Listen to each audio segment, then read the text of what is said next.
Obono gini kama chozunu Imana chukwa kosi womo Onyele miu Mielu yumi What am I looking for? See my God, he don't bless me, yo. He give you me, give me you. Obun kife la chasha so Obun kife me chasha me. My baby, you know, say you go love for me. Hey, yeah. I do go. I could go. When I call your name, Shakara for me. Oh, Roma. I will be your Romeo. You go be my Julie.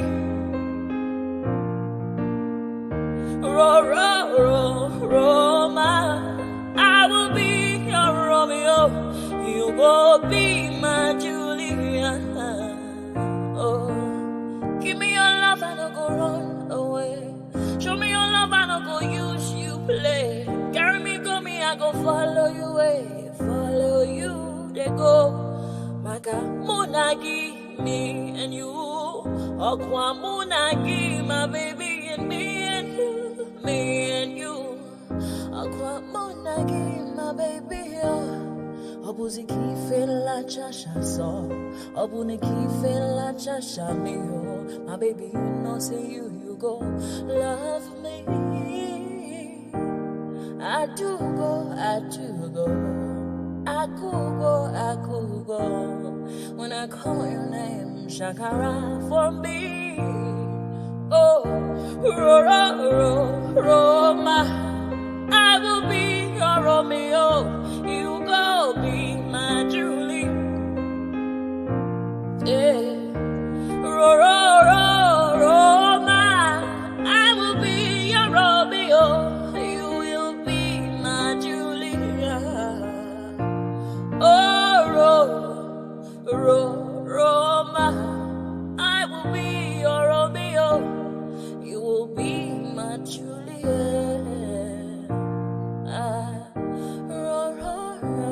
Roma, I will be your Romeo. You will be my Juliet.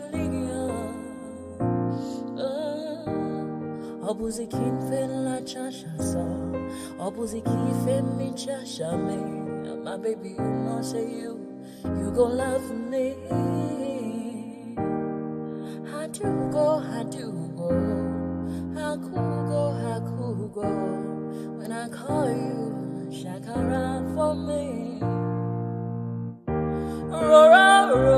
Roma, I will be your Romeo. You will be my Julia.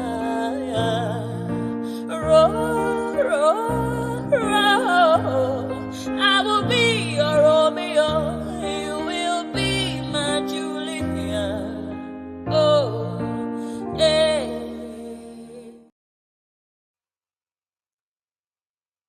Shayi kudin biya kuma sun haɗi sai yayi wannan larabci kama mawi ashara wahid kullu wahidin ashara shayi mai shayi am shayi.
arrangement for orin àyájọ́ ni.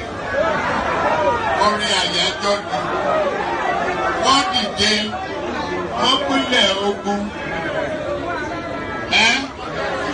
Oyin tí mo rí ká bá mi wá yẹn dà. Ká ní kó bá mi wá.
Ladies and gentlemen, sometimes you just have to act like you are drunk, like you are crazy.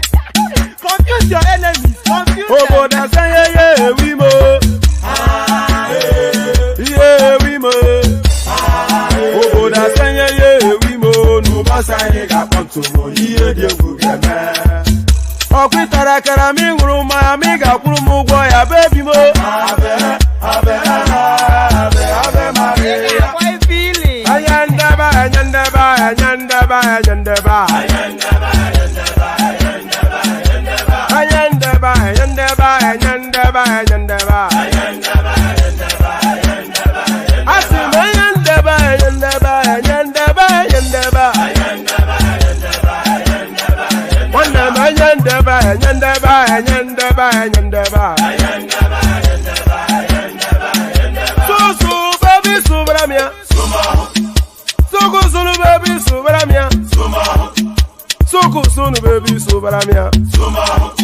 Soko sunu baby, so asekwa na ife oji abụ anyị si akwụ na-enye ego bụ maka mbọsị ọzọ.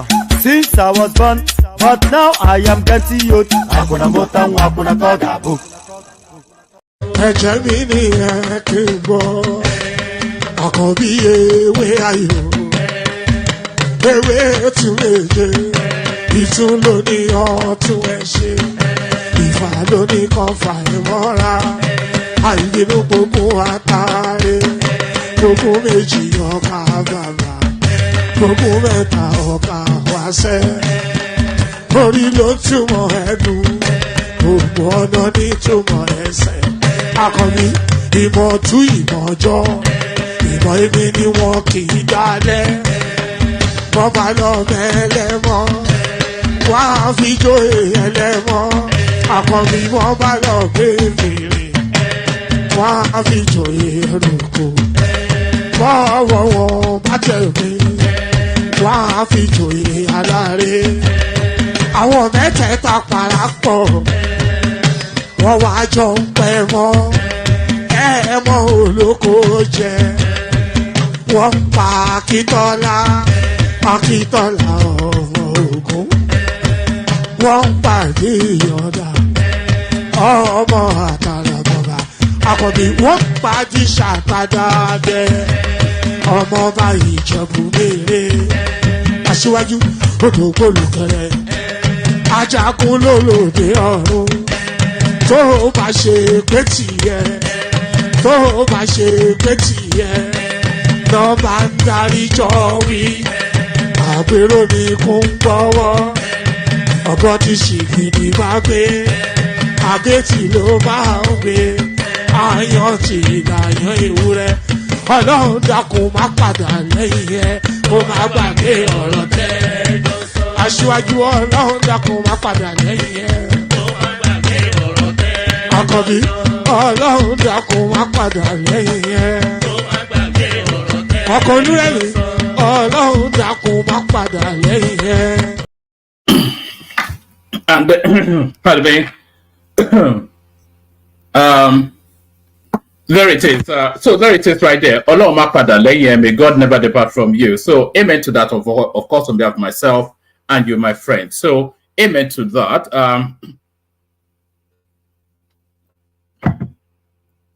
You know, one of the side benefits of doing this thing that I do is that I drink a lot of water. And I think the recommendation is 3 liters of water every day. So I consume, just in the course of these sessions, vastly more than that. So that's one of the side benefits.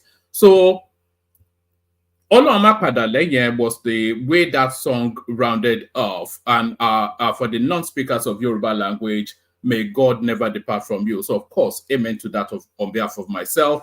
You know, I always say that amen to that on behalf of myself, and then I say you, my friends. In Yoruba language, another Yoruba idiom, in Yoruba language, we say Apemora Lankwe Temidire.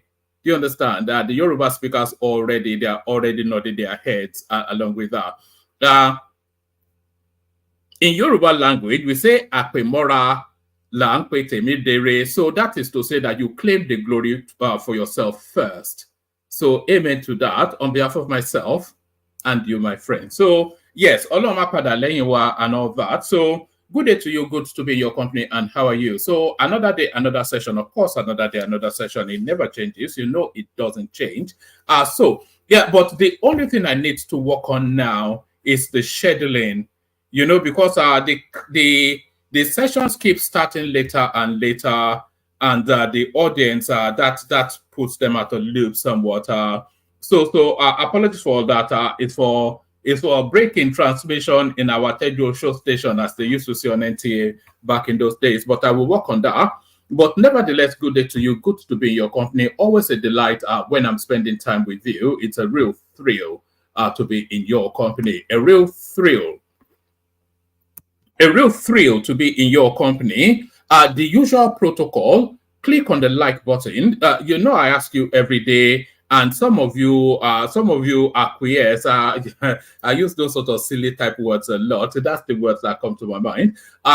So yes, I ask every day. A lot of you acquiesce, but quite a disturbing number of people don't.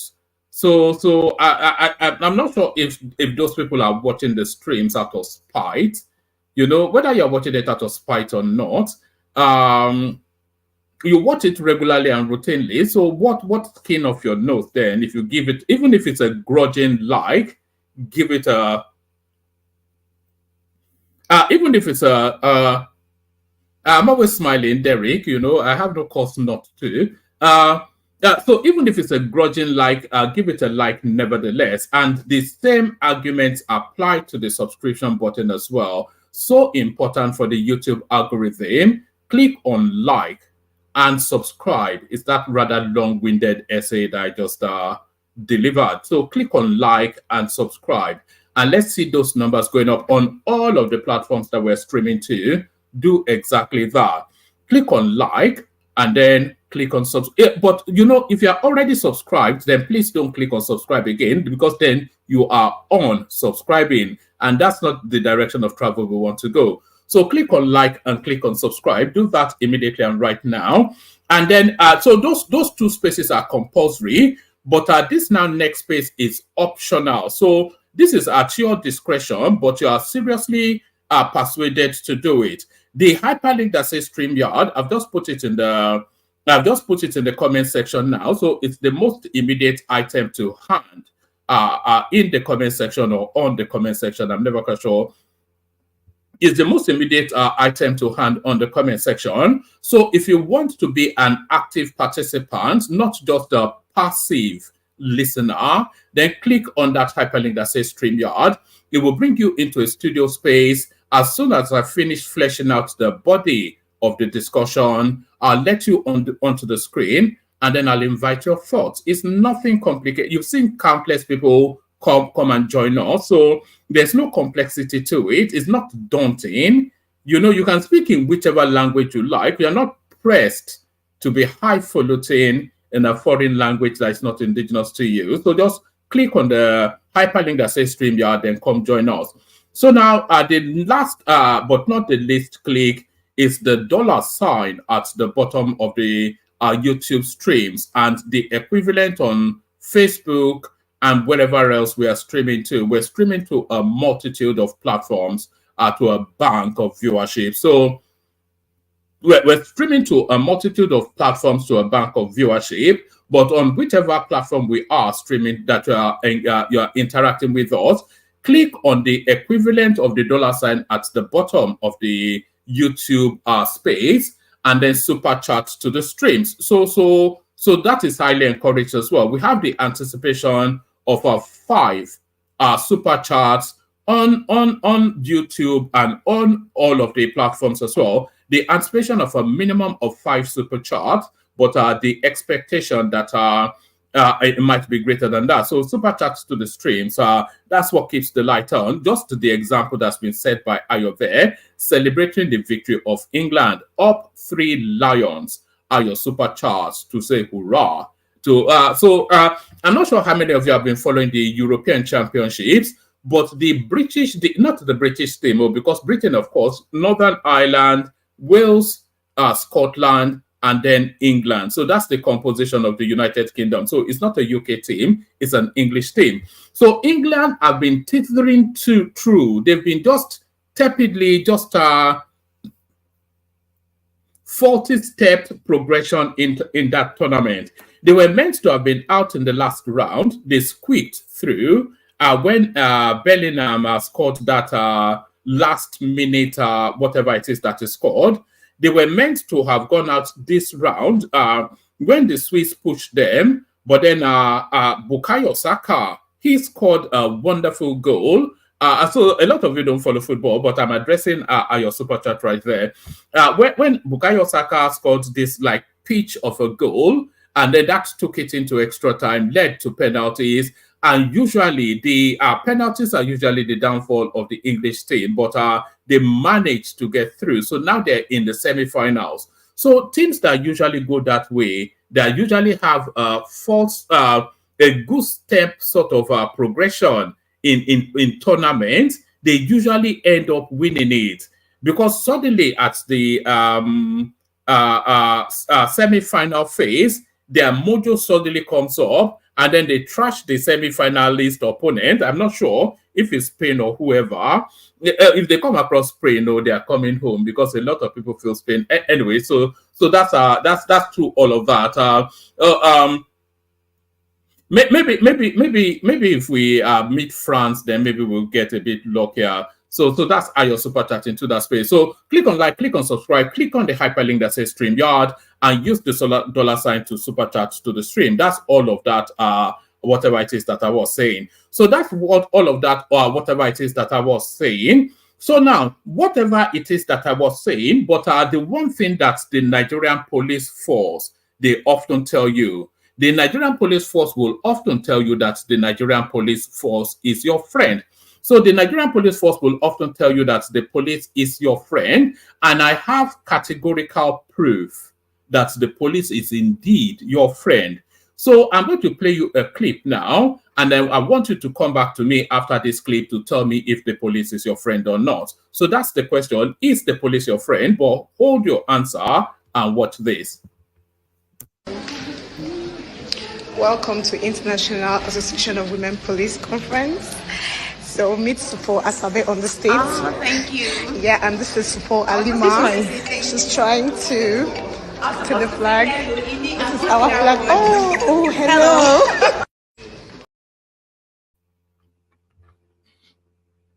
So there it is right there. So what is your answer? Is the police your friend? I bet the police is your friend now. So the police is your friend, as they say.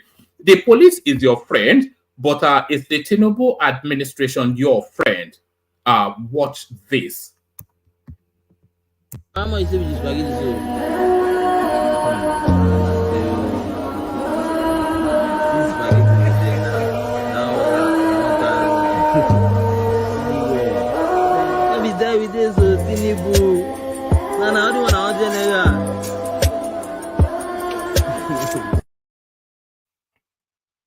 So there it is right there. So that is what the Tinubu space has reduced our people to. That's what the Tinubu space has reduced our people to. You remember a couple of sessions ago, I brought you images of yam being cut into fork-sized pieces and sold. 5 yams for about however much. No, not 5 tubers, or 5 fork-sized yams being sold. So now they are now breaking spaghetti in from the park and then crunching it into a nylon bag and then now selling that. So that is where that country has been reduced to. So that is Tinubu economics. So whatever it is you are making of that, make of it. Let me play you the next clip. Watch this. It will continue off and on until the military. Actually, let me save that for a moment. Let me throw that. I didn't actually title that, so I wasn't quite sure which one. So this is oh, have I just deleted it? I have just deleted it. Let me bring it back up. Hopefully it's this one. Yes, let me trail it. This is the last speech that Abiola had as an independent man, because before what's it called? Abacha, via that, is it Condoleezza Rice, the American woman that saw him last, where they facilitated his demise to the other side. So this was the last public interview that Abiola gave as a free man before his incarceration and subsequently his demise. Watch this.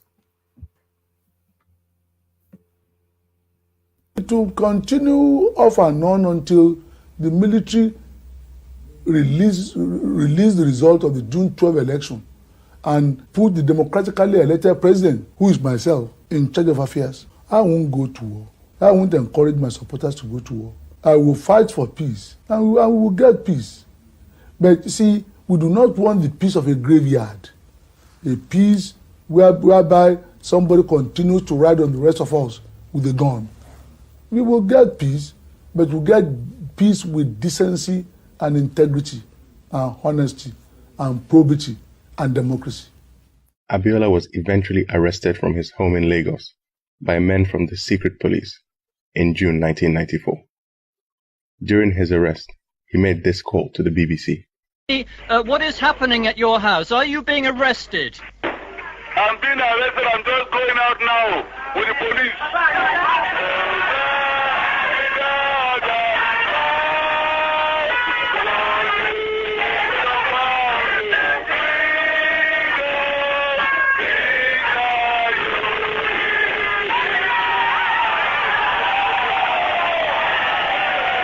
Hello. You see, there's a large crowd here, and I was being escorted out to detention by singing the national anthem.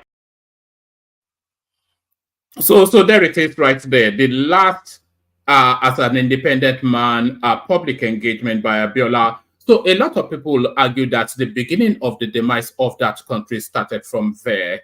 The journey to where we are now started from there.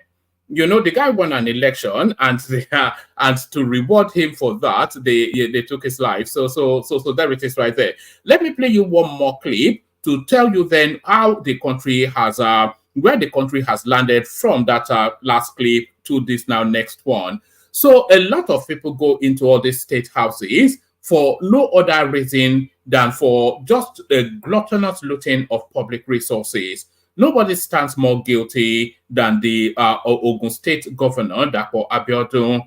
I have never heard anything that comments or recommends that guy. It's always damnation all the way through. Watch this. This is Abeokuta, this is Songo. The governor of Ogun State wants to come to Songo. He has to go and pass through Lagos to come back to Songo. If you understand, you understand. If you don't understand, you are a data boy. I can't help you. Like, you are in Ogun State. You are the governor of Ogun State. You are in Abeokuta. This is Songo. This is Lagos. The governor is in Abeokuta. He wants to come to Songo. He has to go and pass through Lagos to come back to Songo. Because the road between Songo and Abeokuta, or Abeokuta and Songo, that road is not good. Including the deputy governor, Engineer Noemot Salako, who herself, she herself is resident in Ota. This is Abeokuta, this is Ota.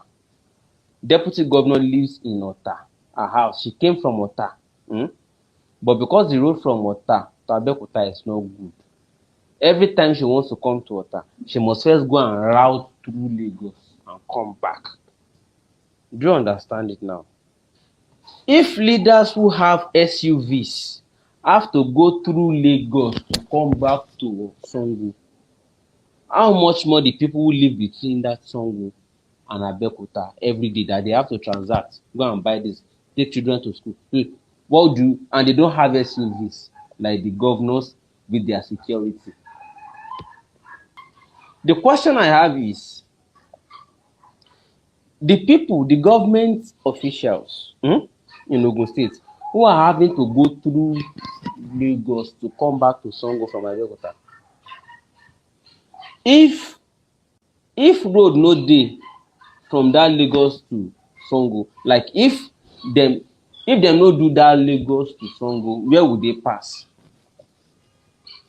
I'm asking you to help me ask them. If some people no do that one, where them for pass?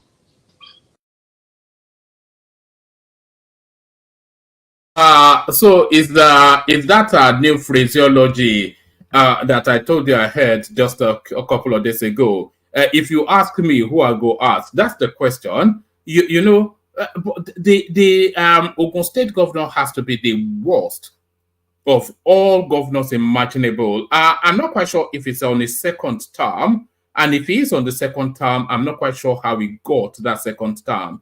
Just the worst example of it's worse than Yahaya Bello. It's just every photo opportunity he's there. Anytime Tinubu is wanting to go to the toilet, he's there going to monitor, maybe to wipe his ass. You know, anything and everything outside of governing that state for the betterment of the people is just a worst example of everything. And the guy has no shame. Project after project after project, Sanwo-Olu is rolling out, completing. And as soon as Sanwo-Olu completes any project, who does he invite to come and commission it? That and he'll be there throwing Agbada like some silly little forget it. Well, you know, it's Ogun State people's problem, so nothing to do with me. So, but just an example, any time I come across that name, it's always damnation and condemnation, just totally useless all the way through. Totally useless all the way through, but not at all useless are panelists, which we need to occupy the stream. So, so there's barely anyone at the moment. So hopefully, the room will populate in the course of. So hopefully, the room will populate in the course of. Have I played you all the clips I have lined up? Yes, I think we have. So hopefully the room will populate in the course of. But as we await that, let's go to this. And we want to be seeing those super chats lighting up as well. You know we're pushing for that. So light up the space with super chats. You know, this Tinubu whatnot that is going on. There's a lot of maybe it's the pressure of criticism that is making people have alternative thoughts. Because if you look at the Tinubu government, in terms of how they are positioned policy-wise, it's very, very difficult to fault it.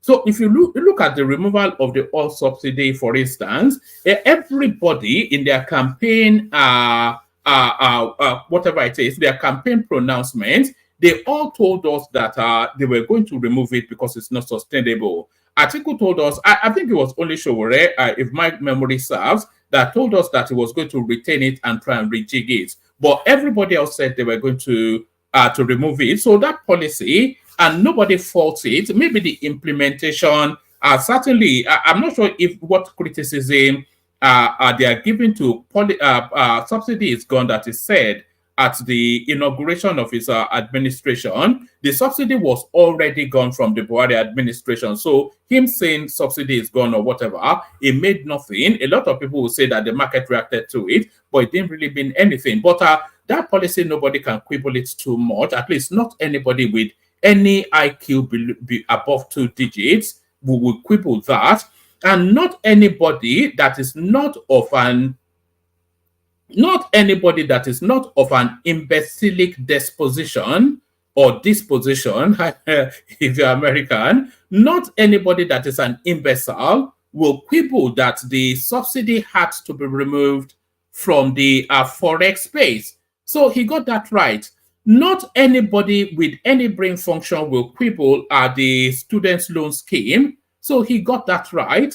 Not anybody with any brain function will quibble the consumer credit initiative. He got that right. But a lot of these policies now, the impact on the people, nobody is saying it. But what did they get wrong? You know, the hunger in the land is the first most primal thing that needed to be addressed. You know, because it cannot have the conversation with the people about the benefits of its policies if it's starving them. Do you understand? You cannot, in Yoruba land, we say, Ebi kokin wo nu koro mi wo be.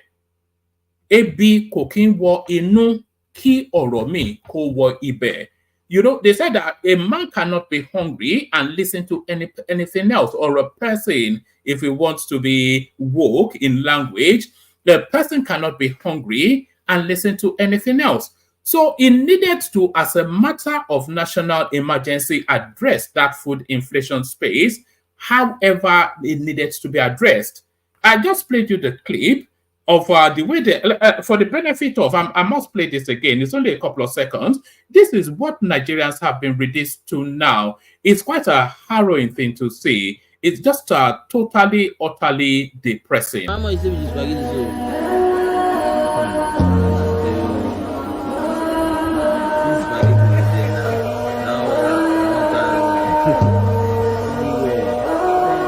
With this Tinubu, how do you want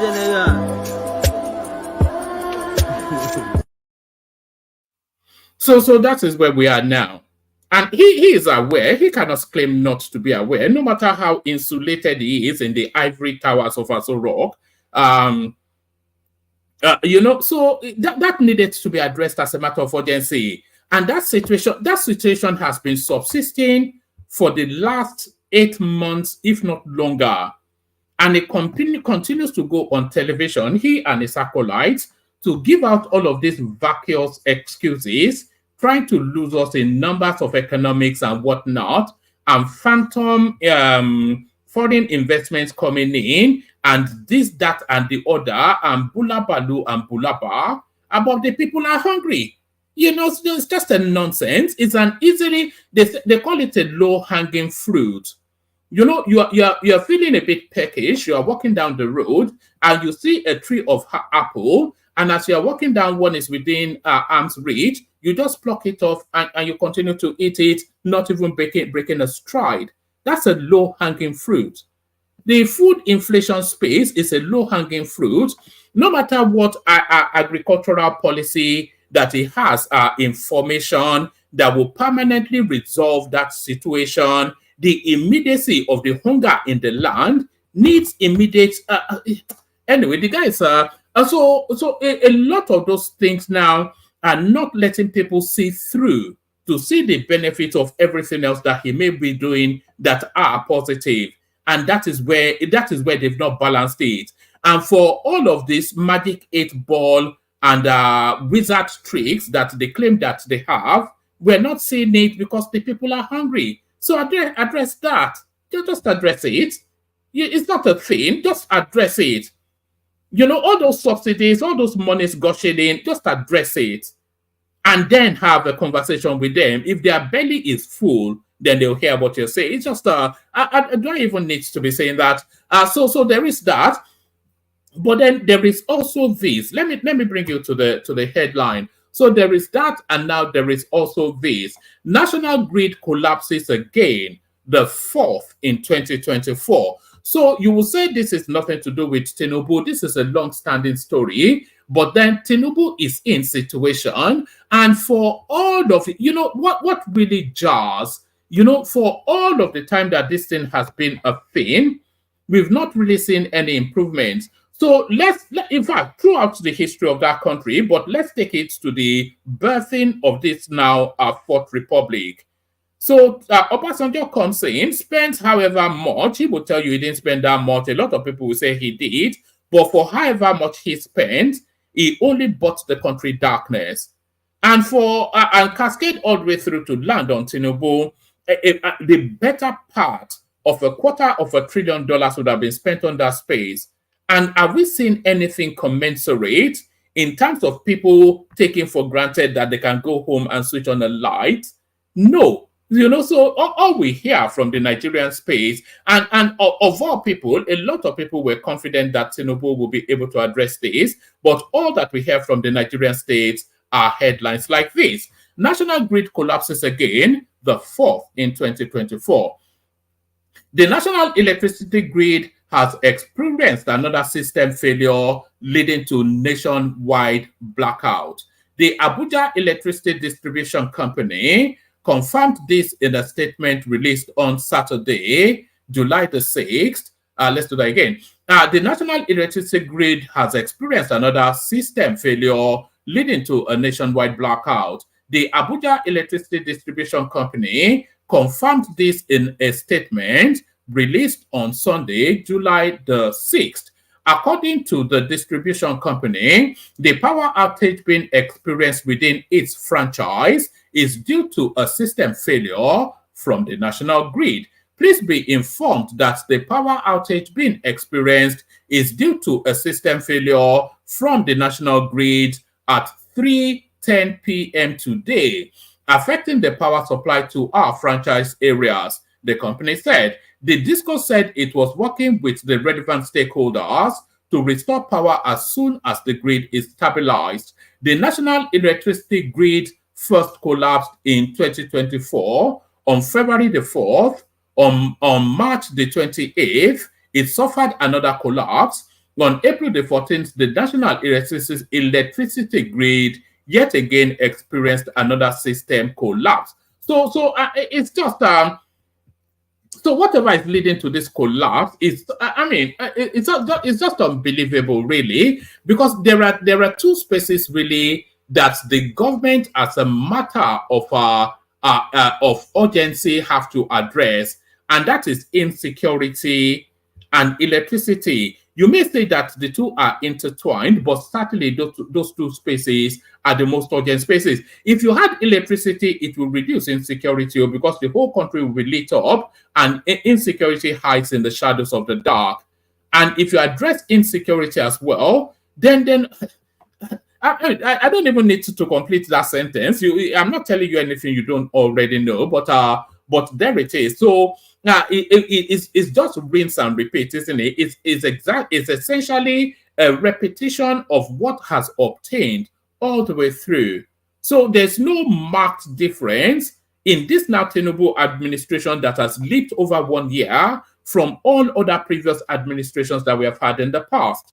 So what magic tricks are being done to show a pivoting in the direction of the country? That is the thing. So it's well now comfortably into its second year, and by the end of the second year, by the first half, what the Tinubu administration has 18 months left. So after 18 months, then they go into election mode, and that is then administering ended. So it's just it's quite a frustrating little thing, but there is that one. So there is that one.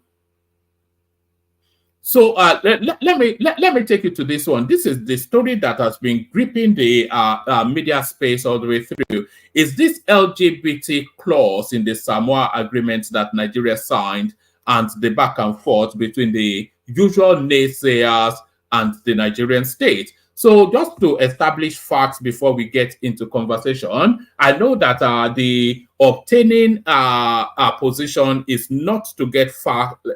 I know rather that the, let me have a sip of water. I know rather that the obtaining position is not to let facts get in the way of a good story. That's what I wanted to say. So I know that the obtaining position is not to let facts get in the way of a good story, but nevertheless, let's go to facts for a moment. Are there LGBT clauses in Samoa agreement Nigeria signed? So this is meant to be a fact check. On Thursday, correspondents reported concerns by sections of the Nigerian religious and civil society communities over clauses that mandate lesbian, gay, bisexual, and transgender rights in the $150 billion Samoa agreement signed by the Nigerian government on the 28th of June. Correspondents report, the newspaper report premised on an opinion article by XYZ, a Lagos-based lawyer, was amplified by other news platforms such as Business Day, Vanguard, and The Cable. The reports attracted a backlash against the federal government as critics criticized the government for downgrading the country's moral values in exchange for Western loans. However, the Nigerian government, in a statement by Mohammed Idris, the Minister of Information and National Orientation, on Thursday evening, said the agreement was signed after extensive reviews and consultations with the Interministerial Committee convened by the Ministry of Budget and Economic Planning in collaboration with the Ministry of Foreign Affairs and the Federal Ministry of Justice. Mr. Idris added that the government ensured that the let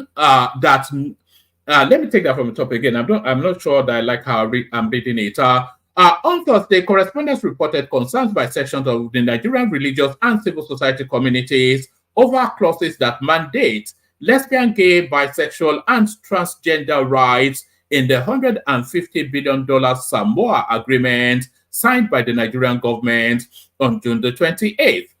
The newspaper report premised on an opinion article written by Sonny Ekwewusi, a Lagos-based lawyer, was amplified by other news platforms such as Business Day, Vanguard, and The Cable. The reports attracted a backlash against the federal government as critics criticized the government for downgrading the country's moral values in exchange for Western loans. However, the government, in a statement issued by Mohammed Idris, the Minister of Information and National Orientation on Thursday evening, said the agreement was signed after extensive reviews and consultations with the Interministerial Committee convened by the Federal Ministry of Budget and Economic Planning in collaboration with the Ministry of Foreign Affairs and the Ministry of Justice. Mr. Idris added that the government ensured that none of the 103 articles and provisions of the agreement contravenes the 1999 Constitution as amended or the laws of Nigeria and other extant laws. The government signed the agreement 7 months after it was formally signed in Samoa.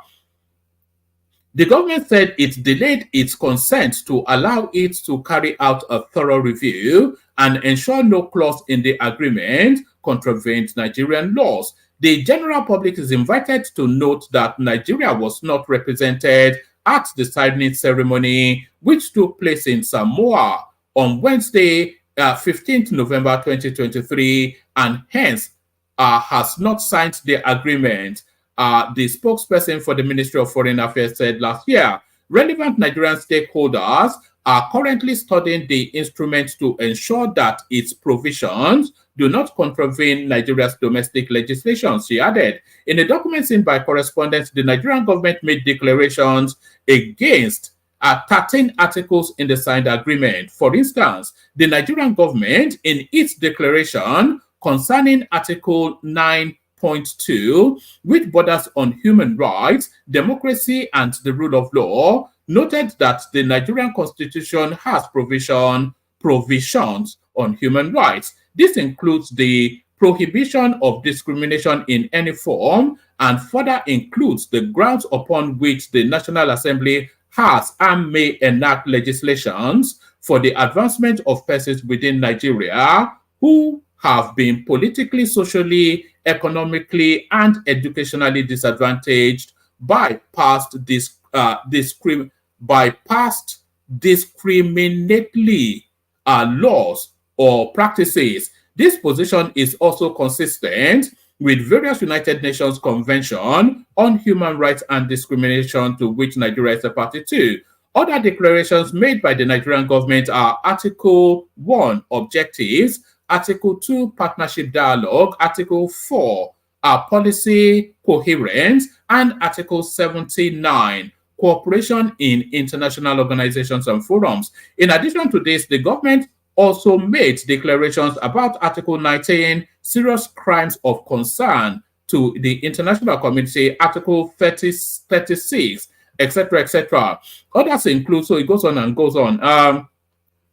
So verifying the claims, our correspondents reviewed the 172-page document to find out whether it contained LGBT clauses as claimed by Daily Trust and other newspapers. Mr. Ekwowusi, whose opinion article formed the basis of the newspaper report, claimed some articles of the agreement systematically legalized LGBTQ.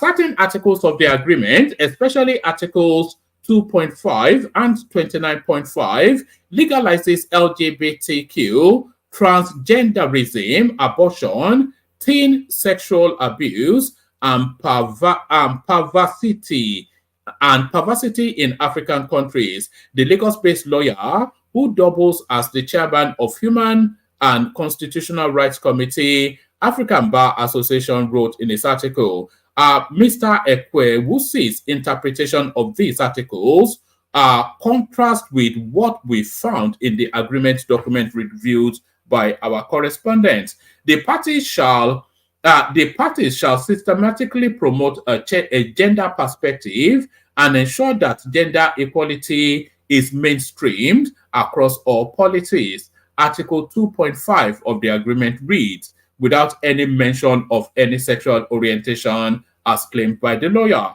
Similarly, the lawyer slipped in his interpretation of Article 29.5, the parties shall support universal access to sexual and reproductive health commodities and healthcare services, including for family planning, information and education, and the integration of reproductive health into national strategies and programs. So on and on it goes, but essentially, the whole of the hula baloo and brouhaha around the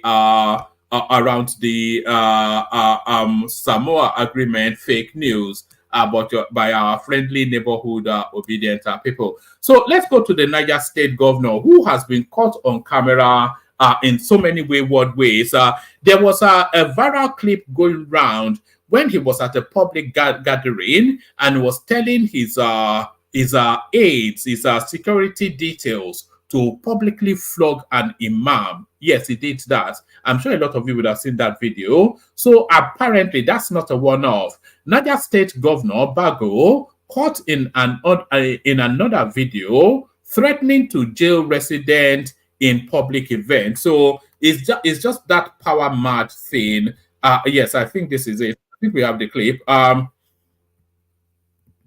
Another video has captured the moment Niger State Governor Mohammed Umaru Bago threatened to jail a resident of the state during a public event. Correspondents learned that the governor, during his address in May, when he visited the Lavun local government district, insulted a resident who disrupted his speech and threatened to arrest him. "You are very stupid. I will get you arrested if you misbehave further," the governor said. Can you imagine somebody like Sanwo-Olu saying that? So it's just the quality. I cannot even imagine that Kwabiodo saying that.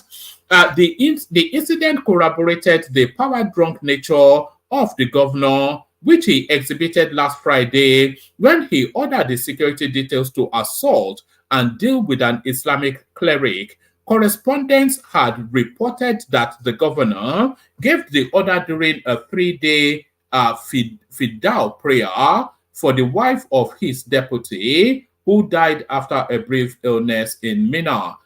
So there it is. In the video, the governor, who was addressing sympathizers, said, "We can all pray for the repose of the deceased from mosques within our area. May Allah forgive her shortcomings and grant her eternal peace. So let's get a cleric to pray for us." When the yet to be identified man came forward, the governor became furious, saying, "Did I talk to you? Are you an imam?" He then ordered the security personnel to clamp down on him. "Slap him. I say slap him very well," Bago ordered. "Oya, go and arrest him. Deal with him very well. Bring him back and bring him back. Everybody should be careful with me because I can be sweet and bitter at the same time," the governor had said, amidst cheers and applause from the sympathizers who were seated. So that was an incident, and this now is his latest abuse of power. I want to see change. Because this government is 3 years. Let me tell you something. You see, this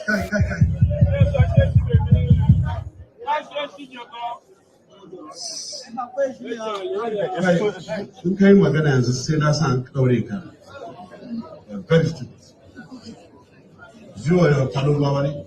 Zuwa yau. So there it is right there. Governance Nigeria. It's a throwback form of governance, isn't it? I'm not sure that is still the flavor of governance.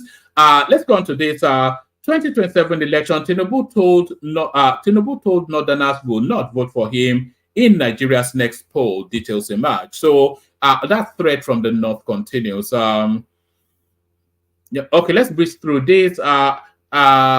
Abubakar, the Director General of Media Article, all right. So if it's coming from the article camp, then it means nothing. If it was coming from an independent space, then maybe it has maybe it's cause for some reflection. Abubakar, the Director General of Media Article the Light Organization expressed doubts that the Southwest geopolitical zone alone can make Tinubu a two-term president. Quoting a tweet, Abubakar wrote on his verified, so this is his tweet. You can cry till eternity, but Tinubu won't get northern votes in 2027. Let's see if the Southwest alone can make him a two-term president. The person where even lost Lagos and his state of origin, Osun should not be bragging about votes or even try to draw lines with the region that gave him the highest votes. You don't have the balls. So I think well, yeah, make of that what you will. So make of that what you will. So I think I'll just leave that there. Make of that what you will. I'll leave that there. Some more agreement. Government, Nigerian government will no longer condone fake news. So the government are so riled by that particular going rounds around the Samoa agreement that they've threatened to take to law. So they are going to sue the federal government on Saturday, cautioned the media against destabilizing the country with fake news. It gave the warning at a press briefing addressed by the Minister of Information and National Orientation, Mohammed Idris, and his counterpart, the Minister of Budget and National Planning, Atiku Bagudu.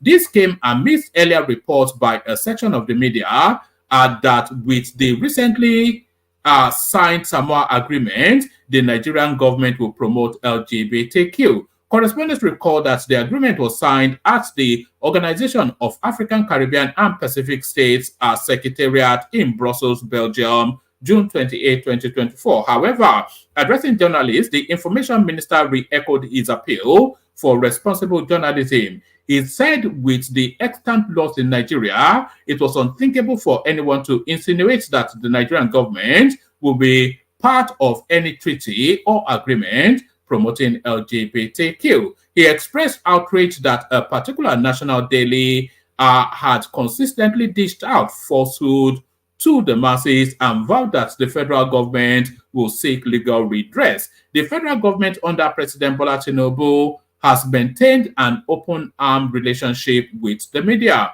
It is in line with the philosophy of the president as an avowed Democrat who spent a lifetime fighting for the entrenchment of democracy and human rights. This administration has remained very tolerant of media criticism and guaranteed citizens' rights to freedom of expression. It is, however, disheartening that some elements are abusing this free environment guaranteed by the government. We are alarmed by the level of reckless reporting and statements by some media organizations and individuals that borders on national security and stability. Whilst we sometimes view and treat those occasional reportings as part of the media's normal work, we have now seen a pattern that is difficult to be wished away as normal journalism. Idris said the insidious and inciting publications by the said media organization these past months have come across as nothing but a deliberate attempt to brush the government with a tar. On many occasions, we have restrained ourselves from believing that this was the case, but the consistency of jejune, that's not an actual Nigerian word, you know, and I'm not even sure that that is a northern word, jejune. I've not yet seen that word used in the Nigerian parlance. It means simplistic, superficial, that sort of jejune. You know, that's more my word than I don't be using my words. You this bookie guy. On many occasions, we have restrained ourselves from believing that this was the case, but the consistency of the jejune and mischievous publications leave us with no option. It said in the aftermath of the coup in Niger Republic, the media organization championed a jaundiced narrative that the federal government was driving the country into war and twisted it with regional sentiments to cause disaffection. the same newspaper gave a banner headline to a baseless accusation that the government was working on citing foreign military bases in the country. He added, stating that neither the said media organization nor originators of that imaginative allegation provided any shred of evidence. The minister added that in the same pattern, the said media organization concocted and popularized a lie that the federal government had renamed the Murtala Mohammed Expressway in Abuja to Wole Soyinka Way. In all those instances, all that the paper depended on were falsehood and hearsay. They also showed no remorse or humility to recant.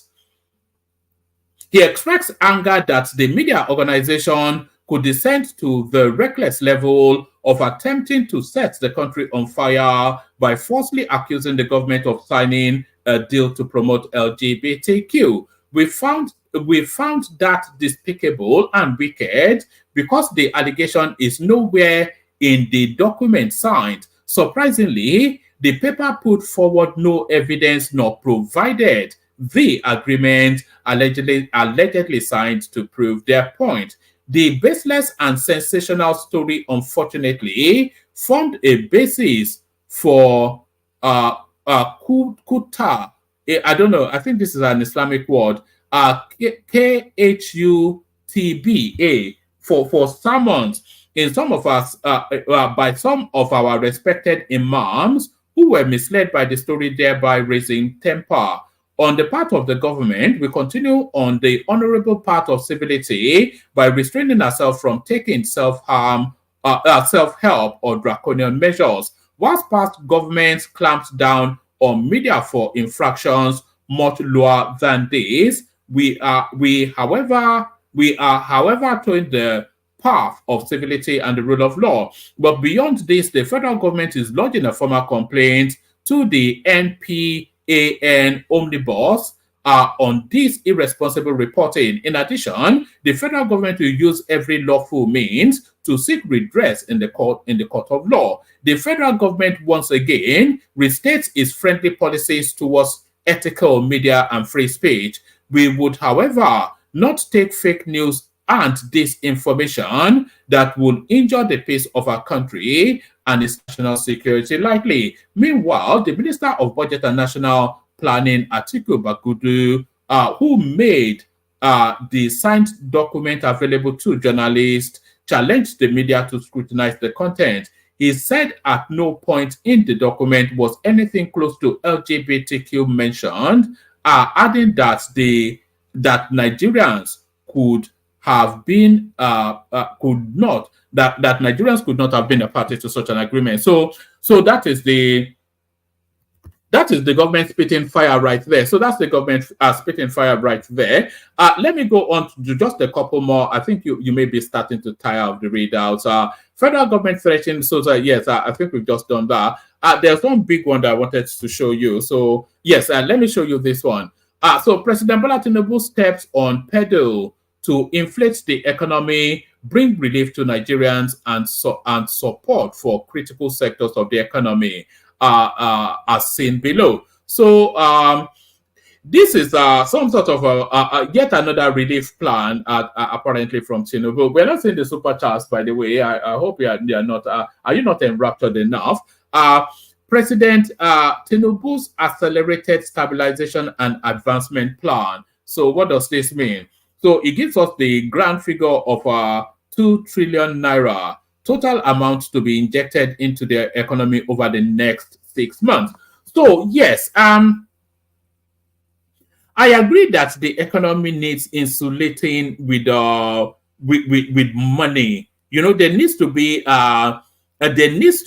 money pumped into the economy to create economic activities. But then they have to counterbalance it to manage the runaway inflation, because the inflation is already a runaway inflation. So adding 2 trillion naira into a runaway inflation, what does that actually mean?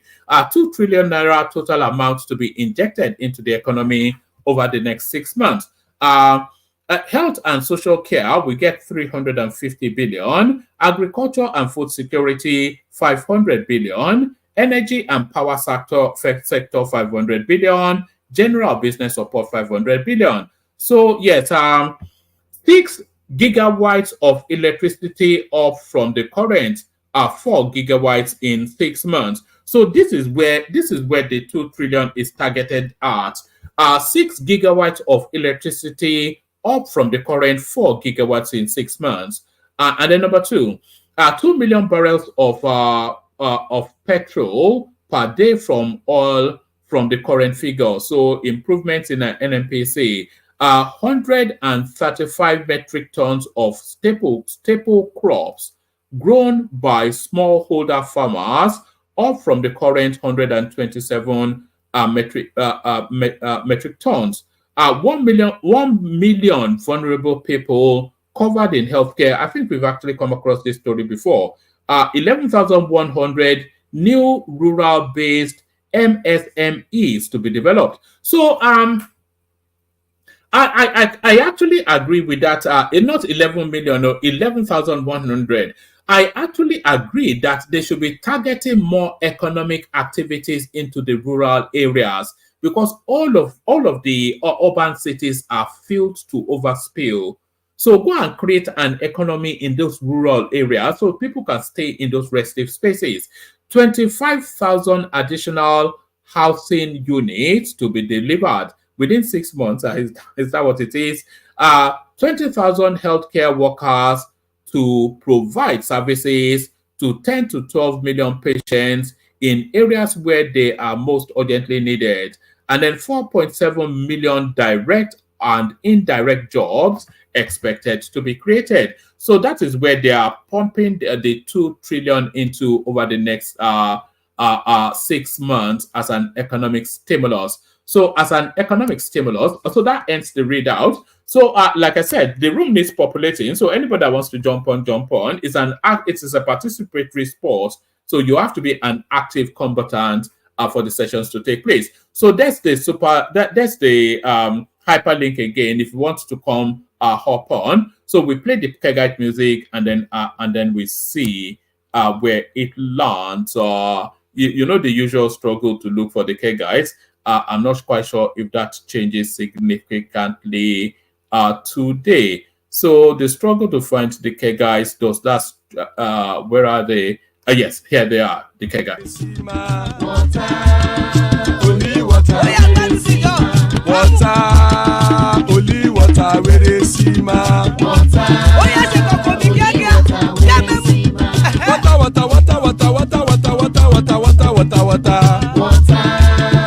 Only water, where they see my. Hapa o naido.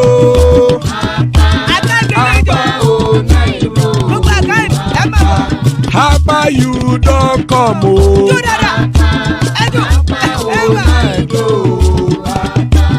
Hapa o naido.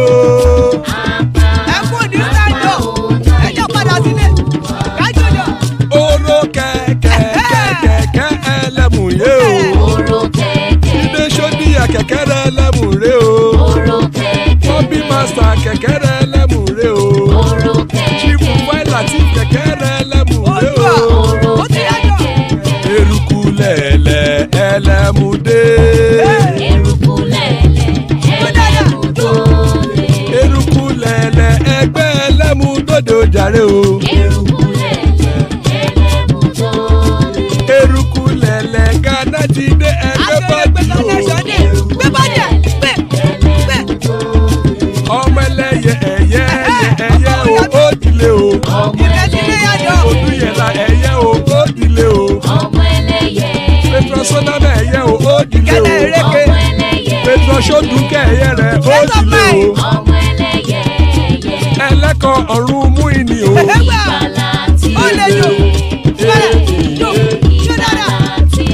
Àkùkọ ọ̀run mẹ́kọ̀.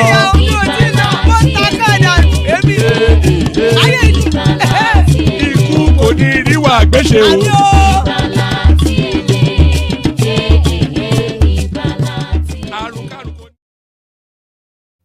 And is right there. Ikuku Niru Agbeche. So hopefully the panel populates more, but certainly we have an elegant cast so far. Isaac joins us. Good to see you, Isaac. Larry in the house. Good to see you, Larry. King in Mekos as well. So that's Mekos right there. So that's the maker right there.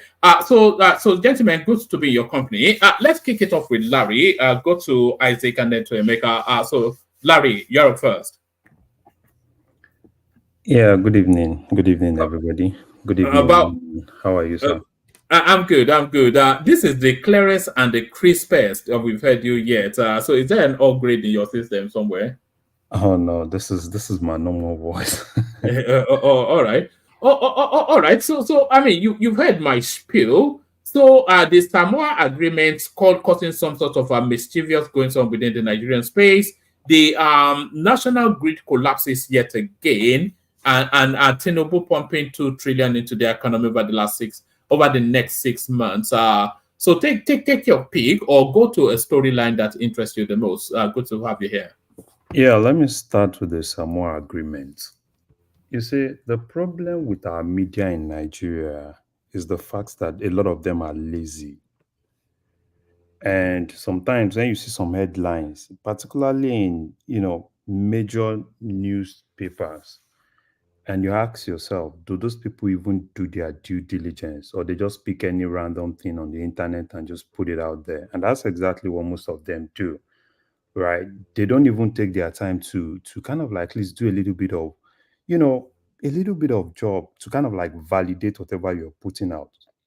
And it's so unfortunate that these are reputable, newspaper agencies, reputable, organizations that you think that, they don't just run with anything. They have to like at least do some a little bit of fact checking to be able to know that if it's actually something that they can actually put there. But what you see in most cases is just that once they see anything flying, they see it somewhere before everybody picks it and everybody runs away with it. And at the end of the day, they come back and kind of like say, oh, it's a mistake. We have to apologize and all those things without even looking at the impact of whatever they've actually done, what the impact might actually be, because this is actually huge, particularly within the northern folks. It's actually huge because a lot of people, one thing is for you to put some damaging things out there for you to apologize. Why are you so sure that that apology is really going to get to everybody that's actually also around with some of all those things? It's so unfortunate. It's so unfortunate. And I think, yeah, I support the fact if the government think they need to kind of like at least sue, yeah, probably that would kind of like help some of those newspaper agencies. The imams are enraged in the north. Yeah, yeah, There's one thing they can't bear is that sort of they don't want anything to do with that sort of goings on. Yeah. That's exactly what I'm saying, right? That's exactly what I'm saying. And it's some carelessness, with some of all those guys. And the unfortunate thing is just that, when government sues, they play victim. Oh, they are trying to victimize us, they are trying to do this, they are trying to do that. And at the end of the day, if you look at it very well, you end up seeing that it's just one lazy journalist, that didn't even check something, and probably the editorial, crew too didn't even edit anything. They just put it out there because they believe it's going to bring more of traction. It's going to bring more of more of some of all those things, and it's so unfortunate. I remember at the point, I think it was not Punch newspaper that kind of like there was one headline at the point against Oshibajo that they came back and they came back, apologize, and I think at that point they had to like, Did Oshiban not threaten to suspend yeah, his immunity and take to law? Yeah, he did. He did. So I think at the end of the day, Punch had to come back. They had to sack some people. They had to apologize and stuff like that. Those are even still normal things, right? Those are things because these things are things that can actually cause chaos in a country. These are things that can actually cause a lot of issues, right? But at the end of the day, they come back and say, oh, yeah, oh, we are sorry, we didn't even check properly. And had it been with known, we would have done a little bit of due diligence, which is just too careless for me, right? I don't expect probably a newspaper like Vanguard and some of all those guys, right? If it's just some of all those guys blogging it, I don't even care, right? Because it's a normal thing. Right? It's not like they are reputable organizations. But when Yeah, you the newspapers, Vanguard, Daily Trust, the yeah. cable, at least Vanguard is somebody's just saying that the Daily Trust is a northern newspaper, so there's a bit of agenda in play there. But Vanguard is always had a national appeal. So, like you said, they just copy and paste journalism, isn't it? That's what you see in most cases. It's copy and paste. Just go to the internet. Have you seen that most times when you just see something on the internet, before you know it turns to breaking news? It's not like those guys do any work again. All they do is just to go on Twitter, go and look for anything people are discussing. Immediately you see it's become breaking news. It becomes headlines, right? So, and that shows you how lazy some of those guys are, right? They don't do their due diligence. They don't even care about due diligence. All they look for now is more of traffic than doing what they're supposed to do. And that's not journalism. Journalism, it's not just any Tom, Dick, and Harry coming into journalism and calling themselves journalists. And that's exactly what you see in most in cases now, right? Everybody wants to be a journalist, right? Even probably someone that just did a Greek and probably there's nothing to do there, they kind of like run and say they want to be journalists. And that's why in most cases you see that most of all those guys, right, they perform a lot of blunders. And some of those blunders, when you look at them, you kind of like, okay, fine, it's normal because it's probably they've not really been schooled when it comes to journalism. And I think they need to do a lot.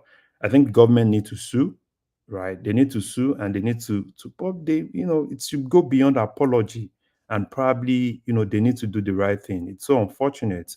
I've seen that particularly in spaces where probably You said the government should sue, but should they? That was going to be my follow up question to you. Do you think the government's response has been a bit excessive? Threatening fire and brimstone and huffing and puffing. No. It's not. It's not. Let's understand something, right? You see, there are things that can cause a lot of issues. You understand what I'm saying? If you don't like a government, that doesn't mean you should set the government up. And this is exactly what I'm saying, right?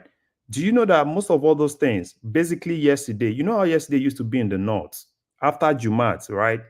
Those are when most of the imams during Jumat make that as a topic. And that's what most of all those guys just stick around, right? So that's why it's huge. And I know that probably the national security advisor, and some other guys will have actually seen what this is actually going into. And it's a deliberate attempt. Let's not deceive ourselves. It's actually a No, deliberate attempt. it's a hit job. It's a So hit job to discredit the president yeah. within the northern populace. Yeah. It's just a hit job. They are looking for one thing. They just want to look for one thing to disturb. The north has been a little bit peaceful, right? Nobody actually expected that what happened in Kano. Larry. Just what I'm trying to just to put more context. You see, it's just a few northern elites that are carrying out this hit job, and those are the people who are not enjoying being in the corridor of power. So all they are trying to do is to throw much to get the president's attention. Right? They are out of power. They need food. They are hungry, and so they are trying to create attention for the president to call them and say, guys, what are you up to? You understand? So you can see certain unnecessary pockets of crisis within that north. And these guys are from the northwest, right? The elites, political elites in the northwest. So just a handful of them, not all of them, right? They are trying to. They are the sponsors of all this nonsense coming out from the north. It's not just the north; it's the northwest, and they are just a handful. So what they want is attention. They are hungry. They need something to eat. That's what is going on. You can carry on. But they are starting to incite the people against the government now. No, it's attention they are looking for, right? So if you understand now, they've gotten the government's attention, right? They have actually gotten the government's attention in the sense that they're like, what nonsense is this? And that's why the government is saying, okay, we are going to sue the media, right? Because it's a hit job. So for the journalists to pick it up, for the editor not to look at it and say this is not credible, for them not to provide to do fact checking or reach out to the government to find out that okay, look at what we have here. Is this true or not? Right? It shows that this is orchestrated by mischievous individuals. It's a hit job, and they've gotten the government's attention. And guess what? It just depends on whether they've gotten the president's attention to call for a personal meeting with these individuals and find out what is going, or he's going to go hard on them. But more importantly, they've gotten the attention of the imams. Now, when you get the attention of the imams, that's the way to work All the. Yeah. yes, I agree. But these are they are just like you've gotten the attention of the imams. The imams, like the pastors, right? If we want to do the co-relationship in religion, so these imams will begin to tell their people or feed them those based on the lies that was being spread, right? So that's why the government has looked at it and said this is very mysterious. Now, if they address that concern, these same imams will go back and go and tell their people that it is not true. You understand? So they've gotten the attention of the government. Is now for the government to take action, whatever action they want to take. Either go after these individuals, right? Go after their livelihood, or call them for a meeting to sit down and say, what's the hell? What do you want? That's just what they want from the president. They are upset that they are not in power. They're upset that the regular food that they've been eating for quite a while is being taken away from them. They are also upset that the Northeast has repositioned itself strategically within the northern political caliphate, right? And they are not happy about the situation, the dynamic of things. Like it's going to change that power alignment. So that is why they are doing this. And if the government does not address this quickly, expect more chaos coming from that area, expect more insecurities coming from that area, expect more concerns that would try to want to tarnish the image of the president coming out from that area. You see them now making the loudest noise. Where were they when Buhari was in power? Buhari was a northwest president. They all kept quiet and they were all enjoying themselves and having a great time eating, even when insecurity issues was ravishing that place. They were having a great time and filling their pockets and their balls with the largesse of the Nigerian wealth. But now that they are out of power, they are unhappy. They want to continue to maintain that lifestyle. They want to continue to live large. They are also unhappy that they do not even consider many of them for appointments. So what are they doing? They're fighting back. All right, back to you, Larry. Yeah, I agree with you. You know, but my own problem is even if it's some of those northern guys that are carrying some of all those things, right? I don't even have a problem. I have a problem when the likes of Vanguard, right? You know, run away with things like this. Because take for instance now, if it's a reporter that picks something like this, I don't even care because Sahara Reporter to me is more like a blog, not a newspaper agency. You're on a newspaper company or what. But I think the government should be decisive, right, to go after those guys because if they do this and they go away with this, you never can tell what they can actually do tomorrow. They've done a series of things, right? They just come and bring something and this and that, right? And it's all about everything. It's if you see most of all those things, all about traffic, right? Most of all those guys care more of traffic and some of all those things. You know, it's just so unfortunate. So I think the ministry should do the needful, go after some of all those guys, tell them to come validate whatever they have, and if they can't validate it, you know, let them, you know, sue them and let them pay huge damages. Hopefully, that will definitely, you know, make their management do the right thing. And if they need to, if heads needs to roll, yeah, I think it should definitely roll. That would definitely help them more. All right. Let me take you to the ex-estates of the governor of Niger State, something Bago, whatever his first name is. Just the epitome of power drunkenness. Just the outrage has not even dried off. Him ordering the flogging of some functionary at some event. At another event, he called for an imam. Somebody turned up and he threatens to lock him up. So what are you then making of this power mad guy that is going amok in Niger State? You see, Bago, uh, you know, it's I don't know what to say, right? I don't know what to say, and I don't really like him opening himself up to some of all those things, right? I know he's human, and but you just need to just try to like handle some of those things, right? Handle it maturely. It doesn't really need to do all sort of things, and I also You know it's human. It's ordered the yeah. flogging of a citizen and Yeah, an yeah, that one is too extreme. That one yeah, is too extreme. I mean, who even can you imagine someone doing that? That one is too No, extreme. no, but can you imagine someone doing that though? No, Can you no, no, imagine it? no, I can't imagine it. no, no, no, Can you imagine Sheyi Makinde doing that? no, no, no, no, no, no. Can I you think imagine Bago. Oludo doing that? It's just No, no. I it's think an admirable. Bago is a young man. You understand what I'm saying? He's a young man, and I think all he needs to do is to learn a little bit. And like this last one that you showed, that Sahara reporter showed, I think it dwells more on the people that actually manage protocol, right?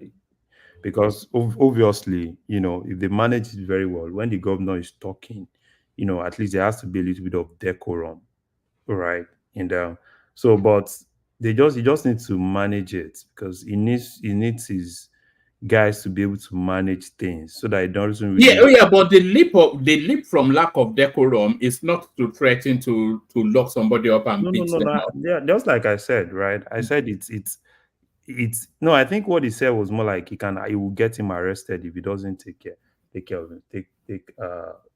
You understand as though you have some sympathy for this guy, this No, no, Bago. no, not. You see, do you know something?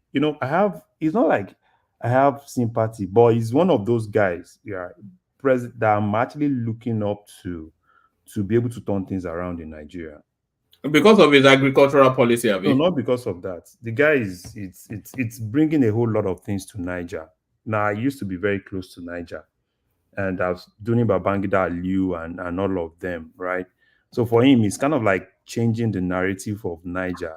So, but as an individual, I think he needs to learn, he needs to put in some maturity, right? He's no more an honorable member, right? He's a governor, and a lot of things come with being a governor.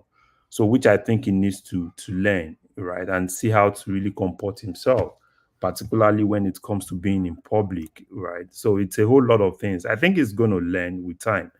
You understand what I'm saying? Most of all those things, it's people when they get this, when they get into places, there's still this youthful exuberance, that comes into them, and they kind of like do some things that you wouldn't want to see, particularly with matured people. But I think with time, he's going to mature with that position, and he's going to know how to really handle things like that. We've seen cases like that. The late Ajimobi, I think at the point, uh, the late Ajimobi did the was talking to some student at the point, and he was like, yeah, he spoke a lot of things. But for me, I think Bago needs to learn how to comport himself publicly, and if he needs to apologize, he needs to apologize, right? But I won't, because of that, say, oh yeah, we should just do everything and cancel him. No. But I think he needs to apologize if he needs to do that, and hopefully he learns from this and comport himself more maturely later in future in public. All right, brilliant. Let me take to this space then. This is more your territory. President Tinubu's accelerated stabilization and advancement plan to pump 2 trillion naira into the economy within 6 months, targeting a real leap in electricity generation, etc., etc. So, are you familiar with this, and do you approve? Yeah, I'm familiar with it. I don't have a problem with it, but I think for me, right, I think is the implementation, right? One thing is to hear all these numbers. Oh, it's 50 billion, 350 billion, this and that. I think it just needs to focus more on probably the people that is using to implement some of all those things. Because what you see in most cases is, you see some of those figures, and the guys that you put on the field to implement some of all these things are not even, some of them eventually they might not even spend half of what you've given them to spend, right? So because one thing is for you to throw out this figure, right? Another thing is for people to be able to at least feel some of the impact of all those things.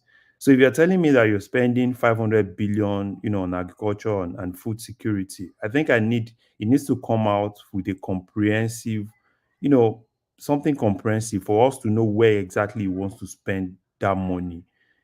Are they really, in terms of agriculture and food security, do they want to, buy food excessively? Do they want to, you know, invest in agriculture, probably, cultivate, a whole chunk of farmland? So they need to come out because some of all these things, oh, we are spending 500 billion on energy, and, these are just too, it's too generic. I think they need to come out and tell us where exactly are you really spending that money, because it's easy to kind of like, so we are spending 22 trillion, because if you spend 2 trillion and it's just still more of what you've been doing, right? Push money into pockets, and at the end of the day, people will still come out and say they have not even felt the impact of whatever you've done. And the people he wants to use, I don't know the people he wants to use. Probably he wants to also still use all this governor, probably National Assembly, like they used to do, you know so I need to know the people he wants to use to implement some of all those things. And these are not part of the budget, right? So if you are saying you are spending 500 billion, on energy and power sector. So I want to know, because this is not part of the budget. This is just more of an, something outside the budget. So, and which I think needs to really go into us really knowing what exactly does he want to spend that money for. Is he just going to give it to all these discos and telco and all these discos and all those guys, right? Or are they going to use it to subsidize, what people pay for power? I don't know. I don't know. Probably until they come out. It's good, it's good for the papers, it's good for the headlines, but until they come out to give us the details, right, of whatsoever they actually, details of all they want to say. All right, brilliant. All No, right, brilliant. wait, Yeah, wait, go wait, on. wait, wait, wait. Let me push back. Who is this? Man of Prestige. This speaker is the same person who insidious with Southwest and are the originators of Nigeria. I think you got the wrong person, Man of Prestige. Yes, all you Yoruba people also that like to win, don't you? Let me take you to one more spot, and then we go on from there to Emeka, and then from Emeka to Isaac. I'm not quite sure what other I said, but when I saw this, Larry, it really is heartbreaking stuff. How much is the spaghetti so?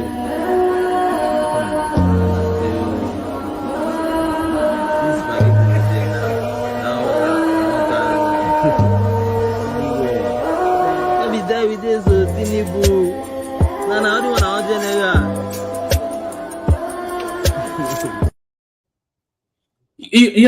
There is no explaining that away, Larry. There is no, oh, the economy, this, that, and the other, and then it's not acceptable, is it? Yeah, it's unfortunate, and that's the reality. The reality in Nigeria now, it's very, very unfortunate, and that's why I'm more like, yeah, whatever Tinubu says is spending, we need to see what he's spending and where exactly that money is really going into, because it's so unfortunate that people struggle to have daily meal in Nigeria, right? Probably, you know I don't know if people still hit 3 square meal, right? Probably 0,010 or 101, or because it's A expensive. three square meal, okay. A Yeah, meal a day. People call me sometimes to tell me that they've not eaten in yeah, 2 days. yeah, In yeah, 2 days. yeah, yeah. And I'm not even sure, even when people eat, do they even eat balanced diet? Yeah, I'm not even sure. You've gone at those days when we're Balanced talking diet. about Does that look like a balanced diet to you? yeah, The grubby hands of some trader would have gone on those spaghetti. They would have crushed it with unwashed hands, and then yeah, somebody will go and cook it and eat it. yeah. The tolerance of the Nigerian body for cholera and whatnot. Yeah, yeah, it's so unfortunate. It's so unfortunate. It's so unfortunate. And that's why for me, right, if you're doing direct intervention, don't just give us these figures, because sometimes when you give people this figure and people expect to see the impact of some of all this figure that you're throwing around, and they really don't see it. So to them, they kind of like, yeah, what are you doing? So you can't see. Let me tell you something. Probably some of all those guys, and that's why sometimes I believe probably there's a devil in that Aso Rock that makes them not really feel. You can hear, but they don't probably in most cases feel what people are feeling. If it needs you to be out, you need to be out to ensure that it's well implemented. Don't just go and tell this minister, go and do this minister, go and do this. 2 trillion is huge. And if you are doing intervention of 2 trillion, that means Nigerians need to feel the impact of 2 trillion. So it needs to come out, because I need to be candid with you. His government is becoming more unpopular every day. So if he really wants to make people feel the impact of what he's doing, I think implementation of some of all these things is key. Don't just give it to those ministers, because some of those ministers, I don't even believe in some of them. Like I if you are think the sending me, you should problem give is me about 500 billion to do what? the problem is there's a weakness in performance evaluation of the ministers. This is how long now we've been hearing, oh, ministers will be evaluated. There will be KPIs. We had the KPIs. The special advisor, that lady, recommended by Rufai. What is she doing? Is that Adiza Mohammed? Exactly. Well, What's she Emeka, you doing? remember I Why is it told you taking? that. Why is it taking? Why is it taking? Yeah. You remember I've said it on this platform. All those things are just things for the headlines, right? I agree. They are And, just and where is the cabinet reshuffle that they promised us on the Yeah, I anniversary of agree. the? Those are just. It's He looking said more like noises now. non-performing ministers will be sacked, was what Tinubu said. Is looking more like noises. Maybe they're trying to wait for the ministers to do 1 year. They've not done 1 year, but that's still not sufficient enough. A minister who within 3 months you have not been able to see visible signs of their strategy and what they are supposed to do will never do anything. Some of them don't even know their objectives. Some of them don't even know what is expected from them. You want me to call him Minister of Youth, Minister of Women Affairs, Minister of Water Resources, even the Minister of Agriculture that Larry is talking about. I clearly, when we were doing budget review, I showed you guys that based on the budget, you could see the weakness. You see, how do you know a minister that works? You can tell from the budget. When a minister is replicating the same figure, copy and paste, is a sign of weakness. It's a sign of you not understanding what you are doing, because you don't even know your budget line. You don't even know your expenditure line properly. If you don't know your expenditure line properly, then you don't know your operational activities well. You understand? Your operational activities will be able to tell you how to cost your activities properly in either, okay, let me not use dollars, in Naira and Kobo, and then you will not be able to get an estimate of the budget. Yes, the budget may change, there may be variance, but if you understand your operational activities very well, you'll be able to know the costing. Once you know the costing, then you can estimate future costing, which is budget. And then you begin to monitor what you are doing. You monitor your operational activities in line with your budget implementation, and that will be able to guide you on whether you are meeting your budget implementation properly or what are the variances. Definitely, there will be pain points, there will be challenges, but if you know what you are doing, you'll be able to track performance. And clearly and visibly, we can see that a huge percentage, 85% of the ministers don't know the hell what they are doing. No, I think I agree with you. I agree with you, Emeka. I agree as well. I agree up to that 85%, because remember when we did the review, Larry, we only identified maybe 4 or 5 that were up to spec. Umahi, Tunji Ojo, and we struggled after that.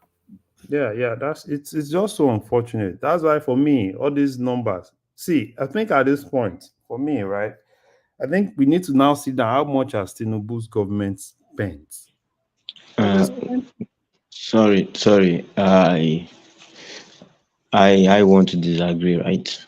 Okay. Sorry, I have a different perspective. I think the biggest problem of this government is secrecy. Okay, and I think the secrecy is they are trying to cover a lot of loopholes. You know, if we look at it this way, if it was a different party that was there before they came in, maybe we would have seen a true picture of everything that happened. Okay, I think the situation is worse than we think it is. It's seriously, I No, think it's very. but then again, right? Yeah, See, we're not talking about passing blames, right? no. I get where you're No. coming from. You, Well, I you, get where you you're don't coming from. understand. You don't understand what I I'm saying. understand. Emeka, Let me just chime in. Okay, go ahead. wait. What I'm trying to say is this: that most of these figures flying around, just like you earlier said, are just for, I think for the pictures. The funds are not even there. Because if you look at it, I can't see a minister of agriculture that knows that the country is in this terrible situation, and we are not seeing any movement, any serious concrete movement. It's either his budget is not enough, which from the day we read the budget, Budget can we never know. enough. They see budget. That's one thing I wanted to explain. Budget can never be enough. You have spoken about revenue challenges, which is very obvious to the blind and clear and audible to the deaf. Budget can never be. Is as a matter of fact, you even meeting 100% of your budget, implementing it is you must be. How will I put it? You must have a high super operational team to implement, and you monitor them on a day-to-day basis. Budget. You don't implement your full budget because it is a plan. Things come up on the way. A plan is you have, okay, let me bring it down to the nitty gritty. You are planning to go to Atlanta, right? Via road. Now, you've estimated you will get to Atlanta in 2 hours, wherever you're coming from. Then, in the course of your drive, there is a shutdown of a bridge. But your plan is 2 hours, and you got to Atlanta in 6 days, or probably in 14 hours. You still got to Atlanta, but there was a change. So a budget is still a plan. It is a plan of what you intend to do. It doesn't mean you might implement everything. But again, it gives you an idea. When you look at someone's budget, it will give you an idea whether this person knows the hell they are doing or she's doing. And go and track. We did it here. So it is not that they are trying to cover up for the previous administration. Now, if they understand their operational activities, the first thing here, which I broke down on, or I think I did that in January, when you go into an office, right, the first thing is to have a meeting, which many of them would have done. The meetings with the heads of services or heads of commission within your ministry. What are you guys doing? What have you done so far, and what is the plan? They will come and present to you, and you get their delivery, and you go through it. So it is you understanding your ministry and your operational activities. Now, when you look at and you are listening to each of the heads of commissions or the heads of certain organizations, that is the CEOs or the permanent secretary, you can ask questions, you learn. And if you are not satisfied with what they are doing, you get consultants to come in and review the operational activities of each of your commissions and give you a report. So with that consultation, you will get a report, and the consultants too can do a strategy review for you. That guides you on what you need to know about your ministry and what is the next step. If you know the operations of your ministry, the next thing you need to tell your heads of commission is, give me your budget on your operational plans for fiscal year, the next fiscal year. They will give you the plan. They'll give you the plan, and then you review. They will come present to you what they want to do. Now, with that, even if you cannot implement the KPIs for them, the consultants who have done the review for you, the strategy will also bring it down to the nitty gritty of KPIs. From KPI, when I mean the KPIs, monthly KPIs, weekly KPIs, and daily KPIs.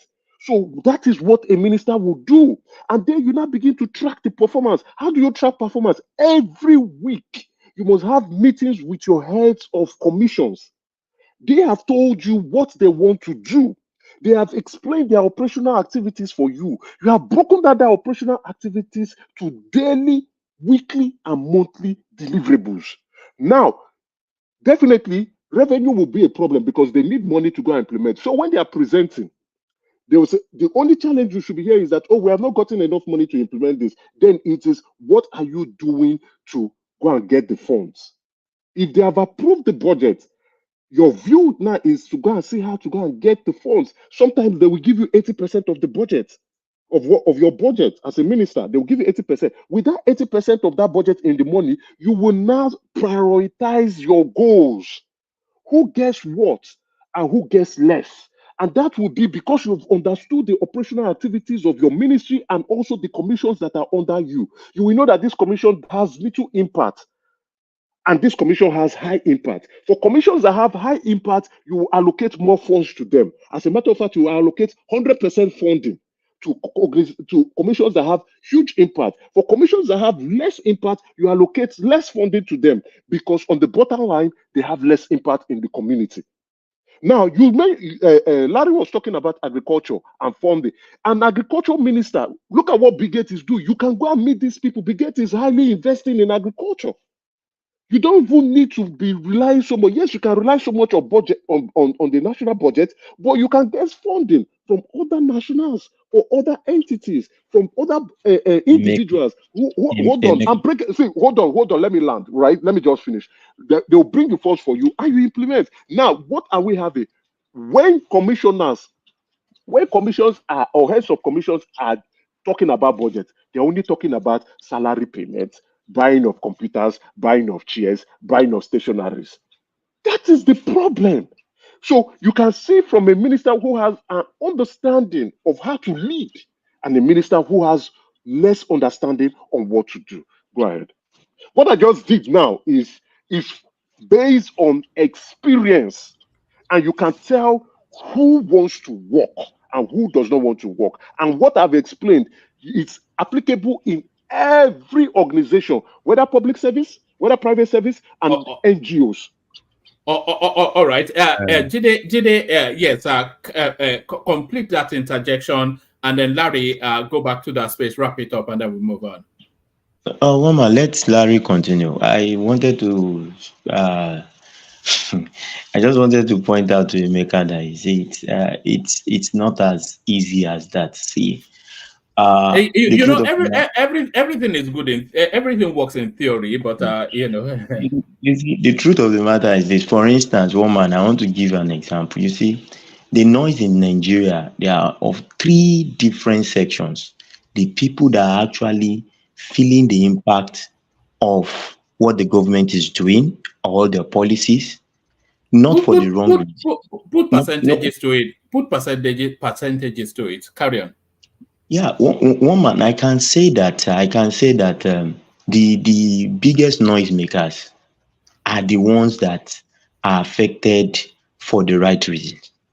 Okay, that what the government is actually doing is correct, but it's affecting them because they are doing the bad thing. For instance, let me give you an example. I have 2 people in my environment that work at the port. Ever since they stopped and they started this single payment system, the digitalization of the payment at the port, you can imagine somebody that he has a Ford and he has an ML, Mercedes-Benz ML 2010, saying that he went to the person that he's buying meat from, and that because that person knows him before that, he bought on credit. That the person even said that, no, it's not possible that you say you don't have money on you. This is somebody that spends lavishly before, because all those things were coming. And if you see the way he was lamenting, crying, two of them like that in my street that I know very well. Do you understand? So the truth of the matter is this: the real people that we maybe most of us that are not doing anything bad, and this thing is affecting us. Most of the people understand. Most of the people feel like, yeah, maybe this is just what we should do to get to where we are going to, right? But the people that are making the noise, The people that are trying to topple the government, pushing out bad news, pushing are those that are affected badly. And that is just the problem of the country. That's the problem. You know the problem. If you say those people probably don't have access to money to be able to implement things, I disagree with you.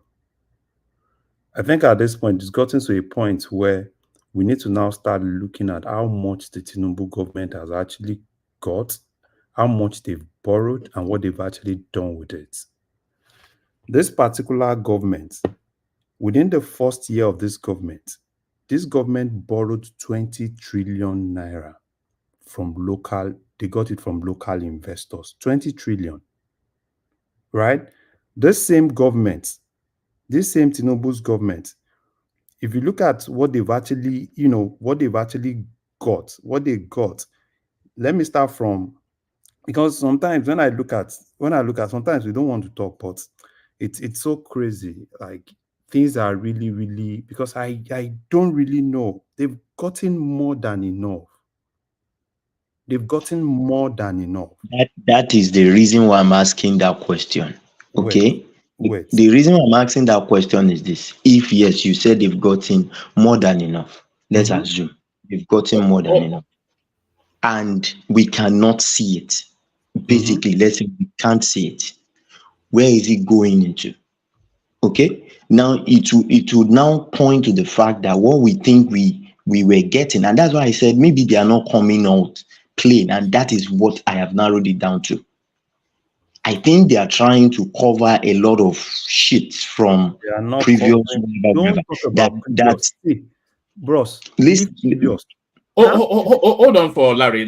Let Larry make that point. You see, leave previous, and that's we've gone past previous, right?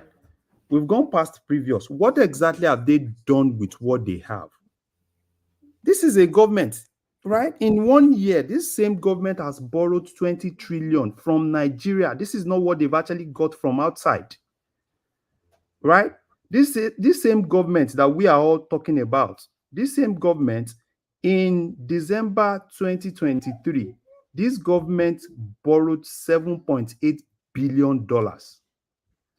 This government got $100 million in December, right? This is the same government in September 2023, they got 1.95 billion naira World Bank loan, right? This is the same government. Larry, right? No, you are generalizing here now. No. When you are borrowing,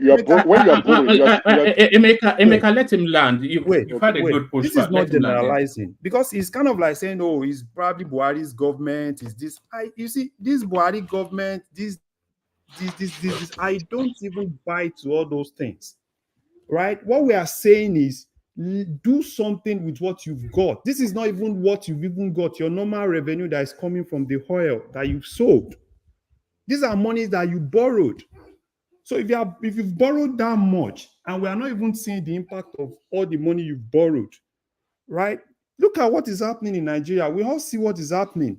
Now, this is another 2 trillion. This 2 trillion that you're seeing is not what was even budgeted for. They need to still go to National Assembly to kind of like look for an approval for it. And you still spend this 2 trillion. I'm sure after like 2-3 months, right? People will not even see some of the impact of some of all those things.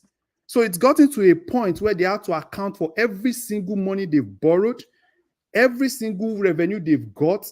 They should leave all this crap of, oh, probably Buhari's government is this, is that. At least Buhari's government, we can still say these are the things. But this Tinubu's government, I can tell you, because it's most cases when we don't even look at, I think probably on this platform, we need to have a time to look at how much the Tinubu's government has generated, how much they've borrowed, and what exactly vis-a-vis what they've done with what they've borrowed. Then we can actually I agree with Larry on this. If these guys are just spending money, is it not the same government that you see? They have the minister. Go and check all the ministers. All of them, jeeps. They have several PAs. Is it not the same government? FIRS, yeah. Zach has almost 45 PAs. And all of them, jeep for all of them. These are where the monies are going to now. Baba is saying as debt servicing. Baba, this is not debt servicing. most of the money we get, Larry, most of our this is not even debt servicing. Larry, We are wait, not borrowing for debt servicing. Larry, wait. Let me on now. There was a point when NNPC said they were not remitting any money. Okay. True. Okay. So how were we funding our budget and everything when So we if know NNPC, that that's since when has wait, NNPC stopped remitting? wait, See, you wait now. You wait. Just wait. See, it is good. It is good when we want to do things. We always have to be balanced. Okay. Okay. For me, I always give people the benefit of doubts before Okay. I go hard. Now, that same NNPC now saying that they are remitting. What are they remitting? I remember that when Fayose was speaking to things that were on ground, Fayose said some things like there are some loans that have not even started, that their moratorium is still 50 years, 20 years, 10 years, 5 years, 2 years, that are still lined up. Okay? The truth of the matter is this: we are not there. Okay? What I see, what I always want to pick, even when Buhari was there, while everybody was complaining, I always want to see what is good. The only thing I see that Buhari did that was really bad, in my own view, was on the issue of his body language to insecurity and Emefiele. But now, if you look at it, look at the gas, the CNG gas, wherever now is kicking up, we can see that okay, there's traction. At least on 2 days ago, 12 stations were opened across Lagos and Abuja. There is one now in Ogun State, and many more are I can see them even, laying pipes and putting NNPC this thing on it, gas line, NNPC, whatever. So you can see there's traction in some areas. For me, I always want to see, okay, where are we going to? It is if we want to say that okay, they are not doing anything, that yes, fine. There are some ministers that might be bad, that might not even obviously these ministers don't get there by, most of them don't get there by level of let me say their merit. Competence. Yes, competence. Some of them get there because they just have to, some people that have contributed to the whatever should be compensated here and there. And if it doesn't compensate them, it won't come back. That is just simple. Wait, let me land, please. Let me land. So what I'm trying to say is this. The truth of the matter is this. If we are to put competent people there, then we will close our eyes to nepotism. Okay, Let's so how is that agree on Nigeria's problem? How is it my problem that the president decides to choose people that are not competent? No. You feel hold on for him, Jide. Hold on. Yeah. How is it my problem? Because see, it's easy for us to kind of like give this excuse, oh, probably the people are not competent because he needs to go. But it's not my problem. I don't even care. All Do you think we excuse bad governance in Nigeria too often? Yes, because we kind of like say, oh, probably, it's because of this. I don't even care. I'm a citizen. A citizen does not even care who he appoints. One man. I think we need to tell ourselves. Wait, no, Larry, wait. I think we need to tell ourselves the truth. Let's tell ourselves the truth. So let me make this point to you. We need to tell ourselves the truth. The truth is, we are very, very difficult people to deal with. That's the number one thing. Now, if I am chosen hold on. Before you go further, how are we difficult to deal with? I would say we are the most plowable people to deal with. All we are asking is for good government for the benefit. How is that? Are we asking for too much? That the impact of the abundance of resources that we have impacts on the people. How is that asking for here? Very good, woman. I'm going to explain what I'm trying to put across now. This is what I'm trying to put across. Now, if I am chosen as if I'm giving governorship whatever today, or let's say I'm elected I can say that, okay, I can say if I want to pick somebody for economics, yeah, I will say, okay, I will pick Kolata as an advisor. I will I only pick people that I know from my circle. Yeah, but that's bad. That's bad governance. Oh no, hold on. That's bad governance. Now, what are you talking about? No, it's not bad governance. That is where I'm going to, because there we now start talking. We will not look at competence anymore. We will start talking about nepotism. Okay, and if we don't say nepotism now, let's say, okay, I want to pick somebody from Inewi that is so and so that has the competence, and this somebody will recommend him, probably because that person is not in my circle. I don't know much about him. If somebody is recommending him, it will be from the party. Now, the party people will complain that Agreed. you That's have how not. it's done. Agreed. That is how it's done. The party people will complain that you have not chosen somebody from the party that took you there because you did not pick somebody from the party. If the best candidate is somebody that is not even in the party, let's say the best candidate is somebody that is somewhere, that does not even belong to a party, you want to choose that person and say, be there, the party people will stand against you. Now you put that person that is even there, that is even from a party, but you know is the competence, somebody will come and say nepotism. We need to tell ourselves the truth. Is either we want to face competence, or we want to talk nepotism, or we want to talk partisanship. See, Jide, let me just say this, and I'll leave things to you guys. You see, the president didn't pick people that are competent. Is the party? Is the this? Is the that? These are just unnecessary excuses, right? It's not my problem. That's why he's the president. That's why it's written in the constitution that he has the prerogative to choose anybody he wants to choose. He's not compelled to pick one person from probably one party man's recommendation or anything. It's his prerogative to choose, and he chose the people he wanted, right? And even if you look at all these ministers, it's not all of them that are party people now. So why are we now saying, oh, but probably because it's because of party people, this, and I don't even care about some of all those things. My own this is what I meant now, Larry. We excuse bad governance too easily. Not you, Jide. I'm not saying to you, but how many times have we cycled around this sort of? We have a country that has vast. I think probably Congo is probably the only country more resource than Nigeria. We have a country that has vast resources, and we are saying we want our resources to impact on our lives. And we lost in the fog of, and that is why and the dog ate my homework. I don't just, if you can't do it, get out. You know, it's just and we will do this for another 8 years, another cycle of sorry, a lot of background noise from you, Joel. We'll do this for another 8 years. Excuses. Another set of chances will come in. Will psych. How many times have you heard this sort of narrative in the course of your life, Larry? That is how we excuse Buhari out of office. We excuse Goodluck Jonathan. We excuse Obasanjo. We are excusing this chancellor now, and then the next chancellor, the same set of excuses. No,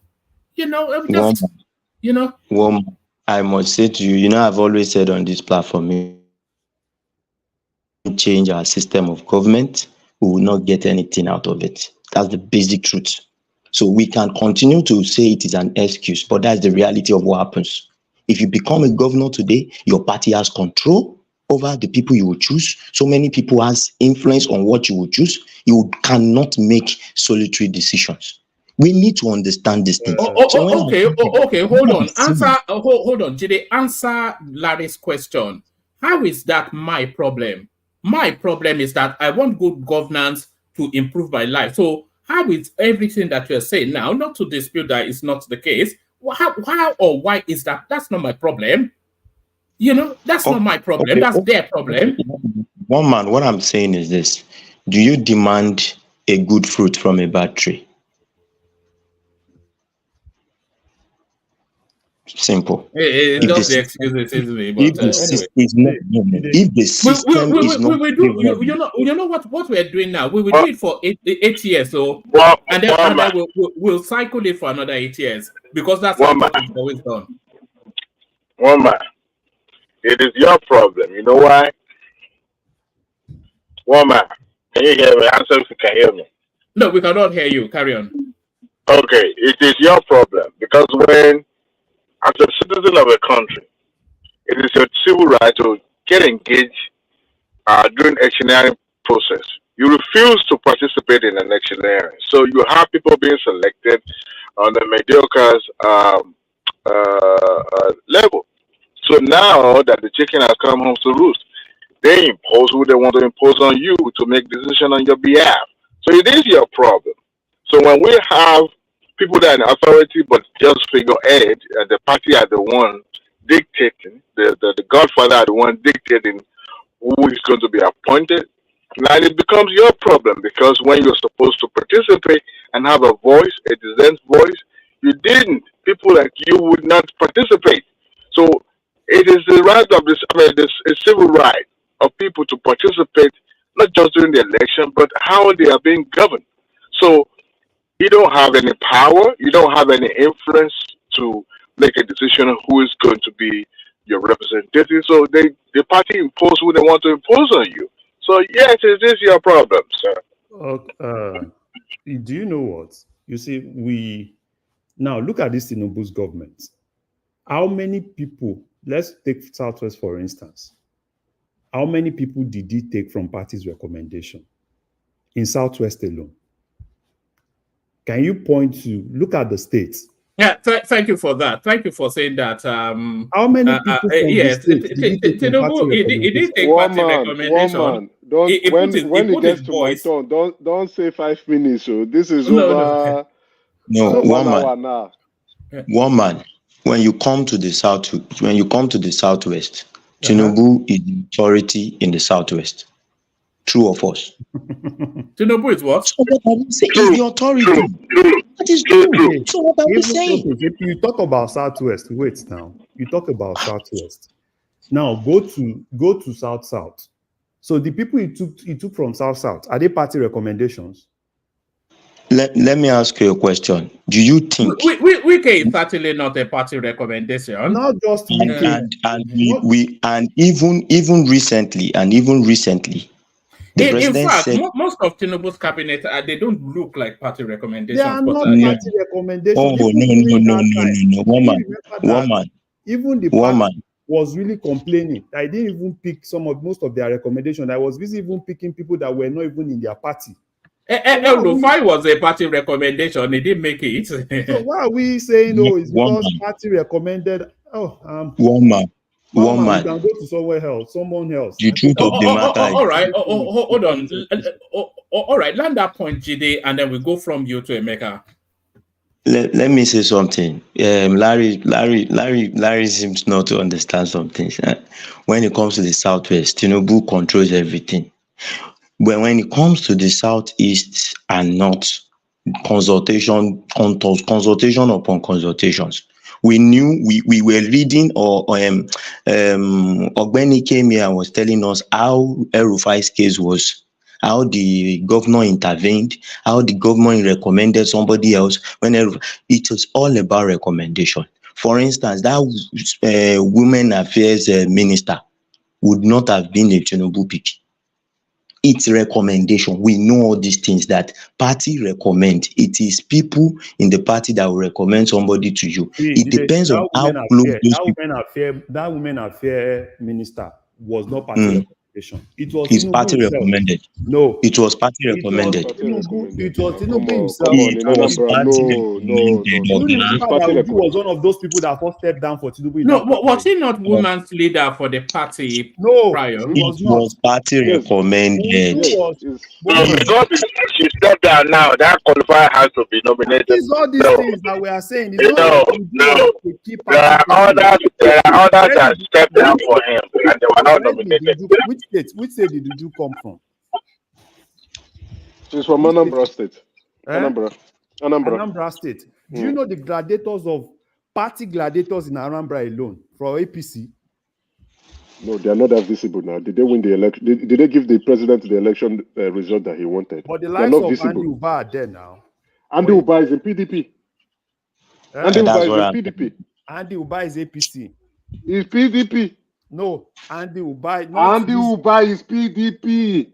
What are you telling me? Andy Uba is PDP now. Andy Uba that Uba is contested under APC. You say one of the Ubas. One of the Ubas is Andy Uba is PDP. we understand If I Uba is an APC. Uba.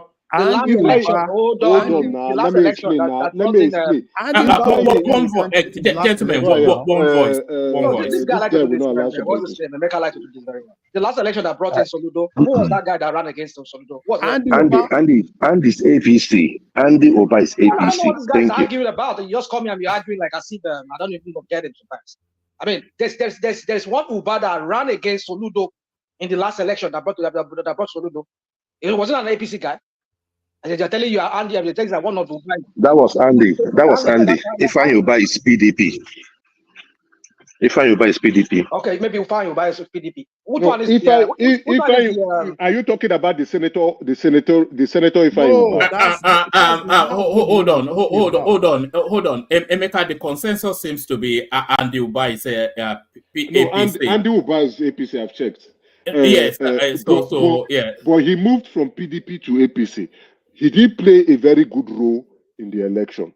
So he's not, you understand, we know how the South behave. He has moved from a PDP, he's a strong PDP leader, but he moved because of Buhari. He moved in, when did he move?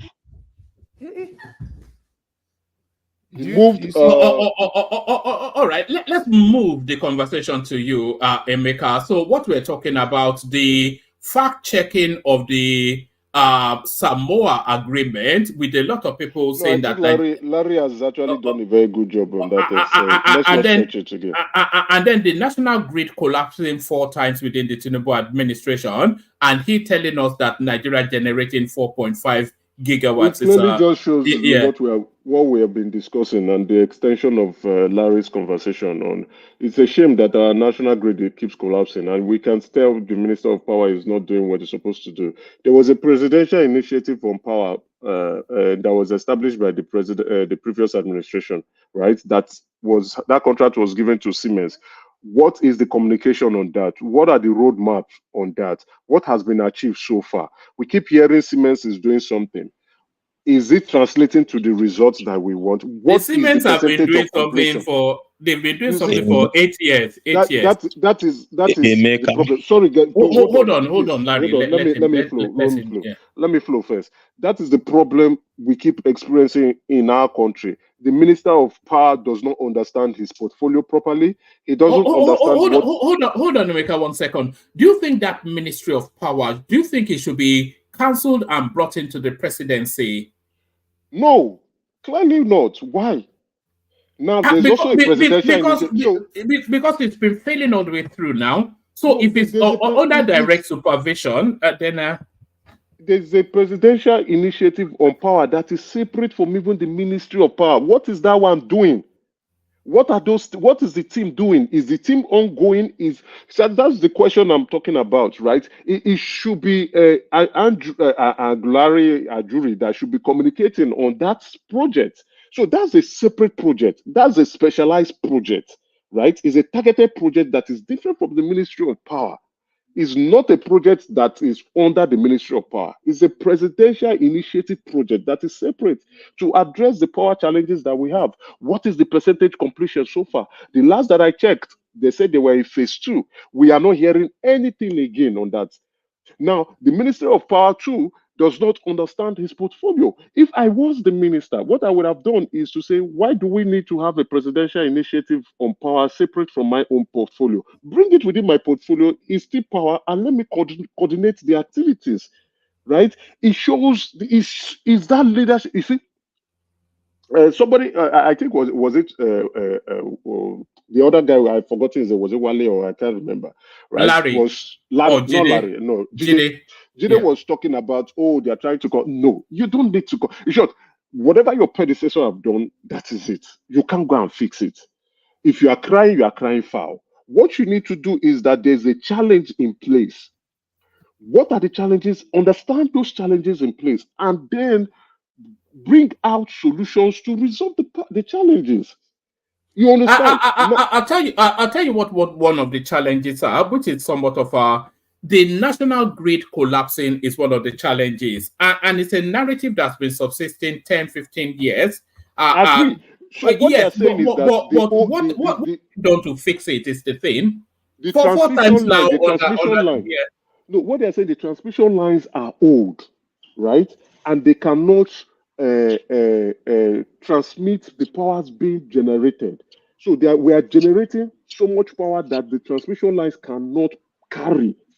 Right. So What's how do been you done solve to that? fix it? Yes. What's Thank been you. done? How do you do that now? Is one, you have to revamp the transmission lines by putting new transmission lines. Right. That's what you need to do, right? Yes, That no, comes with cost. not what you need to do. What's been done? This has been the No, that has situation not been done. Nothing has been done. yeah, but that's Nothing the has been thing. done. So That's the thing. now we are generating enough. Not that we are generating enough power, but we are generating power that cannot be transmitted to the distribution lines. So if this power cannot be transmitted, then the distribution companies cannot get enough power to supply to their consumers. So even if we are saying, oh, we want to generate 20,000 megawatts, our distribution lines will collapse. And that's why they are collapsing. So it appears like the power generation is too high and the distribution line cannot take it. So there is a need now to put more distribution lines, enough, so that the ones that we have currently can work within their capacity. And the ones that we are putting in place can now take diversion of those power generation and distribute them and transmit and distribute them to the distribution station so that the distribution organizations can now sell this power to consumers. So simple. Now, but again, Perhaps the Lagos Calabar 11 billion should have been put to that use instead. No. That's not how it should be done. So you see, that's why I was telling Jide, was it Jide or Larry? I think it was Larry, that you are generalizing here, right? If you are borrowing, you need to know why and where you would apply the borrowed funds. And I think Baba was hitting the nail on the head and saying we're borrowing to pay debt, and which is true. We borrow to pay debt. So it's not borrowing to go and implement things. So now I am also going to my previous narration on what I was saying. We have ministers that don't know their job. We have ministers that are not working. We have ministers that don't understand how to implement budgets. We also have ministers that don't even understand their ministry. I will give you an example. The Minister of Women's Affairs does not understand what she's doing. That's why she's running helter skelter. But you can still have the Minister of Aviation.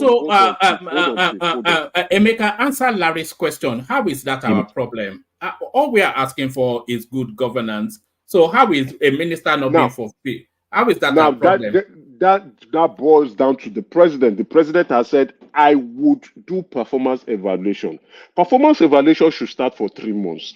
Within 3 months, what the president should have done, within 3 months, come and communicate to us, which they have actually done. And when they were doing it, you saw that many of the ministers did not even know what they were doing. So look at the Minister of Youth. She was just talking nonsense. Minister of Women Affairs, nonsense. Minister of Agriculture, nonsense. Minister of Power, nonsense. But Minister of FCT was hitting on the nail on the head. What I'm doing, what I've done, what I'm doing, and what I will do, I'm going to do in the future. Minister of Aviation, hitting the nail on the head. Minister of even mineral resources, hitting the nail on the head. I don't know if you've listened to his recent speech yesterday. Yesterday was Friday. Yes, yesterday. I'll try to get it and send it to you. That guy is unveiling and unraveling the secrecy going on in illegal mining in the country. And he spoke about our lithium. That man understands his job. That man understands his ministry. That man understands the goal. He has said our lithium has cobalt, copper, and other minerals that are very valuable. So our lithium alone is highly desired in the world. If you know the importance of copper, copper is very expensive, very scarce, and very rare. Then talk about cobalt, then the lithium itself. So when you are mining for lithium alone, you are also getting some very valuable rare mineral resources that you can sell. And what did he do again? For the very first time, he put in place policy framework that we never had in the ministry. Now they have actually now been able to endorse our gold. We now have Nigeria that has a gold bar. I don't know if people understand what it means, because I was when I saw, I was appreciating the minister. Some ignorant people on Twitter was just talking. You see, a lot of people are very ignorant. I could understand, right?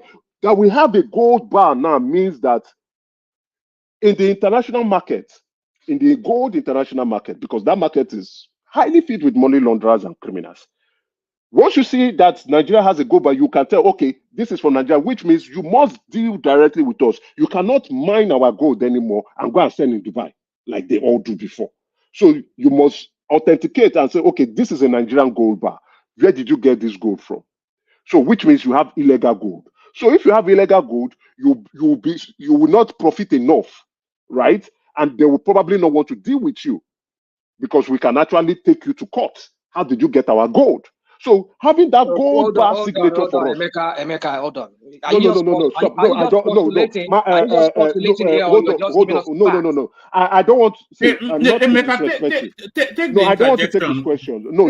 I don't not to disrespect him. I don't want to. It's not like I want to disrespect him. It's okay. Go on. Right? Go on. I don't want people coming with this pessimistic viewpoint. I don't want it. No. No. Hold on, Emeka. Okay, so let me continue. Let me come. Emeka, hold on. Interjection is allowed now. No, so hold on.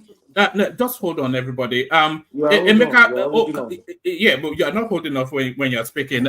Not really for rational mind, but for the purposes of the conversation, there has to be a counterweight to narrative. So if somebody wants to counterweight, just so that we're having a balance. Not coming with, oh, we have done. No, you know, rational mind is always like that. That's why it's not to disrespect. You can't preempt what he has. You can't preempt what he has to say. No, it's not to disrespect. What I want, if somebody wants to, okay, carry on. If you don't want to take the interjection, what I want is not like what we have been doing. Or no, I am providing information, right? That many Nigerians are not aware of. Okay, it is either you do two things: go and research that information, and if you have questions, if you have researched the information, you will now be informed on that information to now ask. We cannot ask a question if we don't know it, right? Is that what you're saying now? I see. Rational mind, we don't know anything about what you're saying. Rational mind, please, not to disrespect you. Why sometimes when you say things, you just say, what we've been doing the president. I don't want to go through that route. Not today. I'm not trying to disrespect you, right? If you ask me informed question, I will take it. If you want to kick back, it's not I'm trying to want to dismiss you, no. But this is not the time. Where I'm going to is not on the ministry itself, but I am only highlighting ministers that know their job. That's what I'm highlighting, not on the ministry itself. So I don't want to go into the ministry and pivot into that. But what I will do is I will send to one man his speech yesterday, and one man can try probably to play it tomorrow, and that might form a context for tomorrow's discussion and dialogue. So let's just make this communication very progressive. You can kick back against the administration, it's fine. I have my own criticism. I gave the administration 1 year, and I'm going hard at them because there's a clear leadership weakness in the administration. A lot of ministers don't know what they're doing. The president has promised us performance evaluation, and performance evaluation should have been completed. And those ministers who are not doing what they're supposed to do should have been sacked. Whoever has recommended them, go back again to those people, the political chieftain, and say, give me somebody who is better. So if they know that they will be sacked, they will do the needful and understand their ministry, understand their operational activities, and understand how to implement operational activities. Because many of them don't know what they are doing. There are a lot of them. A lot of them don't know what they are doing. They just come to the office, they are being driven, and they collect salary, and they pay salary, and they just go. That's what is observable. But you should have your plans. Your plans should be there, and you should follow your plans to the T. yes, your plans might not be implemented properly, maybe either due to funding issues or due to some challenges that you did not see coming. But then again, it's now when you see those challenges, you sit down and say, okay, what do we do? Look at Dele Alake. He said it yesterday. He said insecurity in the mining industry is not only peculiar to Nigeria. If you go to all the countries, even in South Africa, and when he said that, I said that is true. Because if you go to South Africa, the gold mines in South Africa, they are fighting there. Even not just only the gold, the diamonds, they are fighting. So there's always insecurity. And he pivoted to that and said, there are external factors that are ensuring that Nigeria continue to remain the same. This impoverished situation, which is true. We can leave that to this security enthusiasts, like what's his name? This what's the name of this security enthusiast? Forefathers. Tunaja, who has always been hinting on it, and I agree with him on Tunaja because we have external factors, foreign actors who are coming, which I have shared. We have the Chinese who are sponsoring insecurity in the north and mining and taking our mineral resources out. That's what they are doing.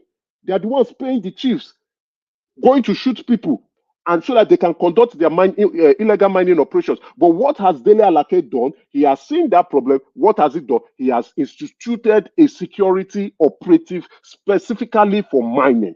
That is a minister who knows his job. That's what I want to highlight here. That there are some ministers that know their job and they are doing their job, and there are some ministers that don't know their job and not doing their job. And the ministers that don't know their job are a lot. And that will impact on the president. If the president is saying, I want to deliver and I would hold ministers to account, why is it delaying so far? It doesn't matter who these people are or who their godfathers are. Just tell them, chief, this person is not working. Sack this person. Give me a good person that can do the job. And that person can come. That's the problem we're experiencing in the country. Now, Emeka, please, 1 minute. You touched on something the other time. Touched on the Siemens project. I follow that space keenly. In fact, if you go on YouTube, you see a lot of videos there. The Siemens project is not to work on the grid. It's actually our substations. Power generation. Yes, it's our power generation. substations. Yes. And I know the Siemens. It's just on power generation. It's not on the transmission part. All right, so that's fine. Who's working on the? We get what you're saying, but who's working on the grid? I want to land a point on that. I think we understand where you're going, but you are not going to where the conversation is. Hold on now. The conversation is okay. The Siemens are there to work on the substations. There's XYZ is working on the generations, but they hold on. The grid cannot sustain to get it to the end users. So how do we get it to the end users? So it doesn't. That's all that matters. That's all that matters. On my screen, the presidential initiative, right? Can I say what I wanted to say? Can I just complete what I wanted to say? Yeah, thank you. Yes. Thank you.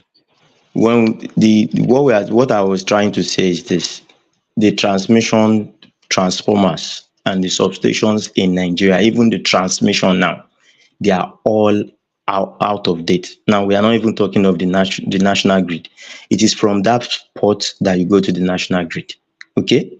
Now that is what they are saying. I think they have 14 transmission stations and 22 transformers, which Siemens has already installed 3 substations, mobile substations, and they have done 5 transformers presently. You can fact check that. But the problem is, it is after they finish that one now that they will now want to face national grid. I don't know why they are not taking it at the same time. Maybe it is fund related too. But just to put it out there to Emeka, when he was saying that Siemens is not, we didn't hear anything, just to tell him that. No, we didn't hear. I'm not saying they are not working. I'm not saying they are not working. I'm saying we are not hearing. There's a difference. Yes, they are working. Yes, they are working. And it's on the internet. No. I'm not disputing the fact. I know they are working, right? The president has met with the chancellor of Germany twice or 3 times. They are working. Why say you are not seeing them? What do you mean then? I am not the communication. What have they done? What is the percentage of completion? So listen to understand, right? That's what I said. What is the percentage of completion? So now I've looked at it. It's just time. I've not learned, but now I'm looking at it. The plan is distribution. There's a distribution and transmission plan. So 10,224 kilometers of distribution line, 579 distribution line projects, 2,894 distribution transformer, 10,000, right? That's it. So they're also going to work. So they also have a plan to do 56 kilometers of transmission line and 5 transmission line projects. Then they will upgrade the transmission substation. So it's still part of the plan.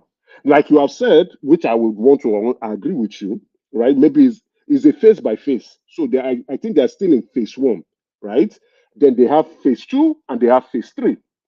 So the goal is to generate 25 gigawatts of power, and likewise to be able to transmit that 25 gigawatts of power through the transmission line and distribution system. So generate 25 gigawatts of power, transmit that 25 gigawatts of power, and distribute 25 gigawatts of power. So it's still a phase. So maybe funding may be the problem. There may be some other challenges that might be coming up. That is why I'm asking. It's not like they are not working, but how far? Let them communicate. Hold on. Let me hold on so that we don't pivot. Other people are I just want to ask. If you are not ask. open to question, no problem. No, ask. Yeah. So we've all said, all these things that you said, they are good, right? So what exactly can we do to stop this collapse, this national grid collapse? Because they said this is the 4th time in 2024, and we are just in July. So obviously, if you have 4 times in a year in 2024, that means 4 times in 6 months. Right? From my layman view, right? The national grid, the transmission line collapsing is because too much power is passing through it.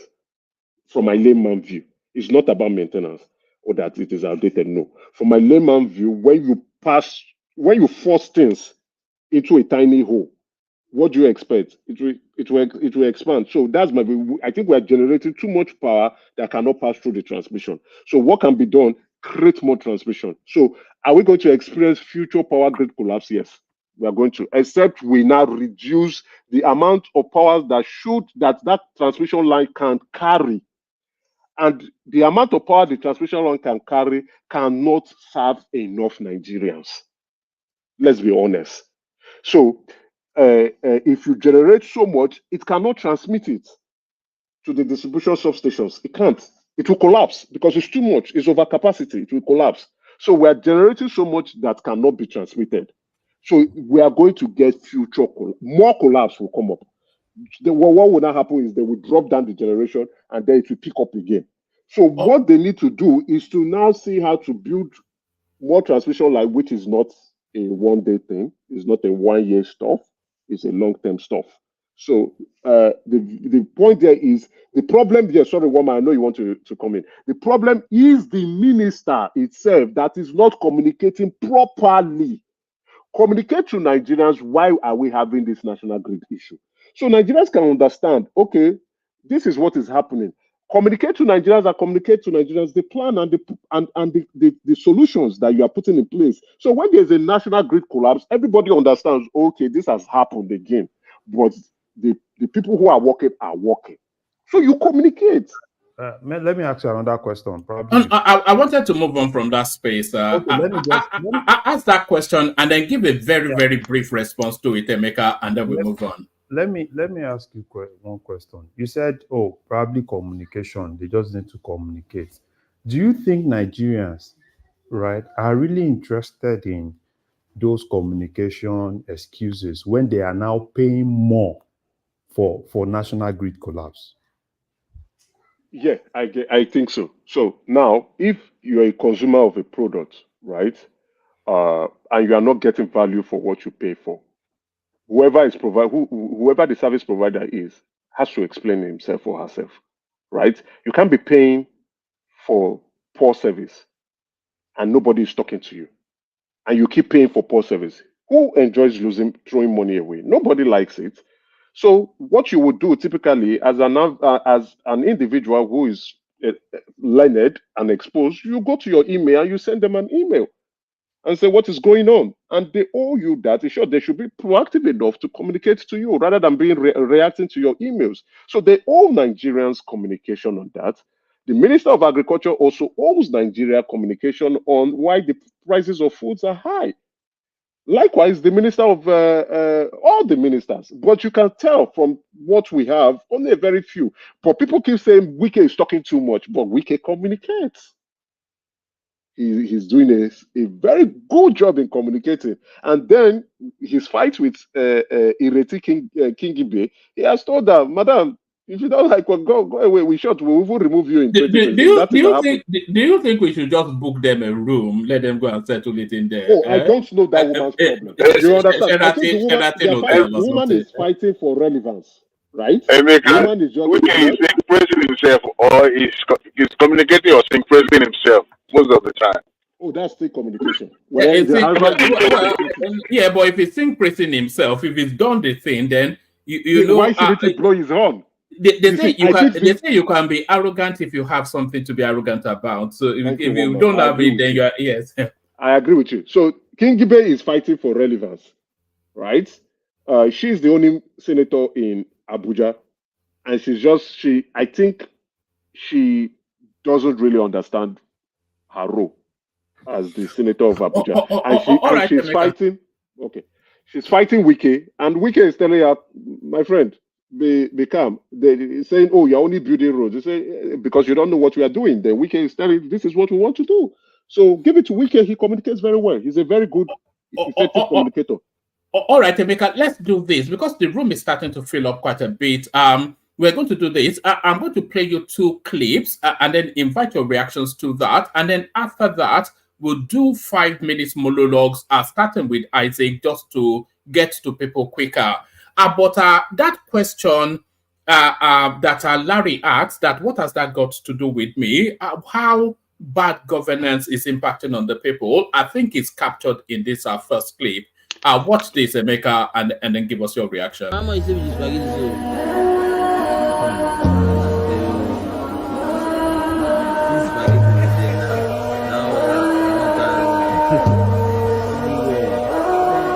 With this Tinubu, how do you want to So this is where we have now got into. Remember when we showed the images of yams being cut into fork size? What was that? That's spaghetti. They are chopping spaghetti from the park into nylons and selling it at 100 naira a pop. So this is where we are now. Yeah, it's the situation is getting really sad.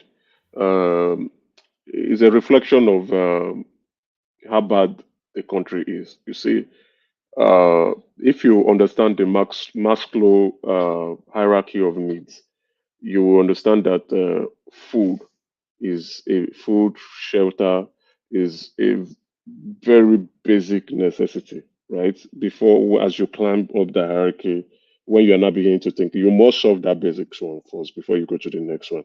So I don't know why the president is it not shameful? I don't think we've ever reached this low before in modern times. That they are cutting, just look at what we saw. They are opening packets of spaghetti and cutting it to tiny bits. And oh God, it's sudden. And again, I don't know if the president is. He has an idea, but is he truly? Does he truly understand what's going on? Why? So I would not want to. I would blame the president because the buck stops at his table, right? Now the minister itself. We've talked about. Larry hinted on it. I have hinted on it. He's inept. He's inept. Let's be honest. He's inept. Now, then again, since things are getting this bad, the president should be looking at constituting an emergency on agriculture and food pricing at this point. Because what the quietness or the inability not to do this will only trigger people, right? It's a time bomb that is ticking. It's only a matter of when. I hear they want to do a protest in Lagos in August. within, I think, in 3 days. It's a 3-day protest, 13th or whatever. I can't remember the date. It's only a matter of when. You can't have hungry people and lots of hungry people within a confined, a geographic location. You're only going to anger them the most. So the president, I hope the advisors, special advisors, and likewise the minister too, are listening, because nobody cares what the challenges are. Nobody cares whether you are fighting inflation. Nobody cares whether you are fighting food smuggling, or whether you're. What people want to do is, I want food. Can I afford it? And can I eat well? Simple. That is all what the average Nigerian cares about. So the president must sit down and declare an emergency on food pricing and the supply of food, and as well as agricultural products in the country. And he would need that through the Minister of Agriculture, who should step up. It's not about having a portfolio as a minister and you are bragging around. It's about you understanding and reading the room and knowing your job properly and how to solve problems. You must be a problem solver. How do you solve this problem? Because the president has designated his power to you. And then you should be one who, like a subject matter expert, to now provide solutions and likewise communicate to your boss, who is the president, on the things that you think would help out. And if you think the inflationary pressures is creating these challenges, you work with your co-ministers, the Minister of Finance, as well as the CBN governor. Sit down, have a discussion. It's a team. You don't work in silos. Have a discussion to explain, okay, these are challenges. Now, I will also have I will also be thinking that the National Security Advisor should also be part of that committee, because it's going to turn into a security issue. If it's actually a security issue, when you have scarcity of food, It's the biggest security issue in the country, Emeka. It's bigger than banditry, because the people are threatening to protest, and once they roll out on the streets, you won't be able to. I'm not even talking about. It may surpass in stars. The protest is coming because of this concern, right? And then, thank you. You've highlighted it. You saw what happened in Kenya. They said they wanted to protest. Peaceful protest started into looting and destroying of government properties and the Senate House. Now ministers in Kenya, they are running into the bush. They are not eating from the bush. They are hiding because do you believe that? Do you believe that image? Because there was a table well laid and all these people eating in the bush. So well, I don't know if you know. There are lots of fake news in social media, but I saw it. But again, if people are protesting and you're a government official, would you want to be seen in public? They are going to kill you. So you don't want to be seen in public, and I would not expect you to keep your family in your residence within the capital. You should be jetting out of the country immediately, because people are angry, and once they see you, you are now and if you identify with they will identify you with their anger, and you can't control the reactions of people. They are going to kill you. You can see them beating up the police, even though the police is there to maintain peace and order. They are beating up the police because the police symbolizes the government, and they are angry with the government's policy, and they are beating up the police. So now talk more of you, who is a minister, directly a minister, they will just kill you. So I don't expect ministers. So when I saw them in the bush, I laughed. I said, that is where you people should be hiding. Anyway, all right, let me take you to one more clip. Emeka, at the end of this clip, you have to explain to me how this governor got his second term. Watch this. This is Abekuta, this is Songo. The governor of Ogun State wants to come to Songo. He has to go and pass through Lagos to come back to Songo. If you understand, you understand. If you don't understand, you are a data boy. I can't help you. Like, you are in Ogun State. You are the governor of Ogun State. You are in Abekuta. This is Songo. This is Lagos.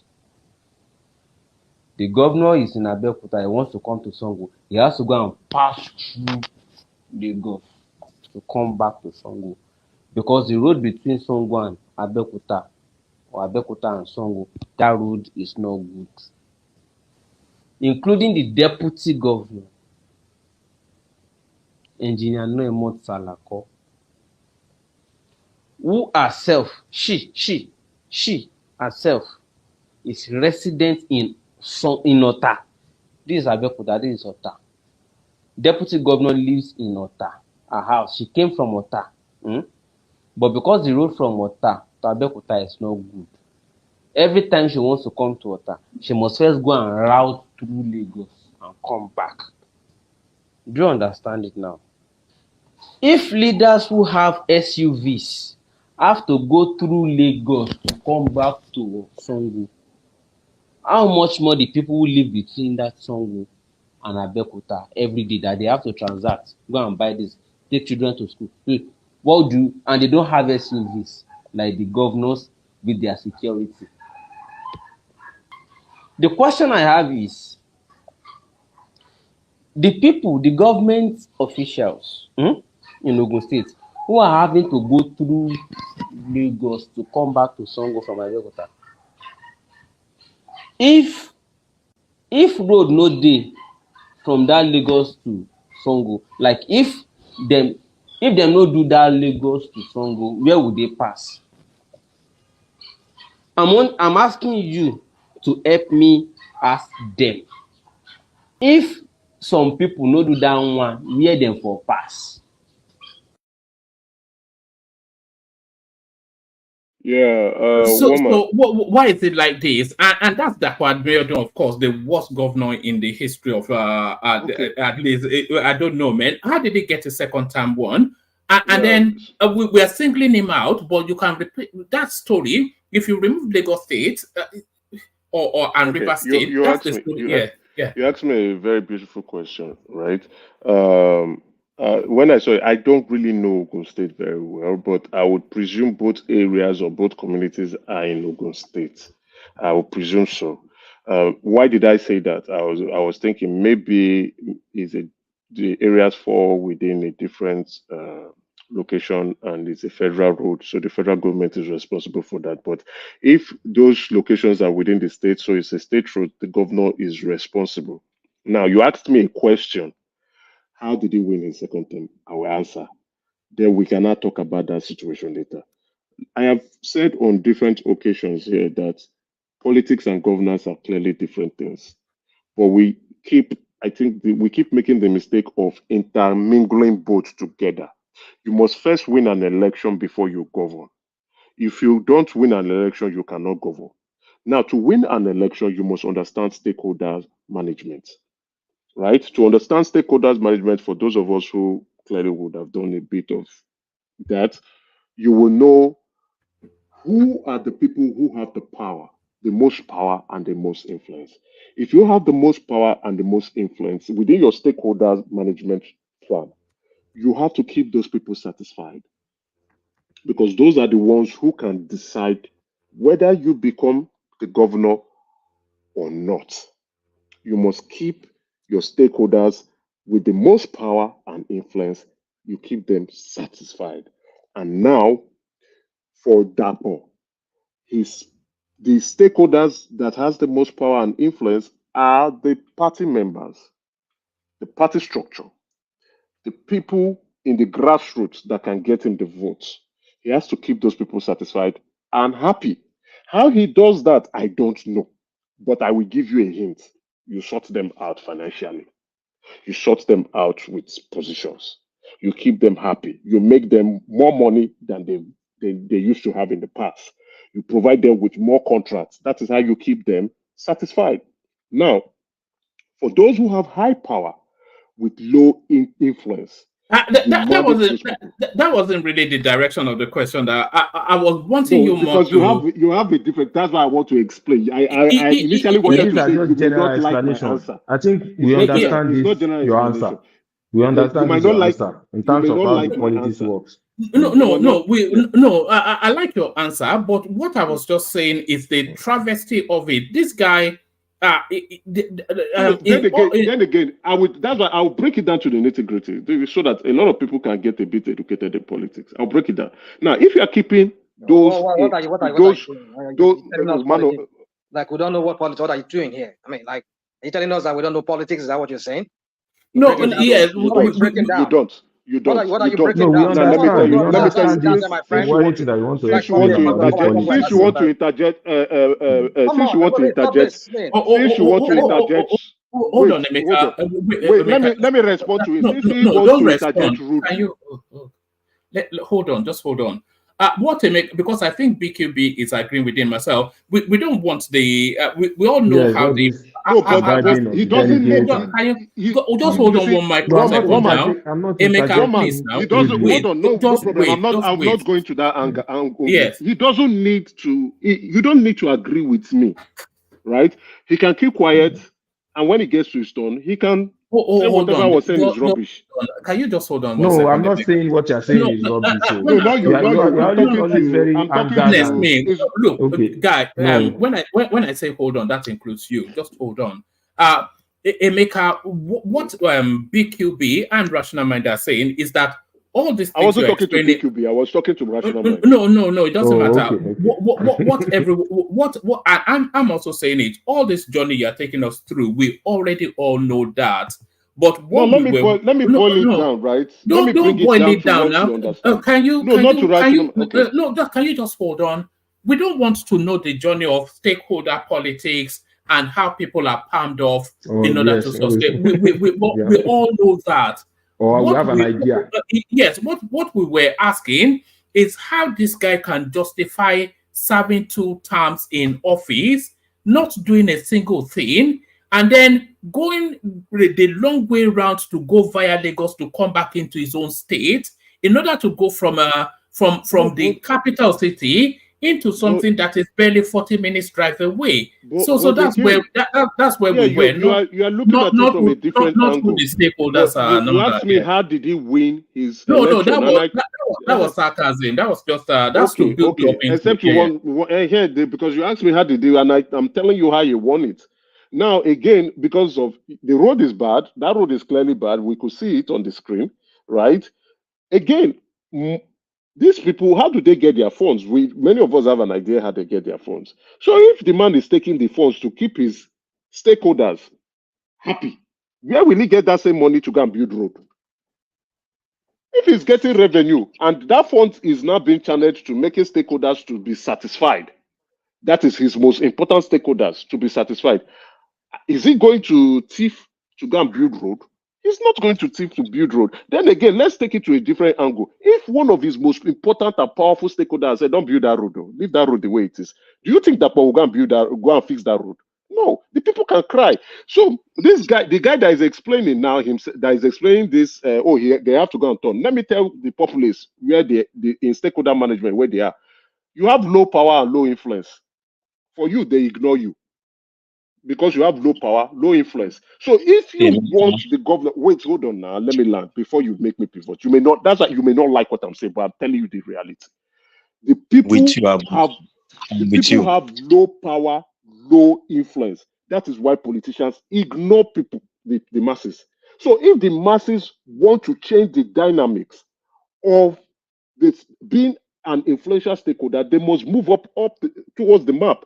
They must begin to have more power and more influence. If the masses have more power and more influence, they will be recognized. And why would Dapo not go and build that road?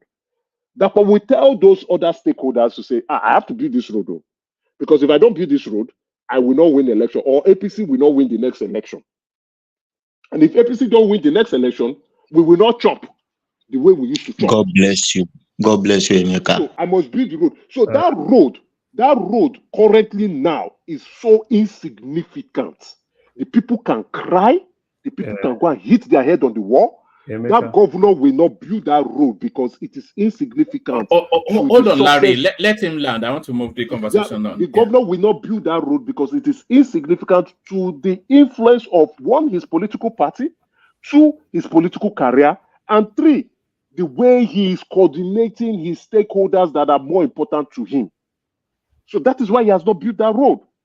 So he would prefer to go to Lagos, even if the road would, even if it's for him to go and drive through Abuja to enter, he would prefer to go and do it. So we must understand before we want to criticize. And let me be very honest here. That is how politics and governance can come to they tie together. But again, with politics, it's about power. Who do you satisfy the most that can get you to your desired goal to become governor? And I will tell you for free now, if there's a third term election for governors, and that is governors can do 3 terms, that will win the election without building that road. Emeka, God bless you. God bless you. God bless you. Let me just say something. That's what I was saying the other time. All right, no, hold on, Jide. Let Larry have the final say on that space, and then after that, I'm going to do a 5-minute monologue because people have been waiting for a while. Because that's my state. One man, I wanted to say something on this. Yeah, let me just say something because I'm actually from that state. I really don't pity Ogun West people. And why I said I don't pity them, because they were actually the one that made Dapo win. If not for them, Dapo already lost the election. He lost the election. But they were the ones that rescued him. So if Dapo eventually, after rescuing him, still decide not to do some of the things they want, then they should hone up and take Larry, great concern that you have as someone from Ogun State. I can understand Sorry, one and man. feel. I have something to say on this road, please, just for 30 seconds, please, after the current speaker. Okay, so I say I appreciate Larry's contribution as a resident of Ogun State. It is painful to see this, but again, you've highlighted what I was saying. Dapo has a very strong, powerful structure in Ogun West. So whatever it takes, that structure would win him an election, or they will continue to win, give APC the votes that is required. Now, if I have a very good control over a particular power structure in a senatorial district, right? I know that regardless, whatever is going to happen, my structure will give me the vote that I need.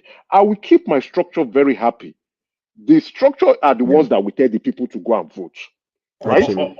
Now, they are the people that they will tell the people to go and vote. All right, Emeka, I think you've explained it already. Let me tie it down to that road. Let me tie it down. Let me conclude to the road. I'll conclude. Hold now. on, can I make us shut up? You are not the only person here. You monopolize Let the me whole just- place. That's not fair. Let me just make a statement on the road, because what I see is, Emeka, you have made the point already, but you're just emphasizing it more. That's what I think. We've understood your point already. Can I just say something, one man? Yeah, carry on. And then after that, we will go to the monologue because people have been waiting. Yeah. The two main expressway on that road, Lagos Abeokuta Express Road, and the Aton Tai Idiroko, the one that leads to Winners Adeboye's church. Those are the two main Covenant. Yeah, those are the two main express road there. But I want to point one thing to us, that the politics on this road predates Dapo Abiodun, because I have an uncle living in that area, so I know that road very well. I apply that road every time I'm in Nigeria. I must apply that road. If you remember, during the time of Gbenga Daniel and then Dimeji Bankole as the speaker, there was a fight on the bridge, the Songo Bridge, to commission that bridge between the Dimeji Bankole and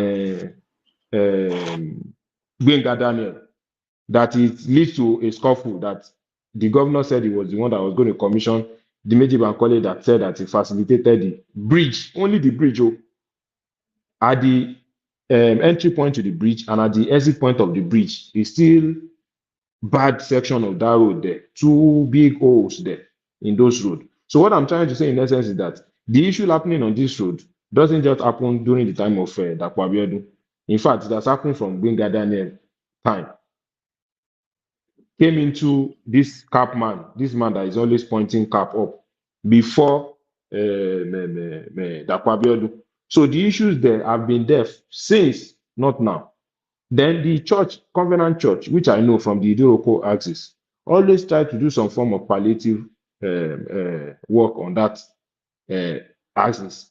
But every time it is done, it seems that the people there, I don't know what makes the road collapse. Immediately, if they do it within 1 week, you just discover that the road is collapsing and collapsing. And it's a major federal road that I will assume when Fashola was minister, either the Abeokuta home or the Idiroko home should be done, So, should have so been what you are done. saying, it is a federal So, road, not a state road, yes, right? absolutely. It's not a state road. So I am right. Emeka, Yes, stay no, it's a muted federal for a road. moment. Yeah. So those are just the point I just wanted to for us to drag in. It's not only during the Abiodun's own. This predates back to Gbenga Daniel and then Amosun, now to Abiodun. So that politics has been from that time till now. And those people have won Woman, can election I too, conclude? Woman, irrespective can of I conclude? what the constituency is. Woman, can I I think I'm conclude? done. Thank you very Wisdom, much. Thank woman, you very let much. me conclude and then you can move it on, right? There are two, but I'll be very quick, just a minute. Now, when I started, I think a lot of people don't like my voice, it's fine, but I always want to hit the truth to you. No, you are I said, spot no, on, not you. Emeka. No, You no, are you. spot I on. said that road, there may be a reason. I said I don't know Ogun State very well, but probably it may be a federal road. That's why the governor is ignoring it. And the person who has more knowledge has come in to say No, it's a it's a federal federal road. road. No? So why would the state governor go and fix a federal road? What the state governor would do is to liaise with the federal government to fix the road. Or if there is funding, he can fix and go back. But you remember the problem when some governors were fixing federal road and they will go back, Wike ran into that problem. When he even brought the problem up to Asiwaju during campaign election. Say, am I going to get refunded or reimbursed? Asiwaju said, talk to me later.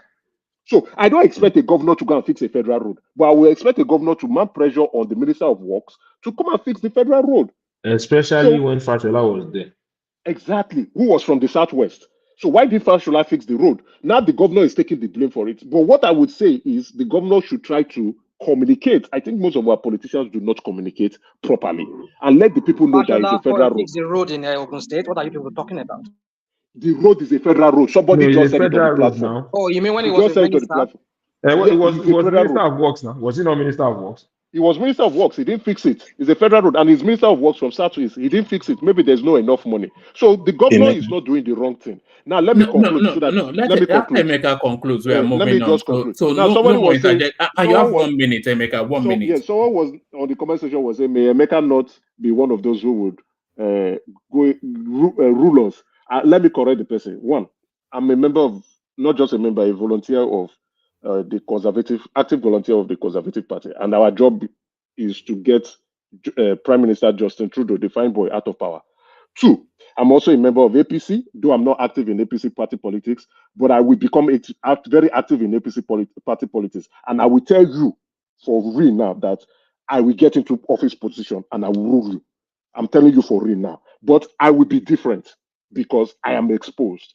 Now I'm saying the things. I'm more exposed, a different kind of politician who has seen the West and see life differently, and who is also a very complete different professional. I will bring professionalism into politics to make things better. Communication will be much valuable and much appreciated. I will communicate to the people, but if you are telling this, I go rule you. So take it to the bank.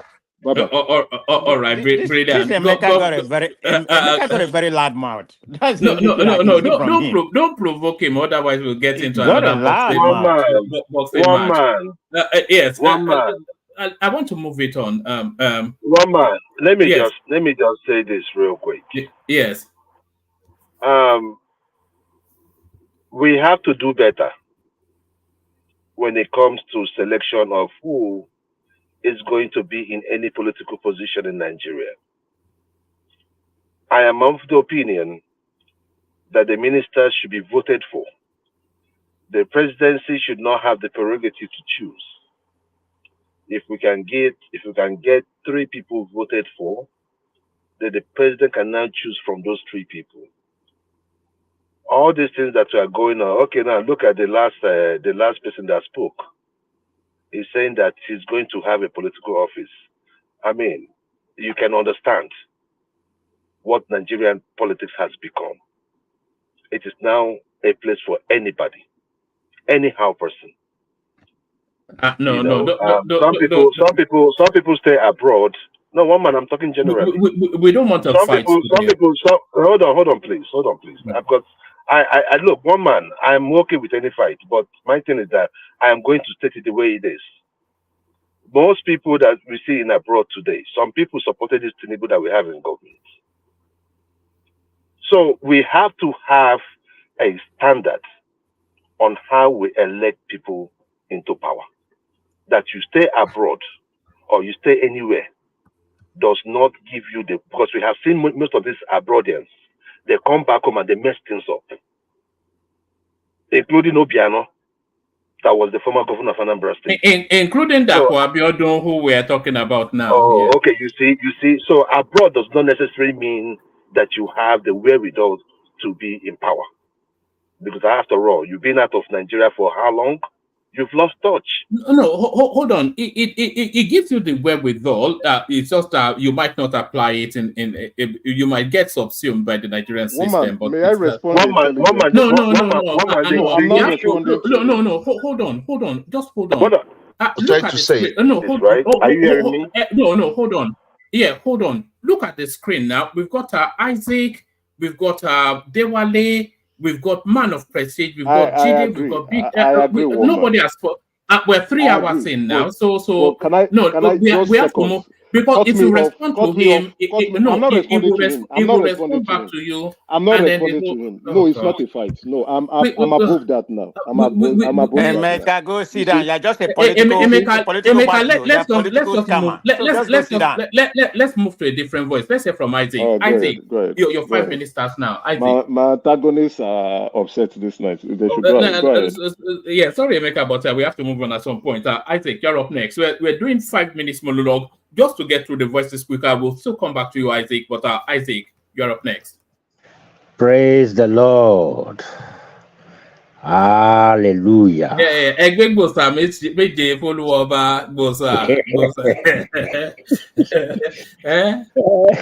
So let me start from here. Do you want me to rattle you? Do you want me to rattle you through the headlines, or you just want to speak from the heart? No, that one go take my time small. Not rattle me at all. I go rattle myself. Okay, carry on. I'll start from where, because I slept up before when Mama was, going through the daily times. How dare you? How dare you? Carry on. So I woke up when Emeka was trying to batch our brother, Rational Mind. So I felt so bad for Rational Mind. So that's why I just wanted to quickly address that. I felt so bad, Emeka, they select. He's so selective. He gets some voice where he go come in, one interject them. He go bounce them back quick. I don't want. He good though, he good. But I want to just talk to those people where if you want to interject, because part of this program is to interject, and we they enjoy them. I believe other people they enjoy them, because when somebody they go some kind of line where they say you want to go far, now somebody go drag them back now, can't remind them say not be so. So as Rational Mind want enter that time, I know the reason, and that one now go before Rational Mind. You see, Rational Mind, your voice here, me and the enjoy them well. But the way you they take the interject, it still does somehow. If we go tune down the volume somehow, you feel get your own that thing inside you, like see the way I suppose attack them. But for the sake of the program, this program, you will bring that a bit lighter so that people go they accept your interjections. So that one is there. We can say PDP na yellow fever, abi na malaria fever, but APC na cancer. He talk that thing before he can join APC. I know say some people go say, this man no say we can still the PDP. I know. No worry. I know what they talk. So before he come join APC, he talk that thing that time. The last super chat, I be the first one where I make with that change where I take make them. So I can't say Niger big go get what they can mean.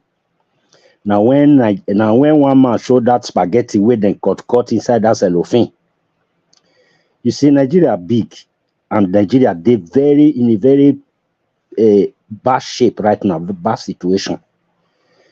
That spaghetti where they cut inside that cellophane, whether Nigeria don't really reach that stage, person not can they know because of many propaganda. You understand? Some people, the thing with me they believe now. If I know hear them from channels, all those our normal stations, if not just video like that, and I know the country they believe them. So the way they can't turn that our Nigeria, they can't they confuse everybody. You know me now, I can't doubt that spaghetti, small spaghetti inside that cellophane. I can't doubt them. Now Nigerians cause them. That's why I say Nigeria big oh. Now them cause them. May we they bring the right things the way them be. May we not the art journal. Me now they think now say okay that one you just go do that video because it's very easy. You put one small counter there, put the spaghetti inside a small rubber bag. Say may we video and may we take full this administration. Fine, the administration, you know they do well like we expect for now. They know that's what we want for Nigeria. You know they really come for now, but maybe they talk them the way it be, the real things. Maybe they talk them the way it be, and then not actually really talking so much on the topic of today. The main thing where I really want to talk of right now, maybe I want to plead with every one of us on Monday. Make we make this channel on Monday night. Make we all go prepare. Make we do super chat galore, super sticker galore for this our platform. Because me I dey shame sometimes when I go spy some other platform, especially some kind platform where be say you know get head. The way then they throw away money foolishly there. Now the Nigeria problem be that. Now where that thing not good, now there we go shook our head. May we do super chat galore for this platform on Monday night. Everybody moon go radio. And then where they call them super chat galore. If you not sabi right, if you not sabi do anything, you get another place where you go click. You go see super sticker galore on Monday night. Me, I go even prefer self. As me they talk. So the next man we want talk, one man go announce am say the next person will be man of prestige. Do your superstar, so do your super chat or do your super sticker because you are the next man to talk. Only that Monday now they talk. You know, we can't do that. Oh, that's a bit of that's over. That no. You know, it has to be done of free will. You can't arm twist people. You know, if it's not done spontaneously, then it's a bit shady, isn't it? And now only that Monday I they solicit for. Now me they solicit for them. That Monday night. I beg. Even though you in Nigeria, if that dollar sign, if you not get naira, use your dollar account. If now €1, €2, put on there. Then you go talk. So one man, just give me one better topic where you know say before you give me one topic and before my 5 minutes run out because I not really like to use pass my time. You will give me only one topic. Then wait me and one talk. Now be that those state this thing where they happen for PDP. So we be say court now. The second one now, they don't see judge and say then disqualify the primaries of those state governor for PDP, where they represent PDP. So what really happen for that PDP issue, many people don't know. The thing will happen be say, now APC, now you get that state, even when Godwin Obaseki come out from APC, go PDP. Now APC, now still get that state. So it's just that they want to take their state back. Now be the two way they play out. Those people who know politics well, if you go very deep, when Obaseki come out from APC, he no say he no come out fully. Now just that rash we get with Oshomole. Now he make and just go borrow APC. You know, some parties they no get sense. So like Labour Party now, tambien. We they on board right now. Some party they no get sense. That time we Obaseki come, they no know say he just come, make it come just do what you want to do. Now they want to come back to APC. That's why they say all this thing where we say their candidate now that they disqualify them, so that APC go get more ground. One man, please give me one topic, make I talk. All right, let me give you this topic, and it'll be a video clip. It's nothing to do with the politics of now. Yesteryears with the waka go now. We go back memory lane, go talk this one. This one at the beginning of waiting land us for where we do. That is my reading of it. But watch this. It's a nostalgic clip. It will continue off and on until the military release the result of the June 12 election and put the democratically elected president, who is myself, in charge of affairs. I won't go to war. I won't encourage my supporters to go to war. I will fight for peace, and we will get peace. But see, we do not want the peace of a graveyard, a peace whereby somebody continues to ride on the rest of us with a gun. We will get peace, but we'll get peace with decency and integrity and honesty and probity and democracy. Abiola was eventually arrested from his home in Lagos by men from the secret police in June 1994. During his arrest, he made this call to the BBC. What is happening at your house? Are you being arrested? I'm being arrested. I'm just going out now with the police.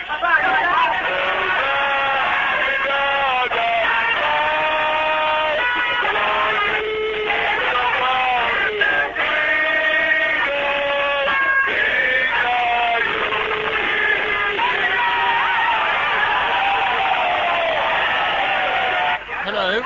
There's a large crowd here, and I was being escorted out to detention by singing the national anthem. So Isaac, that is the beginning of the journey to where we are now. So that clip you just saw there, that was the last public outing of Tinubu. Not Tinubu, it was not even a Freudian slip. That was the last outing of Abiola as a free man.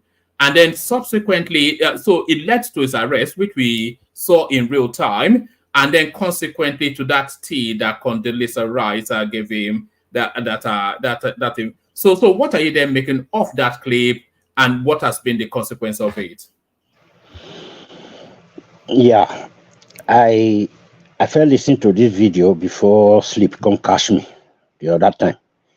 The time where you play this video before sleep catch me, the only thing we come my mind that time now be say, Isaac, make you use this video, take advice some of your people. Now the thing will just come my mind. And the people where I want to use this video, take advice. Now be our brothers. Thank God say you can't play this video for a man. That man where they talk for them, now Yoruba man. You can't play for a man. Maybe now the Spirit of God now they lead you.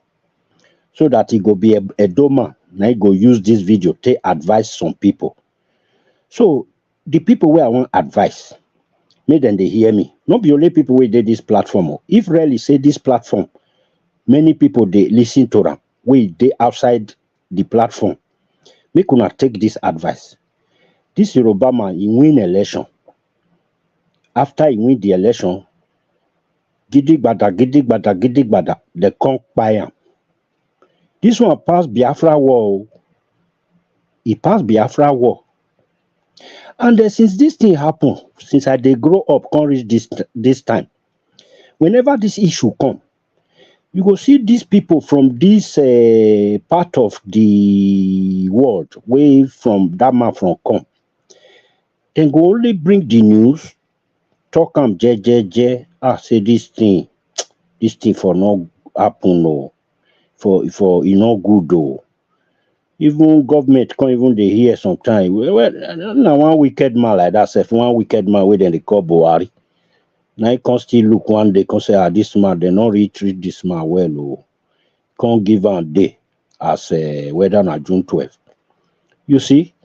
So this thing, part Biafra war, part Biafra war. So maybe we begin to forget the thing where it pass, where it don't pass. Maybe they forget now small. Maybe we for move forward. I know say even the forward where we they try move to. They know they agree move us forward, but make we forget the past. Maybe they try forget the past. Thank you, Wama. All right, brilliant. That was the majestic Isaac. So well done, Isaac. Can I go next, please? All right, you go next. Yeah. So you're up next, Joel. Thank you very much, one man, and good morning, afternoon, evening, wherever you may be listening from. Joel of Nashville on the One Man Show. One man.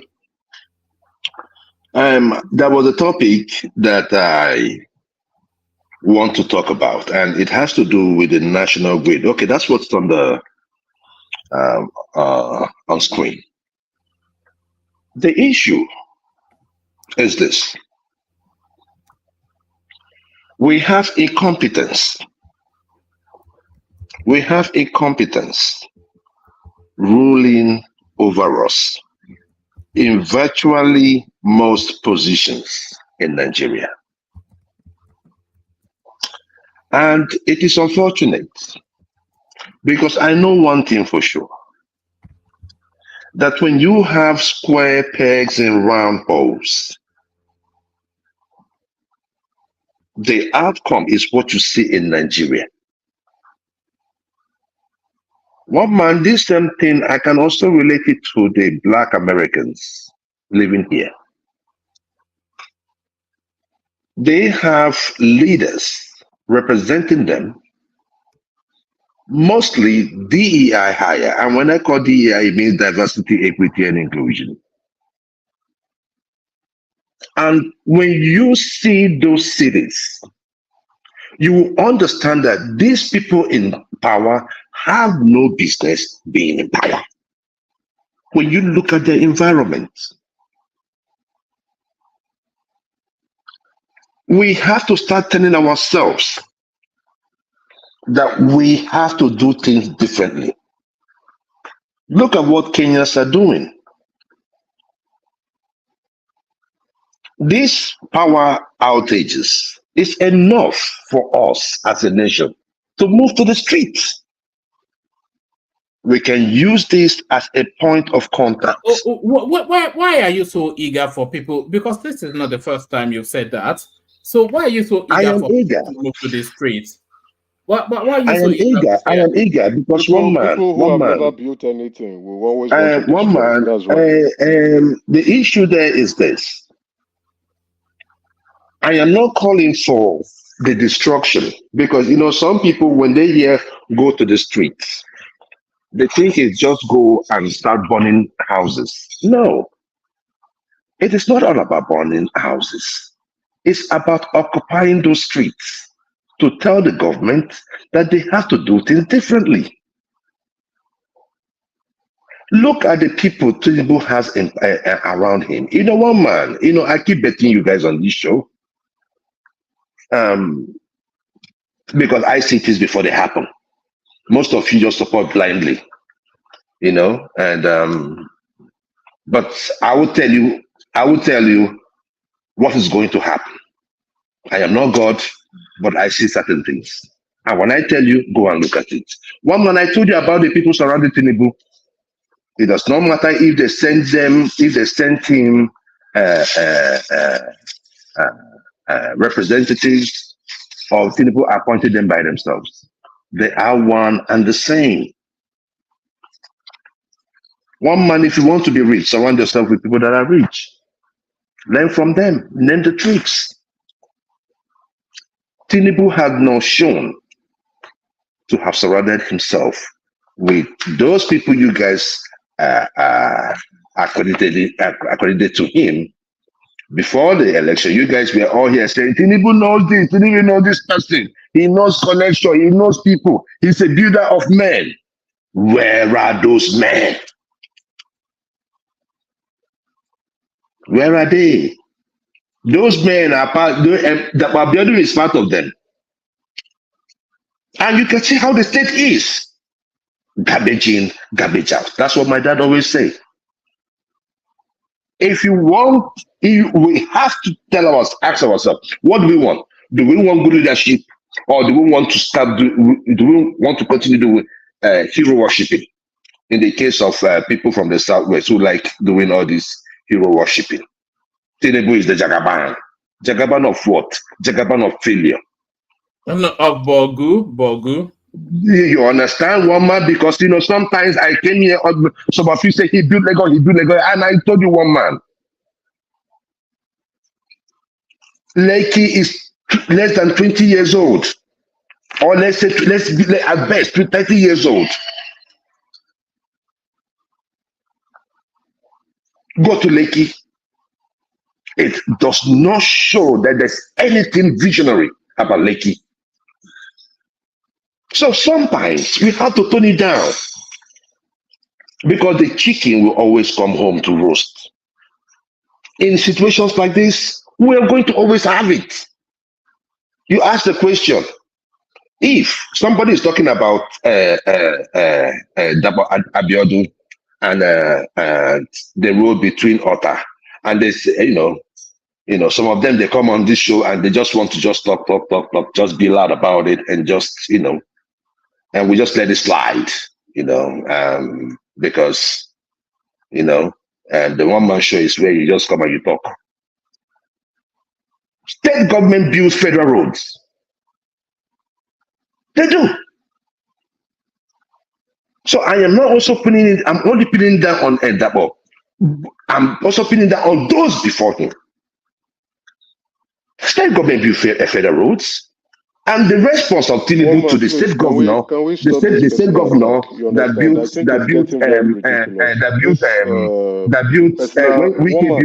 when we can build the federal roads, when we can build the federal roads, and I'm going to ask Tinubu for the federal roads. What happened?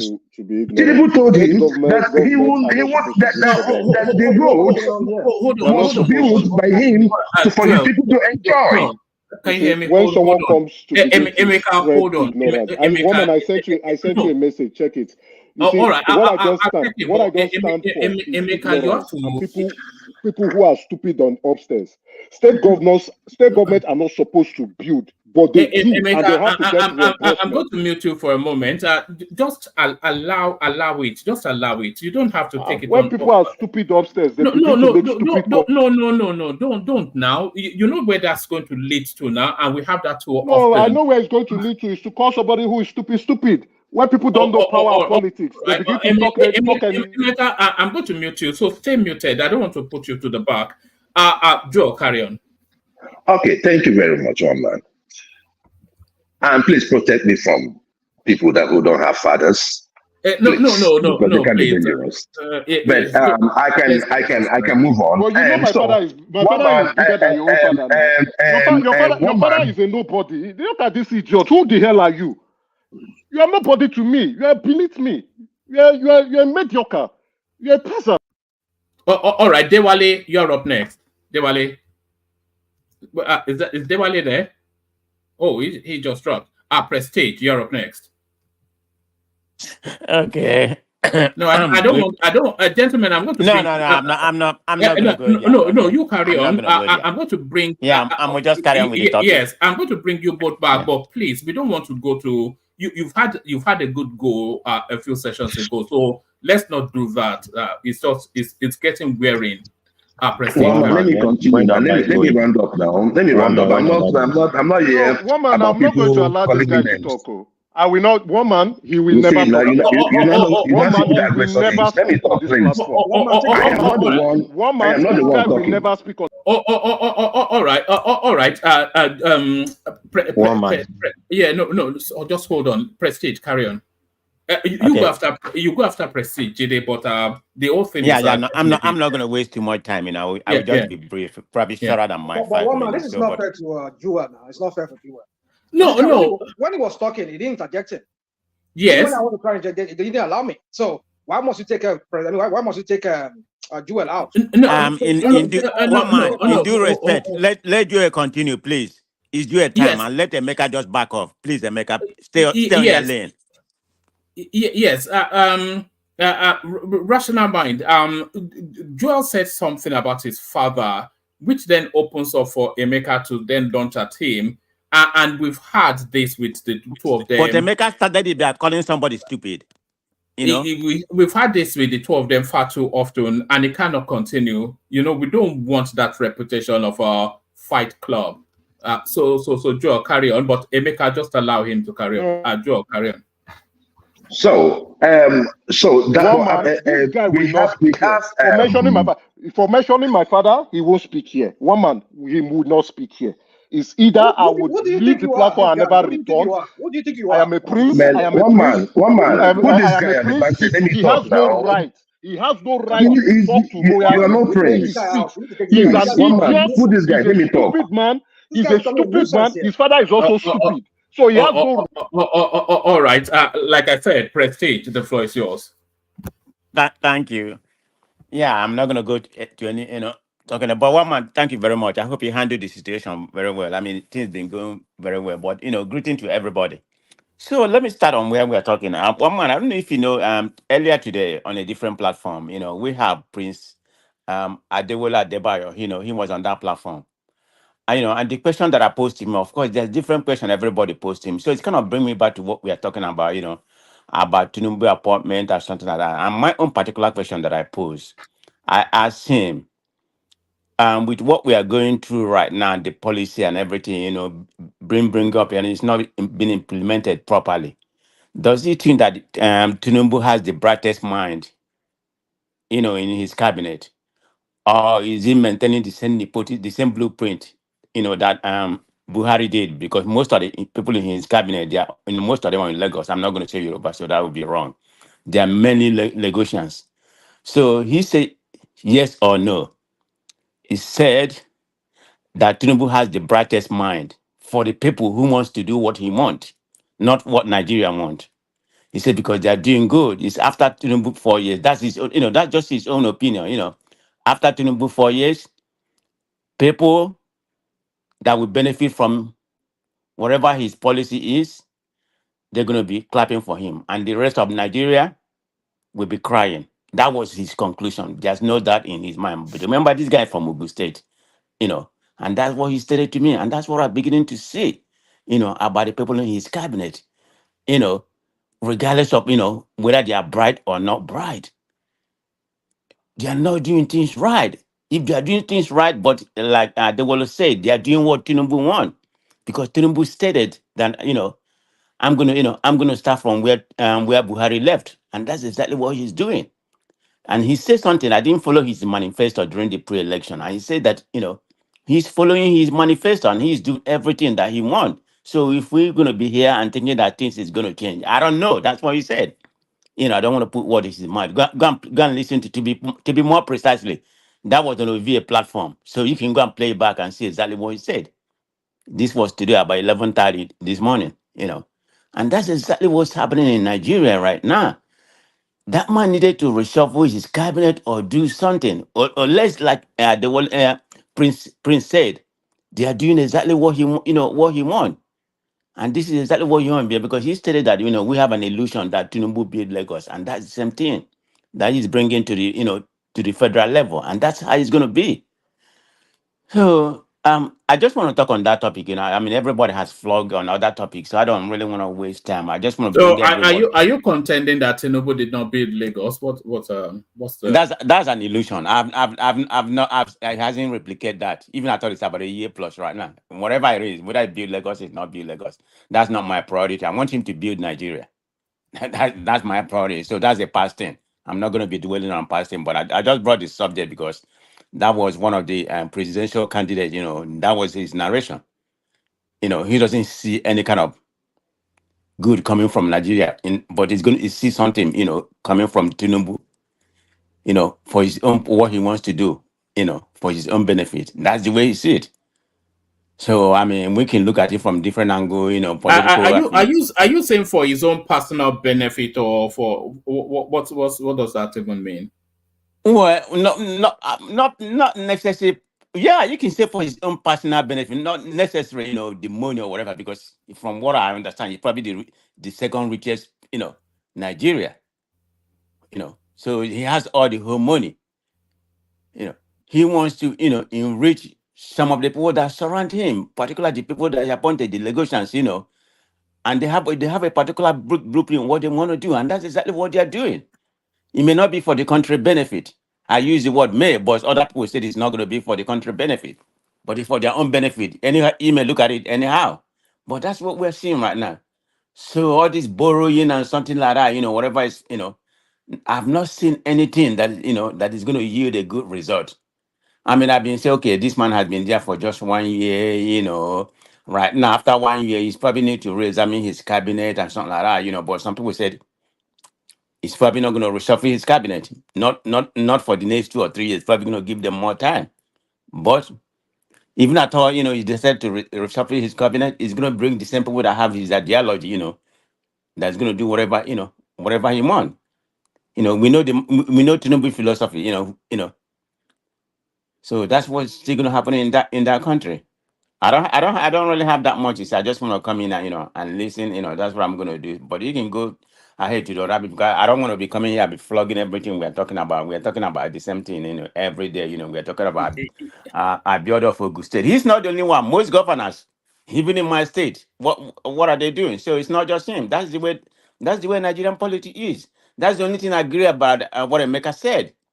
When they come into power, their main purpose, they have to satisfy the people that the people that brought them into that place, the stakeholder.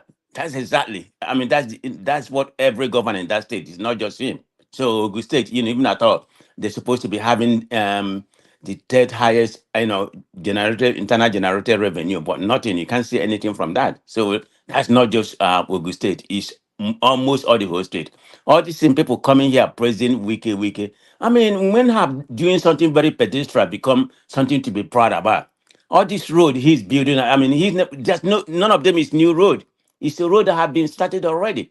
And I tend to wonder why some people come here, a senator representing your state, he can't liaison with him. What we can't liaison with her? What's wrong with that? Because you want to show what you are. This is just how we could operate. And people come here and praising him. Yeah, he have refurbished some of the Man road of that God was straight, you started don't know what and is completed going some of them. you don't know But the he has conflict not that might done be going anything. between them.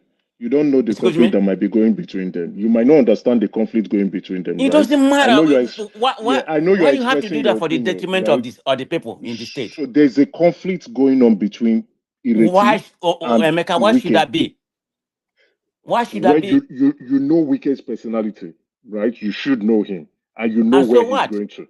Then So let him no, go back to River sit down. He already have I will 8 years. never criticize Wike's approach. That man delivers. He says what he What did will he do. He deliver? will do it. Oh, What did he he delivered deliver? for Did he Rivers. build any new road in He Abuja? delivered for Rivers. He's doing a great job. Have you Abuja been to resident. River? Have Abuja. you been to River? I, Before you talk, you what do you haven't even mean? been to Rivers River. State. Rivers Yes, have State. you? Yes, I go to Rivers State very well. When I was Have in you been to Nigeria. River in the last 1 year or so? No, I've never been to Rivers in the last 1 year. Okay, I didn't visit I mean, Rivers. just a pedestrian thing, you're here. I mean, No, but then you live again, in a developed when country, Canada. during the campaign, Emeka, just let the guys, just let So the him point I'm flow, trying to please. make, when has building a road and everything become an achievement? If something expected of the government is taxpayer money. So I mean, we give all these politicians too much credit for pedestrian achievement, which is nothing to me. I don't do that. But anyway, one more, I don't have that much to say. Let me listen, okay? Give some other people a chance to talk. All right, brilliant. Jide, you're up next. Can I continue? Let me round up the one man. No. Let Jide continue. Let Jide come in, and then you come after him, Jide. One man, this guy will not speak here. Oh God! I'm not joking. I'm not joking. All right. No. Just Jide. Yeah, let's hear from Jide. All right. One man.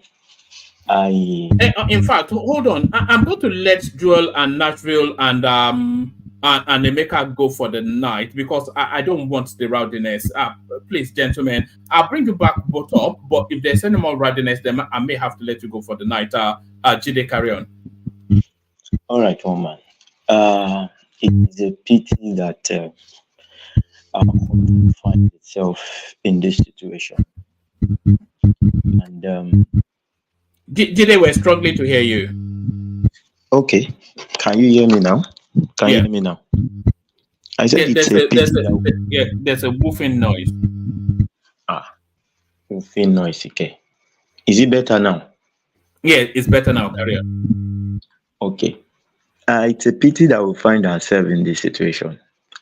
I'm going to say this woman on this platform that if we see the signs of things trying to go bad and we kept mute for a long time, because I remember that my dad would tell me the story of how a dollar exchanged even lesser than a naira, how a naira was stronger than a dollar some times ago, and it kept on degenerating to what we have today. But then we were not making noise. People did not hit the street. So now that we are now saying that, okay, we need to do some restructuring, everybody is becoming wiser, everybody is trying to see things the right way. Maybe not all the government agencies. Now that we have the tools to even monitor our governors, our political elites, that is when we are now calling for the destruction of the country. There's no how you have a riot and things in Nigeria, from what we've learned, that things will not go haywire. So for me, I feel it is too early to judge this government. And I say that because any man that is in debt, you by yourself went to borrow money somewhere and you have so many debts on your neck, you cannot get yourself out of it just like that. So it takes planning, it takes diligent approach to it. The government is saying, okay, we are targeting IGR increment in IGR to certain percentage. They've stated 77%. They are forecasting 77% increment this year. Now, if you look at the internally the tax remittance, you see that the tax is going up. You see that they are doing things to get it, to get this thing in place as they have planned it.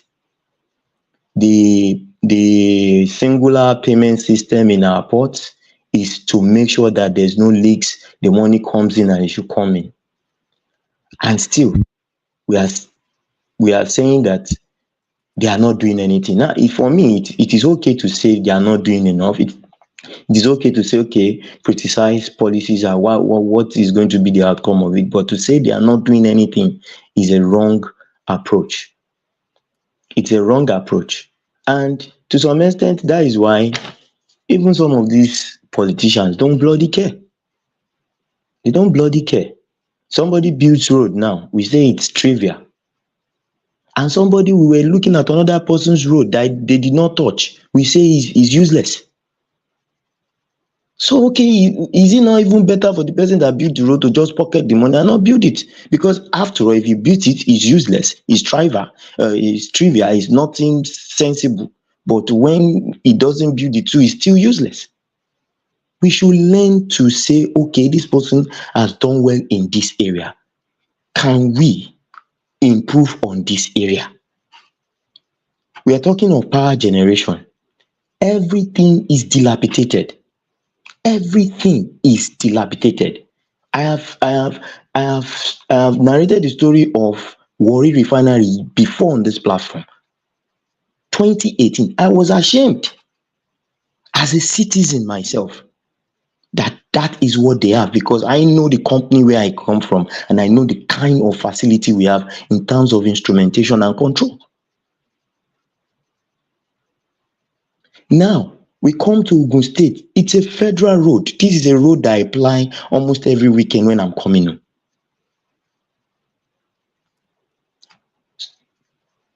A company like Lafarge, Dangote are doing palliative on that road. Lafarge does a lot of palliative on that road. They will put hardcore, they will, in fact, just of recent, they just don't use limestone to fill the whole place, even down to Dende. Dende, the smuggler, does his palliative on that road. Meanwhile, while he's doing this, some Nigerians like you and I'm telling you authoritatively, that work with FEMA will come, snap these people as they are doing their own community service, and go and use it to claim money at the top and say they have done the road. This is something that almost got my project engineer at Ewekoro Lafarge sacked. The man had to go to Abuja to present proof that I was the one that did this thing for the past 4 years. I've been doing this thing. But some Nigerians that work in the civil service just went there, snapped the picture, sent it, and they were claiming money. And the government was saying, okay, the 70 million was disbursed at this point, that moved to FEMA. No, I wanted to say something when we were talking about that road, but you didn't let me talk. This is a road I ply. I work with Ewekoro Cement, and for 10 years, before I moved to Lagos, before I moved to the head office, I know this road. We ply this road on a daily basis. We fix this road.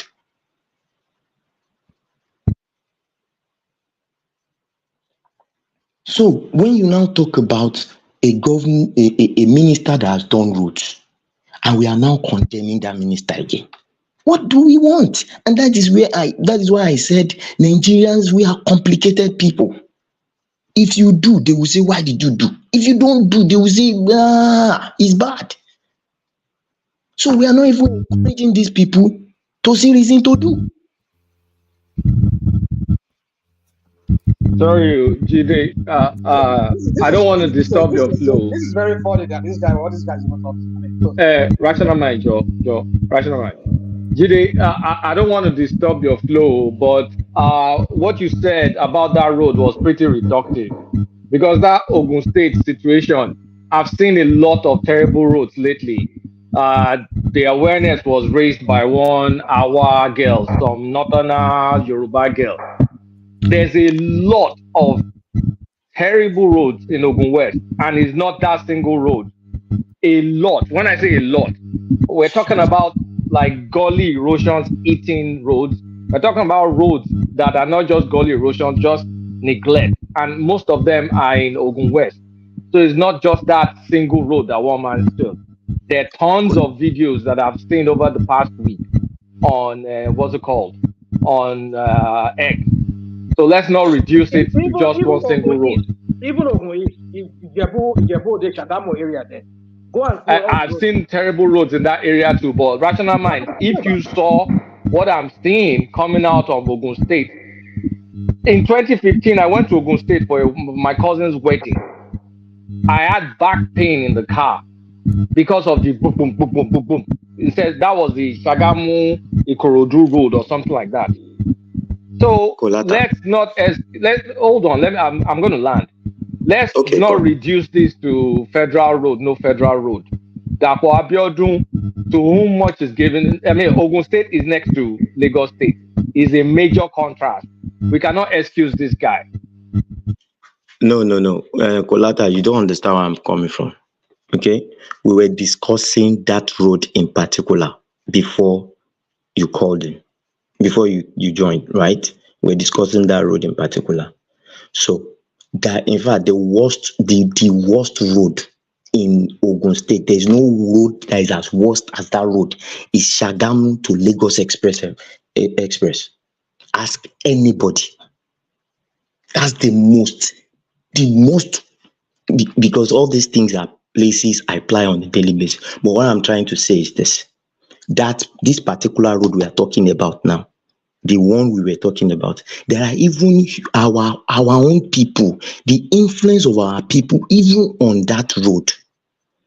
I'm talking of a situation where FEMA is snapping what another company is doing and is claiming money from the federal government, claiming that they are the one doing the repairs. What I'm trying to say is that we need to understand that it's a big problem, a general problem. So if Wike has done something, let's say, okay, don't trivialize it. He is working. Yes, Wike is working. Akpo Abiodun, I have said it on this platform before, is the worst governor, the worst governor in the whole of Nigeria. There's no governor that is as worst and as lazy as that guy. I have said it before on this platform. So I am not excusing that, but what I'm saying is that, okay, somebody has done something, let's not trivialize it. Let's just say we zero it. Let's give him his own accolade. Yes, he has tried. He can do more. Because it is when he does more that we will enjoy it. That is it. Who has tried? No, Wike. Oh, Somebody said okay. Wike has not done anything, that all he's doing is roads, and it's just it's just something that is he was handling it like something that you can just over. And I was saying no. No, I'm the one that said it. It's pedestrian for you to just say road is an important. I mean, it's expected of the government to build road. It's not anything that you can come here and be proud as an achievement. That's the angle I'm looking for. I'm looking at it. Sorry, quick. Prestige. I disagree. Building road in Nigeria it's a luxury. It's something to be celebrated. Don't kid yourself. It's something to be highlighted. Has a problem because you're tend to applaud some and also you try to knock Wike for every 3 projects that Wike commissioned when he was the governor, one from Lagos State. You know, I can't even remember seeing any other state apart from River State and sometimes Lagos State commissioning anything. So no matter what you're going to say about Wike, he's a performer. There's no doubt about it. So and you yourself, I don't think. When was the last time you were in River State? When was the last time you were? Have you been to River State? Are you asking me? Why is that a serious question? Why the heck do you have to go to River State? I can answer you because I was in River State when I went home in Christmas. I have people living in River State. What are you talking about? He's building flyover here and everywhere in commissioning flyover. The main part of Port Harcourt. Go and see the road there. He will do something. Did he do? Listen. Would you allow me to talk?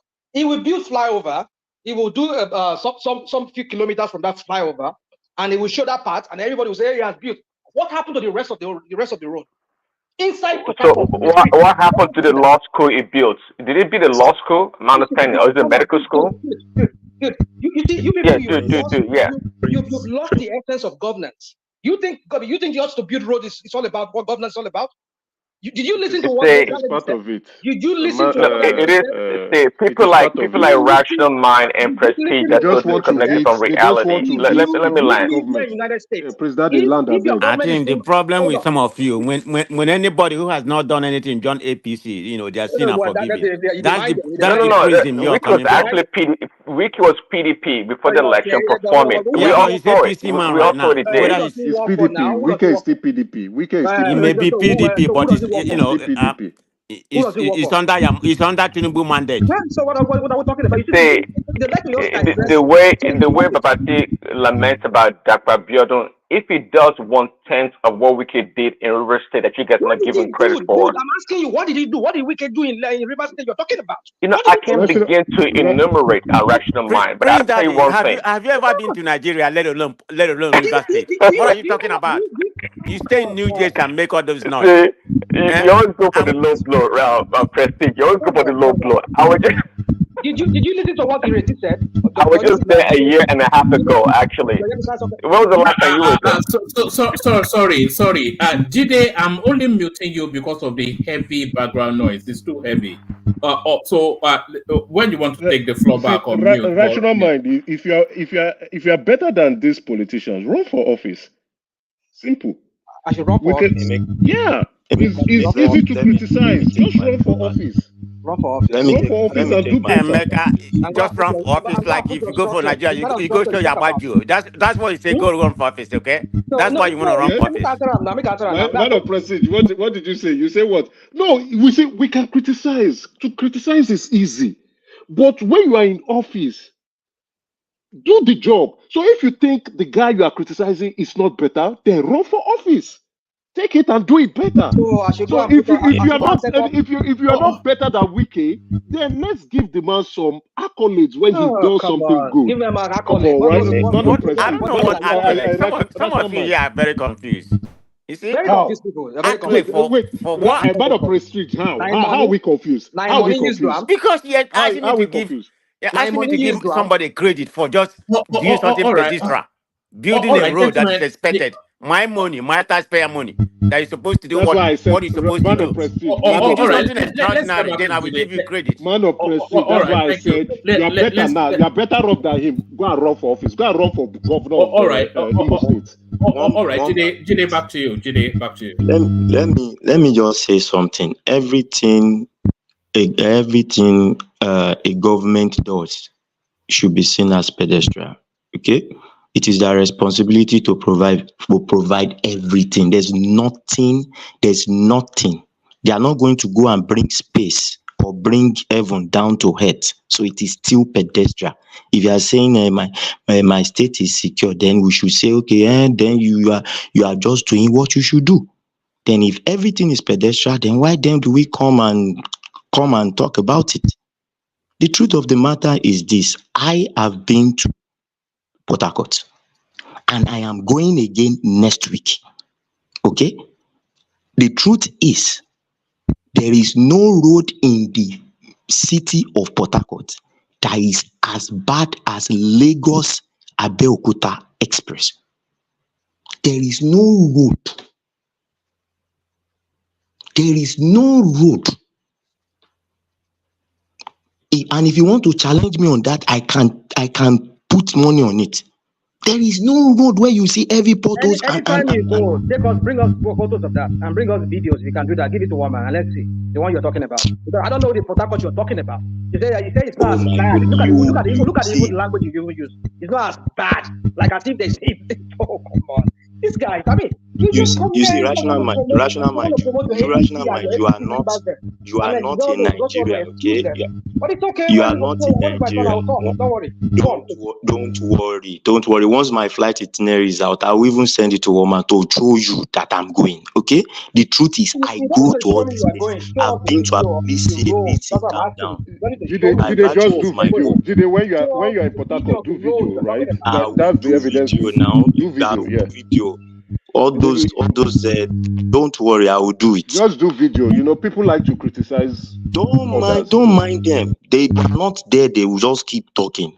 If by virtue of my own role, I can go to everywhere we have a batching plant in Nigeria because we are into concrete to go and work. I am the one heading instrumentation and automation for the whole business. So I know what I'm saying. We have in Abuja, I go there. If people will say, well done for Third Mainland Bridge, people were saying, well done. We saw the way it was neat. Go and look at the roads this man is doing in Abuja. They are as clean as that, even with street lights. And you are saying, you are still coming here to say, what has he done? If everywhere in Nigeria has that kind of good road, then we will know, okay, the next problem is power. Let's have power. But when somebody is even doing something, we are busy pulling the person down. And that is what I'm saying. Okay, who is good? If I ask rational mind, he will say Abia State governor is good because he leans towards his own party. It is just you are just criticizing based on your emotional attachment. Well, You're why not would criticizing. why would you want to speak for me that I will say I'll be a state governor? I mean, do you even know what I'm doing? If you will tell me that What are you Obi is what are you doing, if Jide? you What are will you tell doing? me that Obi, that is the truth, because on this That platform is you've said it your before. own You've truth. said it Come before. on, You've said don't it use that this your Obi APC language. That is the truth. did not What truth are you achieve talking about? half of what Wike achieved in terms of infrastructure. Oh, come on. So what are you Come saying? on. And Obi is your God. All right, bring it on, bring it on, Jide, only because the quality of the audio is very, very poor. Bring it on, and then we go on to wrap up his space, and then we go on to rational mind. Bring it on. So for me, if somebody is doing well, let's say he's doing well. If somebody is doing bad, let's say he's doing bad. Oh, let's say, okay, he has to improve in this area. In fact, that issue of power, the minister of power, until I went sometimes ago, I went into all what they have been doing and what they are doing. That's when I saw that it's just like the Omepojo Kalo on Loro Wambe. That's like their effort is so much. But the problem is so much that you cannot even see the effort they're trying. The truth of the matter is we are in Nigeria. Of recent, before this collapse, electricity in my own area, and even a large percentage of the areas I go to it was constant, was stable. Sometimes they will switch it off and they on it back in the next 5 minutes. I was even shouting, hope they have not put me in Bandi in my own area. Do you understand? The truth is, if we are making progress, let's say we are making progress. Let's say it is slow progress. Let's say, okay, we can do better. But not that you just come and you just say, because the person is not in your party, you just say everything he has done is nonsense. Everything he has done is nonsense. We should not operate by that. And if we continue to operate by that, we will not get anything out of this, out of these people, because they will not care. They won't care. If you continue to call a child a bad name, he will behave in that direction. That is just how it is. If he goes on internet now with all what he has done and he sees that everything you're saying is what is the point? What's the difference between logic? Just kind of liar and I mean, Kenny just logic listen to yourself. liar? Look at the Kenny logic logic you said. What You is just the said now logic? that because we talk bad of them, we will not do anything. Like I see our issue, don't you want? What I'm trying to I say, the demon that is preventing them from working. rational mind. Let me say this and hand over this thing. Just check the message I sent you on the chat. I think there's a contact problem with if you're using a cabled mic. Are you using anything cable? Not. Maybe I should even change to something cable because it's really interrupting me. I would check it. Yes, land it, because it go and listen back. There you hear what we're hearing. It's just a heavy woofing noise. Yeah. Sorry for putting everybody through that. And one more, please. Before Jide landed, can I just comment on what he said? No, I want him to land so that he can be muted, and then then we will. Sorry. What I wanted to say is this: the roads that Wike is fixing, some of these roads were roads that were there even since Obasanjo's regime. Some of these roads are roads that they started or commissioned during Jonathan and Buhari and things like that. But this guy has come and is closing everything. He's finishing it. He's making those ones that they started. He's starting and he's finishing. Now we are blaming the person that is doing everything now, and those people that left it there undone, we will hail them. Can you imagine? It doesn't make any sense. It is just not. It is not fair. That's the truth. Okay, Lagos is doing everything, and still some people will come on this platform and say, what are they doing in Lagos? What are they doing? But when you come to that Lagos. You don't really want to stay in any part of Nigeria but that Lagos. Almost everybody in Nigeria is moving to that Lagos. And you will see they are not, man, we should just check ourselves. The truth of the matter is this. For me, I feel if somebody is doing right, let's point it out that he's doing right. If he's doing bad, let's point it out, okay, he can do better here, they can do better. And that is how we can move ourselves forward, not all this trying to drag everything down. Somebody comes there to call for a riot, call for this, call for just because I know now. I beg. We should learn from what has happened in the past. And That's Joel, and Joel will destroyed not. so many Joel things. is that's Joel. Joel will not stay in Oka when he goes to Nigeria. He's going to run away from Oka and go to Lagos. And it is just little words like this that incite all this big fire. You say your own. All right, thank you, Jide. So thank you, Jide. So I'll come back to you, Joel. But Joel, before I come back to you, no acerbic remarks in the direction of anybody. No references to anybody's. Just to the topic. Joel of Nashville. One man, thank you very much. Please, one man, on this show, I have not cussed anybody out. I just want to talk straight. And if anyone says I'm not going to talk on this show, you should be able to rail that person out. That's the thing. I mean, just stand your ground and tell the person, no, you cannot say anybody cannot talk on this show. I am the boss here. So nobody should come on this show and feel that they are the boss. On that, let me just say this, one man. Let me just go back to what I was saying before. And I think I was on Dabo Abiodun and that the outer road they were talking about. Now, one man, we have seen many cases where state governments built federal roads, especially if it's a critical one. Obi did it with what they call it, Anambra State. Upper Weka, right? Obi did it, right? And luckily enough, it was refunded, right? But in the time of Wike and what they call it, Wike and Tinubu, what did Tinubu tell him? That his people also use the road, right? The people also use the road. And so that the people also use the road. So, and that was it.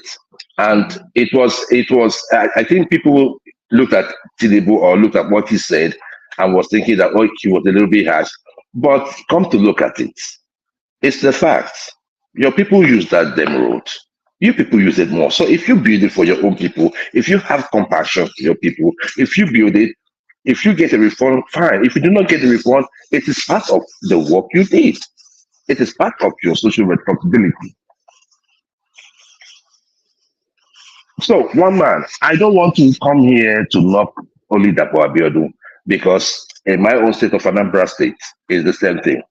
We have been waiting for the Japan and Taiwan. We are not seeing anything, right? So, it's the same case in many other states. I only made mention about Dapo Abiodun because it just came up on the topic.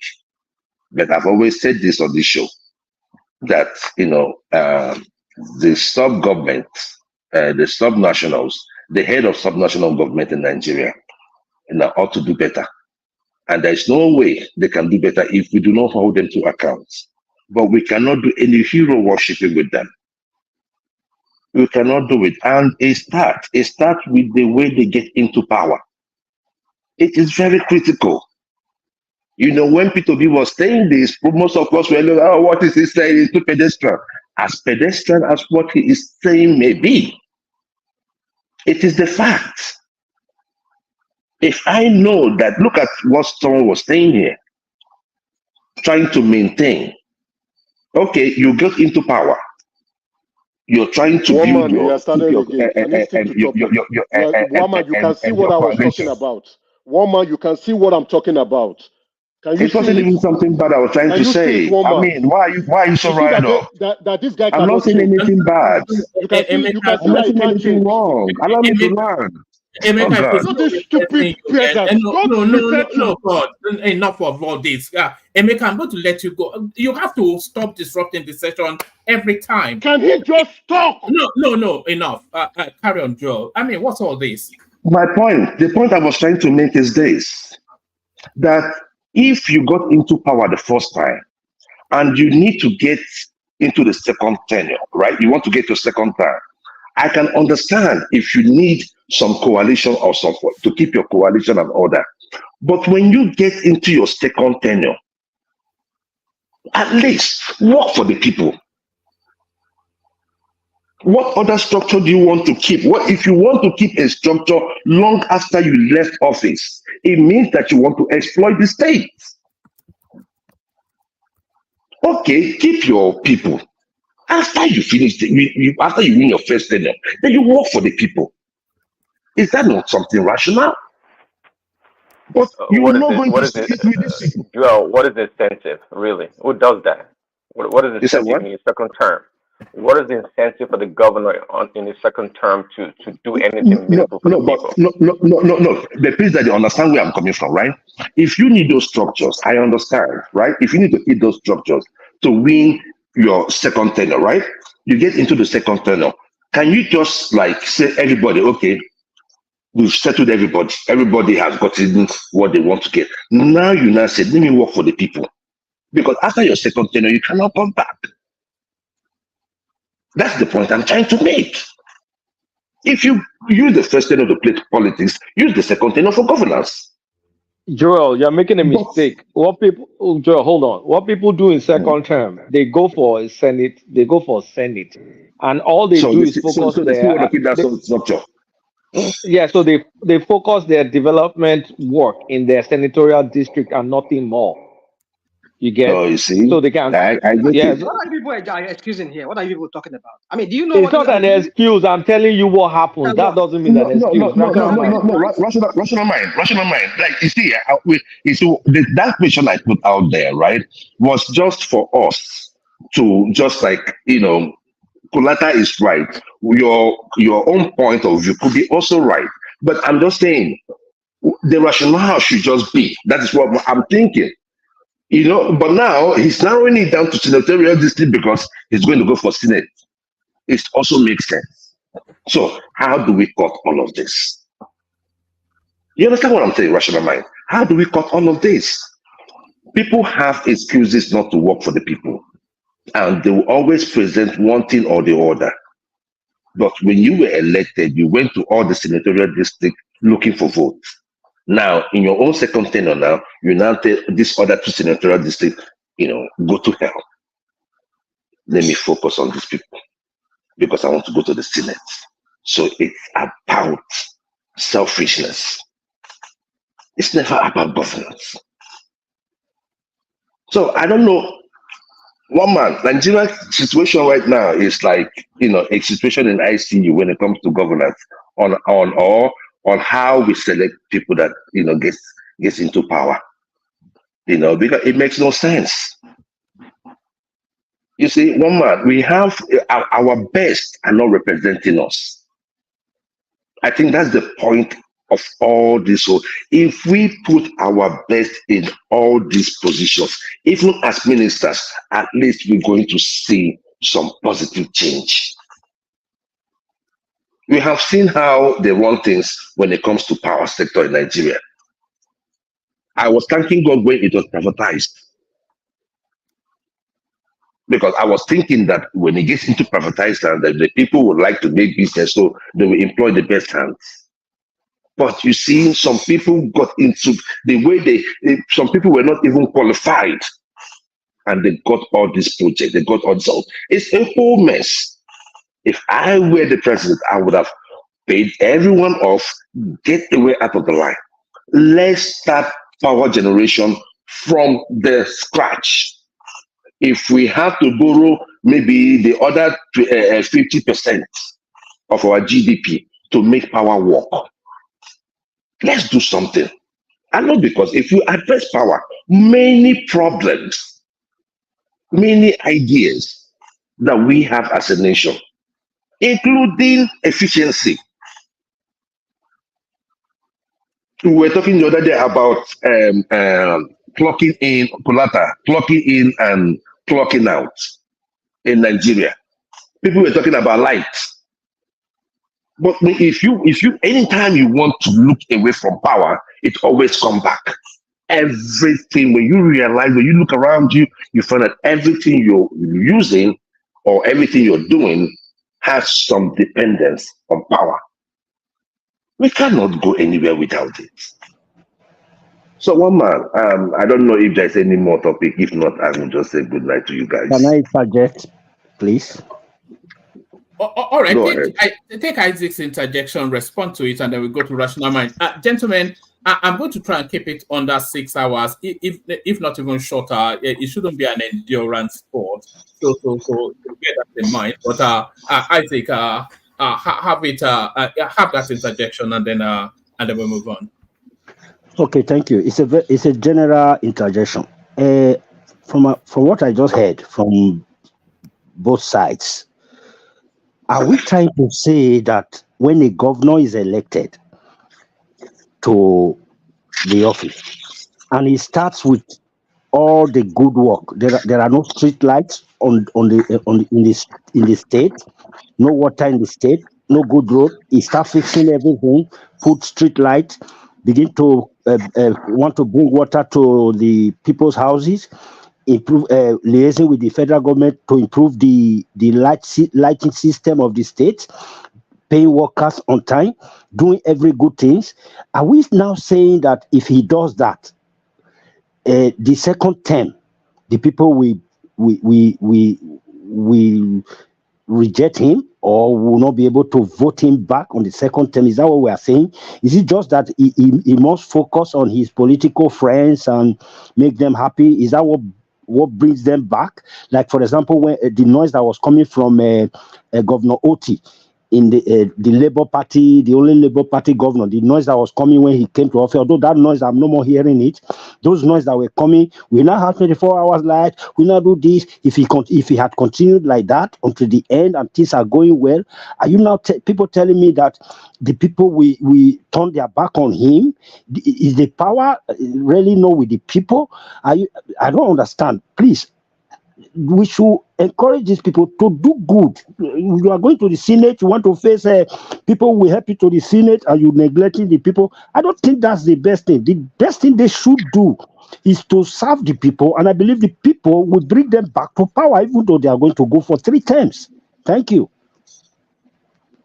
But to your point, by the way, OT is not slowing down. OT is a train, and it's moving. No, it's a general thing. I'm not trying to praise one governor over the other. No. I'm just telling you. No. You said that the noise. I'm just trying to. Every governor should pick that as responsibility. I'm not saying you'll be or OT or Tinubu. No. You said the noise about OT. You said it is coming down. So I'm just telling you that, based on that he is still doing a yeoman's job. He's still doing great jobs. So my thing is just this, my brother. The issue is, it should be about governance. And you see, one other problem I'm seeing in Nigeria, and it's been going on for a very long time, is that you see, when we talked about Wike and what he did in Rio State, and the city of Port Harcourt, where most of the bridges were located. We tend not to look. You see, Riverside is a big state, right? And you see the rural areas, and that is what Ireti Kingibe is alluding to. It's the same system here is applying in ABJ. What Ireti is also saying is that there are roads that are the roads you are doing fine, but the ones you want to embark on, there are roads in those rural areas of Abuja that needs to be worked on. They have issues about hospital, schools, and all that. Can we carry them along, or carry all this along with the road project? Look, for most of you who don't understand, I am wary of many people, most governors who come up with this building project here, building project there. What brings development? What brings development to the rural areas? What brings development is access. Access is a big one, Well, there you are. right? So And most so of so them. it's roads, isn't it? So those Ah. places, those rural areas in Abuja, that's the point Irete is making, right? So because most of these roads you're talking about that Wike built, well, something close, to the center. And she is saying there are villages outside of those Asokoro, popular areas, right? And access that needs roads, that needs access to hospitals or healthcare rather. Rike is actually building roads in yeah, it's asked all the local governments to go and bring those rural areas to go and bring two developmental things that are most impactful on them to a table to be addressed. When did they ask? When did they ask? Hold on. When did they ask them to do this? When did they do what? When did they ask this local government chairman or this? I think that was in the news cycles about a couple of weeks ago. Okay. See, one man. You see, tell it. It's not the same thing you said. Tinubu told the governors to do. Go to your state. Tell me two important things. There is no cohesion. There is no planning.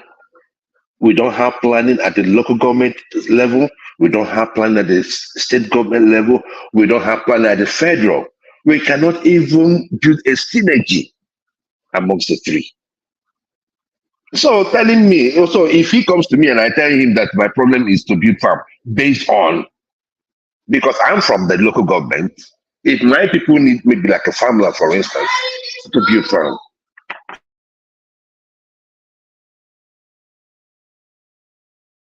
All right. Okay, one man, I have to attend to these kids. Okay, I have to Yes. go. Okay. All right, brilliant. We had the call right there. So thank you. That's Joel of Nashville. So thank you, Joel of Nashville. Rational Mind, you're up next.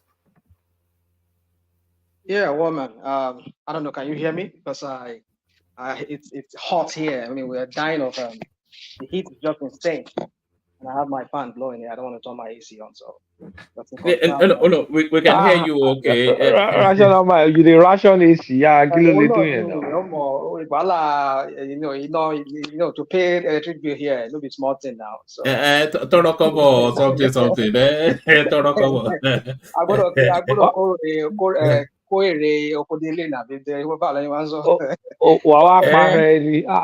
have to go to your body first. Go to Kodele now. I build America in the corner. I think that you build in Nigeria.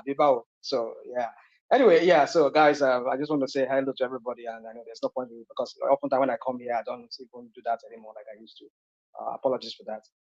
Yeah, one man, can you just give me those topics as you have them, please?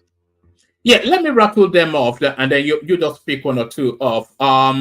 So the national grid collapses yet again. So it's an long-lasting storyline, but something that has to come to a head at some point. The LGBTQ thing clause in the Samoa Agreement with the northern newspaper spaces trying to play fast and loose with that narrative. And then we were talking about the governor of Niger State, who in a now famous or infamous clip was asking that an imam be beaten up, and the dust has not settled on that yet. Another clip comes out today asking somebody that should be arrested for interrupting his speech. So the power drunkenness of Nigerian governors. And we were contrasting that. Would you see Sanwo-Olu doing that? And a lot of people said no. And the Northerners still, Tinubu told Northerners will not vote for him in Nigeria's next election. But that's somewhat article leaning. So you want to add that to however you're choosing to digest that. Yes, that's roughly where we were. And then we played a clip, which I think you were here when we were playing. Yes, we played a clip of spaghettis being broken into small pot sizes and being sold in nylon bags, which is quite a depressing sight. And as a panacea to that, Tinubu pumping 2 trillion naira into the economy within 6 months. So either from that or however you Yeah, want to let come me at start it. from Yeah. this last one you're talking about. You see, you wonder why there's hyperinflation. I think recently I was looking at the different newspapers in Nigeria. They were talking about 99 trillion naira in circulation. I mean, that's the highest Nigeria's ever gone. I mean, I don't know, maybe this money are in banks or in the hands of people circulating, I don't know, but that's what they said. 99 trillion naira in circulation. Can you beat that? I mean, why would there not be a super inflation like the one we're seeing right now in that country? When there are much money out there chasing few goods. Because Nigeria is not productive. We're not producing. Besides the oil, what else do we do? We manufacture for other countries to come buy stuff from us. Besides the oil that we wouldn't, even the oil, how much are we even pouring out to the market? It's nothing. It's nothing. So you wonder why there is that super inflation when you have 99 trillion naira in circulation. Not even all the whole what was it, Cardoso, the CBN governor. No, not with all this interest, the interest rate hike that he hiked up to almost 30%. Not even that could even slow down that inflation. Could mop up all this money from the system. So you wonder, and when we say this guy does not have anything, when we say this guy is just brain dead, I mean that this guy does not know what is doing. He doesn't have the capacity or the competence for this job that he said he. But some of y'all will come here, will be talking about he built Lagos. I don't know what the crap people are talking about. What Lagos did he build? I mean, but we can just. I mean, I don't want to go there. When we say this guy does not have what it takes to be, you see, somebody a while ago, was it Emeka? Was it Jide was saying something about, there's something they call politics, and there's something they talk about the actual. Rational mind, please, can we just stop picking up on people's opinion and just express ours and stick to the topic? This is the question. This is the problem I was having with this other guy. Please, rational mind, please. Why I said this is because I want to speak on this matter later on. Okay, Let's so stick you to will topic, speak. You will right? speak. You will speak. Please, Don't please. tell me what Don't to call say. my name. I'm not going to insult you. Don't just call my name or my opinion. It's okay. Please, It's okay. just Don't stick tell to me the what to topic, say. please. I No, can call but anybody's don't name. call my name is Emeka. No, I My know. name is So Emeka. you're not Please the only don't call Emeka I it know. again. Okay, it's Yeah, okay. It's but okay. don't call it Dude, again, would please. you allow me, please? All right. What's wrong with Rational this mind. guy? Carry on. Come on. I just made a statement. Please don't call my name again. Give your opinion. Emeka, let him speak. If you are Rational mind, back triggered, to you. dude, please just excuse yourself, please. I beg you. Yeah, carry on. Please. Rational mind. So, I mean, you even know what that was the same problem you had with this guy the other time. He was about saying something that was not really. That is why I said just don't call my name. No, Emeka. I'm not even trying to poke at you. I'm only trying to make reference to what you said. Which Don't was make even reference to me. Just stick No, to the topic. Emeka, let him speak as he wills. Don't Come on, what are we micromanage doing people's here? contributions. Okay, Rational mind, back I'll to go you. at it this way, woman. So a while ago. Go at it. However, I don't no, want him hold on. interjecting me again. Can you hold on? Hold on. Go at it however you like, and Emeka, let the session flow. Back to rational mind. It's just I don't want him interrupting me. I'll just go. No, it's not going to because I've said so not we to. had Yeah, somebody a carry on. while ago saying that there's a difference between party politics and what's it called, actual governance and all of that. That is what this guy is all about. He knows all the whole crookery and everything. And by the way, I want to say something about we don't need people like Tinubu anymore in the system, not even in the Yoruba space, because this guy has brought some kind of system into the Yoruba space whereby we've not seen any development as such. I mean, there's this kind of state capture I've seen with this guy. I mean, we're talking about Dapo Abiodun. That is why people like Dapo Abiodun could not even perform. We've not seen development in Yoruba land. Yeah, we've not seen it. Yeah, we've not seen the development. It's not development. Right. Compared to what the revenue that space generates.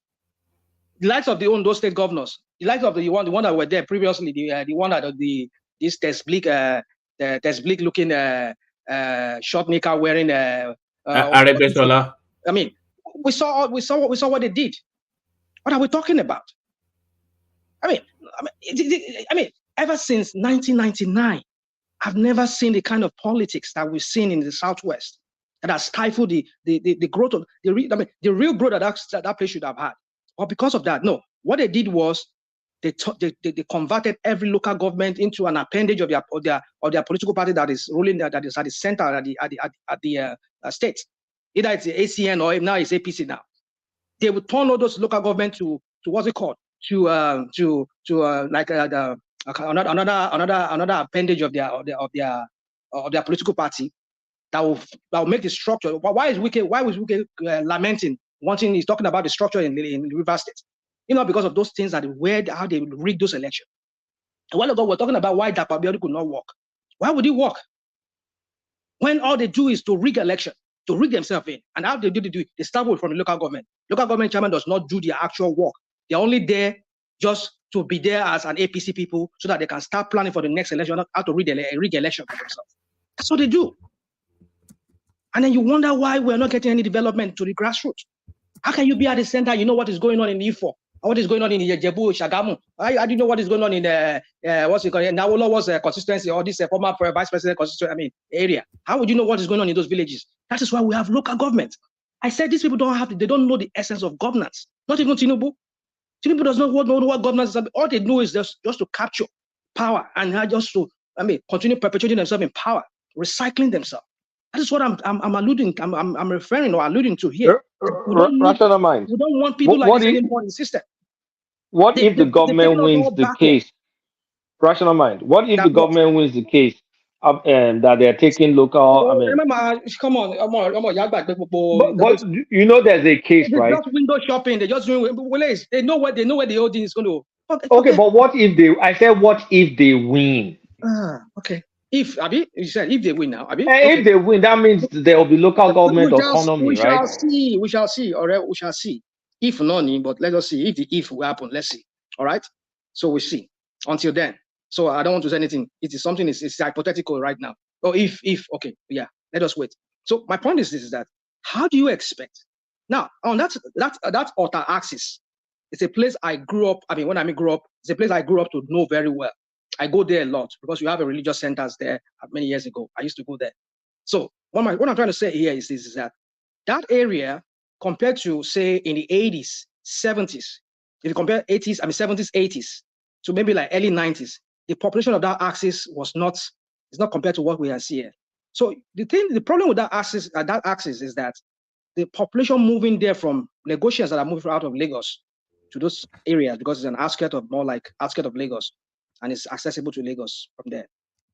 The number of people, if you look at the video, if you can get a hold of videos or pictures of Ota area, not Ota, so what's it called, Agbara area there, towards that border area part there. If you look at pictures of those areas, it's like heavily forested areas. Very pretty. They used to have there's this drug company. Is this Siba? I think I'm forgetting the name of that. I think it's one German company used to. Siba Geige. Siba Geige, and then we have Hearst there. That area is an industrial area. That's the plan they had for that area. For the most part, it's an industrial area, but now it's converted for the most part into residential areas. Ota is not designed, from what I know Ota to be, was designed to be like an appendage to Lagos, where all the big industries will move into, and then from there, people will be commuting to there. But now people have moved there heavily now. Lands have been sold there a lot. Those areas where we were back in the 70s, 80s, you see very heavily forested area there. They're all now lands. They're all now houses springing up everywhere. So what do you expect? And that's the only link. The only way is you have to go back behind those Ota there. You have to go. There's a small narrow road. Even that road, even back then, those roads were very pretty road. One of those some of those countryside road that you see here in the United States. Very narrow road, but they are well tarred. Maybe in some few spots you see that they have potholes. Way back in the 70s and 80s, I'm telling you about. But if you go to those places now, they cannot even ply them. How much more even the major road that leads to Ota? So it's because the heavy traffic on that road is insane. So what are these people planning? What are their plans to decongest? A while ago, somebody came here some few weeks ago when I was here. We're talking about decongesting Lagos, and I've said it many months ago, years ago when I've been here on this one-man platform here. When we don't have visionary leaders, you people, you call yourself APC or whatever your ACA call yourself. Why don't you have a strategy of turning the whole of Southwest into some kind of a place that have some kind of order in terms of planning when it comes to zoning and planning. No, all they think about is how to rig themselves into the net. That was why I said we don't need somebody like Tinubu anymore. Tinubu needs to be taken out of the system. Is it Tinubu that will do that one? Is it Tinubu that what you have just said now? Is it the president that will do that? So no, it's a how did he begin? I didn't make any assertion. No, I said, I'm pushing back. I'm not trying to be. I'm not trying to be. Tinubu Okay, now let me make assertion because initially I asked the question. I said Tinubu. What I'm trying to say is that it's not Tinubu that will do that. It is the governors that will make that initiative. You understand? Okay. The governors are the one because look at that. You are talking of Agbara Aton Road. That road. All those things is the state governor. It's the state governor that is supposed to do that. Open up Idiroko. Open up Idiroko. Yeah, thank you. Open up Igbesa. Igbesa is now opening up actually, but the place is not developed. They don't even have light transformers there. They contribute money to buy transformers. China Guangdong, Ogun Guangdong. This thing that Big Garden was trying to do. So it is the governors that were supposed to try and find a way to integrate that region. Pato, everything you said, I agree with you. But my point is this: how did we get here? That's what I'm saying. How did we evolve? Yeah. I mean, let's forget that Tinubu is not. I'm not talking about Tinubu right now, as he being as president now. But I'm saying in the first place, it is the template of Tinubu is what all these governors are using in the Southwest. But what's wrong with that template? Capture turn the local government that should be functioning. I mean, I've never seen a local government in my whole life in that country. Living in Southwest. Local government are now just an appendage of the political party that is at the main that's holding the state. I've never seen it except under this Tinubu and his people and all this ACN and APC now. That's what I'm saying. They're all replicating the same template that Tinubu used in Lagos, whereby you just turn the what's it called? Not just even under Abacha. I remember when they did the several. I think they do about two elections that I know that they did under Abacha. They converted. They did the election. These what's it called? The Apapa local government where I was born, and soon later they had their chairman, and they were walking. They were making streets. They were tarring streets. When I come back to Nigeria at that time, I will see them do work. They will be tarring streets. They will be making gutters. Even though those gutters were mediocre gutters they were doing, they will spoil. And after maybe after 6 months, they will spoil. They will bring in more money. They will do it. But at least they are doing something. But the way they just turn all the local government now to an appendage of ACN or APC as now is what I'm talking about. And this is what all of them are. This is what all of them are doing. They replicate that Tinubu's templates of how to capture Lagos, and that is what this idiot was trying to do in Rivers State before he blew on his face.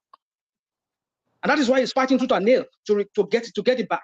You see, when we talk about, some of us don't understand the concept of governance. I mean, I'm not trying to be like I'm Mr. Know-how, but I'm saying that if you've been to countries where things work, you understand how. You're not trying to be like a Mr. Know-all. When did that start?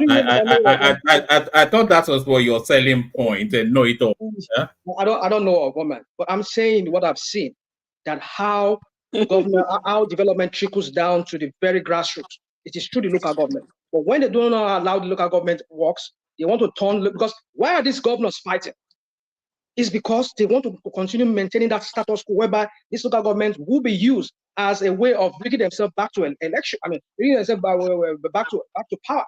That's what they want to make that. You just want it to remain that way so that all the money comes to them, and then they will now dictate to them what goes in the local government. And that's not how it's supposed to be.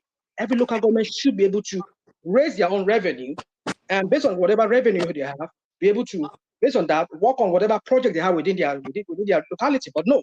All the tax they want it to go to states. Everything, even your tenement rate, everything, it should be. How do you run states like that? And this idiot, even not even Tinubu, he has lived here in America before. Where did he come and live here in America? You know what did he even learn when he was here in America? Not even that Fabio, all of them. They said they live here in America. What did they even learn when they came here? Apparently, we know what they did now, because they did not come here really just to come and learn how to replicate the thing they learn here, or rather all their criminality. That's what they did. So, woman, I'm not surprised. The thing I'm trying to say is that's Otta axis. The population, the heavy population there, and that road is too small to be containing that the number of. You know how many people pouring from that place every Monday morning, Tuesday morning, or Wednesday morning, or during the week. Do you know how many people pouring from that place into Lagos? The traffic is insane. I have a brother living in Otade, or my own brother, blood brother. He lives in Otade, around that area there. It's into transportation. Recently, I was speaking to my dad. Was it a few hours ago? I was asking about him. He said all his cars, all his transport vehicle that he was using, they're all gone. They're just bad. It just went bad because of that road there. That even the wife was telling me a few months ago that they were looking for money to fix some of those cars. How can you run even the transport company? Have you even seen videos of people lamenting, all these Marua drivers and all these Dafo drivers, how they lament on that road? And this is a road that leads to Lagos, and you have to go and pass another place from Lagos into that place. Come on, woman. You see, when we say we don't have leaders, we just have looters, and people who just want to have their name written like this one that is there in your screen there. He just want to be known as a president. He himself one time he has become a president. But what does he have upstairs? And he's voting 1 trillion, 2 trillion naira. And despite we're talking about 99 trillion naira in circulation that is causing super inflation. What does even? I said this guy does not have anything. All those things they just cook up in their manifestos. It's just walk up. It's just the same fraud. The same way they cooked this one that left a while ago in 2015. They were giving us high-sounding ideas of how they're going to transform Nigeria. We will feed all these children. We'll do this. We'll do. How did it play out?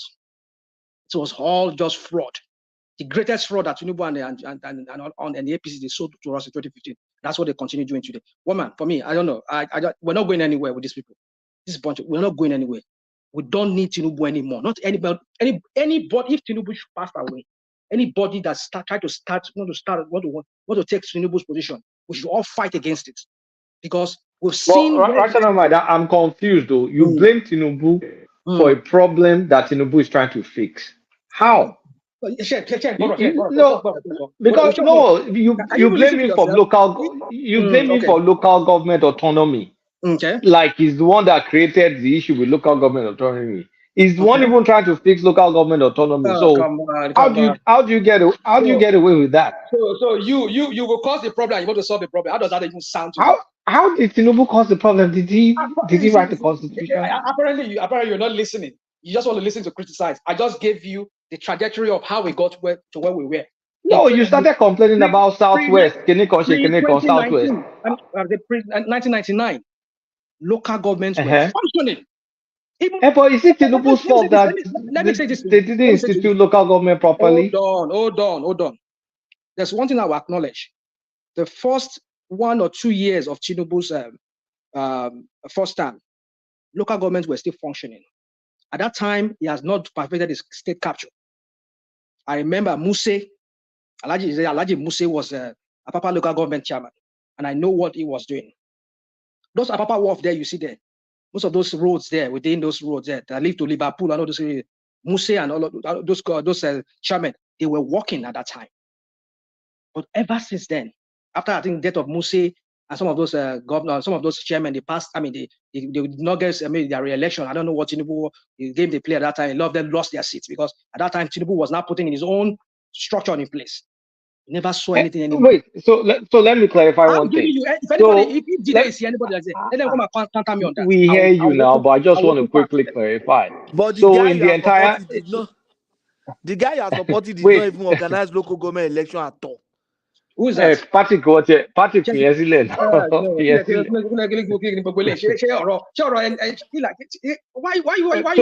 digressing now? Rational mind.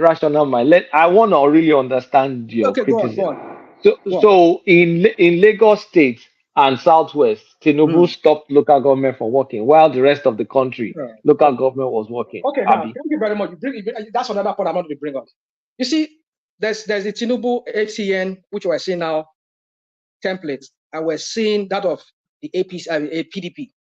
Tell me. And so, how did the template stop local government from functioning? No, down question me. You are running away from my question, and I want to narrow it down. You blamed him for local governments not working in the southwest, and I said how, and where else is it working in the country? Because you're making it a problem unique to him. Okay. And his influence. Address that. Hold on. Address that question frontally. Don't go on a tangent to try. Don't try and use that Sakama J. Address that question frontally. Yeah. I don't do any Sakama J here now, woman. It's just that I get tired of having to repeat myself. Sound like a broken record. I've said it here. I just gave you how local government were before Tinubu really got hold of Lagos. The structure turned the local government to an appendage of his ACN or now PDAPC, whereby what Kolata was asking you was, does it work differently anywhere else in the country? Okay. Now, the state capture we saw in Lagos, I've never seen it any place, not under any PDP governor. Give me one. Local government, we're not talking about state capture. Does the local government work differently or better anywhere else in the country? I know where you people are going with this question. No. Don't. Stay with that question. Stay with it. You see. I would say. Come on, these guys. You guys are just trying to pin me down. Rational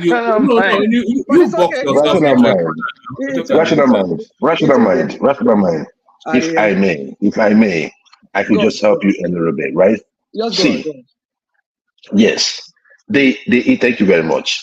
The issue about local governments in Nigeria, yes, we might say that it is not only happening in the southwest. That's a fair assessment. However, whatever the local government is going through, Tinubu is also contributing to that in its own way, and I'll tell you why. Wait. Be specific. We want to be precise. Yeah, okay, hold on. Let me tell you this now. I'm coming. Every appointment or every local government chairman that we know, like especially in Lagos State, owe their loyalty to Tinubu directly. If their loyalty is not to Tinubu, their loyalty is to the government and the governor of the state. It works differently. Where else? Where else does that work differently? That's what I'm saying. That's what I was saying earlier. That's my first statement. I said, yes. Yeah, so why are you part of that system? Yeah, but why are you? Hold on, we know what you're doing. Why are you exemplifying Tinubu when you are saying that when you concede that it doesn't work differently anywhere else? No, the reason why no. One man. Hold on, is it a Nigerian problem or a Tinubu issue? No, see, one man, you don't box me into a corner. Look, my point is this, right? Okay, every state and region have their own way of, capturing their states. That's the point I'm trying to make you understand. If you go to Anambra, right, there is a way they do it. Are the local governments captured in Anambra by the state? Oh yes, definitely. It happens. And in Kogi State, it's possible. It's possible. Is it different in Katsina? One man, you act like you don't know that. It's an anomaly that 98% of local government elections are the stooges of the state governors. At least 98% to 99%. It happens in all the states. You go to River State, if there's a local government election, PDP will win. If you come to Lagos State, APC will win. If you go to, it's like that in most states. So I am not trying to make, that of Tinubu like, an exception. But I am saying that every state have their own way. And when you go to the Southwest, Tinubu is able was able to Lord, what's his name? This guy from Ogun State. Before he was Araboshala, every governor that had been governor in most of the states, except for I think Oyo State. I don't think that Oyo gave him that chance, because if it was possible, Even the governor that was there before the one that is there, this guy that is there, was it not an No, ACN? no, so, guys, not that I'm trying to be you understand what I'm finicky saying? or nitpicky, So but I don't know if you can hear me, Joel. But all you go guys are ahead. saying is it's a feature of the system. So I don't see why anything is unique. No. So I mean, even No, for there's hold a on, capture. let me make one No, statement. I'm very go quick. ahead, Let brother. me just make one Go statement. ahead, brother. Go ahead, brother. Even when for comparative reasons, if you look at the top three people that ran that were executives, there are only two that have been executive. One ran local government development council. The other stole local government money and did not conduct an election till 3 months before he left office. So please, rational mind, don't. You can make valid criticism, Okay, all but right. don't Let me again go back. don't go buck wild. Just All don't go right. buck wild. It's okay. Don't give me that BS. And just to add, the No, I just curiosity. one man. I mean, One man. So hold Coletta had to bring you on. this Hold on. subtle thing about to be an election. He's still looking. I mean, they brushed it. Like he stole local government money. Well, Come we on, all know that Coletta. now. It was caught in Lagos. It was not caught in Lagos with the local government money. We do you want me to play the clip? I have the clip now. So don't make me play the clip now. Put your position to me. Put your position to me. Yes, I was going to say, additional to what Kulata said, the curious thing is that Tinubu, this man that you stand accused, is the one actually trying to rescue the local government now, to unbuckle them from the state government. That's ongoing now. This same Tinubu that you stand accused, I'm sure you're aware that is battling the state governors. Are you not aware? It's just like a demon possessing a human, and then the demon comes and says, "I'll come and I will chase that demon out of you." How does that even make sense? I mean, it's the one who has possessed the system in a way.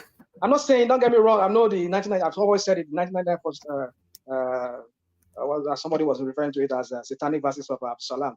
I mean, the 1999 Constitution. I mean, I understand this as flawed as that Constitution is. Does not mean that local government are not allowed or are not made. I mean, provision are not made for local government. But the way that 1999 Constitution is structured, it makes it almost like the governors and the president. They are some kind of let me go now. I'm talking about the governors. They are now some kind of mini emperors of their own locality. So it's just what it is. I understand it's not just Tinubu, but I'm just saying that if Tinubu was a true Democrat, one who's a visionary. Now, again, I want to go to your question, because I'm trying to avoid that question. But you do want to box me into one corner, but I'll answer your question this way. The reason why I talk about Tinubu and fixated on Tinubu is because I see Southwest as the most, no disrespect to my other parts of Nigeria, but because of the proximity to Lagos, the economy in Lagos that the Southwest states, they tap into, I see that as why I would say Southwest is the most viable region in Nigeria. History has even said it way back then when they had regional system. I'm not saying the other region were not doing their own, but at least as far as the history goes, then they are the most viable. So my point is this: is that somebody who is a visionary, if truly this guy was a visionary, the way you people promote him, he could have seen that, okay, I should not turn local government into an appendage of the ruling party that I belong. Let them function on their own, independent of me. Even though I have to call the shot as to who goes in there, who work, let them have their money directly going to them. Why don't you start that on your own for your time? But no, even when after you got the other people that I put there, they make sure that all the money does not go straight directly to the local government. When Fashola was there, how many of the money from the federal government went to directly, even the one that they later released to them? How many of them went to local government? Was those money not meant for local government? Rather, no, they want to use it for their own APC, whatever crap, or ACN crap at that time, so that they can rig themselves back to the election during the election. Start putting in place structures, paying themselves and giving themselves contracts Like somebody we here a while ago was telling us that, oh, that's how they do it now. You have to have your structure. You have to give them contracts so that they tell you that you should not do that road. You should not do that road. You not get even do the road because they are the people that call the shot in the state. You see, these are the kind of politics that Tinubu introduced into the Southwest. And that's why I'm fixated on Southwest, because I see Southwest as a beacon of light for the rest of Nigeria. If they can get it right in Southwest, I tell you, other parts of Nigeria, they want to replicate it. If they see that all the Southwest governors, including Tinubu, who was their Jagaban, or whatever they call him, the Al Capone, as this guy called him, later no state governor. If truly he was the Baba Saleh of everyone, and he's a visionary, he would have told them, okay, now, that Ota area we're talking about now, decongest that place, open up other spaces. No, they will never do that. They don't have vision, all the money that they have from those states or those areas, they'll just rather just keep it and change it into naira, into dollars, and move them out of Nigeria. You see, former, you see, I know I can go on and talk like I say I'm talking like a layman, but the point is this: is that the reason why development is tied, it seems like we're not getting development to the very core of the unit of governance, which is the local government, is because of what I'm talking about. Not making the local government function in the way they should function. So if Tinubu was really a visionary, she didn't have seen that as a problem. That if I introduce this kind of system, in the future it's going to be a problem. And he was part of a problem. And he wants to suddenly now realize that he has to solve it. Well, man, I don't know. You people, you can go on and just praise your Tinubu and do your. For me, I've read the guy, I've read his politics. It's the worst kind of politics I've ever seen. It's not a visionary, just a chancer. Somebody who just found himself into politics and he made money and turned himself into a godfather, and now he's the president, and now he wants to tell me that he wants to solve my problem. The problem that he was part of it, he even caused it himself. I mean, what are we talking about, guys? It's okay, but anybody can talk. That's your own. Give me one more topic, one man. If you can give me, if not, I'll just shut up. All right, I'll give you one more topic, but you have to be super quick with it. The Samoa agreement that the people are touting as an LGBT infusion into the Nigerian space, mischief-making politics. Are you following that storyline? Yeah, I did follow it a little bit. I listened to some analysts, what they said, especially in Yeben Efyong, when he talked about some clauses there in that agreement that they signed. That there were some clauses there that talked about gender equality and regard for people of different sexual orientation. And you see, I mean, like he said, I mean, I think there was something, I don't know, maybe some other person did not agree with me on that, any treaty that Nigeria signed cannot supersede our own constitution or our own laws in a way, except maybe the National Assembly had to, I don't know, there's a way he puts it, the National Assembly had to like agree to it or tweak the constitution to accommodate that treaty. So he said the other way that, which I don't quite agree with him, which somebody disagree with him, and I see that point of that other person, was that, the president can tell the IG of police, like, I tell you, why don't you just, I know there's this law, but don't enforce the law. Then if you don't enforce the law, you're breaking the law, even as an executive, because it's a law. But he can tell his IG police to tell all his men not to crack down on anybody who is, he can do that. But the point is, that would be, well, that's just an hypothetical situation if that comes to that. But for me, I just believe that, these people, there's no way they will give you anything without some kind of, what's that word I'm looking for? So that's some kind of, they will give some kind of condition, So I know it's something that is being championed across the world. LGBT people of different will see themselves as oriented sexually in a different way. They should be accommodated. Well, I think that was up to the Nigerian people to determine that. I believe people have the right to live as they choose to want to live. Or if the law of a country says they don't want it, well, I think it's up to the country to decide what they want to do going forward. Because I know this two-faced Western countries, I know they will not dare go to Saudi Arabia and tell them to do that. They never go to some of those Arab countries where they are very steep in Islam and say they want to force them. But are we in a position for us to even resist in the first place, even though we want to do that, to stand our ground? We know we're not. That's why I understand why the president is going. I won't say they didn't see that part of it. Said maybe they like we've been saying, this guy does not even know what he's doing. I mean, why would you sign something and you didn't read that part that says that, oh, and then whatever people of others who identify differently or orientate differently in a sexually in a different way, it should be. So why did you read that clause and see that clause as a problem? And you have a law already in our country that says that, oh, we do not recognize same-sex marriage. So, I mean, what were they thinking? Or they saw rational mind. Those clauses don't apply in the manner that that you are describing. This I don't want to have to read through it again because it's a long piece. But essentially, this piece it went through all of the clauses, and it says let me just give you one. It says the party shall systematically promote a gender perspective and ensure that gender equality is mainstreamed across all policies. So that's Article 2.5 of the agreement. It reads without any mention to any sexual orientation as claimed by Mr. Ekwewusi, who is the person that seems to be championing that space.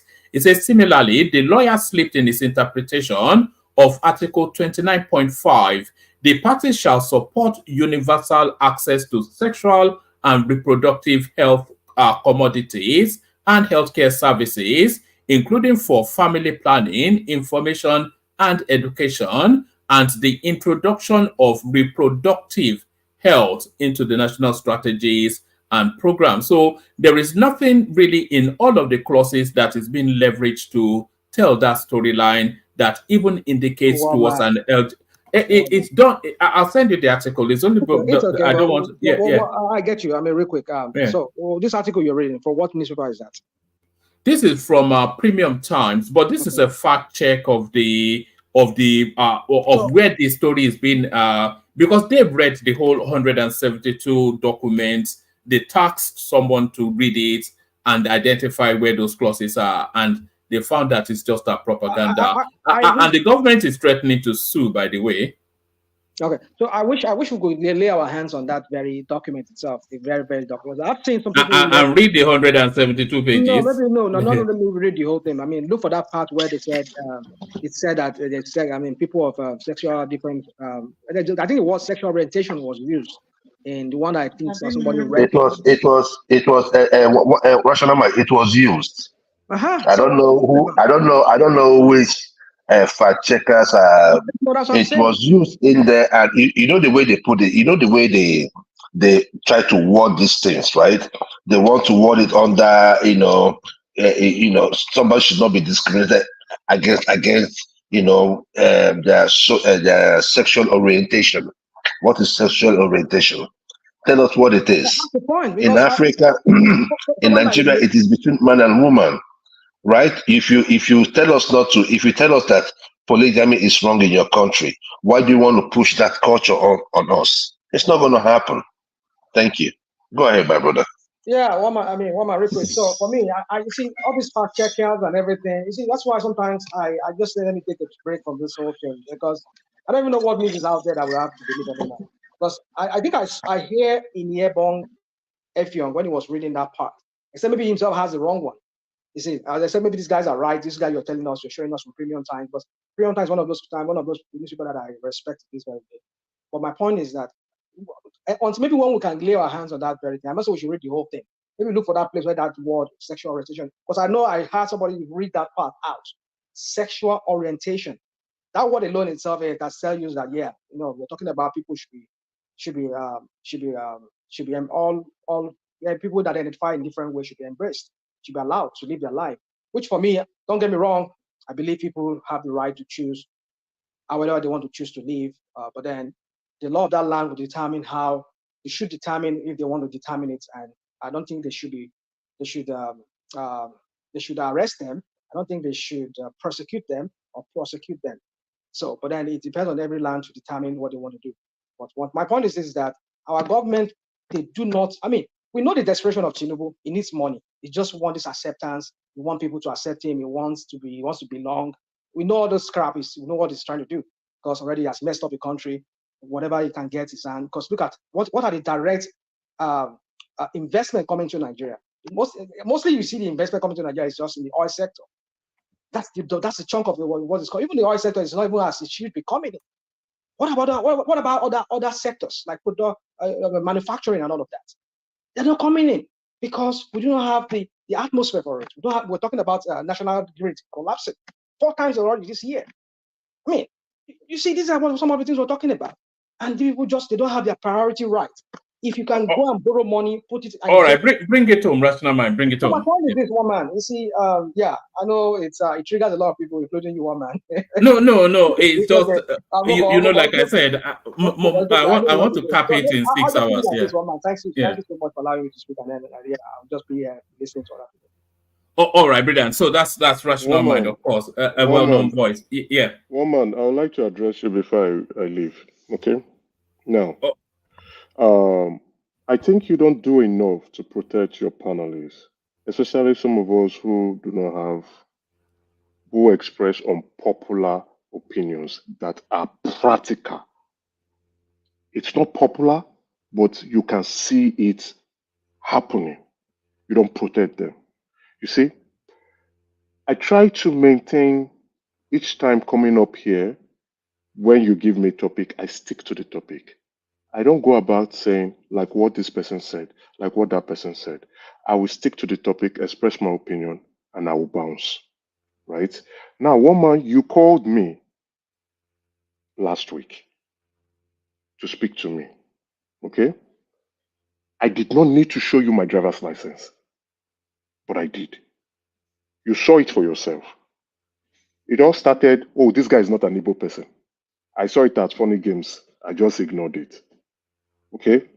This issue continued. Now, you can't flog a child and tell the child not to cry or choose how that child would cry.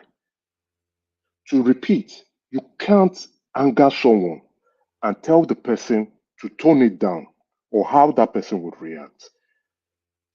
Why should I be insulted or my father be insulted for coming on this platform to express an opinion, whether you like that opinion or not? Why would you go to that angle? And woman, I also told you when you called me who I am. You can go Google me. Who I am. I don't need to do all that. So for Joel, it's not me bragging. Who is beneath me? So I can't, if the only of Ife come and speak, I might not like his opinion, but I would respect him and respect his office, including the president. I might not like him, but I will respect his office. And especially when he's older, I will respect it. For me expressing an opinion on your platform, people will come and insult me and insult my father. Is it right? And is it acceptable? You don't need to like me. You don't need to like my opinions. But one man, you are creating this problem and you are allowing me to foster. If you don't curtail it, there's a reason why I left some other platforms. Even when I was going to tell them, this is the reality of life. You don't need to like it. But this is how life goes. This is what it is all about. Take the United States, take Canada, take everywhere. Politics is the games for the elites. If you want to be in politics, you either have to join the elites and play that game. For me to express an opinion, Joel will insult my father. In classism, Joel is not in the same class with me. Monetary term, Joel is not in the same monetary term with me.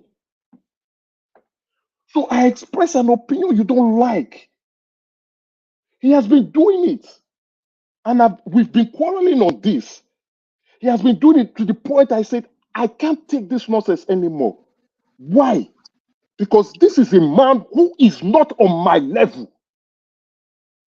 It is not me bragging. Let's go out everywhere and let me pull up.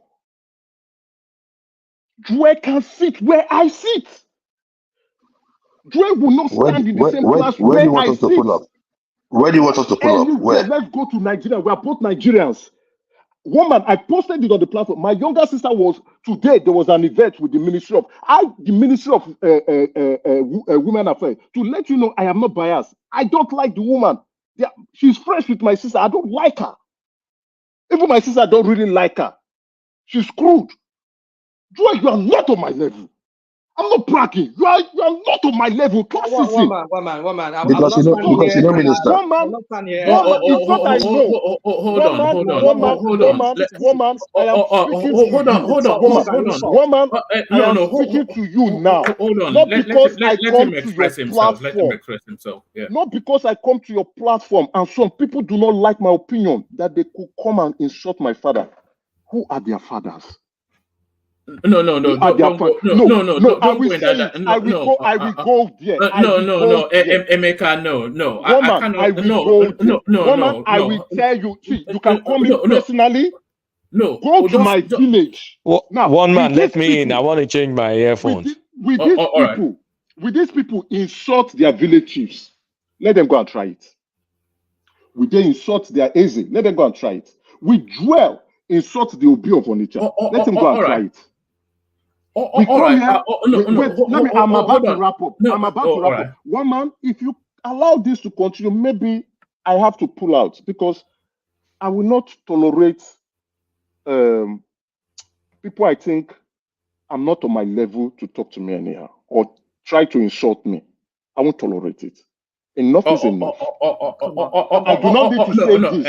I do not need to say it because I feel we are Nigerians.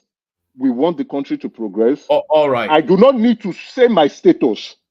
I don't. All right. I think no. Don't call people peasants. No. Emeka, just hold this right there. I think you've made your point, and I think the point has come across. So you've made your point. So let me just say this. The first thing is you are not a shrinking violet, Emeka, and you are not an absolutely innocent party. You give as much as you take, so that's the first thing. And also, but the fact that you give as much as I take, you have to allow, and that's what half of the problem right there. Allowing other people to also express themselves, as much as we delight in your opinion, other people want to hear other opinions too. So like I said, you're not a shrinking violet. So we can't say that. And you give in equal measure, we can't say that. But for people going to people's parents, people's children, that is a line that should not be crossed. So we must establish. No, can you stop stay muted? No. You have to allow other people to speak. That's 90% of the problem, right there. I think at this point, right? I'm slowly getting there, right? I'm getting there. So you can't. I'm really upset. This is the second time now on this matter, right? I think it saves me the peace to just because what I'm addressing you, I'm not addressing the people. That's why I told Rational Mind, please don't mention my name. No, just leave Rational Mind there. People, see, if you don't like my opinion, right? I don't give popular opinion. I don't belong to that class. No, Emeka, you said all that now. So, you said all that. What I'll say is I'll save myself that peace, right? And I think I might limit how to come to this platform, right? Because when I give my opinion, and someone will decide to insult me or my father because of the opinions that I give, just because I come on to one man's platform. Emeka, you said all that. So there's no. I just wanted to articulate it properly. Maybe days that I might join. When I say my opinion, please, nobody should mention my name. Don't call my name. Don't talk about my opinion. Stick to the topic. Or just stick to the topic, because I will always stick to the topic. All right, Emeka, you have to allow other people. You say you have unpopular opinions and people don't want to hear it. So you hear other opinions, whether you find it. No, it's not about not hearing the opinion. No, just be quiet, man. What's all this? What's this? Enough of that. What's all this? Sessions after sessions after sessions, it's just riding and raging. Just settle down. Settle down. What's all this? Yeah, and Joel also, please don't mention people's parents. That's not acceptable. And I'm putting you on a final warning, Joel. As much as you're very dear to me, don't. I know you like to pro that people, but don't mention their families, and that goes right across the board. Just But leave one people's man, family. one man, No. someone called my king. Let me speak, please. And this goes right across the board. No families, no wives, no children. If you want to go at each other, go man to man. But all this raging and riding all the time is not really the quality that, this is not the reputation that we built the place on, and it's not the direction of travel that we want to go forward with. So we're drawing a line under it from today. There's zero tolerance for that sort of behavior. Prince Daddy, you're up next. Prince? Okay, Patrick then, if Patrick is ready to go.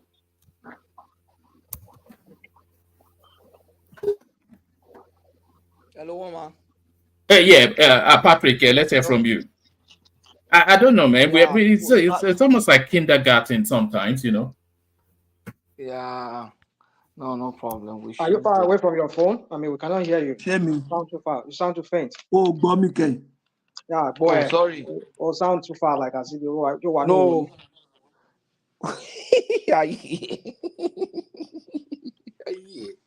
Meanwhile, thank you, woman. Let me just leave rational mind for now. But rational mind, we miss you. I was like going to ask, maybe we didn't hear from you since. Nice to hear you, and I enjoyed that. Every time you come on, I really enjoy it. Let's all take it easy, make a jewel of Nashville, all of us, and let's just enjoy our sessions together. So, Wama, how do you want me to go? You want me to freestyle, or can you take me to the topics? Yeah, you can need a freestyle. We were talking about Tinubu's 2 trillion infusion into the economy. We were talking about the Niger State governor running amok and the electricity grid collapsing all the time.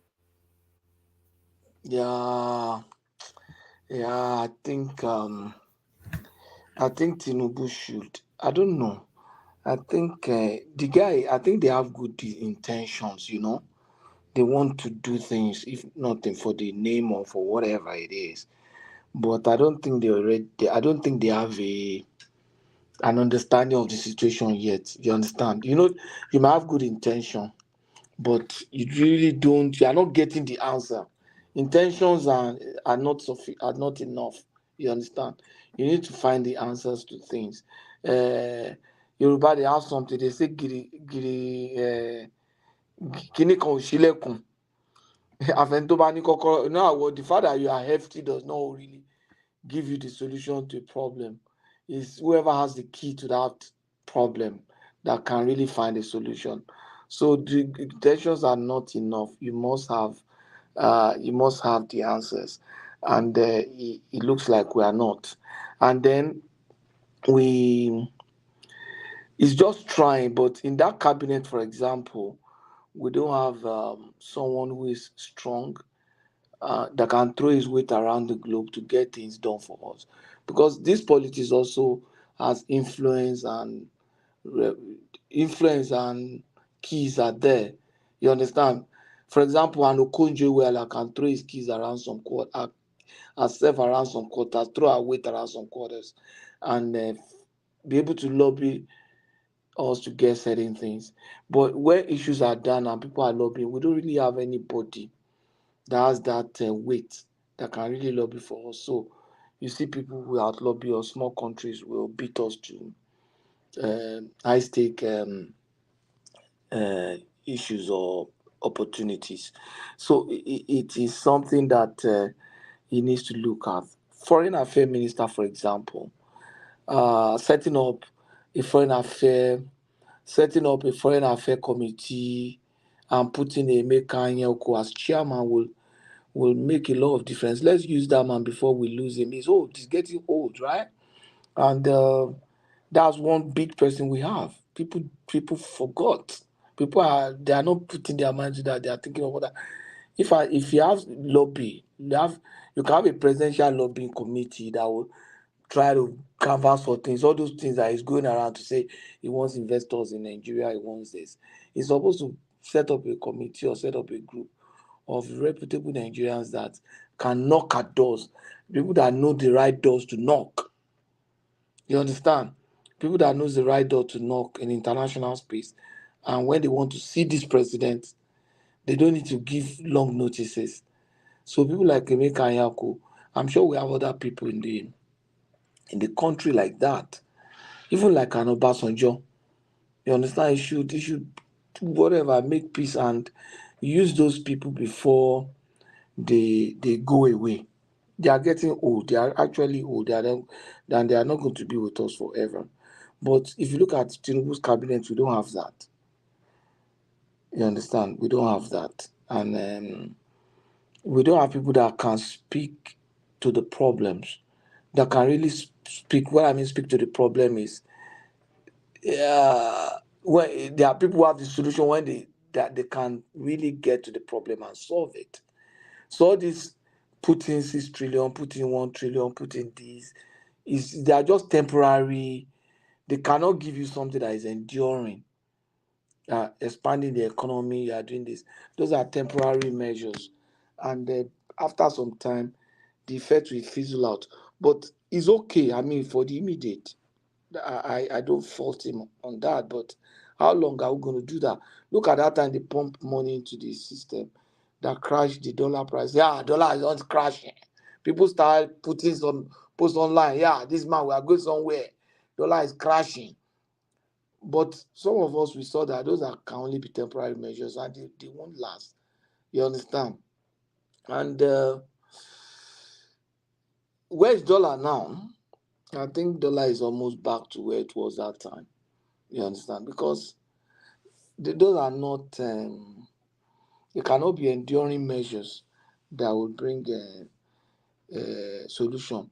As as uh, as bad as we hate it, that Obi slogan is a truth to bring help stabilize our currency and improve the naira from consumption to production.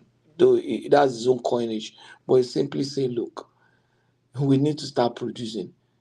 If we are producing enough, even if we are not exporting, we can depend less on export, which means that our demand for dollars will be reduced. Even if the quality of what you are producing is cannot be fit for export market, let it be fit for our market. If I can't get maybe a Huggies from Europe, I can have a brand of something like a kitchen towel, a Pampers or something that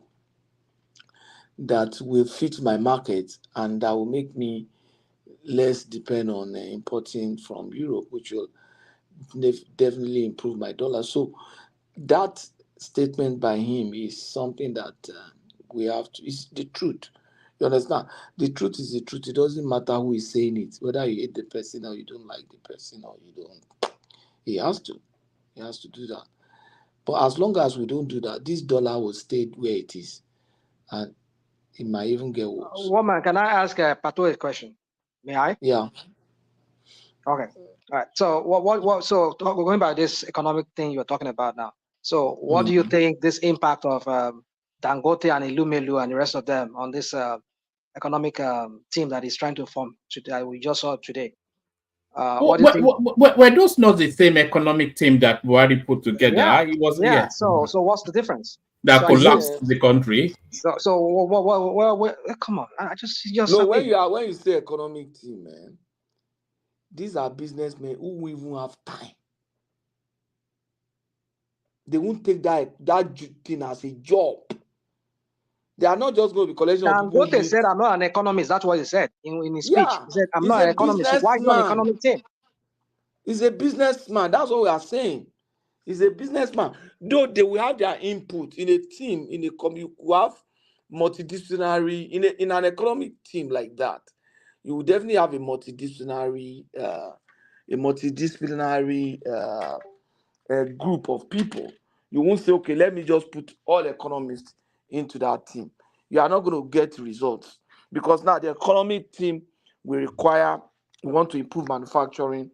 You need an engineer, you need an entrepreneur, who has a manufacturing experience, who will tell you all this theory is like this. You need an Ikene, a trader, maybe chairman of Alaba trader. That's the truth. Let's be objective. You need a chairman of trader in Alaba market, in Onitsha market, in Kano, the grain seller. Patrick, Yeah. sorry, but I don't. I mean, I know you're just saying this thing because it feels good, but that's not what we need. We don't need someone in. I mean, that is a chief importer right now. What we need. I sat down. I just came back from vacation to gather my thoughts on so many things. What we need more commercial farmers, not subsistence.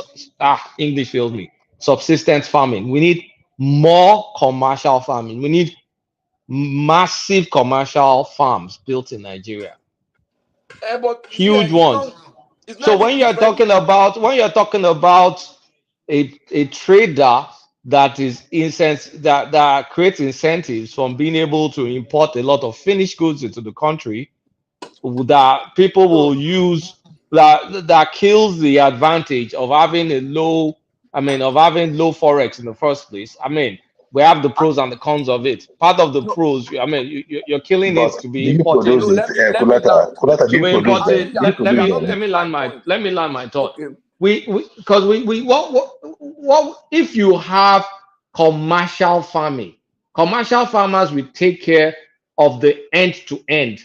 And also with commercial farming, you could have a lot of manufacturers actually backward integrate into commercial farming. Let them even run commercial farming as input into the products that they're even manufacturing there, so they get less exposure to the dollar. I mean, to the dollar fluctuations, because they'll be able to source their things in Nigeria. If you can't create commercial farmers, you can have those manufacturing company create one. And I heard a good story by the former MD of Nestle. He's like an aged guy. I'll talk about their attempt at creating backward integration. Even though they failed, but they ended up getting like 4,000 vendors that are local suppliers. And you don't see Nestle running away from the country because they sorted themselves out in terms of like inputs into their manufacturing. A lot of it comes from Nigeria. That's what we need. Not talking about people that are going to be looking for more, high naira devaluation, and then we use everything to import crap. You have not even. Patrick, just give me 1 minute, please. Patrick, give me 1 minute, please. Give me 1 minute. Go ahead. Please. Yeah. You know, every time Kulata come here, talk about importers killing the economy, this and that and all that. See, I didn't say importers are killing the economy. Let me finish. That's your narrative now. Let me because you don't know the nuance. I want to give you a reply. Importers are killing the economy. Whether you call it nonsense or if you're importing equipment, you're not killing the economy. Let me finish. For a country to strive, every sector must work, whether importation or manufacturing. You cannot throw away the other one, because even that manufacturing. Nobody said you should throw anything. That's why I say you don't understand now. It's just the way you guys put it now. As if let me finish. It's your level of understanding. It's not the way they put it. Even the manufacturing. Why are we going to be encouraging importation of a lot of stuff that we can assemble? You can still encourage. The reason why your manufacturing sector is not working is because you have a bad policy that cannot make that sector to strive. So for me, as a businessman, I have looked around my environment. I know that going into manufacturing is a very difficult task for me. So the easiest thing I can do is just to import. When you make your policies easy, let me ask you one question. Let me finish now. Your interest rate. When you finish, let me ask you a question. I don't want to take Patrick much time. I just want to reply a little bit to what you said. Just 1 minute. So your interest rates, no electricity, no good infrastructure, no roads, and all these things are involved, and your government is not doing anything about it. So see, it's just like how things work.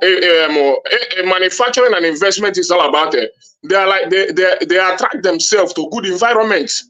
You don't have good environment for all this stuff you are talking about, and you're not talking about it.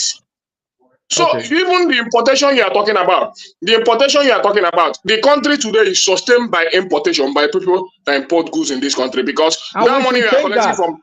Let me We should finish. change that. The money you are collecting from the custom people are collecting from the wharf. It's a big impact to the economy. They are even the ones driving your economy. If you don't know, when know all that stuff. somebody change the money to dollar, buy goods from abroad, come and clear it here, you collect more than 20 million naira for a container. That's what you do. I've That heard money you are using it Ekene. for a very big I impact. don't want to If you don't take need it, Patrick's time too transfer that. much. If you don't need that, I if you don't don't need get that you. money again, if that I money get is you. I not good, get you. I if get that you. I money, get you. if that money is I not get good you. for the nation again, if I that money you are collecting get from the wharf you. is not Got you. good for Got the you. nation again, transfer that port to either southeast or south. If you don't like it, Got you.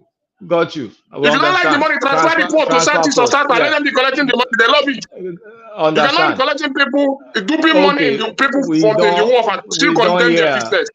We don't hear. I get you. What I'm talking Patrick, about, continue. at this stage where we are, we have a stagflation. There are many problems we're trying to solve. We don't have any source of forex. The only source of forex we have is the portfolio investors. And you cannot have this runaway inflation and maintain low interest rates except you have discounted rates that are very, very targeted. And I think that's some of what they're attempting to do. But I don't trust anything they're telling me right now. But we can't be saying we want to grow. I mean, we have all these resources in the land, undeveloped, and we want to be able to grow it with subsistence. It's just insane. Costa Rica right there, they changed from a banana producing, massive banana exporting country to guess what? To palm oil. You know where they got the seedlings from? They got it from a freaking country. And they're making a killing with palm oil. All sorts of soaps, anything that's in fast food, any fast food you can think of. Look at the packet. Derivative of palm oil is there. And I'm telling us, like, if we get a bunch of Okomu farms in each southern states that can grow palm oil, just get one commercial palm oil farmer.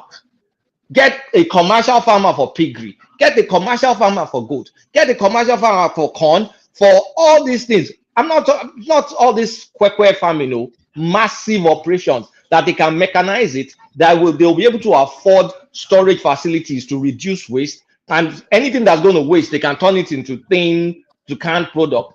And you can be supplying some small scale. Look, we're never going to beat China in manufacturing. The kind of manufacturing we'll be doing is going to be low level. But we can as well manufacture the things we eat, the things we need, the basic stuff.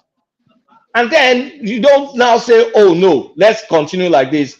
But we don't have oil, crude oil that used to save us back in the day. We don't have it up to 2 million per barrel. I mean, the stuff we have, a lot of it is spoken for. Hold on, we've not fully developed our grass infrastructure, and you're telling me this. Why would we not be in a high interest rate environment? Sorry, Patrick. Sorry. Let me just keep quiet. When it maybe I'll talk tomorrow, or if it gets to my turn or whatever. Please, let me just take like maybe 1 or 2 minutes for you, please. Thank you. And Kulata, I don't think you're being fair to those that are trying to strive in Nigeria. Before these people started dealing in imported products, they were dealing with local products, but there were no products. So I think you have to look at them for who they are. They are traders. They can swing both ways. That is who they are. And we have those kind of people here when you stay in the United States. The issue about manufacturing, which power? We just saw a headline right now that the grid fell again. Where are you going to do the manufacturing? You want to kill those people? We're telling you about businesses living. Oh, no. The business environment is not friendly to manufacturing. Let's say it the way it is. We have Why are you going to put them there? low cost manufacturing. We have unsophisticated manufacturing. We're not going to be manufacturing stuff Kulata, with like China and all this stuff. No, that's not what we're talking about. No. See, Kulata, let me tell you something you don't know. Do you know Patrick that speak. innocent? I'm pissed. Hold on, Kulata. Do you know innocent? You know, there was a time people were asking, like businesses were shutting down, and innocent was on, and they require a lot of power to power their plants. So people were asking. There was an interview he granted. He now said that they were using CNG. I don't know if you understand what I'm saying. So if you, and then to even acquire the plants, right? The generator that will power CNG was expensive. It is not left for the low cost manufacturer or the below average manufacturer to acquire. So the thing there is that it is the business environment is this supporting those that are rich in manufacturing and killing those that are poor in manufacturing. We have to state it. That is what is going on in Nigeria. The environment is not friendly. Let's be frank about it.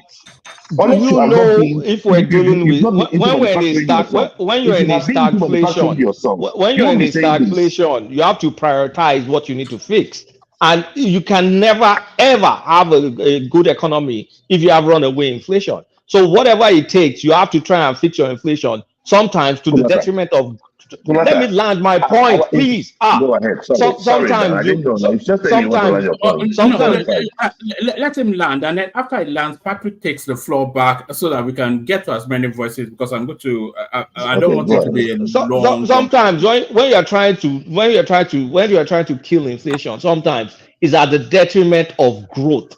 And let me spell it out. It's at the detriment of growth because you have your macroeconomic environment. You cannot afford the inflation to keep going high and high. And the bad part with the Nigerian one is the monetary policy alone cannot fix our inflation problem. I've looked back. The source of the food inflation began when this dumbass Buhari closed the border. That's when that thing started. It didn't even start overnight like that. So all I'm asking, baby steps. Commercial. Wait, oh God.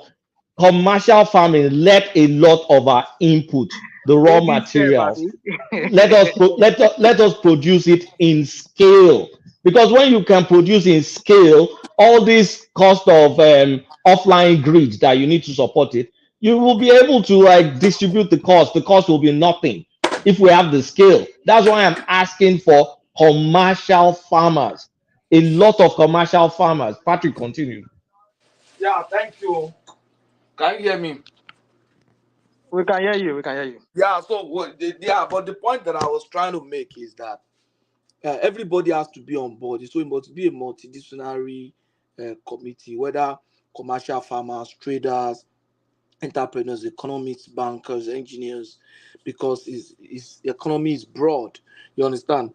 So that then we bring the economists too that will coordinate things and be able to articulate the vision. So that's what we need. With respect to commercial farming, is okay. It's going to make a lot of difference, and that is really practicable in the north. The land tenure system in Nigeria does not really favor the south because, for example, a commercial farm will probably one commercial farm will need maybe 500 acres to grow maybe grains. You want to do real commercial farming. One commercial farm might need 500 acres to grow grain. Where is an individual going to get 500 acres in Nigeria, in the southwest or in the southeast? Because the lands are already fragmented among the families. You understand? All those land that you are seeing on the express that you think is free, go there and do something. That's when the family will come. The next 5 plot or 1 acre or 2 acre is owned by another family. The next one is owned by another family. The next one, you understand what I'm saying? So getting the kind of acreage that you need, 20,000 acres for a commercial farm, is going to be possible in the north, maybe, and in the middle belt, Kwara State, Niger It's possible in Ogun and Oyo State, Patrick. It's even possible in my state, Oshun. So all those lands are not owned by fragmented families and stuff like that. You can lease them. Yeah, for commercial farms, yeah, if it's possible, that's gonna be a good one that the government should look into and should be encouraged in the south, because we don't have the kind of insecurity we have in the southwest, in the north, in the south. Palm oil in the southeast and south, goat, other things, cassava, yam, maize, and in the southeast and southwest, and then the north can grow their stuff. That's going to help improve, reduce food inflation. But and that's one of the things they articulated. But even the small farming that we have, we are not doing anything about it. All the argument, all the issues they presented at the campaign, we are going to have. I thought by now we would have been eating the agbado and the cassava, because it's over a year, and cassava season and agbado season Oh, is. what about Ege? He added Ege to that Man, that's what Casado, I'm saying. Agbado, Cassava, Ege. again, Gary. By now, I thought we'll be eating Tinubu Gary and Tinubu Agbado and cassava. But I mean, it's just obvious that they were just campaign promises. They should just come and make the same promise in 2027. We'll remind them that the 1/3 of arable land of Nigeria are still not developed, though. You understand? And they said they were going to do it. We have not seen forest guard, though, and they said they were going to do it. We have not seen, what else did they say again? So many things. I thought by now you would be, by the time you're walking in Nigerian forest, you'll be seeing people, you'll be seeing drones. They said they will secure our forest with drones, and I thought I'll be seeing drones all over Nigerian forest, and farmers will just be there relaxing and working till night. But I mean, those are just lies, and it's very, very sad that we have people that are untruthful in little matters. Little matters as small as things that they say. People cannot say the truth in their speech. How can they act the truth or execute the truth? Everybody's seeking his own interest. Nobody's seeking the interest of the other person. So it is a sad situation that we find ourselves. But that's not okay. That's not totally bad.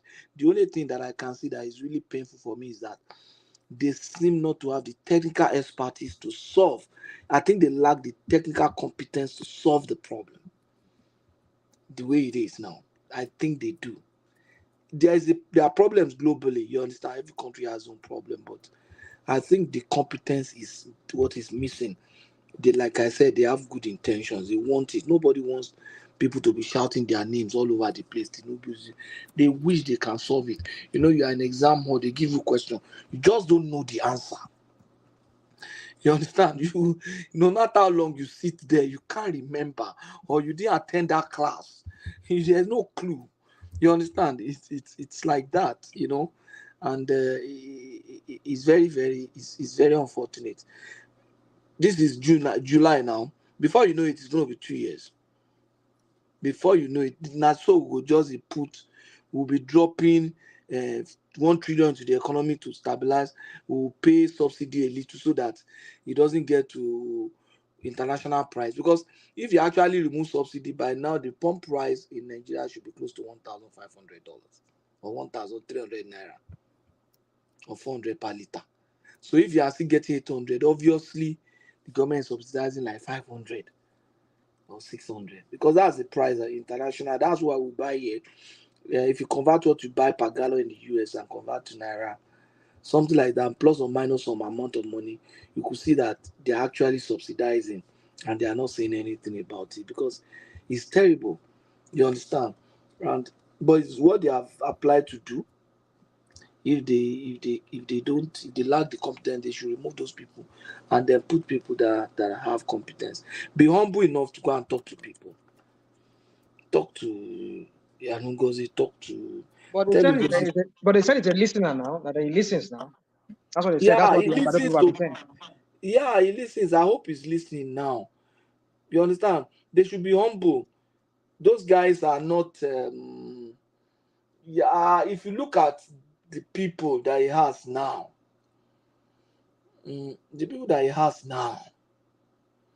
like your Minister of Finance is an investment banker. He does not necessarily have the knows so much about the economy as it's sufficient to be able to be the coordinating minister of economy. And he does not have the international clout to drive your economy. You understand? It's just like Olusegun was So don't you think Adesina Adewumi should be somebody that should be used for that position? Adesina Adewumi, Akinwumi Adesina. Akinwumi Adesina, I mean. Yeah, Akinwumi Adesina has the clout, but I also don't think that he has the competence in the economy sphere. You understand? He can make impact because of his experience in African development. He can, because he will understand development economy. You understand? He will understand, and he has a weight. I think he's okay, but you need an economist who has. It's very scarce to have it in one person, just like you have in Ngozi. The one who has the knowledge of economy and the one who has the reputation, and the clout, the relationship, their capacity to throw his weight around and push buttons. But if you have a very good economist, like a Kingsley Moghalu, and you build good network with someone like Obasanjo, you can combine the weight of Obasanjo and Kingsley. They will knock on any door. There's hardly any country in the world today that Obasanjo wants to see the president. They will say it's difficult to see. If Obasanjo wants to see the US president, it's just going to take, in short, it will take Obasanjo shorter time to see US president than Tinubu. If two of them apply to see US president today, Obasanjo is likely to see him earlier than Tinubu will see him. And that is no, I stand to be corrected, but I'm sure very few people will challenge that. No, except they want. Me, I'm also a ratified now, but that's the point. It's built. There are reputations that are built, the weights that are built over time. You understand? For people, but we don't have any of such in our cabinet now. So, and we don't have the competence. So it's tough. And if Padoski, can you compare OBJ's cabinet to what Tinubu have? No, it's incomparable. It's incomparable. It's incomparable. You can't do that now. You can't do that. This cabinet all right. like... Sorry, Patrick. Apologies. Gentlemen, let me be allowed to hand over to Rational Mind. Let me acknowledge the super chatters. It was Ayo, of course. Ayo always gets a mention. There's Ayo still there. And Isaac Ojo. So those were the super chatters. Did I say Kulata super chat something? It's not showing up there. So thank you, everyone. See you tomorrow. Rational Mind, over to you. So the point is, if you look at all that now, you will see that we have a lot of work to still do in that area. If you eat the humble pie, I think if another person had come into power, if another person had, maybe if it had been an OB, he would have had the same challenge too. Competent people are not very many now in Nigeria as it is now. You have to look outside the way things are looking now. I'm telling you. If an OB becomes the president today, who is he going to take? You understand? You can't go and bring Zozi to come and become minister or coordinating minister now. The woman is busy with bigger things. Patrick, there are many Nigerians working in IFC, working in World Bank, working in UN. I believe you. Yeah, I agree. There are tons of them. There are tons of boys that are working in McKinsey, Bain, Deloitte. I mean, come on, man. They don't. Madam Ngozi is not the only Nigerian, even though she used to work in World Bank too, and is it Kwesili? There are many potential Madam Ngozis out there. This is what I'm saying. You go to McKinsey, you get a consultant. You get to maybe Goldman Sachs, you get an investment banker who is probably managing, it depends, maybe managing businesses, corporations, wealth, or investments, and looking at stock and bonds and options and derivatives and all. That's not sufficient. That's not enough. That's not enough. You understand what I'm saying? The guy is in McCain, is in I said Goldman Sachs. That's Patrick. nothing. We have World Bank economics. I have a classmate that's a top guy in IFC. There are many. We're not short of talent. And if I can have classmates that I can refer to in this organization, I'm sure other people, even speaking on this panel, they have the same. It's not tough. We're Nigerians. We're 200 million. We're educated. We're all spread all over. He just chose to play politics. Kulata, that is the end thing. That is the point. Because when people were saying that we do not have it, no, the problem is not that we do not have those people. We have. I can tell you for free. If you look at Nigeria, in every of those ministerial positions, we have first 11 in any of the position. When you want to look at Nigeria at large, that will come in and do a yeoman's job. I believe that the problem is who appointed who, and when they get, because when someone appoints you based on I know you don't have any need to work.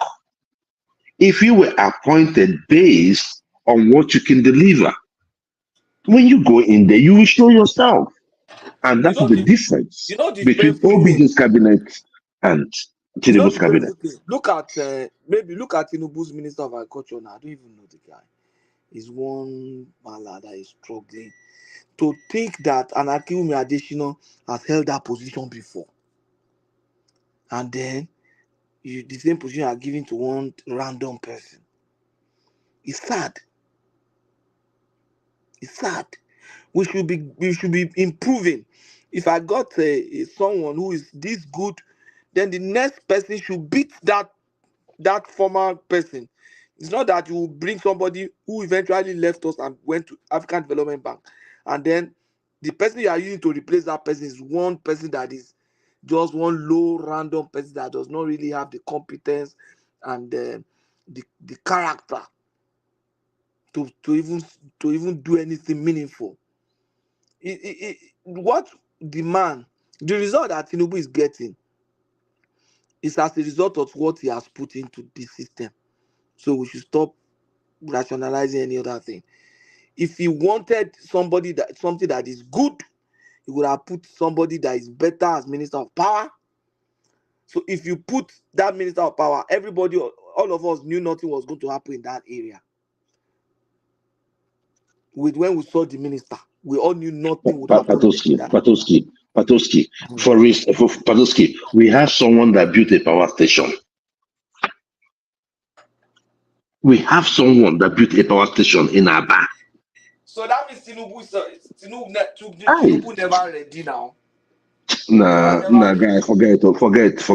Just forget it. Look, Patowski, yeah. You know, sometimes when we look at Nigeria, go ahead.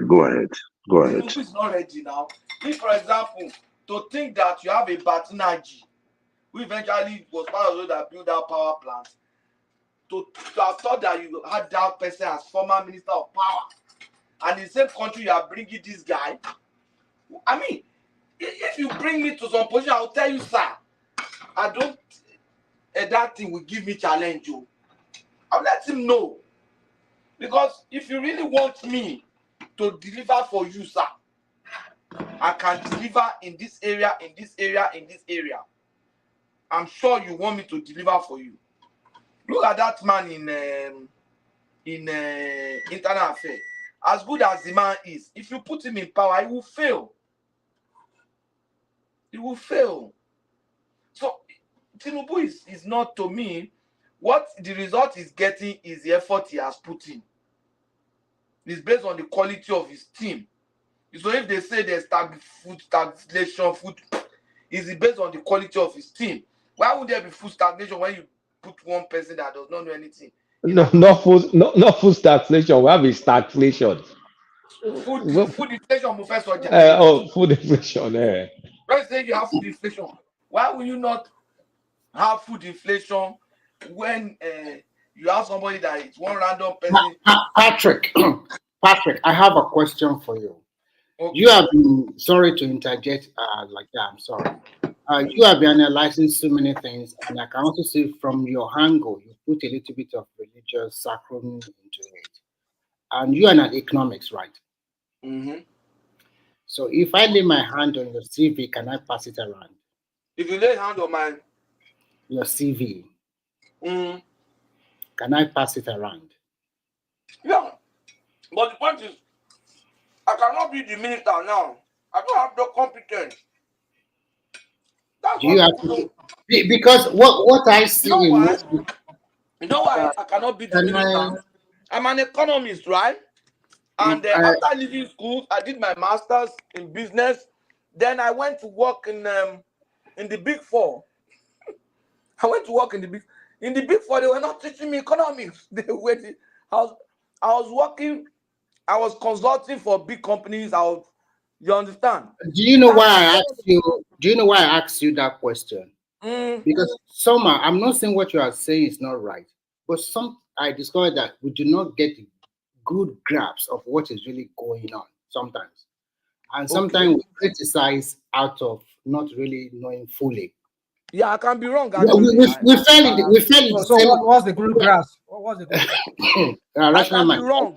Rational I mind, can be can wrong. you just? I'm not. Remy, tell us what. Tell us. Rational mind. Rational mind. Patrick is saying tonight. Tell us what one thing that he said wrong. Girl of Nashville, I'm sorry. Can you just maintain your peace so that I talk to? I am maintaining my. We just ask a question. We just ask a question so No, that you I'm not. answer everything that you're answering. To Patrick now. I'm not ready to entertain anybody. I'm just talking to Patrick. It's Patrick can interject and he will take his floor back. So when throughout your analysis, I've seen that you have labeled a lot of them as incompetent and taken that Auntie Coletta said that there are so many Nigerians in big multinational corporation or big United Nations organizations that are working that they can look around. The reason why I asked for your CV is because you are an economist, but you now said you have not been practicing to that level. So sometimes when you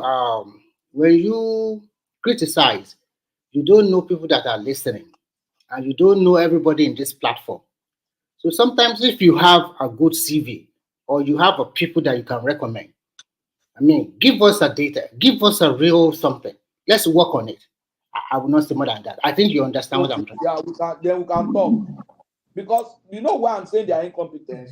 For example, you judge performance based on I don't understand. Where is he coming from? He just. Maybe he's a trip. You might never understand. There's a saying that you might never know the usefulness of an ant. So I'll put that. Remy, forget that your proverb. He just said nothing. He just said nothing. I mean, out of respect. I beg you. If I have my classmates, just like Kulata now, that I think I can just throw them around. There's nothing wrong in trying. But I know they are not competent because of the result. For example, because I said I've done consulting, so you want to you evaluate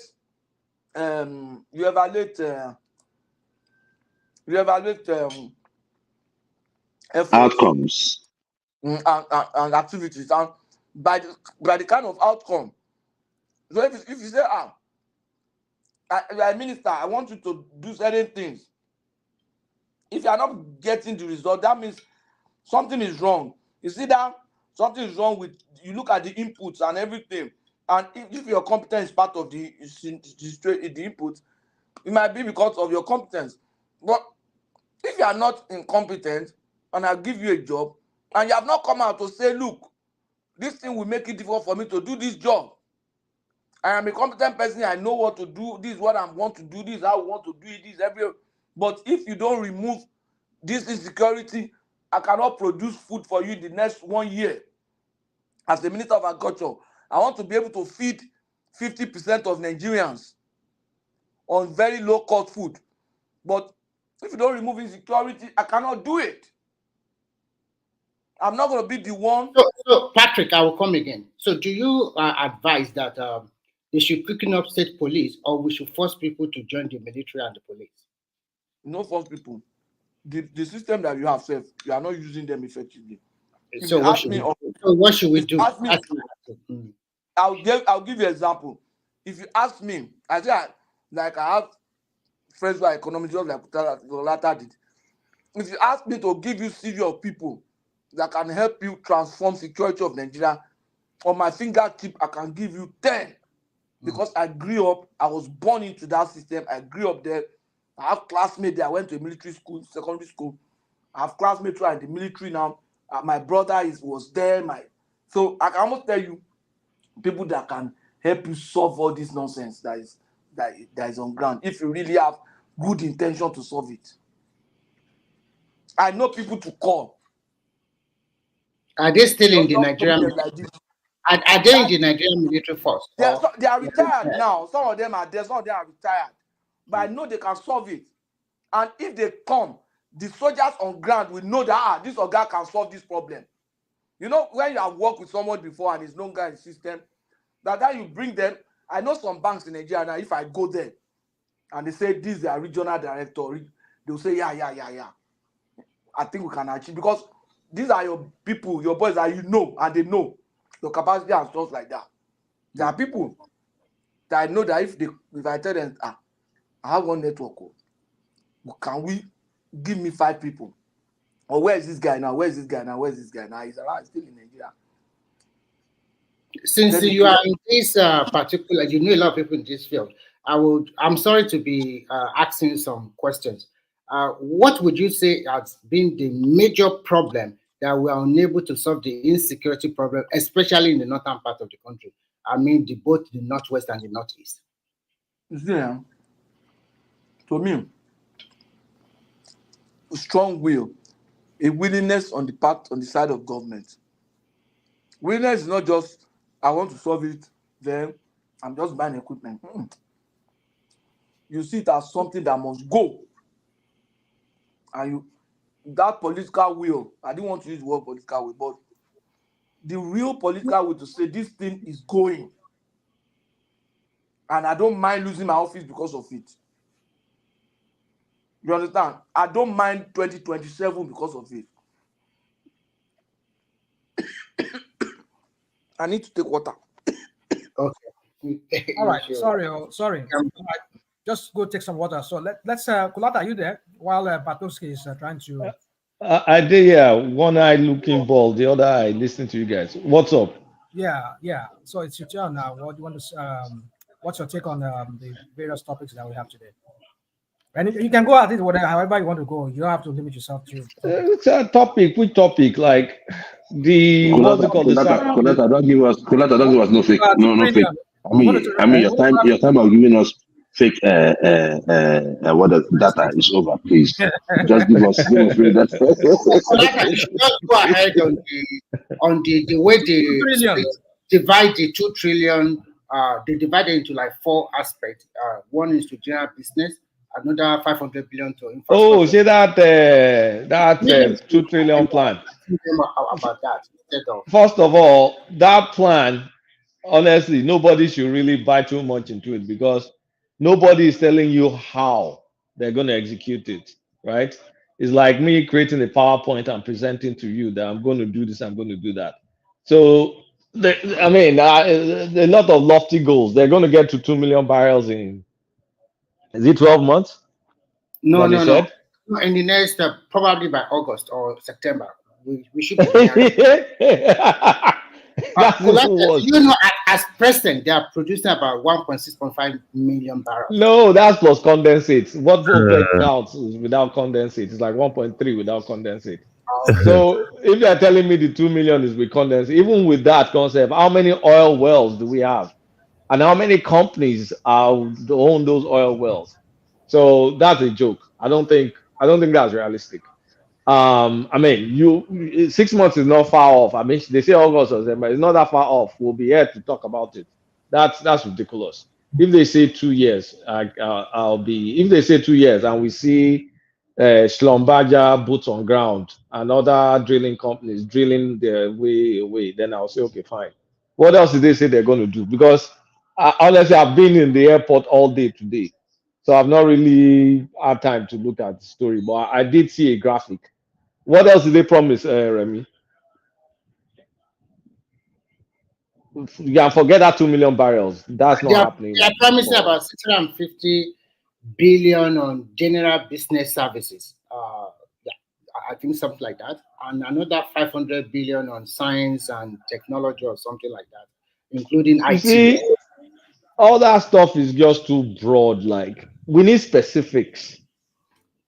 It's just Well, according to what they say, I think it's the presidential committee they just inaugurate that will oversee it with the look. Tinubu has been announcing this, promising that, this, that. It's been I lambast. think they just put it on the whatever now. I think we can have a look. Look, it has to be very detailed so we know the how. Otherwise, it's just I'm going to do this because first of all, the money is even not appropriated, so they have to go and appropriate. They'll go to the Senate and the House to appropriate the money. And then, what are the details? The specific details, because this is not the first time this thing came up. I only said a little bit about some of the road and what do you call it, rail infrastructure they are planning to do, and Akabi also attests to that. I think they are expecting an appropriation bill from Tinubu so that it's going to be a big heap of activity all over the country. A lot of I don't, and they are going to start continue with the standard gauge railway from Ibadan all the way to Abuja. There are so many things. But wait. When we say continue, how much they are appropriating 2 trillion? The cost of money to finish that rail from Ibadan, whatever, is way more than the 2 trillion. I think they are back with China to like counterpart funding for. So is it a loan? Of course. What do you expect? Of course, it's a loan. The government will pay part of their own, and then. And so, how much will be our counterpart fund? Because if it's loan, okay, fine. I not lay my hand on it, but it's CECC that will continue for that railway construction. You can't lay your hand on it, or it doesn't even exist. What I'm going to say is all that stuff. Don't worry about that. You say you can't lay your hand on it, or it doesn't even exist. What are you? No. I don't want to be too pessimistic because I know. Come on, stop this. Later you can continue. Konata, please, before you go for Remy, I wanted to ask you a question, right? With this loan you're talking about regarding to whatever loan we're getting for China, can we get that loan in other sectors, like apart from this rail thing? Because I think that we have enough rail system in Nigeria today. But nobody's talking about. No. Sometimes. No. See. No. You don't know where I'm coming from. Probably I worded it wrongly. Sorry about that. But let me just say this, right? The ones we have in Nigeria, right? The affordability from Nigerians, right? I mean, it's still what is going to pay back this money. So my point is this: do we need to borrow maybe say 1 trillion? To put it in a rail system, in a railway, that we might hardly get that money back now or probably in the next 5 or 6 years? Or should we just borrow this money and invest in those critical sectors like Kulata was talking about, agriculture? Hold on, please. 2 weeks ago, I came up. Hold on. 2 weeks ago, I came up on the show and I was talking about probably like selling like 100,000 acres of land, right? In Nigeria, not even if it is for renting, but it's the partnership between the federal government and the state government, and the people in diaspora can buy, acres. Probably if I want to buy 2, I want to buy 1,000. That is my business. But at least we have this thing structured in 3, 4, 5 states. It mustn't be in every state. But the idea is that we know that we are guaranteed certain tons of certain products at every point in time. Food security. So what's your question, please? So no, that is my question. That's the question. Okay, I will My point. answer you in two ways. First The and point. foremost, The point I was putting. No. The point I was putting to you is this: that do you see incompetence as no. a Let reason why me the respond to you. Tinubu government is not able to achieve what they've been able to achieve so far? Thank you. Let me respond to you quickly so that I don't like wasting too much time. First and foremost, Nigerian government is floating a bond which you and I can buy. I don't know the exact amount of bond, but it will be on sale in July this month, and maybe towards the end. So anybody that is interested in buying the bond can go ahead and buy Nigerian. It's about 14% interest. So about the Chinese loans are tailored towards infrastructure most time. Any country, Nigeria is a big country. At least it's 1/3 of America or 1/3 of China. We need that rail to open up the interland. Because as you can see, we are using a lot of truck to haul a lot of our product from the north to the south to the east, which is not good for the environment and which is also at additional cost. But when you have a good rail system that can transfer all the corners of the country, then it's good. The way the Chinese do their loans is that they are not giving you the cash. They will bring some of their expertise and they will use your own people to construct the railway track. And the plan they have is to connect all over Nigeria with train. We already have a kind of old, old rail track in which they are trying to redesign and remodify so that it's more usable like a standard gauge rail track. So they have a plan to construct to continue from Ibadan all the way to Abuja. We already have from Abuja to Kaduna, and they are trying to also connect Kaduna to Kano. And we have started the narrow gauge from Aba to Port Harcourt. That one also go directly to Maiduguri. So they are using the old track and they want to remodify it. I'm not saying they are going to finish all this project at once, but they are planning to finish the one from Ibadan all the way to Abuja in the next 3 years. If that is possible, that would be good. Okay. So let me just so before I fall asleep. So I just read. So this package that is being proposed, some sort of economic stimulus, is only $1.3 billion and is expected to fight our economic crisis. Basically, try and use it to fix food security, health, food security, health, and social welfare. What else? I think they said, I mean, electricity. So Yes, when you power. think power, $1.3 billion for a population of 200 million. Do you guys? I mean, is that as funny? It's too small. Yeah. What do you expect from this? This is tiny. So how do we get the needed fund if we want to make it big? That is the question. We are not producing. And I mean, and when we are looking at this, they said they're going to fund it through unused budget and higher oil revenues and also World Bank. I'll trust the World Bank more than the rest. I don't know what they mean by unused budget and just some anticipated higher budget revenue.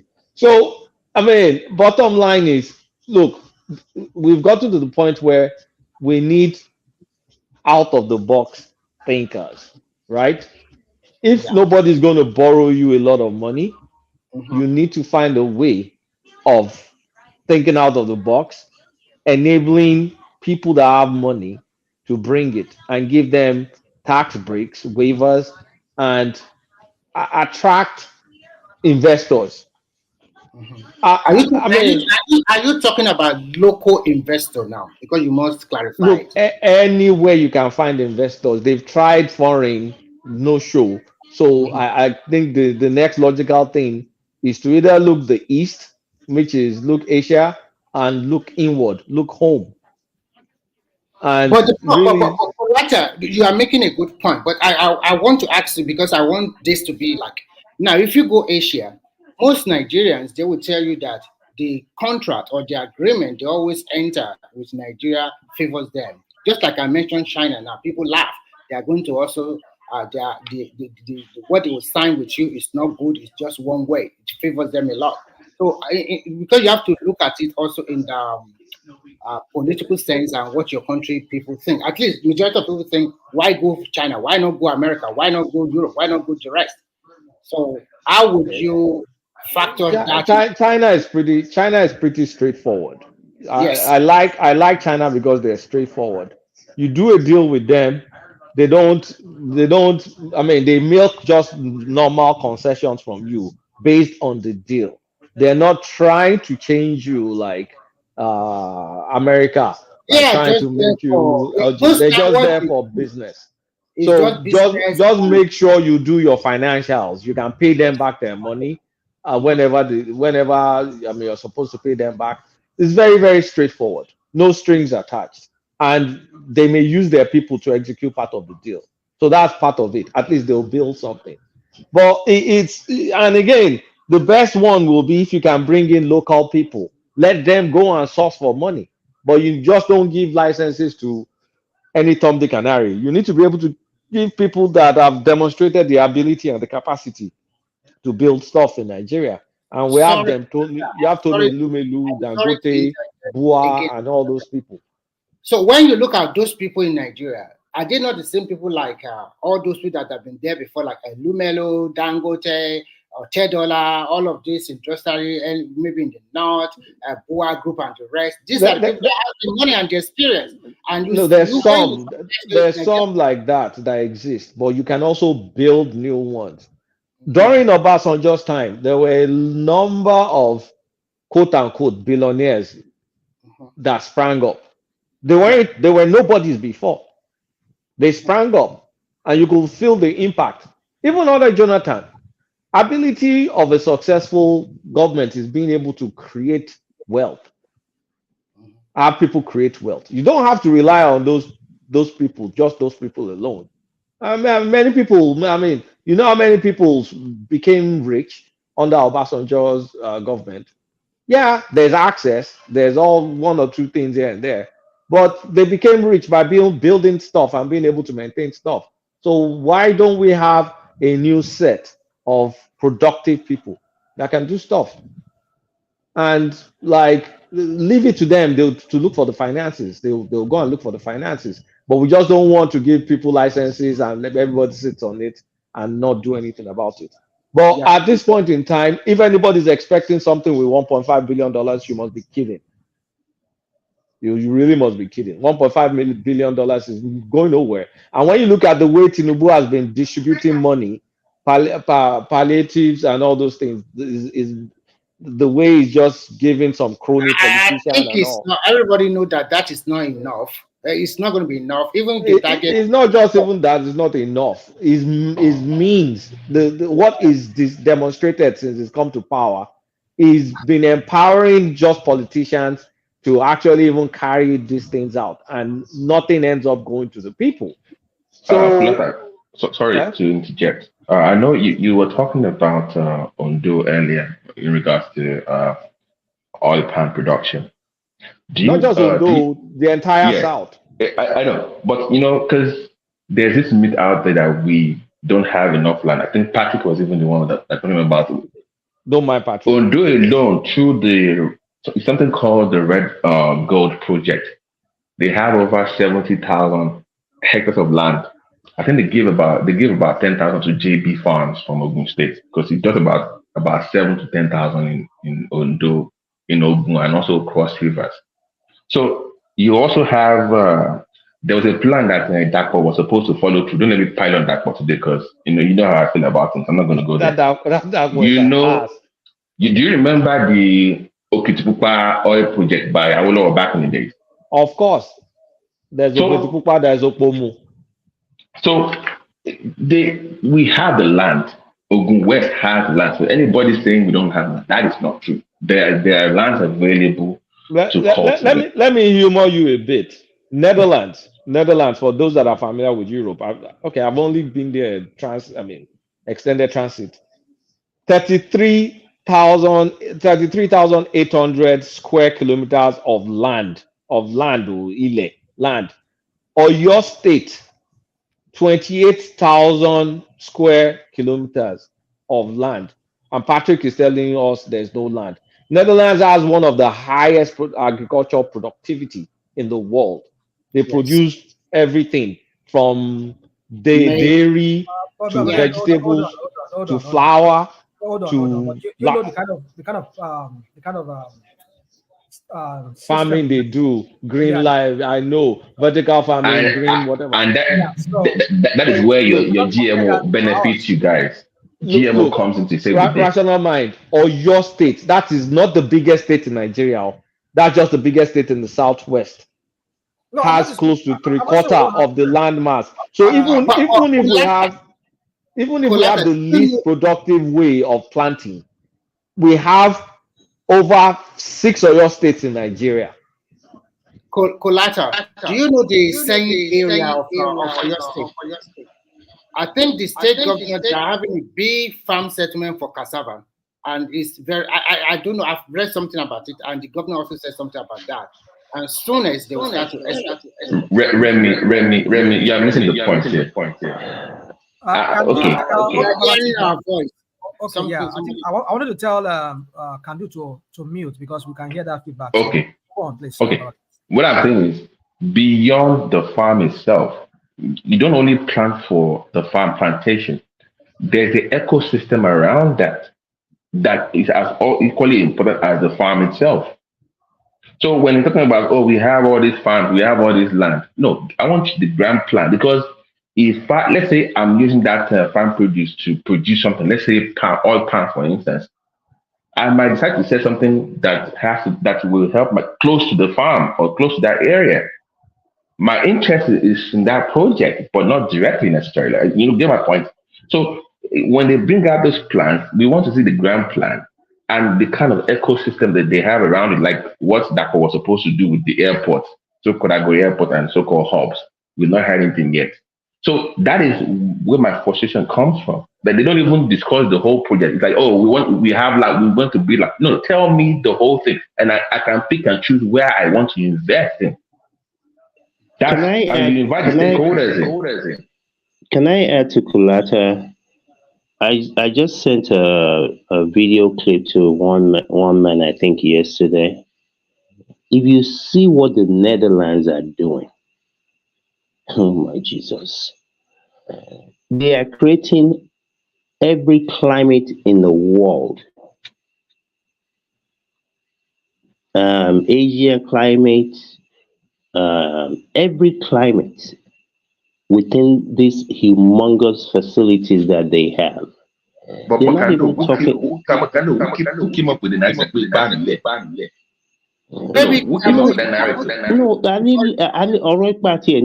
You see, what bothers me the most, Nipe, when I see what other people are doing, these people are not even talking about what they are producing and exporting. Now, what they are gearing towards is going to every country that's looking for such thing and creating those environments and creating those farms for them. So that is now an industry that they are creating, not just the produce that they're producing. Now they want to come to your Nigeria, to your Kenya, to your Bangladesh, and come and create an ecosystem that will allow you to grow all these things. And the amount of money these guys are going to be making is ridiculous. I think already we are sleeping. We are sleeping. We're not even sleeping. We're almost dead. You know what? You know what? Hold on, Olajo. Kandu, I think you have two of your devices running at the same time, or you have YouTube and you have StreamYard open at the same time. So when we talk, okay, let me work on that. Thank you. So you shut down your YouTube. Okay, let me work on that. All right. So over to Yola. Is that Ola? You know one thing is this. I don't, to be honest with you, I don't really believe that all these leaders don't know all these things we are discussing. But you know, sometimes is in a system, if you cannot eliminate the noise within your system, within your process, is going to affect your output always. The problem we have in Nigeria today is the thought of just hijacking power and being in control of vanity. It means more than all this we are discussing to the politicians.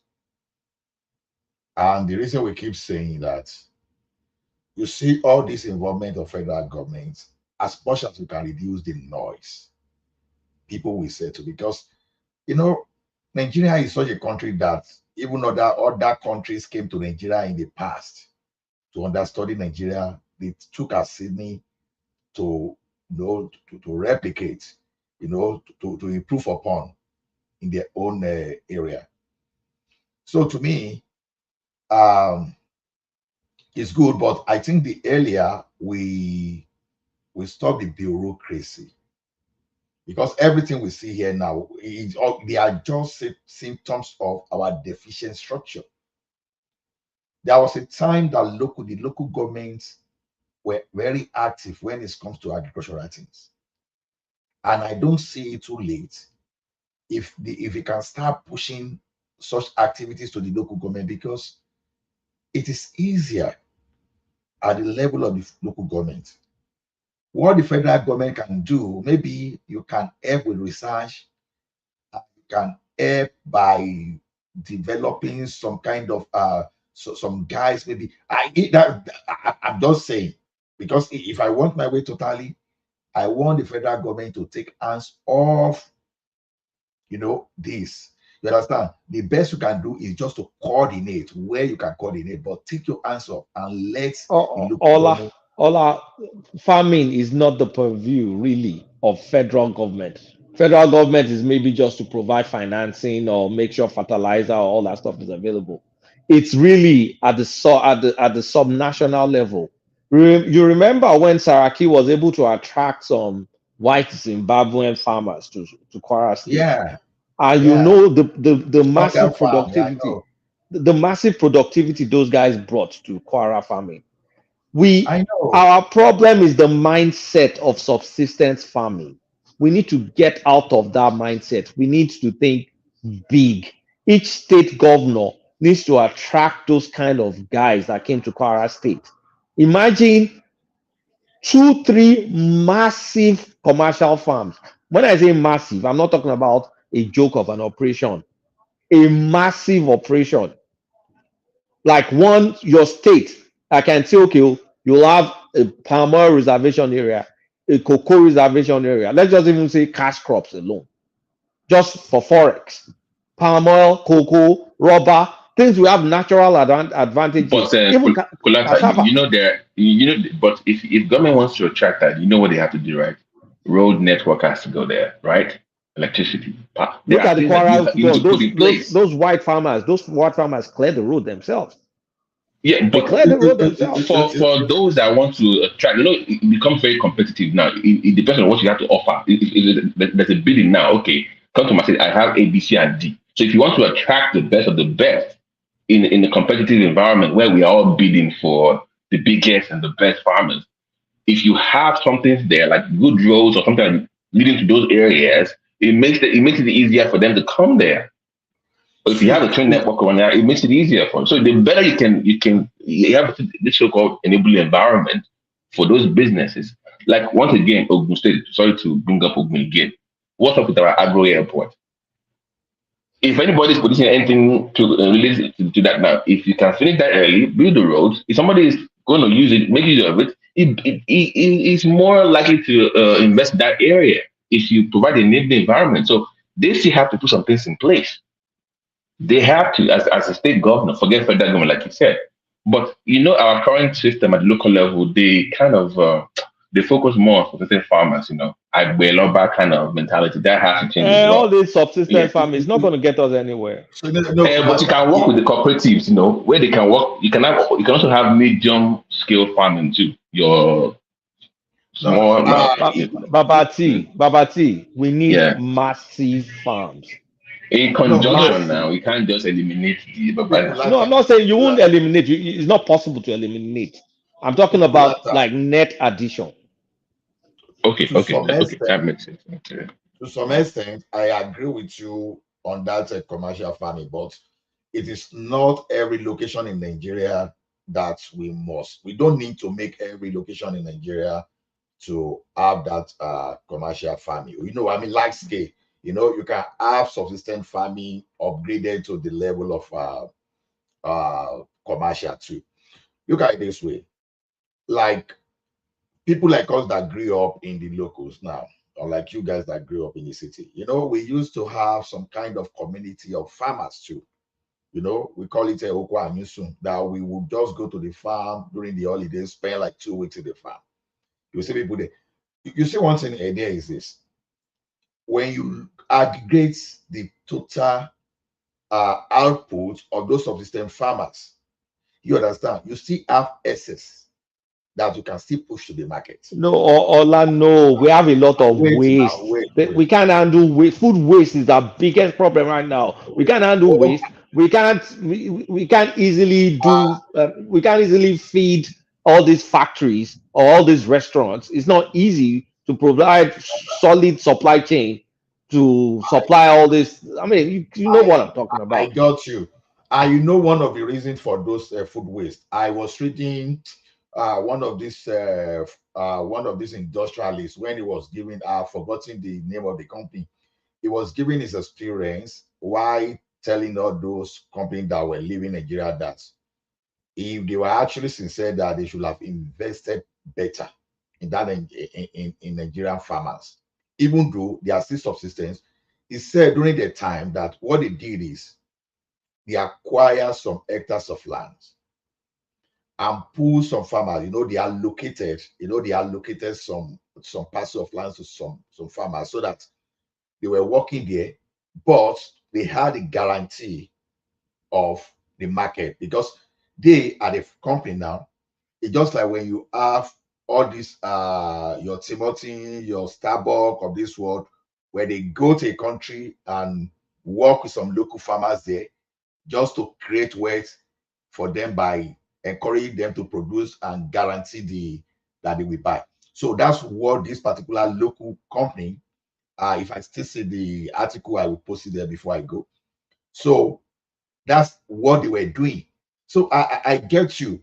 One of the reasons we have waste in that our commercial output today, our farm produce today, is just because the setup, like what that guy defined, is no longer there.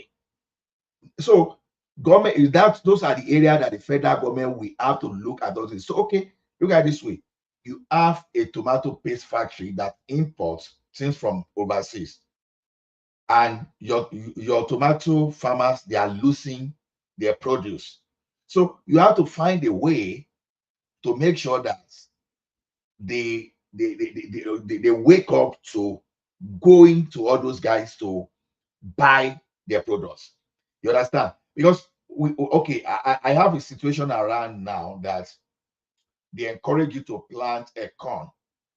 When you plant your corn, as your corn are just growing, before your corn start even giving its own seed, they've already bought everything. And if I tell you those people that do all those things, you will laugh. Walmart, Superstore. You going to farming? Ola, are you pro GMO? See, all those people going against GMO, I don't know why they are going against. The world change, and you have to change. Okay, because if we're gonna go there, mechanized farming on that side, you just at some point, yeah, if you're gonna start exporting as well, you have to at least consider it. We need that GMO in Nigeria. All those things that people are fighting, even the type of crop we are even eating today, people don't even know whether it was somehow form of what used They've to. already been modified now. It's not like what it was 20, 30, 50 years ago. They always modify seeds. I don't know what the big deal is. Exactly. People but are then, just hold on, guys. I mean, the ones, even though they've been modified in some ways, they've been hybrided or whatever, they still have seeds in them. But what do you do when you don't have? Like, let me give you an example. When you eat, but before I go on, just a minute before I go on, Pansat, are you there? I just want to because I was getting a message here that I should involve Pansat. Are you there? I am here. Okay, please. I think I will come after. I'll come not after you. I'll come to you after Kolata wraps up. So guys, I just want to do this. So let me just say this. So talking about I don't know if you're hitting what's it called? Melon, watermelon. Now the one that has seed in it, for me, it tastes better because I like to crunch the seed together with the as I eat the melon. So when you're eating a melon without seed, or you have something without seed, how does that even feel? I mean, don't get me wrong. I know there's no science behind it to show that there's some things that those without seedless crops, like you're making seedless. I don't know, like watermelon that has no seed in them. Because if you have the seed, you can always use that seed and grow more from it. But for me, I just believe there's something much more to it. This you just have to rational mind. Whenever there's going to be a change, you will see people coming with conspiracy theory. It is normal. No, this is not conspiracy theory. I just give you an example of something that has seed. I am telling you. Now it doesn't have seed in there. So do you know? Could you differentiate between the watermelon they used to have like 200 years ago and the one they have today? Because it is, our world, if we want to follow scientists, has existed for 2 billion years. Some animals, they were no longer, you can't no longer find them just because of famine, lack of food. Actually, what rational mind, seedless watermelons are not GMOs. Just to correct you. They're But continue. They're not genetically modified. They're what? Already. They're not. It's from crossbreeding. It's from crossbreeding. Anyway, we don't need to talk this to agriculture. Already you have GMO, you have GMO eggs, you have GMO chicken. So what are we talking about? Some people eat. Most of Nigerians that talk of all these GMO. When you buy all those processed food, you don't even know what we're used to manufacture. See, GMO is not going to kill us. Let's just get that fast. All right. We'll come back to you. No, give me a minute. Let me just round up because I just joined you now. So the thing is this: the only challenge to GMO that some people raise is that because it's modified, they resist antibiotics. Just because in an attempt to make them, they're modified in such a way to withstand pests and all those kind of plant diseases so that you can have better yield. So people automatically look at it that, okay, if human being eat this thing, so can they? So as far as we're concerned, there's no evidence. And for everything that comes, there must be opportunity. The same scientists that produce antibiotic to cure whatever is happening to human being today too, they will go back and produce another thing that will help. So there's no point of fear because we are talking of global food security. So even now, when we get one food, we they complain. If food no day, you understand? They be back pasule, ajobo. So thank you. All right. So Kolata, can you just? I know you have so many things to say, but then can you just so that we can move to? Yeah. So first of all, rational mind. Seedless watermelon is just a sterile watermelon. It's like you castrate the watermelon. It's not GMO. No, I'm serious. I'm not joking. It's from crossbreeding, one thing or the other. You can read about it. I'm not an agriculture. The reason why they take out those seeds is so that they can become bigger. Because I don't look. When you look at any fruit we eat right now that you think you're familiar with, if you look at the wild variety, you'll be shocked how different the wild variety is from the conventional fruit we eat. Look at wild banana. Google wild banana. Tell me what you see. Compare it with what you think banana is. They're nothing alike. Or even wild pineapple. We're human beings. We have brains. We keep on tweaking. I am not afraid of GMO. I am afraid of pesticides. The amount of pesticides they put in the food is scary. And Roundup. And damages liver and I don't want to talk when doctor is so GMO is just people it's like GMO is just people that are smart at some point in time. If stem cells becomes kind of like conventional anyhow, are you going to run away from it? And if that's a false Kolata. no, okay, there's something else they're doing, gene editing. When gene editing becomes conventional, are you going to run away from it? Kulata, Sir. do you think Nigeria can handle GMO? The problem I have with GMO is it's gonna make us reliant Besides on being, global food companies. That's my besides problem. being reliant, right? Even in the US, there are still a lot of regulations when it comes to GMOs. And Really? I'm not even sure that NAFDAC in Nigeria can even handle that. What So, regulations are associated with GMO? I'm not aware. no, I think that there is. I think Eh. USDA, they have a lot of things right around GMO to kind of like to ensure that we have the right things. I know of that Oh, in the US. Yes, it's not just okay. a That free is for good for consumption. Is that what it is? it's not just a free for all, right? That you can actually modify anything and just bring it to the market. I know of USDA doing that. Oh, okay. Yeah. I understand what you're saying. That's a very high possibility. So And it's still the same thing because if you have look, there are few food companies in the world, global. There's some few companies. Someone counted them before. Very few, less than 10, that want to control the global world food chain. And the problem I have with GMO is if we start relying on GMO, then we are relying on a few corporations. So that's the problem I have. Thank now, God nobody's going to GMO yam and cassava. At least yeah, we'll still have that but exclusive to us. but for No, me, but Kulata, we for have to me, have people trained in the field too. you Because see, I think going, Nigeria has the capacity, right, to grow more of non-GMO. We have the capacity because you see, if you are really talking about, yeah, I want to turn agriculture to money, right? I think we can actually just take advantage of that. You understand what I'm saying? You know, But we need commercial farmers, people yeah, that we know need, how to people that know how to but farm, real you farming. see, it's not like we don't Okay, have. a question I want to ask you real quick before we move forward because I know I want us to move to Pansat now. Just take this last question, guys. Please, I want you to work with me because I know one man is telling me to go around so that everybody can have their own say. Now, the Netherlands, because I know in Europe, I'll be there very soon in a few weeks time. And whenever I'm there, I always like to eat food because the food tastes different there. I know they don't have this GMO issue over there.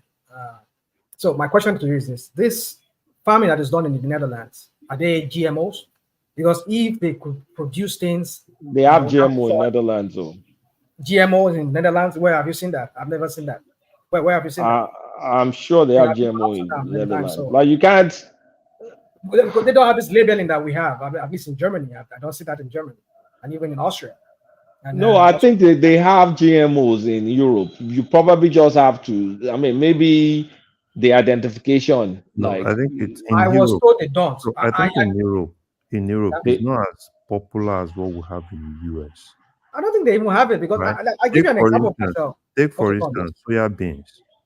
Why do you think soya beans in Europe, right, and some part of Asia, it's kind of like popular for exports? It's because they are non-GMOs,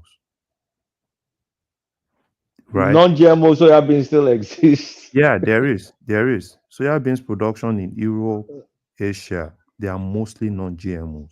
Eh. Yes. I So thought what the are world has so gone what are GMO they? fully. What are they, please? Larry, always talking. What are they, please?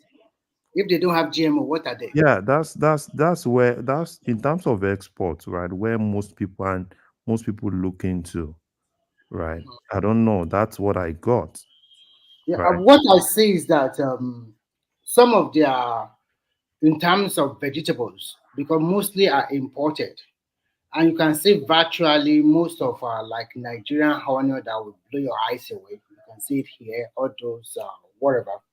But there are some fruits that you will know is I will not say totally GMO or whatever, but you will know is they are different. Okay, so they have it. Maybe the quantity like it's not the same thing like America. Maybe they Yeah. reduce. So so They so do so have, they do. so if Like you see, like I bought watermelon the other day here, well, no, I and don't know of every other thing, but I can and actually and tell. that the seed that is in that watermelon is not the natural seed. The seed in it is nearly invisible, just little tiny. And I know that this is not a natural watermelon. So they do have. There are different species. I mean, different kind of. Yeah, I know, but I'm trying to say they also have their GMO food, but maybe I not don't think so. Did they label it GMO? I've not seen it in Europe. I think Europe has a. I will start looking out for the label. Okay, so rational mind. I did a quick. Let me give you one story. I did a quick search. Rational mind. I did a quick search. So you're kind of right in one way. There's no commercial production of genetically modified crops in the Netherlands. But why can't we follow? Why can't Nigeria follow that kind of process and see? Do you want to know why? Do you want to know why Europe doesn't do GMO? Who is that person? Okay, go on, please. It's because of EU regulations. Okay, so I mean you have to understand that regulations control everything, and that's one of the reasons why the likes of UK did Brexit. You will see that Brexit was very successful among farmers in the UK and fishers because of issues around fisheries, farming, poultry. So I mean EU regulations. I don't know anyone understand the EU. One of the things the EU does the most is regulations, laws, and regulations. The EU doesn't care much about, and that's why Brexit is very funny because EU, yes, there's immigration, but EU doesn't do immigration laws as much as it advocates for already established UN charters around immigration. The biggest thing EU does is laws. Those laws affect businesses, okay, like farming, fishing, conventional European businesses, okay, and in Europe, those businesses have very strong lobbies because they tend to be wealthier communities, and you have some of the stronger MPs. That's where they come from, and that's why some of those MPs have louder voices. So that's why there's not much GMO in EU. I don't know if France and Germany especially, and Netherlands, and that's why you see that those countries have a very strong pull in the EU. Germany, Netherlands, France. Because, like the likes of 3M and some of the companies that make pesticides and all these GMOs, they actually are conventionally released French and Dutch and German companies, you see. And those companies are very active outside the EU, but EU regulations tie those companies. And you see, those companies sometimes, they have products that they offer globally that they cannot sell in the EU for whatever they want, they can't sell in the EU. They have hundreds and hundreds of products, pesticides, sprays. They have seeds that they can't sell, treated seeds. You have corn seeds that they're not yellow. The corn seeds are literally like blue because they've been coated in special treatments. So GMO and all these things, it goes further than just genetically modified. Tomato, okay, you people are eating tomato, eating banana. Your tomato and banana are genetically modified. Although they are modified through selective breeding, done several decades and decades ago. Every single banana is literally every single banana. We need to draw that distinction. You see, so we need to draw crossbreeding versus GMO. GMO, that's the thing. It's modified. It's genetically modified now. Well, that's a natural way of. The natural. So messing around with the genes. Versus taking one breed and pollinating with another breed. What is dangerous and people are very skeptical about is splicing, genetic splicing of genetic material and modifying the genetic code of species of organisms. So that is where you have issues now. And yes, I think Africans need to. The likes of NAFDAC, and I don't even think it's a job for NAFDAC. I think it's a job beyond NAFDAC. They don't have infrastructure. I don't think they have infrastructure. Apart from the infrastructure, I don't think it's even smart to domicile GM because it's a very niche and it's politically charged. Because the global lobbies, have gone ahead of the likes of NAFDAC. Even in America, even in Europe, the global lobbies for GMO are so much more financially powerful and so much more financially advanced than even some of the regulators in Europe and in America. Even in America, the regulators are almost doing a catch-up because yes, I can hear you. Please, we will come to you. I just want to because some people have been waiting here so long. They wanted to talk. Yeah. I just wanted to interject as why EU. So that's why EU. Okay, can you make it like 1 minute? EU Can you make like 1 minute? Can you make like 1 minute so that we can move on to Kolata? Kolata will just round up. I'm done. You can continue. No, guys. Okay, no, I'm not talking. I just want to pass the message. Read the comment section what I wrote there and the link. Okay, that's what I wanted to say. You mean the private one or what? Is it private? The private one. Okay. So yeah. All right. So let me just round up like 2 seconds. So I mean, my latest thoughts, because I keep thinking about Nigeria, is we need more commercial farming. I think with that mentality of subsistence farming, I get why we need it for people to maintain some livelihood. But if we're going to get serious about backward integration, I mean, manufacturing companies or restaurants or chains that can build farms, own their own farms and all that stuff, and also get serious players, serious farmers into our economy. Because I don't think we can ever match the likes of China in manufacturing. We need to kind of like stay in our own level. I think we need to take that very seriously. And I mean, that's my latest out of many things. And it's not up to the federal government, it's really up to the state government. So maybe Pansat or someone can take over. Yeah, thanks. Kolata, please still stay with us. We are still here. I know you said you want to go to bed. I don't know. Are you still in between flights? No, I'm still my time zone. I'm adjusted. Oh, okay. Your body's trying to adjust to your new time zone. All right.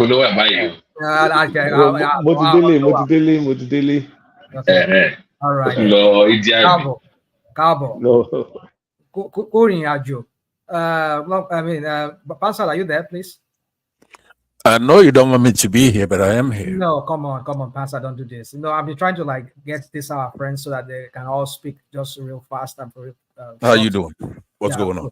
So, how do you want to come into the? How do you want to take it? Is it you have something in mind you want to speak to? First of all, let me say hello to all of you on this platform. I normally don't stay late, but I figure let me listen to what our people are talking about. I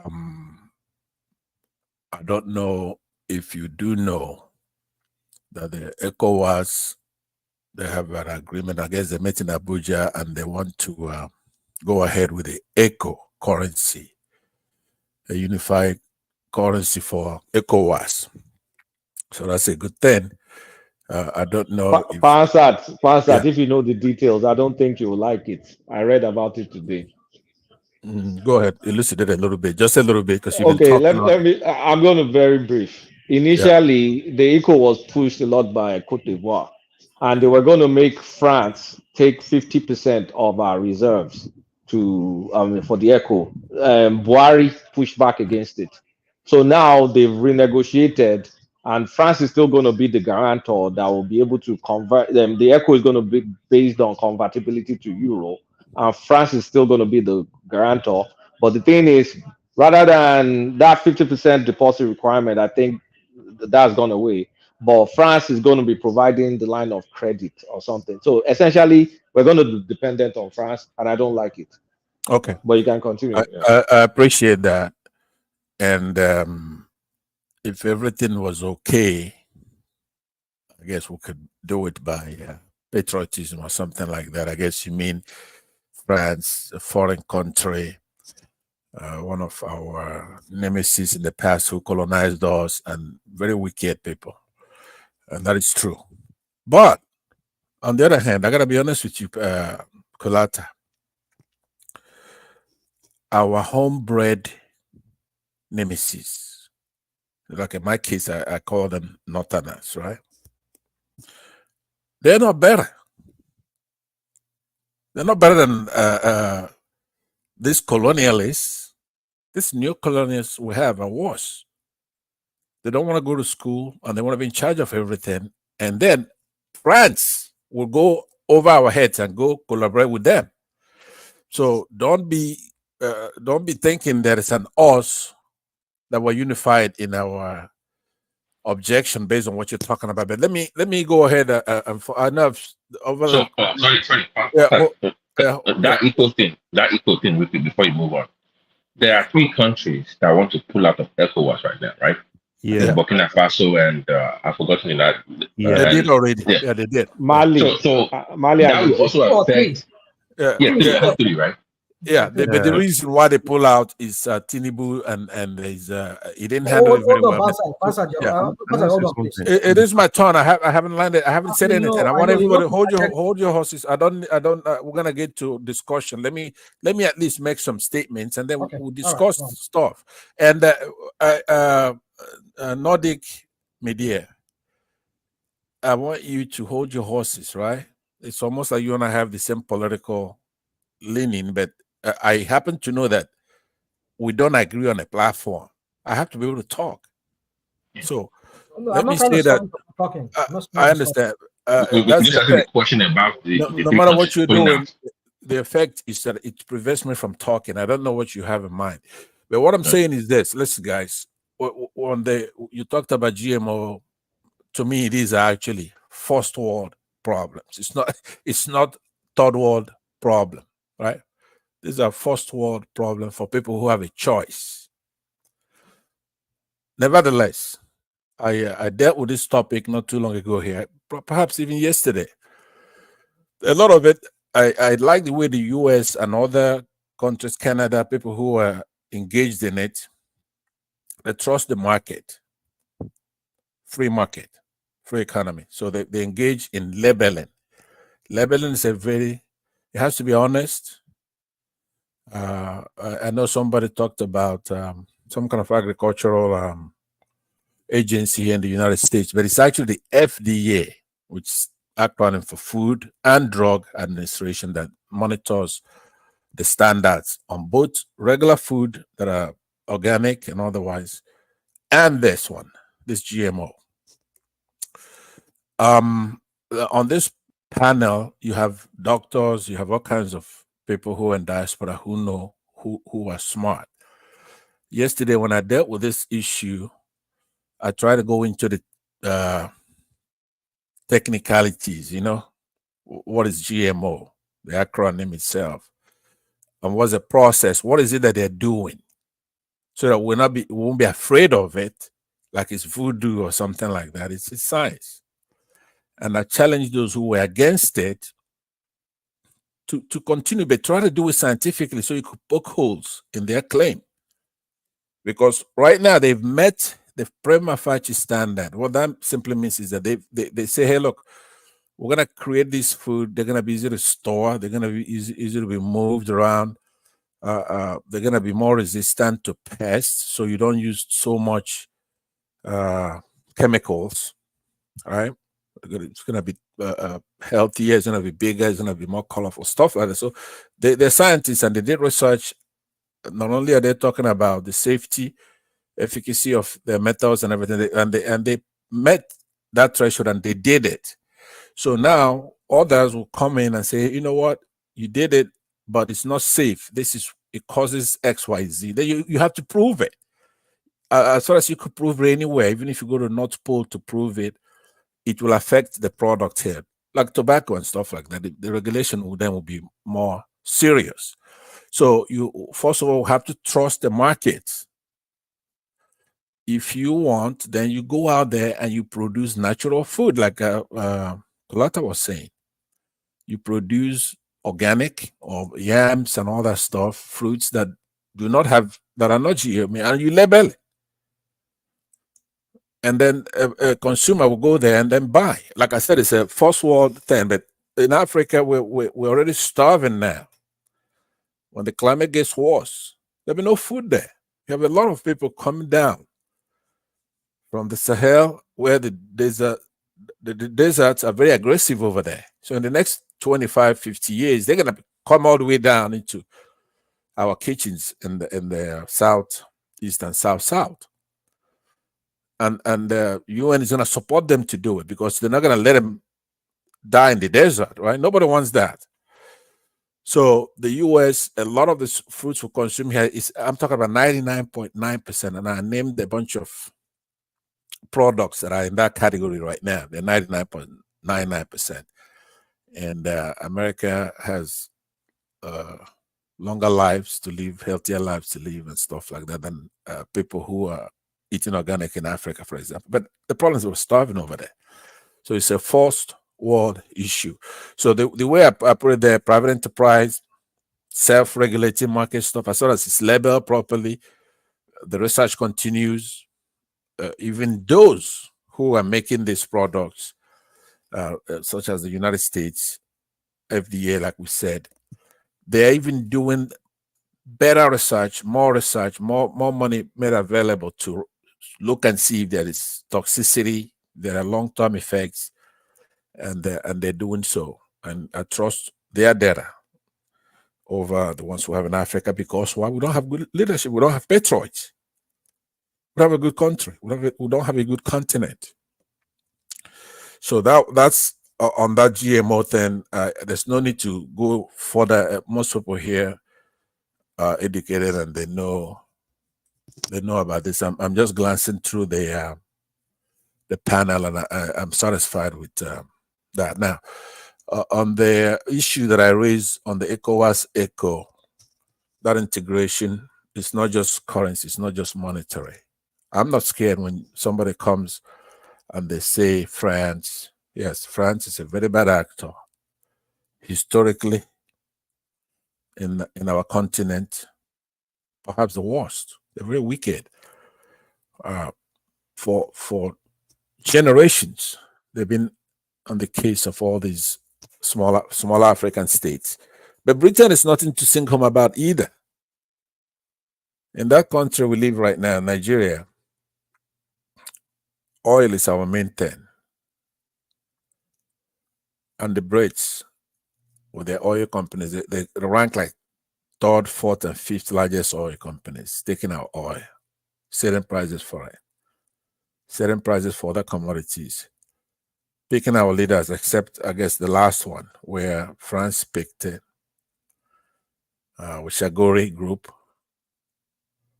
And set us back. We are in trouble. The government we have is not just incompetent that we try to make it out to be. It's a shameful government. It's a dishonorable government. It has ignominy. Not only is it humiliating us, there's violence to it. It's iniquity in it. Degeneracy. Immorality. Turpitude. It's unscrupulous. It's a very new phenomenon that we are in that country right now. Now, some of it is an aptitude, that's true. But there's a wickedness to it. You could look at all the metrics that you use to measure a government. Often, what makes somebody great is like you inherit a problem, you come in with that opportunity, then you're great. You're made, for example, we could use anybody as an example. In the past, if you come in to a government such as Buhari's government, that was the worst any country could have, because this guy is actually a predator. He's not a Nigerian. So he wasn't dealing with us like he's dealing with his country. It's like an auxiliary country for him. I can't tell you exactly which country, maybe Nigeria or something like that. But he came to, if he has a way to take that oil, dig it out of the ground and take it somewhere else, he would have done it. If you could print money, which I think he did, because he can. Whatever he could do, he did. Print money. Just wipe us out, take loans. They didn't improve anything. So now when you give it to somebody else, such as Tinubu, had a chance to do something. But they are not satisfied. They want us eviscerated, and that's what they're doing. This sometimes when we're talking, especially in something that sounds hyperbolic the way I'm describing it, because I could exaggerate maybe a little bit, but not a lot. Because if I try to cut it down, then I will really be underreporting what's going on. It is horrible. Do you know what it is to say that Nigerians are starving? Inflation is not better no matter what it is, there's nothing that's better. Now, how could that be? It has to be deliberate. It has to be deliberate because it's a shameful thing, and he's gonna go down in infamy, in disrepute. I don't care who it is. You could support him all you want. It's a scandalous, contemptible government. Corruption is, it's a anyway. Now, unfortunately, when we talk about that, it makes us hopeless, and then it makes us fight, because there are, of course, natural angles to it, which is tribe, and nobody is exempt from that. We all participate in it. It's just a human phenomenon. But now it's gone beyond that. We have, it's a threat to our lives, because finally they made that connection. Our domestic enemies and our foreign enemies are together, and they're very powerful, formidable. We may not be able to escape calamity. Because if there are a lot of people here who sometimes are very serious, and they could elucidate when I'm done. I should be done in a minute here. I was patient so I could stay here and then listen by the topic that we're talking about soberly. And those people who are my natural enemies on these platforms, at some point, then we're going to begin to come together and have serious conversation, because we are in danger. Truly, we're in danger. It has nothing to do with clannishness. There's time for that. We do that very well. All Africans, sometimes it makes us do better. But right now, we are in danger of actually going down, because the kind of things they're doing. I look at I'm usually a fair guy. There's something I do sometimes. I look at somebody like Dangote, and I use him to measure a lot of things. I could see his body language. I could see what he's doing, because there's a lot of things he knows that we don't know. It's an insider. Who are you talking about? Dangote. Refinery, the guy with the refinery and all that cement and all. You have to know who Dangote is, right? You know who he is? What kind of question is that, Pansat? No. Well, you were grimacing and sorry, Pansat. Can you just, because I'm at a loss, can you just give us exactly what you are talking about? Because you are just moving from north to south, east, and west. Can you, so that we can get you exactly? Thank you. You cannot get me. It's a spiritual conversation that I'm talking about. You have to be. No, it's very abuse. Okay, go ahead. No, just hear me. What I'm saying is, I'm not. By the way, I'm not trying to be confrontational or dismissive. I'm saying that Nigerians get me. There is no way you're gonna hear what I've been saying here in the last 10 minutes and you don't get me. You have to be the most stupid idiot in the world. No. You have to be. I was. Hold on now. Hold on. I'm not going to allow this. You should apologize to me. No, mute him for. Mute him, please. No, I'm not going to mute him. Hold on. You're not going to mute him, okay? Let him keep making noise then. The point I'm making is that in the last 10 minutes, I ordered. Can you hear me out, Pansat?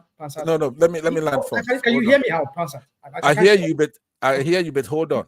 No, I'm not going to hold on. You hear me out first. You hear me. No, I'm not going to hear you out. Okay. So you could remove me if you want. I don't want to be confrontational. I want to be done. What I'm saying. I don't want to hear you. Hold on. I don't want to hear what you have to say. Please, I don't want to hear you. No, I don't want you to interject me. I want to finish what I'm saying. Okay, I'm going to have to mute you then. I'm going to have to mute you. Yeah, go ahead. So, like I was saying. So, the point I'm trying to make here is this: that once you mute me, then I have to leave. All right. Okay, you are free to go if you want to. Go the hell, idiot. You want to go. If you want to go. All right. Thank you. I mean, I don't get it. I mean, I'm trying to trying to come in between the two of you, and you won't allow me to speak. What kind of thing is that? I did not even use any abusive. I know. It's okay. I get you. So let's just move to some other person. I mean, we're not stuck on anybody here. Nobody's too important. I'm not important. So anyway, so I think the next person will be, I think Larry has spoken. Ekene, you've been here for some time. Ekene, are you there? Ekene, Rational. yeah, what do you want to talk now? What will be your submission about all the things we talked about today? I mean, if you want to take them as you know them, because I don't have them in front of me. I can't remember all the topic that one man had lined up. Go on, if you have any. I was just listening to know where to come in, the solution and everything. And everybody is speaking, but I was not able to grasp much from what people have spoken concerning is it the economy and the injection of some trillions in our economy and all that. Yes, that one. For Yeah, me, that's one of the topic. Yeah. that one there. But you know, this is the system. You know, whenever you say you inject something, there must be a plan for that. And I don't see any plan to achieve any goal within a period of time in that money they say they are injecting in the economy. So that's why most of the time I don't take our politicians serious anymore. I feel like relaxing, listening, look around, then find a better way to feed myself and my family. That's how I feel. Instead of most of the time their words are discouraging. They are not building hope. One of the greatest aspect of a leader is to build hope. When you look around our leaders, they don't build hope. Just like a president coming out to tell you it's a shame that the nation like Nigeria is still generating 4,000 megawatts of electricity. So where is the hope? It's just a statement. Where is the hope? What are you putting in there to say, yeah, this thing has happened? Just give me few months as your leader. I'll do more on that. If it means taking away the power minister to get that aspect to work very well for you guys, I will do that as your leader. You don't just come and make a statement and think people are foolish. You must build hope. So, and that's why you see all these greedy men running around trying to grab power and all that. For them, that's the only thing they know how to do most in our crime, in our nation. The only thing they know how to do most is how to grab power. But what do you do with the power after you have grabbed it? Nothing. Zero. They can only achieve little or nothing. They can only achieve little or nothing. What are they trying to achieve for the past 1 year? And listen, let me tell you, if Tinubu clock 2 years next year, I don't think he can do anything again, because the next year will be campaign, and they will have to devote more time to be able to convince people to vote them again, even though they know they can still rig the election. But at least they will still have to do some work to get people to be behind them. Even the people that will rig the election for them, they'll have to convince them, give them a lot of money, do a lot of visiting to make sure that those people are on their side. Even at that, now they have already started talking about the election. They are already talking about where the power will be in 2027. I saw a video of a Northerner trying to tell Tinubu to forget it, that 2027 is not getting anything from the North. And the APC is responding to him. So these are the things you see in our political space. Instead of focusing on doing something with the power that is being given to you, you are busy discussing the next election. If you do well, you get more people people that never liked you, people that never voted for you. There must be element of some truth that people will come out to say, yes, we doubted this guy, but now we can see what he can offer. Let's try him again. But no, continue to move backward, even more than what we used to be before. So for me, I don't have a lot of theories in my mouth. I don't have a lot of explanation to give, but there must be some hope, element of hope, and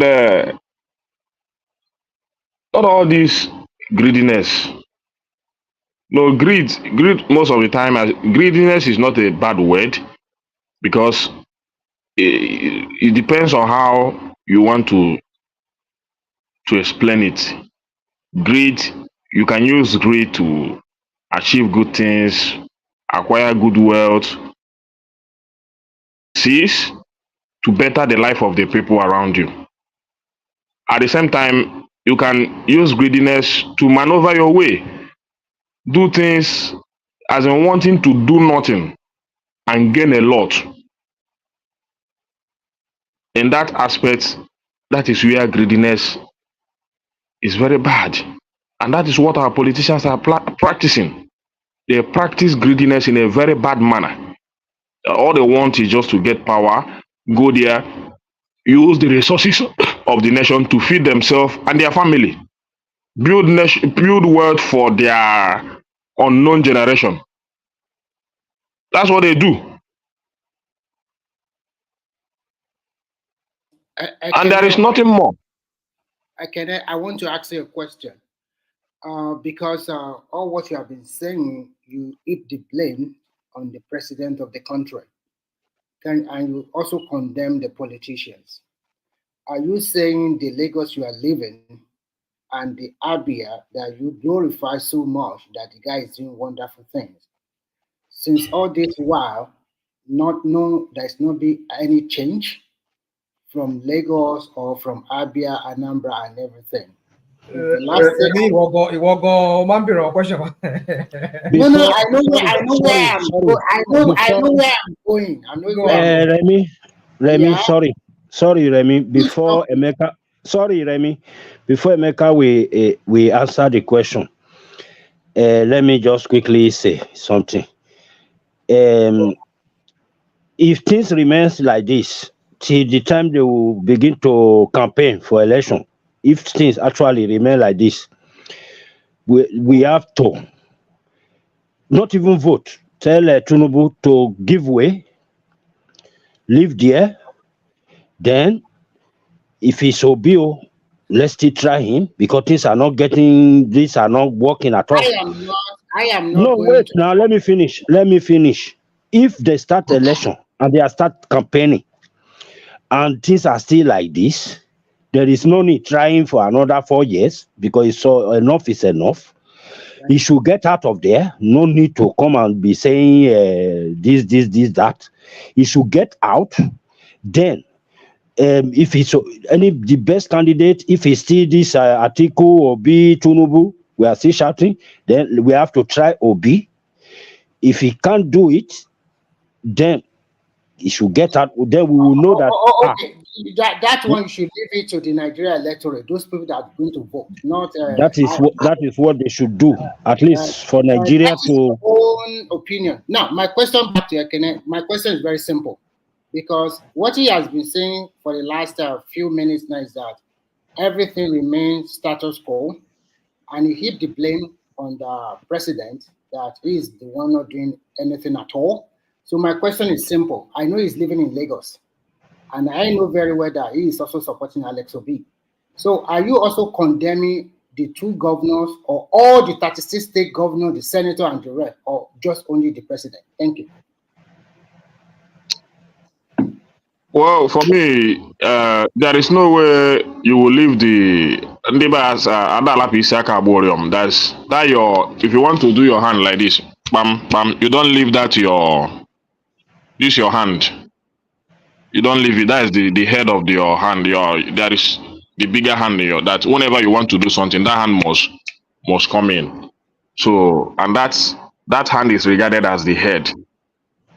That finger, I mean, is regarded as the head. So you cannot leave it to do anything that you want to do.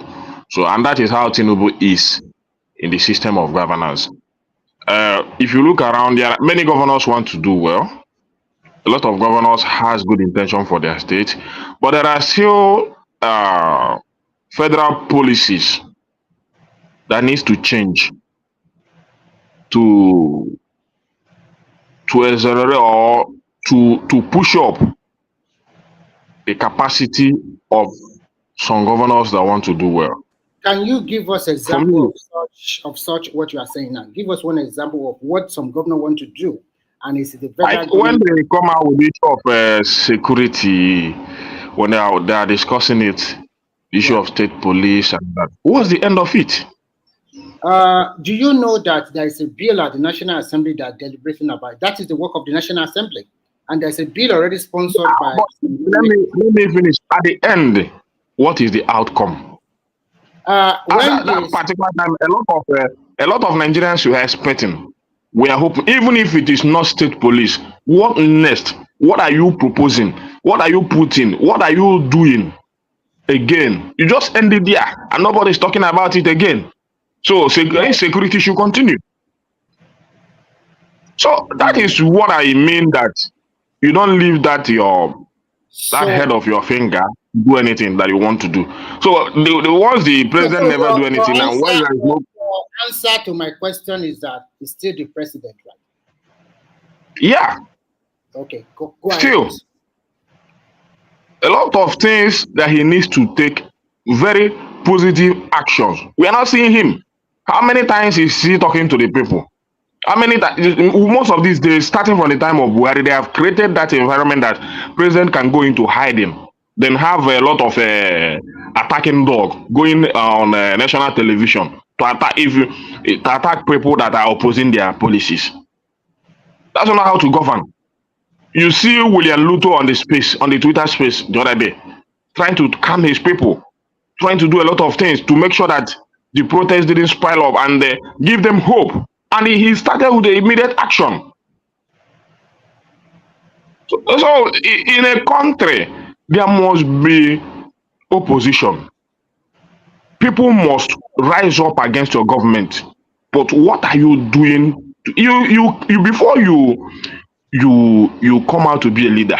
Leadership is not something you be explaining. Tell people, attack them. This leadership is something you have to have a big heart. You must have a big heart to accept anything that comes from east, west, north, and the south. Then come in conclusion that I'm taking a bold step to tackle this. Engage the people, whether they are whatever they are in any. Can we make it? In that regard, what happened in Kenya is a good example of leadership that is lacking in the Nigerian space. You understand? It's not that the country is better than us. It's not that Kenya is doing well. They see things that is not going well, and people rose against it. Did their president go out there to go and employ people like Reno Mokri, Daniel Buala, and all those stuff to come and be saying rubbish? So what the man took a bold step. At the end of the day, he came into space and he had some serious discussion with good citizens of that country, and the policies begin to take place. Can I hold on? Are you trying to say that if Nigerian people want to protest, the government will stop them? When the labor protested, did they stop them? Or what are you saying? Because I didn't get it. If it's about protest, nobody is stopping nobody from protesting. If you have some boys, you can also protest. Nobody is stopping you. In Kenya, they protested. They were looting. They were burning of government property. Such a thing has already happened in Nigeria before. The NSAS is a good example. Lagos, they were burned down. So if you are talking about, you have been talking for a long time, I am trying to pinpoint exactly where you want to talk about. Are you going to talk about food? that people are hungry, which we know Nigeria is in terrible economic mess, or are you talking about? I'm not going to talk about any food again. I've talked about it in many sections. I'm talking about what I'm talking about is the kind of greedy men we have in the corridor of power. So when you ask not necessarily looking at the plight of the people. Remy, let him flow. Please let him flow. Just let him. But he has been talking for more than 5 minutes. No. Come on. Let's not do this. Remy, I just want to engage him, so you cannot just say you should continue. Maybe just Remy, rational mind. Sorry, you can see I've been there as a black. He has been there. He has not said anything. Please, just Isaac Black. now. No. Yes. Listen, I hear you when you are talking. When one man asked you to talk in the beginning of the How many minutes did I use? Tell me. Just tell me now. Yeah, when did I come? It's over, and I step up. I did not even listen for 30 minutes, but I know you are the one talking at that particular moment. I know. How many minutes did I talk? I just want to ask Ekene some questions. No. Tell me how many minutes. Question. I mean, you keep asking me so many questions. Let me answer one. Okay, how many minutes? Forget it, Isaac. Let him continue. It's okay. Can you tell me how many minutes? Isaac. That I spoke. Forget about it. Let him continue. Isaac Black. Okay. I don't spend more than 3 minutes. It's okay, Isaac. It's okay. Mark it down. I don't spend more than 3 minutes. Isaac, I've been listening. I'm a very good listener, and I'm patient whenever I'm listening. I've been hearing all. At the same time, I've been thinking, and I've been like not happy, down.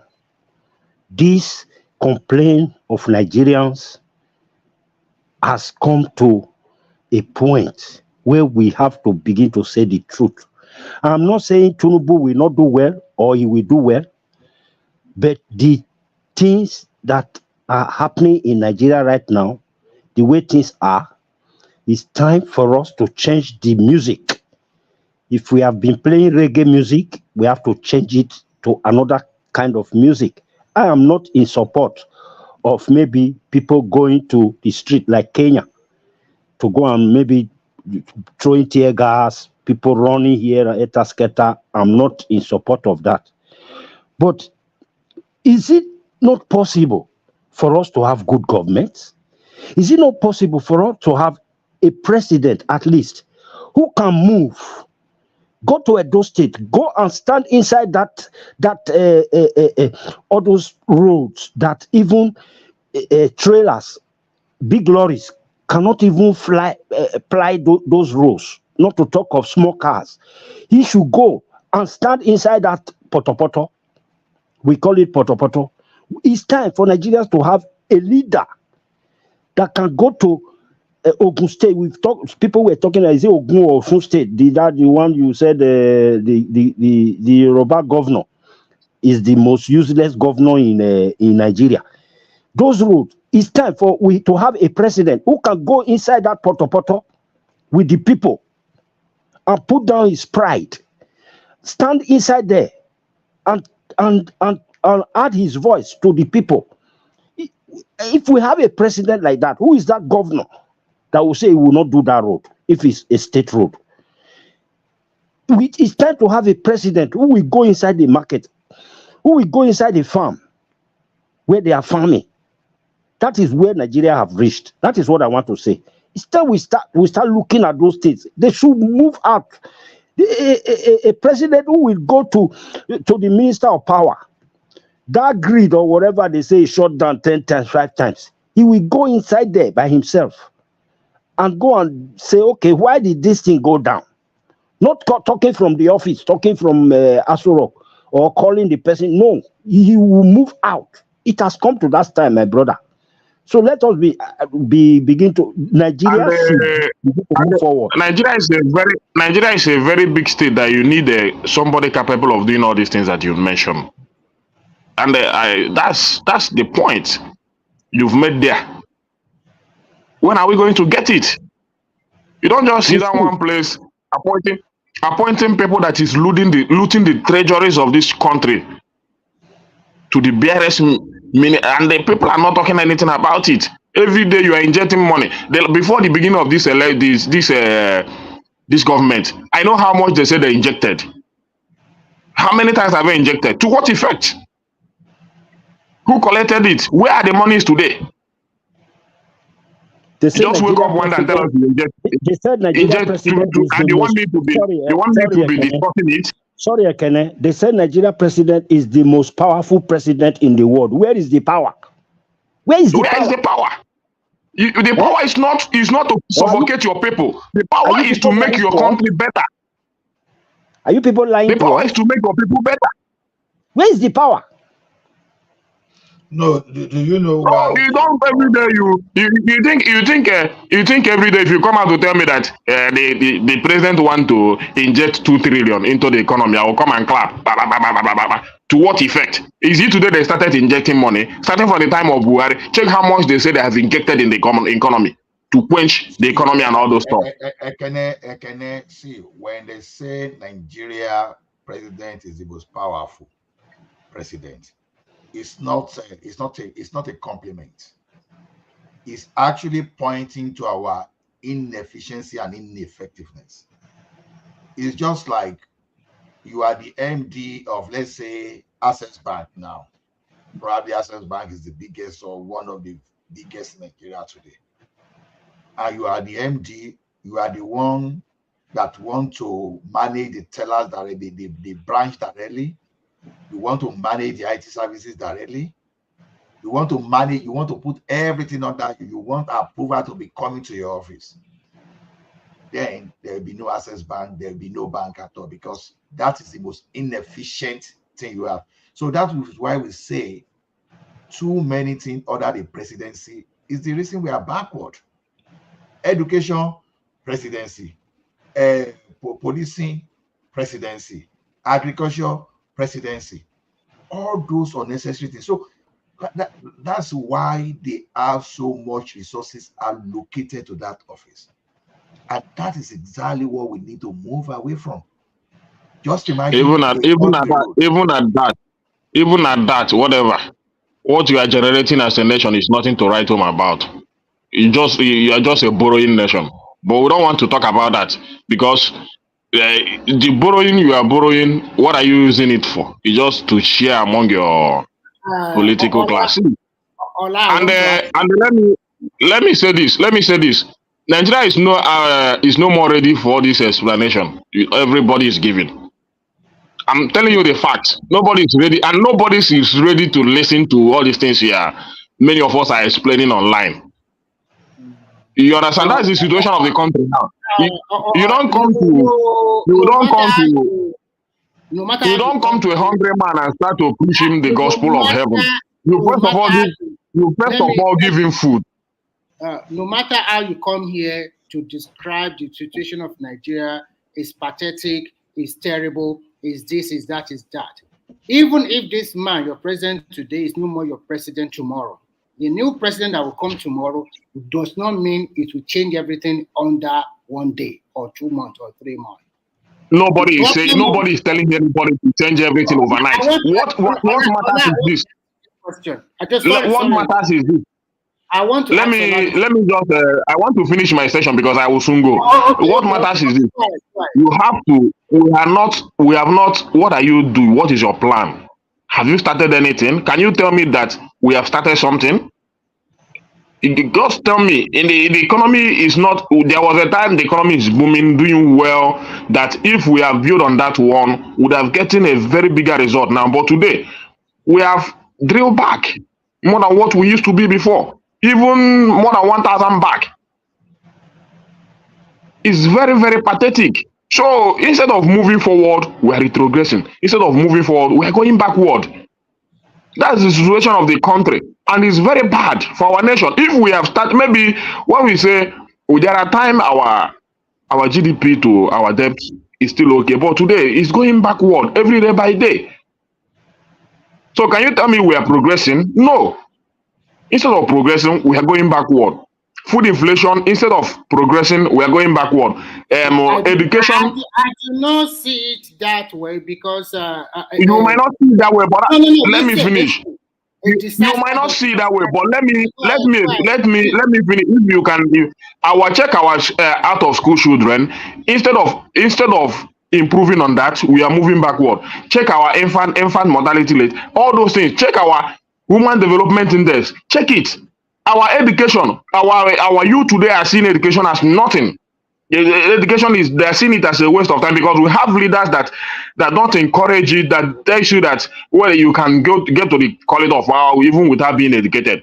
You can even grab power. You can even maneuver, and they go and steal wire certificate and use it to be a governor or a president in the country. Nobody is encouraging education and again. So our leader, our youth today that wants to be educated, they will see it as nothing. Going to school is nothing. After all, if I go to school, where is the work? So they better go out there and maybe to indulge themselves into unnecessary source of making money, or maybe some few. You just how the country is moving. So those things are increasing in their numbers. So when you are building a nation that the youth that is going to take over from you tomorrow are not seeing education as anything. They are every day they see education as this thing is just a waste of time, because if I finish school now, what am I going to do? So it's better I go to that, and maybe either I go and learn mechanic early, or go into learning business early, or even go into Yahoo early, and stop wasting my time in school. That's the kind of youth you are building up every day by day, and you say that your country is progressing. And this mentality is building up every day by day. So what is your government doing to improve that sector? It's quite pathetic, and it's not good for a nation. For a nation to develop, you need to have educated youth. Okay, thank you. Everything is just going upside down. Nothing is working, and you are telling me that you are not seeing it that way. Even if you don't want to see it that way, at least you should tell yourself the truth that what we used to be as a nation in 2012 is not what you see. Let me tell you, the security we are having the security a lot of people are having today is a result of people's effort, both in the village. People are contributing money, employing security men everywhere to just protect themselves. And sometimes they don't have the money to buy those security men gadgets and all those stuff. So most of the time, those security men that are employing are left in the hand of the criminal. Most of them, the criminals kill them. You see what happened to Amotekun the other day. Because there is no much law to provide them good security gadgets, so that when they are in battle with all these criminals, they should be able to defeat them. You understand? So there are levels that people that the citizen can achieve, and there are levels that the government will put in, so that achievement will rule. Talk now. Hold on. Thank you. I understand you. Well played. This is your part. Yeah, what did you say? Fair play. What did you say? Okay. Let me just quickly say something. I mean, it's your turn. I think it's your turn before. I think you came in before. Strong men look for solution. Little men lament. Oh, come on. What do you say, little man? What are you doing here? What are you doing? No. Come on, rational mind. It's my turn, right? I will not take too much of your time. No, it's your turn. I mean, you can go. You can flow. Okay. I'm running on very soon. To be true, to be factual, this country is in a serious economic trouble. The problem was not started today. We refuse to plan. I have never seen the golden era of Nigeria during the turn of the century. I mean, let's just say from 1979, if we want to say the truth, since that Shagari time. And then when the military came in, they bastardized the whole system. And when the politicians took over, they also messed up everything. But if we are here today to lament from today to tomorrow, we will lament. In a country where a lot of people are not finding it easy, maybe to find 3 square meals, no job, no other thing. Still, some people are making use of the opportunity, and they are fixing themselves and getting better. For me, I don't like too much of lamentation. Because when you lament, it derails your motivation. It makes you not to work hard. It makes you to be, oh, what can I do? I just let everything be. But just have to put it behind you and look for solution. Look at how you are going to better your life. So today we know the country is in a mess, but some people they are making way of how to change their living, the way they live, or find another source of revenue to augment. In fact, I don't like what is happening to How many of Nigeria. this are you talking about? No, let me finish. Let me finish. I'll soon finish. No, you will ask somebody a question. Can we ask you a question too? No, I'm not asking anybody a question. I'm just talking generally. Can we also ask you a question? You were asking somebody. Yeah, but you do not ask your friend a question for like 20 minutes. You kept quiet there because what he's saying suits you. You are happy, and you kept quiet because you are the moderator. Okay, go ahead. Ask me Only asking how many percentage of people? I don't have anything. Ask me question. Go ahead if you want to ask questions. No, let other people ask you that. Go on. How many people? How many percentage of these people you are talking about have this means of trying some other things? If at least their country is not conducive enough to at least manage that small thing they have, how many percentage of people? The question you asked me, I cannot give you a categorical answer. I'm talking to you in an indirect way. What I'm trying to tell you is that in every action, in every difficulty, strong men, they look for solutions by themselves sometimes, most time. You don't wait for your governor to find solution to your household if your income you're earning is not enough for you. So that's what I'm trying to say. Not everything, and as we can see, the total number of civil servants in Nigeria of 200 million people is just 5.3 million, including local government workers. The most people in Nigeria are entrepreneurs, which they fall about 60% of the population, having this business, whether large scale, small scale, or just a kiosk or shop. That's what I'm trying to say. Because government will come and government will go. Buhari was the former president of Nigeria. Obasanjo, the same thing. Jonathan, the same thing. Yar'Adua, the same thing. Before you open and close your eyes, if this guy is going to spend 4 years, he will come and go. If he's going to spend 8 years, he will come and go. It cannot solve all the problem of the country. What I'm trying to say in a nutshell is very simple. We all know that the country is in a mess. But at the same time, individuals or people of that country, they should also look beyond their nose. You find that you live in a foreign land, and you know that there's not only one job you are doing.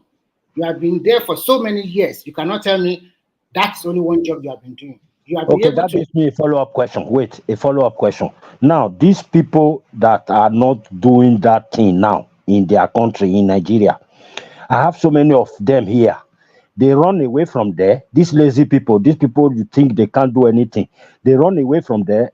They come to Spain, a lot of them here. Now, automatically, they now change. They are now strong people. Is it not because the environment here gave them that ability to change their laziness to strength? Now they are strong here. I will answer your question in a very simple way. When you find yourself in a foreign land, you don't have a papa, you don't have a mama, you don't have a brother, you don't have an uncle. There is onus on you to pay your house rent. There is onus on you to put food on the table for yourself. No matter what you like, it's not like Nigeria that you go to somebody to help you, give me food or borrow me money. Nobody is going to house you for even 1 month in a foreign land, because apart from giving you accommodation, they have to provide the food, and that will eat a lot in their income. So going and in abroad, you cannot just stay without doing nothing. You cannot rely on the benefit of the state all your life. So that one will push you outside to look for something to do. Okay, So follow-up that question. Sorry, follow-up question. that is one of the problem of Another Nigeria. follow-up question. Sorry, another follow-up question. When most of them come here, even though they don't have papers, they will beg for somebody. Listen, they will beg for somebody that has papers. Then, with that paper that is not even their own, they will ask, please, where can I get a job? Somebody will give them like 8 addresses. You will say, check Google, also check here, about 8 to 10 addresses. They will go and photocopy all those their curriculum. They will run to all those places and drop them. Before you know it, after 4 5 days, about 3 of these people will be calling them to come and work. They run there and start working. Do you So have that in Nigeria? so you know what? It's the same response I will give again. The only difference between all these Western countries and Nigeria is that in my introduction, I've already told you that the country is already messed up. It's not today. It has been there for a long time. Yeah, that's what we are saying. Over They 40 should repair years. it. But at the same time, listen, at the same time, it does not mean that some people in Nigeria are not making it. Maybe compared to people that are not making it, the distance or the difference might be big. It does not mean that some people are not building houses in Nigeria. They never step outside of that country. It does not mean that some people are not putting food on the table for their family. I know that Davido is building houses. I know Davido is building houses. What we are saying here, I understand. Maybe there is hunger in the land because the purchasing power is little. Maybe because of so many other factors, corruption and so many other things. You are right. But it doesn't mean that we should continue to lament day in, day out. The government is there. Whatever you say here, the minimum you can spend is that 4 years and it will be out. And another one will come. Does the problem go away very quickly? Remy, can I say something to you? Yeah, you can talk. You can talk. Everybody, I don't intend to take too much time. So okay, no, it's your turn. It's your turn to speak. However, freely, feel free to speak freely. But I just want to put something to you. You are the same one here. You're talking about we should talk about solution, right? We should stop lamenting, right? Okay, good. I agree with you. But when some people say the solution that we should not, you said you should not keep quiet. We should just do something. Now, what some people said, somebody was saying earlier here that we should go and take it to the streets and protest. And you said, no, we should not do that. And we should, you look at what happened in Kenya. No. I did not say that. I did not say that. You did not say that? What I said is very simple. I said what happened in Kenya has happened in Nigeria before. People have protested during the NSAS. It leads to destruction of property. NSAS, what do you call it? That SWAT team was disbanded. And after about 6 months that we don't have them in the street, people started calling for them again because there's so many robberies, so many other stuff. I don't know what happened after that. What I'm trying to say is this. People are afraid to protest. The labor movement, they protested. Nobody molested them. And the last protest is just through Showore and his gang. They also protested during the June 12th anniversary. Nobody stopped them from protesting. The police even accorded them, gave them water. So if they want to protest, nobody will stop you from protesting. But protesting in the guise of destroying public property, like the one they did to Lagos State the other time, I don't support that kind of protest. That is stupidity, because these are for the other people. What about if I'm not interested in protest? Then you should. Right. Okay, hold on, Remy. All right, so talking about protest now. Yeah. We're talking about the kind of protest they did in Kenya. You know what they did? What scale they went? What extent they went just to get their leaders to listen to them. It involved. Hold on, I'm not advocating for violence, but sometimes for you to make a point, you have to resort to violence sometimes. I mean, I don't know to the point of me killing people or whatever. If you have to destroy, they destroy their own House of Rep or their Senate in Kenya, they stormed their presidential palace, almost getting in, and overran some of their senators and members. They made a point, and they got Ruto to changing policies. Even his own wife, I think he's had to scrap the office of the first lady and deprive her of so many things. And he had to cut down on so many expenses. That's the achievement. Well, that's one of the achievements of that they are. And even the very bill that they said they don't want, they had to stop the bill to pass. So sometimes protests might have to involve some measure of. So I think we are saying the same thing here. When the NSAS movement, when they protested, what they want was disbanded immediately, and they gave some grant to them. So when you want to protest in Nigeria, I'm not saying Nigeria is not Kenya. That is number one, and Kenya is not Nigeria. We live in a kind of tribal society in Nigeria. So anything that you are going to do, you must be very careful, so that people don't think it's ethnic colonization. Now, sorry, Remy, exactly where you are now, I want to ask you a rational mind one question. Yeah. We go to the street and protest. What are the demands? What exactly are we demanding for if we go to the street? So that is the problem. I don't know what they are demanding for now, but I've been hearing that some people want to protest. I don't know exactly what they are demanding. I just want a rational mind to answer to. What are we demanding for if we are protesting? Power in you now. Is that not what they're saying? So it's just all about our anger. You see one thing is this. You see one thing is this. We can't just say because Kenya they protest, and we just go and protest just because it's being power. Yes, it's being power, but it may call for protest today, but that should not be the basis because a being power is a symptom of the rot in the system. Yes. Okay, a being power they can decide, okay, we import food in bundle and give it to you. Will it solve the problem?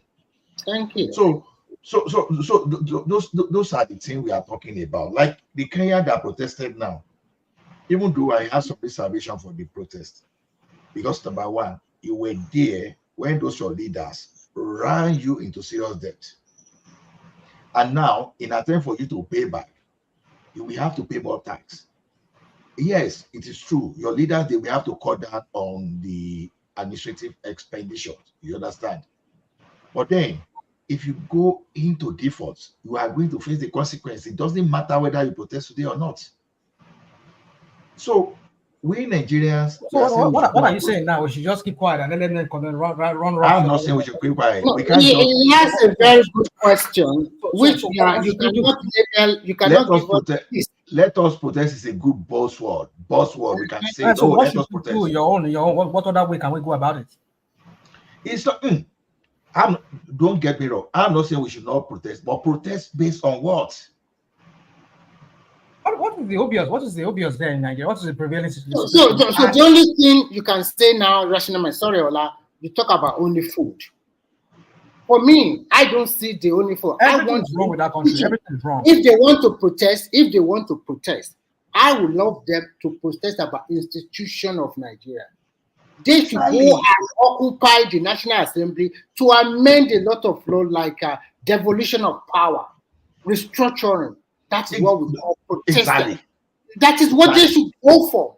Once they have that one, then nobody will be talking about presidency or no presidency again. Then you know that all the power resides in your state. And if your state are not developing your resources, then you just go out and be saying, going to Abuja, go and the president. If it's another president becomes the president today, will the problem go away overnight? But when you have a institution, that is what America continues to evolve. You don't care whether it's Trump or Biden, whether they are 100 years old, your institution is still intact. And let me give a rational mind one example. This example, it may mean nothing to you, but it means a lot, and it is really happy Lagos State today. Before Oshibajo became the commissioner, there were thousands of industrial disputes not solved. So typically, you were holding the industries in Lagos back from doing their businesses because of a lot of litigation. This guy had to get some kind of speeding up the process by creating different type of a court and the processes, those things we go through so that you can resolve the issue and businesses will go on very well. That's kind of restructuring. You devolve power immediately, you find a process that is very easy. So what we are saying today is this. We have governors, we have senators. Okay, we understand the federal one, right? But when your state senator, your state rep, and your governor start living in Abuja instead of your state, it's a big problem on its own. So the question now is this. You can see everything we'll be discussing today is Tinubu. I'm an Ekiti man. I'm not even talking of my governor. I'm supposed to be talking about not even Tinubu here. Tinubu should not even be the major because people don't understand that. They always think that you are supporting the president, but it's not about supporting. This is what is your state government doing for your state. Ola, please, I want to tell you something. You are not this kind during the time of Buhari. You are not this kind, even though it looks loud that even Buhari is even achieving more results than Tinubu. But you are not this Buhari kind spent 8 to years for God's Oh, sake. oh my Buhari. Why? see. Hey, now what was Remy, let me even respond to Ekene very well. You were wrong. That's not true. When I emphasize Buhari, if I told you that I want to urban nation, what does that mean? I simply want restructuring because I want to do my thing on my own, and I'm still saying the same thing today. I'm telling you that our structure today make us focus on the president. If we restructure the country, do you think Buhari will have that kind of power that was using that? Because all his men that were creating problem in my region are my state governor. Why we focus on the federal government? Why we like it? So only Tinubu will talk about. We don't talk about our state government. Just because the resources have been covered by the federal government, everything is in the is the exclusive list. So there you go. I think that's the answer to the question. That's why people protest now. They have to talk. So when we are protesting, we are protesting. So we let us restructure the country. And that is it. So that's what we're talking about. So I want to protest. AP power has nothing to do. Okay, look at what happened in Ondo State today. Now, understand? We need to have multiple of those. Look at all those good for nothing S-men. They went into tomato farm, and started destroying the tomato farm. You understand? Don't forget that there was a time tomato went to almost 170K per basket, and it was coming down to like is it less than 40,000 now or thereabout now? And amidst of that, you have some criminals now going to the farm and now destroying tomato farm. Who responded? Not Nigeria police. Thank you. Amotekun. They seized 120 cows. 620 cows. Those are the kind of things we are talking about. Because if you still rely, okay, under Buhari, before that, we had Nigeria police that you will go and report all these people. They will not even respond to you. So just imagine a Amotekun that is more empowered, that is better equipped. Now, just imagine forest guard that are better equipped and chase all these criminals away from our bushes. Now, we're even talking of subsistence farming. We are talking about people are not even able to do that subsistence farming now, just because we have federal government overpowered that has too much power that are not using. They will use it depending on the ethnic group that the president comes from. There, this should not be. My own state governor should be able to deploy his own security men to flush any idiot out of any criminal out of our bush. Yes. Not someone will be telling me now to look at it, because when Ekene is saying that I'm not talking like this. Is that the way? I'm going to address Ekene. When Buhari was trying to do is to repeal, is to amend the land use act, is to do the water resource bill, everything that will make him just allocate land to his people. Now, if you take all those power away from the central, because we are talking of Buhari today now, we are talking of Tinubu today now, we talk of Buhari yesterday. We don't even know whether the person we are going to get after Tinubu is going to be worse. It is easier for us now to say, because Nigeria has been getting worse from the day one coup happened in Nigeria in 1966. It has never got better. Even though we have some kind of fake growth, but we are back to square one again now in that country. So the question is this: we've seen what a good structure did for us. We have a structure in Nigeria. We are complaining about the standard of our education today. What created standard of education? Rational mind scored 250, and it cannot get to University of Ibadan unless of Afebabolo University, just because we have to create chance for someone that scored. They are managed to score 200, because I know that Obafebabolo or Oko, they don't take less than anybody less than 200, except if something has changed. But you are unable to do what you want to do because you must accommodate some people that are not as intelligent as you. Or maybe they are intelligent, but they are not putting effort to enhance their intelligence. Ola, please. This is to you. Come 2027, by the time we now begin to see, because you said something about restructuring, Now, come 2027, by the time we begin to see them Showore, Obi, Atiku, just the same pattern they came in 2023. The same pattern they came going to 2027. They are still coming like that. This quack. So maybe one new face join them to begin to campaign again, submit their what do you call the paper they submit that is going to lead them. By the time it begin to take that shape, don't you think they are trying to retain the status that Nigeria is right now? This suffering, this thing. Why don't us now start to begin to push? Even them Showore, Obi, they shouldn't even bother to go for presidency right now. They should help us and start campaigning for restructuring, so that it will only be it will only be the present government now that is interested.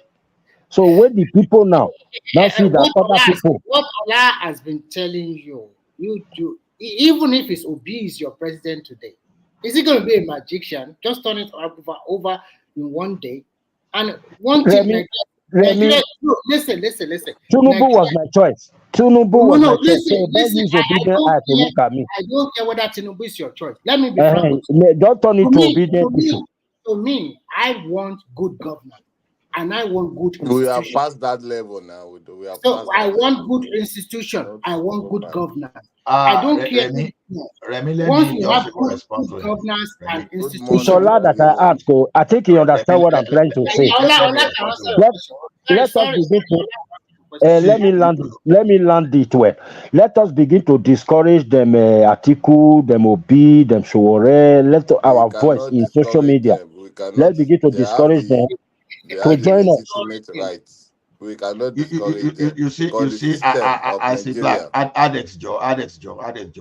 You see, as a black, you see why not taking Showore and Obi seriously, because people sometimes we think that we have to be at the presidency before you can make change. Awolowo in the First Republic, what's the name of that action group, right? If I still remember. Yeah. Then the Second Republic, UPN, they were the political party, the leaders then, they were able to demonstrate that you don't need federal power to impact your region, at least. So you don't even have power to run from the center, if you are very serious, try and even get your region first of all and make model from that place. That's why I'm not going to waste my energy to support the like of Showore, because I keep telling you, I've not seen what they are trying to do work before. I know it is very quick for people to run. Oh, what of Obama? Those are kind of false equivalents, things that never happened. You are talking of Obama in a major political party, and Obama was not a new entrant even to the political arena. Obama was an aide to Clinton, the husband. Exactly. So if you want to do this, we are talking about, why can't you see? And this is not about you alone. You are the political leader. Get some people under you. At least push them to your state to go and change that place and tell people, say, okay, look at the prototype of what we want to do. Now you want to go to the federal, and you forget that the National Assembly members are not going to come from you. And you think, and Nigeria, funny enough, Nigerians will think that we just give order and people will follow. You don't have senator, you don't have. Buhari was as good as order that favored the National Assembly when it was there. The National Assembly members, they were powerless when the Buhari, whatever Buhari wanted, you understand, was not not against them. Immediately Buhari made any policy against them like this, suddenly you will know that the National Assembly members are they are very powerful. They will resist the guy. So what am I saying is this: you cannot have 90% member coming from other parties, and you want to be the only change agent. Are you kidding me? Are they not even okay? The strongest president in the history of Nigeria, Obasanjo, they are undermining. Total active. Even while listening in the office, they undermine the guy. You understand? So what are we talking about? Who is Showore in the history of Nigeria? You are not a military guy. You are not carrying this. How are you going to? So when these people are telling us that they are going to that Abuja to effect change, to me, I see them as jester. I see them as unserious people. If they are really serious, you don't need to, even if you are not winning today, let us see the members of your political party. When the like of Mimiko then, when they won through the Labour Party, you understand? What happened eventually? They all still managed to walk away. So the like of Showore, what they should do? Go to the states. Sponsor people to state assembly. Get as many people you can get. Even if you get two in Southwest today, you get maybe one in Southeast. Make sure that those people, they do things that are very good, so that the next time people will vote for them. Keep getting your grant. Tinubu didn't get the federal because he has something to negotiate. Because when they took away AD, Alliance for Democracy, away from the Southwest, he was the only man standing, and he was able to extend. You know, when he moved to is it ACP, or what did he move to again? AC. He was able to extend to other states. He was building his power. So he was not just going there with empty hand. And you are coming to with empty hand, and you are talking to. See, when you are talking to Nigerians, Nigeria, we are not homogeneous. We are not Americans. We are not united. We are not Caucasian, that you understand that we have this thing. We have the same value. As you are talking of education, Western education, some people are telling you that for Western education is haram. As you are talking of universal basic education, I say you want to give a market, they know they will tell you that we don't want that. God bless you, my brother. You understand? So we have to. You understand? We have to find some kind of balance. So go to your states, do what Awolowo did, do what Tinubu did. Then you are building your base. Ola, sorry. Someone now want me to now be dedicating my energy to be shouting Showore. Ola, sorry to interject it. I'm from Ogun State. Babati is from Ogun State. Every day we are very, very, very annoyed and angry with our governor. Just see Lagos State beside us. They are continuing their second phase of blue line today. They are ready to launch their red line today. The only one station that they gave us in Ogun State, this man refused to build that train station till today. And that train will start, the red line will start soon. See Lagos State, they inaugurated about 50 boat or ferry to traffic, they call it old bus or something like that. This is the state that is developing very fast. And we are so close to them. What is our government doing? It's not doing nothing. We are not happy. That's what we are talking about. Everybody just fixated on the central for nothing's sake. Do you expect your president to come down to Abia to come and fix your state for you? When your state government is collecting huge amount of money every month, collect security votes, collect ecology votes, so many money they are pumping to them every month. And still, you put all the blame every time you put it to your president. And your governor, they are happy because they know you won't blame them. These are the reason why all the Nigerians is not developing. Now that I hope that the Supreme Court can give judgment to that local government autonomy, so that money should go to the local government directly, not back to this your state governor anymore. Then at least you can see you can now handle your local government chairman because it's in your local government. Your local government councillor will come there. You can handle them by yourself. That is what we call devolution of power. Now let's work on our institution, because you call protest. What are they protesting for? Sometimes I just read something recently. They said they are protesting that the EFCC is not doing their job very well. They should not be arresting youth anyhow. Oh my God, is that what we need? Remy, That is not thank you, thank you, what we need. thank It's you. not what you're asking for. You guys are not asking for this. The National Assembly is too big. Collapse it into one. We are talking. If you protest for that, you see, we come here every I bet day. you but you allow me now to come in. okay, Go ahead, Daddy. sorry. You can go ahead. You can go ahead. Yeah, good morning to everyone. I bet please, is it Ekenesi on the studio? Ekene? I think he left. Okay, he left because of me. Okay, no No, I problem. didn't leave because of you. I think he left before you even arrived. I am a giant to him. Anytime I come to the studio, he panic. So maybe he left because of it. All right, I don't know about So that. yeah, Maybe let me be the Ekene for today. Isaac, no, you be our brother now. So No, me, I want big Ekene now. I want be Ekene. no, Bro. forget. No, you always base your topic based on facts. So you don't jump. Yeah, so other people, Jump. it's not based on fact, right? Yeah, Your opinion, mostly Abby. national mind. Your opinion, right?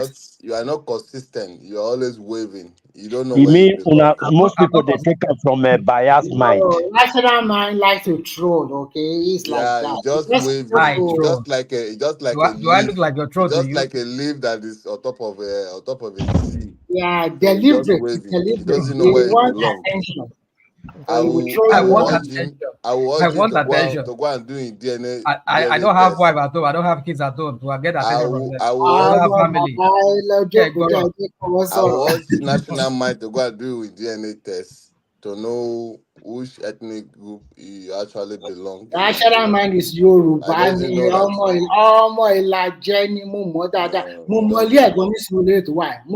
Mo ti kúlé gbogbo information nípa ẹ̀ bó ṣe wà yẹn. No, that is Lẹ́tọ́ not máa ṣe ìpín concerning me. ẹ̀kọ́ àyà lẹ́nu. Eré mo ń ṣe rational mind. Continue. So thank you. I really appreciate everyone that have spoken on the panel, and everybody has spoken, and when we are having discussion, you see, social media is not there is no created for fighting. It's a social to bring sociality to the society, because this world is just a global. This world is a global society, just like a one, just like it puts us, everybody in a one all for us to discuss about what is going on in your area, for we to socialize between ourselves. So we should not be using it for the negative way. So thank God for the life of social media. Make us to see a lot of things that is hidden in our society, in our community, in our domain. But right now, we will be able to sing a lot of things for we to discover a lot of our problem. So we should be talking about the solution of our problem. One, I will say to those who are planning for protests, if they are planning that their protest for Tinubu must leave or APC must leave, it is going to fail, because many of them, we are going to buy them, because those people, they are bitter. If they are genuine with their protest, they should begin to protest now for the federal government to take us back to, or they should go to, if not even federal government, they should go to National Assembly, for National Assembly to take us back to regional government. Because if you have your region, it's just like a country. We're going to be like a UK, a country inside a union. And when you are in a union, and if a union did not favor you, you can sign out at any time that this thing that the union is doing to you is not favorable to you, to your people. So which you want to sign out, and they will give you a referendum to go out. So if you are they should protest and go to National Assembly for that. I think that is our priority, because as Nigeria it is, as the structure of Nigeria it is today, it's not favorable to anybody. It's just favorable to the elite Yeah. that call Nigeria. So we in Yoruba today, Yoruba make of, because Yoruba we have a dialect, and we all that make up Yoruba today, we see ourselves as a one ancestral home. We all come from So ancestral are you home. talking about the 6 Yoruba state? No, not 6 Yoruba So that states. is where the problem lies, because I No, know when you talk about no, regional. we know. You see Yoruba, we know how to sort our problems. Okay. Despite the religion, we know how to sort our problem. We don't have any problem with our extension, apart from our 6 states that we call Southwest today. Them, they know. The people from Delta State, Shekiri, they know where they belong. The people from Akoko Edo, they know where they belong. The people from Okun, called Kogi State, they know where they belong, because we have 6 local government there. What They know about where they people belong. from Osekiti in Kwara State? They know, everybody know where they belong. Kwara State, they know where they belong, because they know their source. So for today, let's say, okay, we have referendum. So do you think that they will vote for them to be a slave or where they belong today? Yeah, of course, they will go to where their majority of tribes. Because they know they want to go back to their brothers and sisters, where they will feel at home, where they will not feel intimidated, because they are just living like a slave. Because the reason why they are not voicing that is that we as they see as they are Shiwaju, we are not getting getting our freedom. That is why they cannot talk, they cannot voice out. So when that time comes, they will fight to voice out, and once they voice out, so we give them all what's the needful for them to come back home. So now, if the Southeast, they need for them to get their freedom, for them to get Biafra, or they want to be alone as a ethnic group, as a new country, they should support this protest for the people to go to the National Assembly,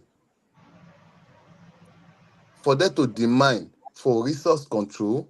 Resource control means that to return us back to regional government, for every region to control their human resources, to take control, so that we know where our problem lies. Because we cannot be complaining today. Now, Tinubu is there today. I support him. He's my father, he's my leader. But I don't give head about him, because Yoruba land is bigger than Tinubu. Tinubu is just like a nobody in Yoruba land. But we made him to be the Ashiwaju of Yoruba land today, because we know that he has the capacity Who made him ability. Ashwaju? Who made him Ashwaju? It is we. Who We are not are the talking we? Who are about the the we? rational mind. Who We are the we? Yoruba. National man is not Yoruba again. We Who are the Yoruba, we? we made the Ashiwaju. Who are He the did we? not fight. He did not fight for the name of Ashiwaju. That is your leader in Yoruba land. Even Your before he become, leader. the president, before he become president of Nigeria, we have given the title of that Ashiwaju. It is we, Yoruba people indigenous believe people. Indigenous, abeg let us indigenous go enter síbi people. kan pẹ̀lú gbogbo yín pé tó ṣe Let me start with talk correction. Sorry, Alex. Rational mind, Yoruba people believe in him. we are not That having is why problem they with support any him. immigrant. Any immigrant that want to live with us with ṣe love and gbọ́dọ̀ peace. ṣe We don't have gbọ́dọ̀ any nítorí problem with these pé mo people. support aṣíwájú ẹ̀ ń sìn èmi ní immigrant àbí èmi ní Yes. immigrant ṣe ń gbọ́ adé. So we don't have any problem. We don't have any problem with these people. But you have But to we all accept. know Yoruba people that some people might not support him, like people like You you. have to And we are not accept. fighting with you. It's okay. So it's normal. Brother, can I just a second? Yes. Can I? Isaac, go on. Rational mind. Is there any other Asiwaju in Yoruba land? Apart from Tinubu. It's rational mind. Now you don't know the rational mind is also an Asiwaju now. I want you to answer it. Let me answer it because it's very quiet here. It's almost midnight here. Guys, I will shut it down very soon, but I just have to go like 30 more minutes. So I can shut down. So let me just take your question. What was that question again? I'm sorry. Instead of shutting down, probably go to the background. Is there any other Asiwaju? Instead. I said, is there any other Asiwaju in Yoruba land? You see, Isaac, the thing is this, the reason why I don't see him as an Asiwaju is because It's a straightforward question. No, I'm not asking why you are not seeing him as Asiwaju. The question is there any other Asiwaju in Yoruba land? See, you're boxing me into a corner now with that question. Well, yes, there is Judge. It's okay now. Is the only Asiwaju that the criminal element like himself is giving him that title. Oh my. So that's just it. That's all I can say. Rational mind. Rational mind. You see the way people. Okay, people I understand always, now. You see rational mind. You see the way people always contest about your source of my origin, of your origin. Yeah, because of what? We the indigenous people. So I mean indigenous. I'm not indigenous. You always going against our will. You're always going against our will, and anybody that going against what is your will? About the will of Yoruba people. No, don't say you. Come on, that's the problem. That right there is the problem. You say some of you Yorubas. That is your choice. Don't say the whole of Yoruba like all the Yorubas. It is our choice. No, it is your choice. It is not my choice. You the Agbado wing of the Yoruba. Give me 1 second, please. To be factual, in the last since 1999, or let's say since 2000, after Obasanjo reign, after 2007, let's put it that way. This man, Tinubu, have tried a lot to gather Yoruba together, support their interests. The reason why Tinubu became Buhari became president of Nigeria today is because of Tinubu. He preached this man to Yoruba people because Yoruba people believe in him. Yoruba people are always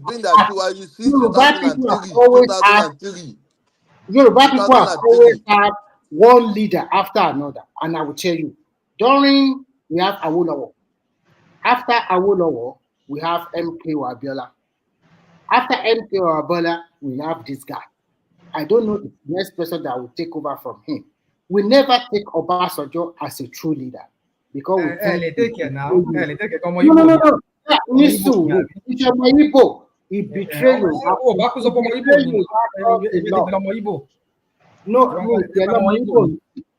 What I'm just trying to say is in the last more than 10 or 15 years, Yoruba leader, whether you listen to other Yoruba leader or whatever, that guy has played his role very well. And today, rational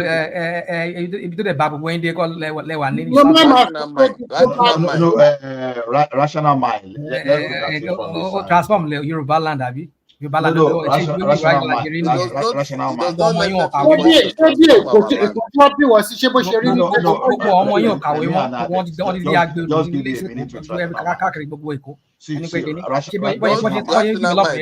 Don't be indirectly to insult us, please. Indirectly, let me address it. I'm talking about that guy. What are you talking about? What am I insulting? Yes, you are indirectly to insult Yoruba people. Come on, Please. dude. What makes you what makes you more Yoruba than me? Why will it is by it is not what you if I say, go it against is your by team, what does that make me a less Yoruba? Does that no, make me a it lesser is what Yoruba? come out from your mouth that will So stated I who should not you have are. opinion anymore. I do want to just corrected me. I should not After have opinion again. Bolagi, yeah, it's right. I do Bolagi after Bolagi. So I should not have opinion again because I attacked Tinubu. I should not have opinion again. No, And that makes me a lesser Yoruba. he can attack Tinubu, but he cannot say that he is You not the cannot Asiwaju analyze it that of is Yoruba Yoruba, land. Yoruba land to be blah blah blah. Come on. Rational mind. All right, let me not Rational argue with mind. you guys again. You may not know where the story of Because we in Yoruba came land, we from. have structure, we have Adams, democracy for long Adams, ago. let me address come on. You people here that got other pay. Let me not say what I don't know. rational mind. Rational mind. See, whether we like it today, whether we like it today or not, there's no way you can take the effort of Tinubu out of our struggle for democracy. You may not like him. Look at everybody that have been in power. Let me even say since 1983 to date. You know, since Buhari took over from 1983 to date, nobody has done anything for democracy among them. We may want to say maybe no one, even not Yar'Adua, even not to be honest. Now this guy, after June 12, this guy was exiled just because they were resisting the military. I mean, what are you doing here? What are you doing? Wait, now is he a lie? Is he the only one that went to No. Rational mind. Am I being one now? See, rational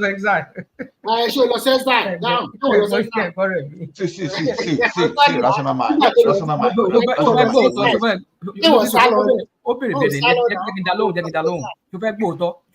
see the problem. You see the problem. The problem of it is that on exile. I went on exile.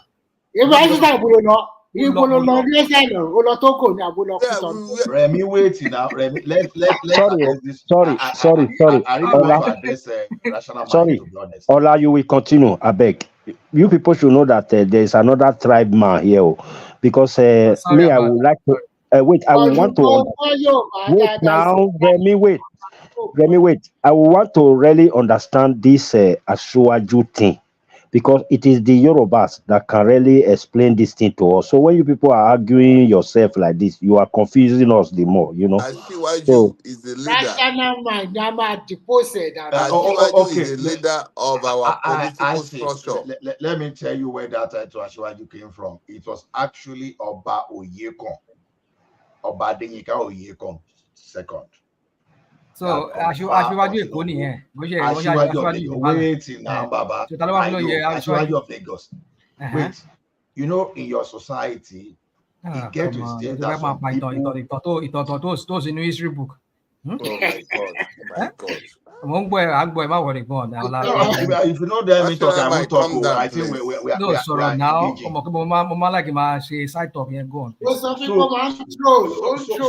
So Remy, wait now. So the thing is this: when you look from that 1999, when Abubakar Absalam wanted to return power to the civilians, he advised those people struggling for democracy to go and form political party and be responsible, because they fought for it. It was only others like Agbakoba, like Femi Falana, like Gani Farabi, they say no, we are not doing. It was only Tinubu that said, we. And if you look carefully from that time to today, among the governors that we've ever seen in that country, Tinubu has been the one, you understand, that you say really stand out, because he fought for that and he understand. You may not want to give him credit. You may be, all of us will be talking of better, whatever we are talking about. But whether we like it or not, Tinubu still put something in place for him even to stay still, if you want to call him native. Unlike before, you were not seeing all those things at all. Because if we just disappear, we were even borrowing to pay. Ola, sorry, wait. No. I see all this that we must find something, even if that thing is not really eating it. Is we don't just have to. I'm not saying you should not criticize Tinubu, but you must get your facts right. That's just the point. There is no fact of what you just said. All you just said is that it was Asiwaju Eko, and then so what else did he do? What did we he are do? not we are not narrowing this into Asiwaju. See, the question is this. Okay. Am I a Yoruba man? If I'm a Yoruba man, if I have accepted them as Asiwaju, wait now. If I have accepted me as Asiwaju, me here is accepting him as Asiwaju. Adeye is accepting him as Asiwaju. Sometimes you can accept someone based on his reverend power. So we've accepted him as Asiwaju. So it's not a matter of him imposing himself on us. We, at least some of us Yoruba people, we've accepted this man as Asiwaju. So it's not a problem. You will say some of you Yorubas. It's not because what do you mean? What do you mean that they have accepted him as Asiwaju, but he's their leader in Yoruba land? No. I hear you. It's because they gave him that title, and because he arrogates.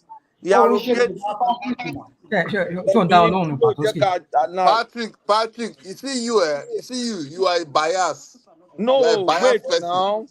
He has arrogant. What do you mean? Patrick, wait, make I tell you. You see you are just a bias person. Due to all what you say on daily, but he was talking before you interrupted him. And you say you supported him. You did not support him. Oh, come on. Please, what is the? Please, what is the? Just for you to feel righteous. So because I supported somebody in an election, I should not hold him accountable. Why will he say? I say we Yoruba. Are you Yoruba? We Yoruba. We Yoruba. Our Yoruba. That's what we say. And you will not be opposite to our will. What is the English meaning of that Asiwaju, please? What is the English meaning? Leader of our political party, okay, our political structure. Is the leader of our political structure in Yoruba land.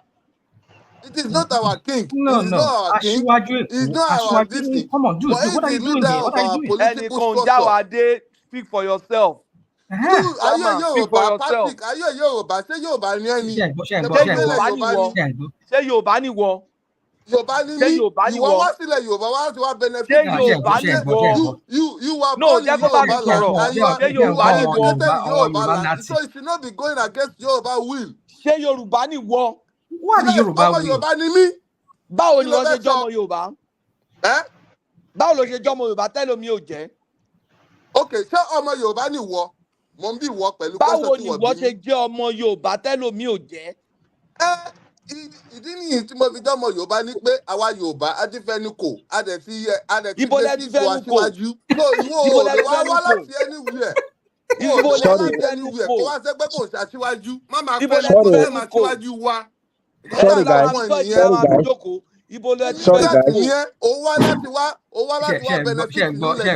guys, my final question on that Asiwaju. Sorry guys, my final question. Sorry. Sorry guys, my final question on that Asiwaju. Okay, I'm from Southeast to Abibo. Sorry guys. Hello, my final question on that Asiwaju. If I'm from Southeast, there's no crime in it. Hello. Please, my final question on that Asiwaju. My final question. Sorry. Apart from this platform that we are arguing about this Asiwaju as leader of Yorubas, I want to ask, in the entire Yoruba land, are they also disputing it apart from this platform? It's not even an issue for discussion. Nobody's asserting it. The man, they gave him a title. Wait now. See, rational mind. Let him mind land is now. reversing that. National mind is not It was a allowing Christian those title ones that that really gave know him. the They gave him genesis. now. Oh, come on. What are we doing? It's not a Q30 title. It's not a National mind, can Q30 you please title. It was control? a It's not Can a you Christian please Q30 title. organize title. this Okay, forum okay. and Let let me someone meet able talk? everybody. Please, can we change the Okay. topic? Yeah, So so I meet everybody. Patoski, hold on, please. Ola, hold on, please, guys. When I say hold on, please hold on for me. I don't want to be like Thomas, General Thomas, that comes here. So I'm not that person. So I just want everybody to cooperate with me. We are all going to make our points. Ade, please, you're going to make your points. So Patoski want to say something. I'm not again. no, I'm not for. let me complete my statement. You didn't Oh, get. come on. I mean, Ola John, this Jekola I was complete statement. explaining the Ashwaji thing. You cut it Jekola off and complete it statement. degenerated. See, because Patoski is getting it wrong now, and everybody is getting it wrong. Now, look at it this way.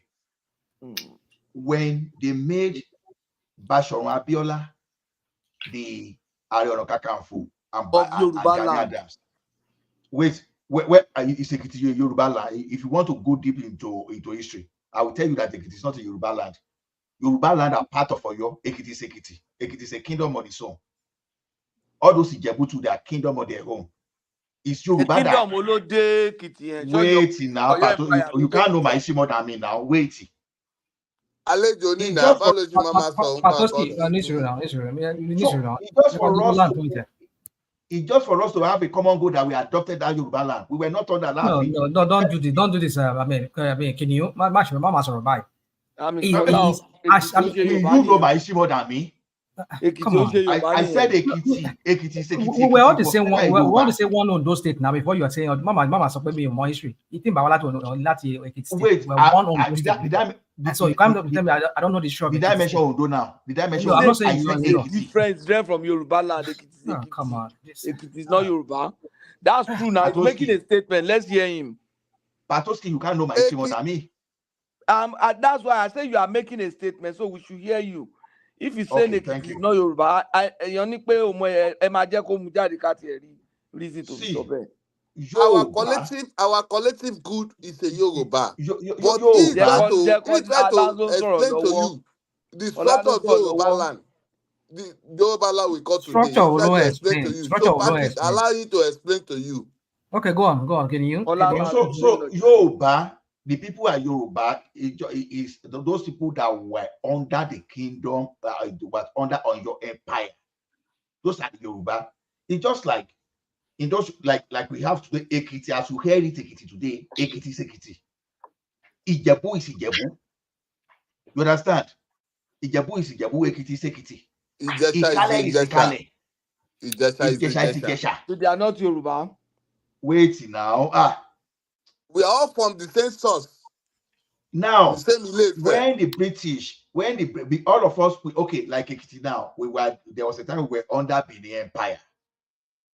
And later, we had association with we are not under them. Ekiti is not under there. No, because Benin conquer them. Because Benin conquer Ekiti, and Ekiti later liberated themselves. We liberated ourselves from Benin. And the Oyo Empire, the Oyo wanted to capture us, Ibadan, when we have to face Ibadan warrior and defeated them just to repel them. It was even though we understand our languages, if Ekiti man speak, you just understand, or your people understand. So that's how the empire existed. But when the British people came and they now realized that we have something in common, that we actually, when you go into the history, that these people, they have something in common, instead of polarizing, they now look at, they were looking at Alaafin as the most influential this and that time. As the majority. You understand? As the most powerful monarch that time. So for Yoruba to now have common goal, we now adopted, all of us. Otherwise, Oduduwa is the right name. We should have adopted or something else, but we just accepted that Yoruba because we have something in common. The Yoruba we speak today, we develop it. It's not that Yoruba we speak today, we develop it, and that's why it's closer to Hold on. Don't give me my history. I know my history. I can never understand. Let it go ahead. Adex, you are Farabale. Please, Rational man, let it go ahead. Don't come and disrupt No. You said what? What did you say? I say let him go ahead. You will not understand all those things that he's saying. My family fought in a good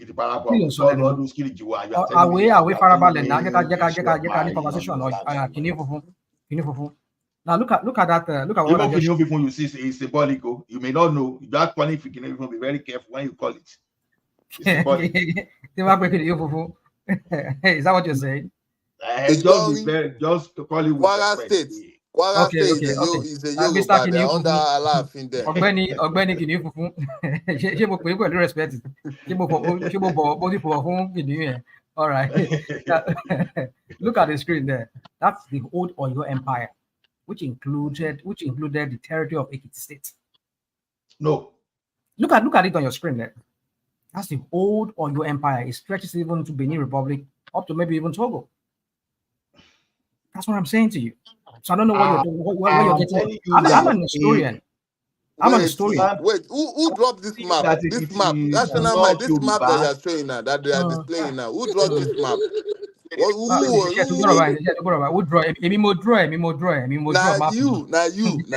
Now you draw the map because you are set up here on this planet that you are architect. I will ask Rational Mind one thing. Or your empire. No, Rational Mind. Wait now. You will say it. Can you please tell me the meaning of Ikere, for example? Tell me what Ikere means in Ekiti.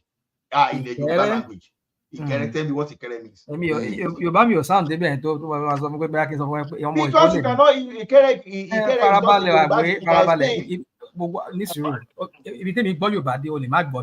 Wait, do you want to tell me Elijah is under or you are laughing then? What I'm telling you is not a fake history. I know the history of my Ekiti. We know our history. You know your history. What on the Google there's of our history, everybody. Google is telling you you people that is not part of us that try to if you check this map, change our history. If you check this map, Elijah is under Edo Empire, Benin Kingdom. Yeah, at some point. You see, the thing is this. At some point, they were because you people went and conquered them. That is why you are under you then. But we went to conquer them. It is the only good thing there, or you do for Yoruba land, or you liberate Yoruba land for those people who are trying to conquer the people from Ife that migrated from Ife, because Benin people, which their name was Idu land then, because their name they have been called before. Their king name is Igodo, which is the title of their king then. But they were so aggressive then, so they want to extend their kingdom from kingdom to empire. So that is how they begin to conquer the people from Ife. And the people that call Ife today, they are Yoruba, because we have this different dialects, and different dialects make up this revisionist history you are doing. So we know this story. Why are you going back to they went to Ondo. What's the point? To conquer them. Rational Mind, calm down. Rational Mind. See, what I was telling you. Rational Mind. No, Rational Mind. You have to hear my history. Don't mess up my history. I won't allow you to mess up my history. Let me just like keep quiet after I make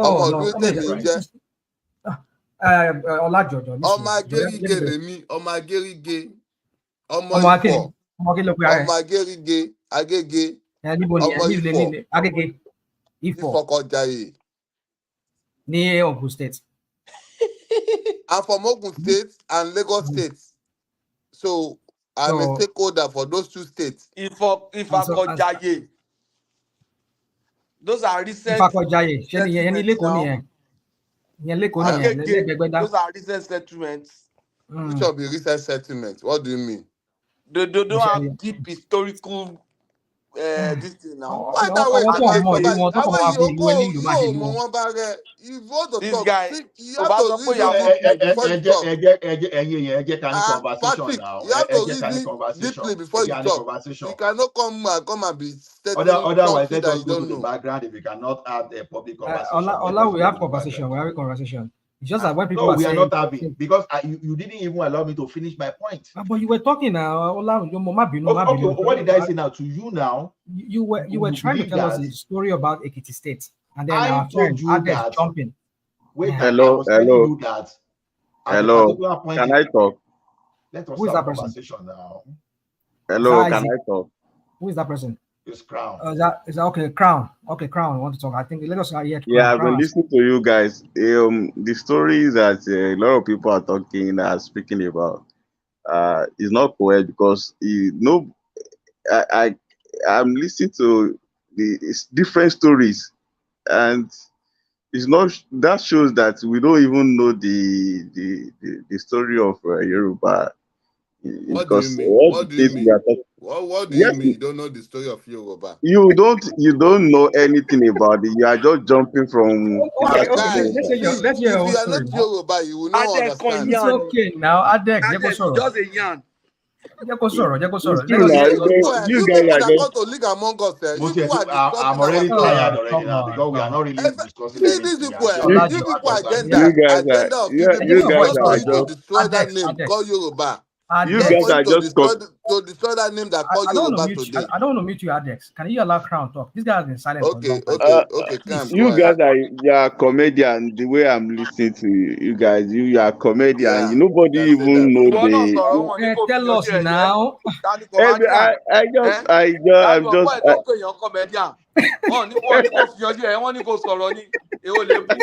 Àgbẹ̀láyè kò sọ̀rọ̀ ó bẹ̀rẹ̀ sí mix yam. Ló ti rí Kò tiẹ̀ lórí tí bẹ̀rẹ̀ ó Patrick ti bí mix yóò bá yam.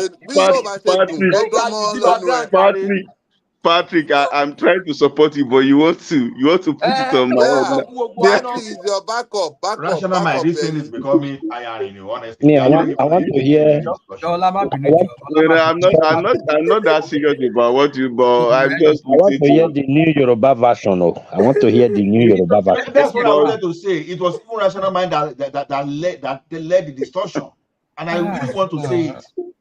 Okay, Crown, Crown, hold on, Crown. Let Ola land this, but I don't want to enter the red book of Ola. Ola just land it. Ola have been talking, but He has let been him talking, but continue. he doesn't want to. He just said no. He doesn't want to land. Okay, you can continue. I'm just joking with him. Okay, Ola land. Mr. Now, let me tell you one thing. My family fought in Kiriji War. I fought in Ekiti Parapo. So it's my family name is a popular name. So don't mess with me. I know exactly what I'm saying. We have historical, we have history. At a particular point in time, we were under Benin Empire. You understand? Then again, the Ibadan warrior, they came, they conquered, and they took over Ekiti. But Ekiti now mobilized and we fought and defeated Ibadan warriors. And you know, Ibadan was under Alaafin.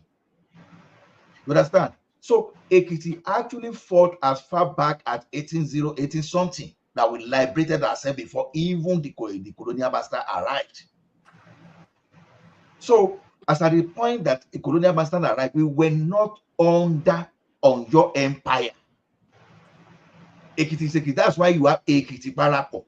We never call ourselves Yoruba. When you say Yoruba, that's why today when they say Ahole calls Yoruba, Ekiti man will tell you say Ekiti was not Yoruba, so Ahole did not cause Ekiti.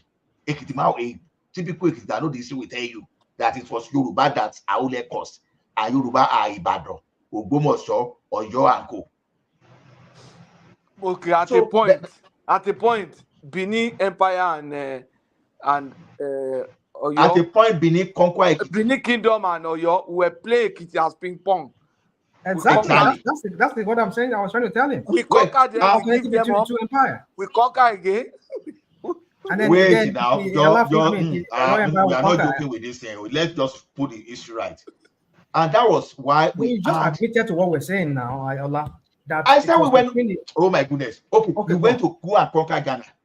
Does that make Ghana is Nigeria? No. And Ghana fought back and got the land At back. some point, Ekiti was under the your empire. The Great Benin Kingdom. And then the Kingdom Get came my after point very well. away I from said them. Ekiti is not Yoruba. Traditionally, Okay. All it's right. not All Yoruba. right. Okay. It was later that we adopted, all of us, we adopted. Actually, if you listen to Ekiti language, you know it's not Yoruba. It's a lot different. They have It's so a many lot- Yoruba words in the Ekiti language. What are you Yeah, talking they have, about? but it's a lot different, actually. It's because over the years you've been alternating you between the listen Edo them to- Empire, the Benin Empire, and the Oyo Empire. Hello. Okay, if you say Ekiti is not Yoruba, what of Odonta, Abi, Akoko Edo? Those people are there, another people on their own. Akoko Edo is in Benin Kingdom now. Those Which are people on their own. kingdom? What are you talking about? Benin Kingdom, the Benin Why Empire. are they related? Akoko Edo. Yeah. You know, Edo. Akoko Edo na Edo state today now. Because they have Akoko, there's Akoko Edo, there's Akoko Ondo, so they speak the same language. I'm talking of Akoko Edo. But both of them speak the same language. Both Akoko Edo and Akoko in Ondo State. Which one? There is the Akoko Oka in. Leave those names. Both the Akokos, both Akoko Is in there Edo. Akoko that you call Akoko Odo? There's Akoko in Ondo State. And there's Akoko. Yeah, there's Akoko in Edo State. Both of them. That Edo State Akoko, they don't. It's different from the language. Is different from Akoko. No. I think the Akoko Edo. You don't understand. They speak the same language. From both of them.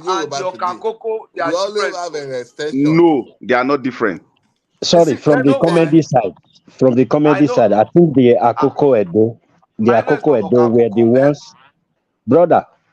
The Akoko Edo were the ones that were captured by the Edos, and then the Akoko were the ones that ran away. From the comedy side. No, let me tell you. You see, in Yoruba land, it's just a creation of states that they just make part of please, it to can you Edo just State. give me 30 seconds for me to speak? You see, in Yoruba land, we always have Ile. Ile mean the source of the origin, and we always have Oko. Oko means that farm, and we only have farm. You understand?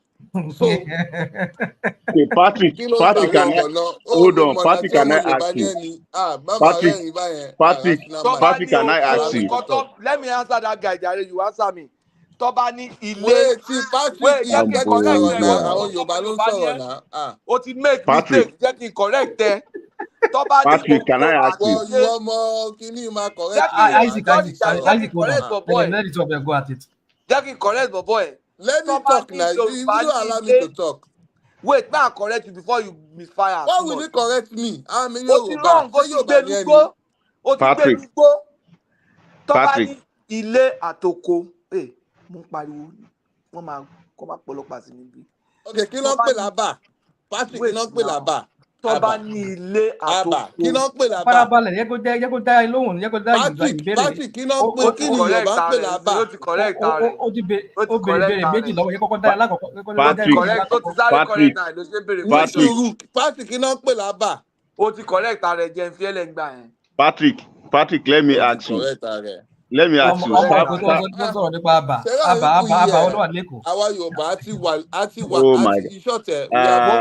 Rational mind. Okay, rational mind. Rational mind. Let me ask Patrick. People with the Sabogira Ora, are they Yoruba or Edo? They Edo now. But they speak Yoruba, right? I am from Sabo. I'm from Ora. So what are you guys speaking there over there? We speak Ora language now. It's different from Yoruba. Okay, let's say come now. What is it in your language? Vae. Okay. It's just like Ishan. It's close to Ishan. Vae. Deha. That's sit down. But there's some language in Sabo. The issue is that we bear Yoruba names. We will agree because it's not far from Yoruba town. So there's exchange, there's marriage, we marry from Yoruba people, we marry from Igbira people.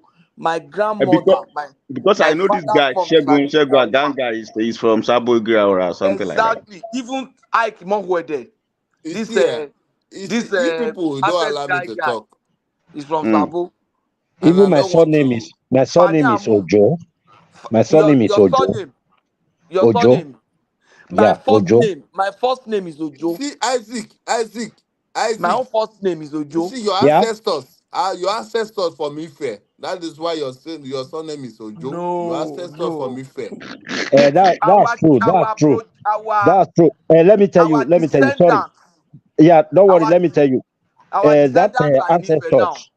Sorry, that ancestors that came from Ife, they settled in a place called Usen. I'm from Usen. That's why I'm Ojo. Usen, you know that Oba of Usen is a Not Oba. about Usen. It's a Lawe of Usen. Okay, Oluawe. Lawe. Yeah. Continue. Yeah. Yeah, Continue. I'm from Usen. I'm done. You see, there's one thing everybody needs to understand. You see one thing I realize. Hold on now, Adex, let me. I was talking before you. Adex will tell you about that. You talk. What's Mi all? ò gbọ́ Yorùbá dáadáa. Everybody saw Yorùbá dáadáa káyé ni. You go Yorùbá Mo gbọ́ dáadáa. Yorùbá. Mo gbọ́ Yorùbá. Actually, You see, are you sure you're a Yoruba person, Adex? Are you sure you're a Yoruba? Jẹ́ kó máa sọ. Èmi, Ó ibi tí mo kàn dàgbà sọ Yorùbá bí akálọ̀ sí, Mo dàgbà sí ṣe àárín àwọn ṣẹ̀kírì mo dàgbà sí. Àwọn ṣẹ̀kírì náà kẹ̀dẹ̀rí Yorùbá ni wọ́n. I was grow up in Warri. I was grow up in Warri. Ó lọ burúkú lẹ́nu ẹ̀. Èmi Yorùbá, mo dàgbà sí ọ̀dọ̀. Wo ṣe Yorùbá náà? O kò jáwọ́ lẹ́ni náà. O wá jàǹfààní ilẹ̀ Yorùbá ni. Èmi àti ẹ̀ tata O ní wá Yorùbá. jàǹfààní ni na. You come and benefit in Yorùbá land. And you should be able to. Eléyìí. I mean, Yeah. What makes you Yoruba more than me? Is it because of your Tinubu that your Tinubu? Mama lo àwọn English yẹn mọ́. Àwọn English yẹn don't be using that kind of grammar. Ṣé nítorí ti If you Tinubu use yẹn? that kind of grammar, you are Ìwọ lè sọ committing a Yorùbá bí crime. mo yẹ lè sọ Yorùbá ni. Ṣé o lè kọ́ Yorùbá? Ṣé o lè kọ́ Yorùbá? Èmi ọmọ Yorùbá, o tún bèèrè Ìwọ lọ́wọ́ mi ọmọ ṣé mo lè Yorùbá kọ́ ìwọ ọmọ Yorùbá yóò lè kọ́ Yorùbá. So rational mind, you are committing a crime. Kí ló sọ ná? Kí ló sọ ná? I said you are committing a Ìwọ fún crime. ara ẹ̀ o gbọ́ Yorùbá, o tún Mi ò sọ gbọ́ fẹ́ Yorùbá. lómi pé kò gbọ́ Yorùbá. Farabalẹ̀ ọlá sórí gbogbo Yorùbá tẹ́ máa sọ lẹ́kìtì yín yẹn. See, Ekiti people, Let me not talk like no. that. You know why? Let me tell you. In Yoruba land, Rational Ekiti mind, people, they are rational mind, the this and that, ancient people. Ancient of you want to Yoruba as their compete ancestors. Òrùlàwà pastor ẹ̀fọ́ làwọn bíbá ìmọ̀fẹ́ máa Àwọn àwọn èèyàn Ekiti, méjì. àwọn ni ancient Yoruba that we know today. They are the ancient because But Ekiti people speak the same language as Ijesha people. They speak the same language. Ekiti, àwọn ancient people, èdè àtayébáyé, èdè ancient lẹ́nu wọn. Because the Yoruba we are speaking today is a corrupt language. It's a corrupt language. But we adopted it for you to receive you people like rational mind, like immigrants, so that when you people came, you can be able to interact with you. Okay, now if we speak Ekiti with you now, will you understand? You cannot understand. So we have structure. We have structure in Yoruba land. Adex, so as I was saying, Ola, let me sound like Emeka now. Okay, now Patrick let me now educate Tọ́ba you. sọ èdè Èkìtì fún Patrick. Jẹ́ Èdè Yorùbá tí Patrick sọ Tọ́ba sọ èdè Èkìtì àbí èdè Ìjẹ̀ṣà fún Please tó bá let gbọ́ us hear kò lè gbọ́ rational náà. mind. Oh. Let us hear rational mind. Let us hear rational mind. Tó bá ti sọ Yorùbá báyìí, wọ́n máa ń kà wọ́n láyà ni. Yorùbá, let me educate Ola. No, I'm just playing. I'm not educating you. I'm just kidding. Like in dialect, you need to understand that Yoruba, there are some kind of Yoruba that you might not understand. Granted that I know that the Ekiti are very academic, they're very scholastic when it comes to Yoruba language. Among the when the Ondo State was Ondo as a state, the Ekitis were the most brilliant among them. I would say probably because you guys give more attention to our education, and that's why the Ekitis seems to be the dominant part of the Ondo. Even when people went on your own, you just said to ourselves, "Good grief, Like, yes, these people, they are gone. Now we can just be on our own. So I know the Ekiti to be that. So I know some renowned Yoruba professors in Yoruba land are Ekiti people. So I give that to them. But that does not, however, does not mean that you are the custodian of the Yoruba language. It's because people you saw light. When I mean light, you saw education ahead of time, and you grab it and makes you look like a more scholar. Now, I want you to understand something that Yoruba, Yoruba Ọ̀yọ́, ó yàtọ̀ sí Yorùbá tí àwọn Ìjẹ̀bú ń sọ, táwọn Ẹ̀gbá ń sọ, táwọn Ìkálẹ̀, táwọn even Ìlàjẹ àti Ìkálẹ̀, there are some twisted tongue in them, even though they sound similar in any way. Àwọn Ìkálẹ̀ Àpọ́ì, Ìkálẹ̀ Ìyàrìjọ́, they are twisted version of kind of Yoruba they speak. Even when you go to Ondo town, their own kind of their own kind of Yoruba, it's twisted too. So you need to understand all of that. So for the fact that the Ijebu people have their way of speaking Yoruba, which is similar to the Kales and the what's it called, and the Lajes somehow, does not make them less of a Yoruba. But the fact that the Egbas, they have a way of speaking their own Yoruba, does not make them less of a Yoruba from the Oyo people that seems to have the mainstream Yoruba that they speak. Oyo is a modern day Yoruba. Well, see, when you are talking about Yoruba, it's just like a modern day. In land now. Yoruba, we are all. I'm telling you as an historian myself. You are not a historian. You are not a historian. Let me just correct you there. Say what? Let me correct you there. There is a difference between Ekiti dialect and Yoruba as a general Yoruba. Okay. Ekiti is Ekiti. Ikale is Ikale. Even among you, Ekiti, do you know that dialect among you? Don't mix it up. Ekiti is Ekiti. Yoruba, when you say Yoruba, is just exactly the one we are speaking now. When I change to Ekiti now, you can understand. But general Yoruba is what we term as Yoruba. The language Yoruba belongs to your Ibadan. I get you. And all Ogbomoso and all those people. Ekiti is Ekiti. I get you. Ijesha is just Gesha. So even though, but despite that, we are all the same family. Exactly. So the Yoruba, when you say Yoruba, the one that okay, a late mo sọ nísìnyí báyìí. Tí n bá ní okay, bí mo ṣe ń sọ̀rọ̀ nísìnyí pé pé bá ṣe ń sọ̀rọ̀ bára wa sọ̀rọ̀ yìí nísìnyí báyìí Yorùbá làwa sọ kí n sọ pé okay àti kékeré láti ń pẹ̀ka àrókò tó bá dàgbà tán ẹbọ ló máa gbà Yorùbá nìyẹn. The same way, if I say it in my language, hold on, let me ask you. You may not understand. Ola, okay, if you want to say Ile in Ekiti, what are you going to say? Ule. So you just say. Kale will say Uli. Ule Ejesha too will say Ule. So if you say Baba mi, might talk with Aba mi. So all those things are just normal dialects that everybody speaks. Yoruba is Iyami, but in deep of Yoruba language,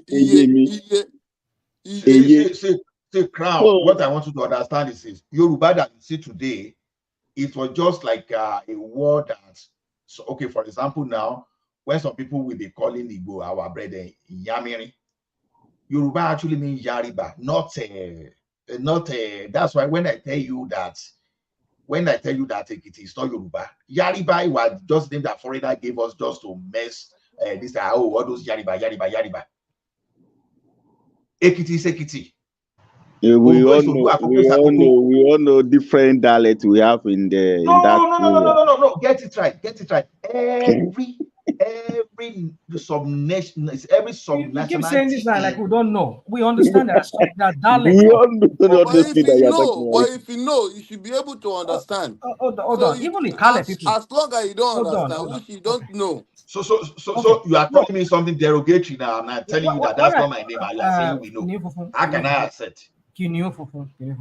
Why I say you are Yoruba? I don't like discriminating because people have sub-dialect, which is maybe not totally Yoruba or even the Kales and we are all who do about see. We don't have a sub-dialect. Allah make one statement now. Allah make one statement now. Adex, what are we doing here? Allah make one statement now. Adex, I'm saying I'm talking now. I want to clarify this. Can you allow me talk? Please, let me clarify this. Ola make one statement that we are all Odudua. We are not all Odudua. Let me tell you, as I am now, I am not a student of Odudua. And so you are what? Ekiti people, they are not the children of Odudua. Some of them from Orunmila, some of them from Obatala. Before Odudua came. Odudua is just like we have accepted Accepted Jagaba. It's just like we have accepted Tinubu now. It's a child that grew up, that was born in Ife and grew up in Ife. So in dynamistic, in that, okay, let's say that he came and make a revolution, and the revolution suppress the people that meet on the ground. So we give praises to him. That's why we all come together and say, okay, Odudua. I agree with you. But in the real sense, we are not a student of Odudua. I get you, and I agree with you, Dex, because I've always said that many times. That, so we should put things straight. Yeah, I agree with you. About we have structure, we have democracy for more than 3 million years, 3,000 years ago. Even before the birth of Jesus Christ. So do you have part to any to that effect that Yoruba people exist? It's okay, but my point is this: like the point I'm trying to make is when I said you are Yoruba, I'm not discounting your local dialect or your version of your own language, but what I'm just saying is that the thing about Yoruba people is that we have, even like if the Kale people, or what's it called, even Irele, that is more like a Kale, even among the Kales, Irele, if they speak a twisted version of the Kale like this, the way they pronounce their own word, which is different from the main Kale people. So, and even the Laje people, but many of their words is Yoruba. It's more of a Yoruba kind of pronunciation in some ways. You can say Ile, who's a Uli, Monoli. I mean, and so even over time, the kind of people, they don't modernize that word from Uli to Ile, Monole. But then the old Ikale people that I know, like my great grandmother that I know, my grandmother rather, that I know, she will say Uli. Those are the real conking. So over time, one thing about language is that language changes from time to time. I bet you, like somebody was saying earlier, the Oyo Empire, the old Oyos, the kind of Yoruba that they speak is different from the main Yoruba that we're speaking today. Because language has evolved. It has changed over time. Like even some of for example, like English that most of us, this English that we speak today, the English that the people that they spoke way back then, it's different from the English that is being spoken today. That's how it is. That's how language evolves over time. So we need to understand that. So those of you who are just Yoruba, Ronukus them here, that will say because look at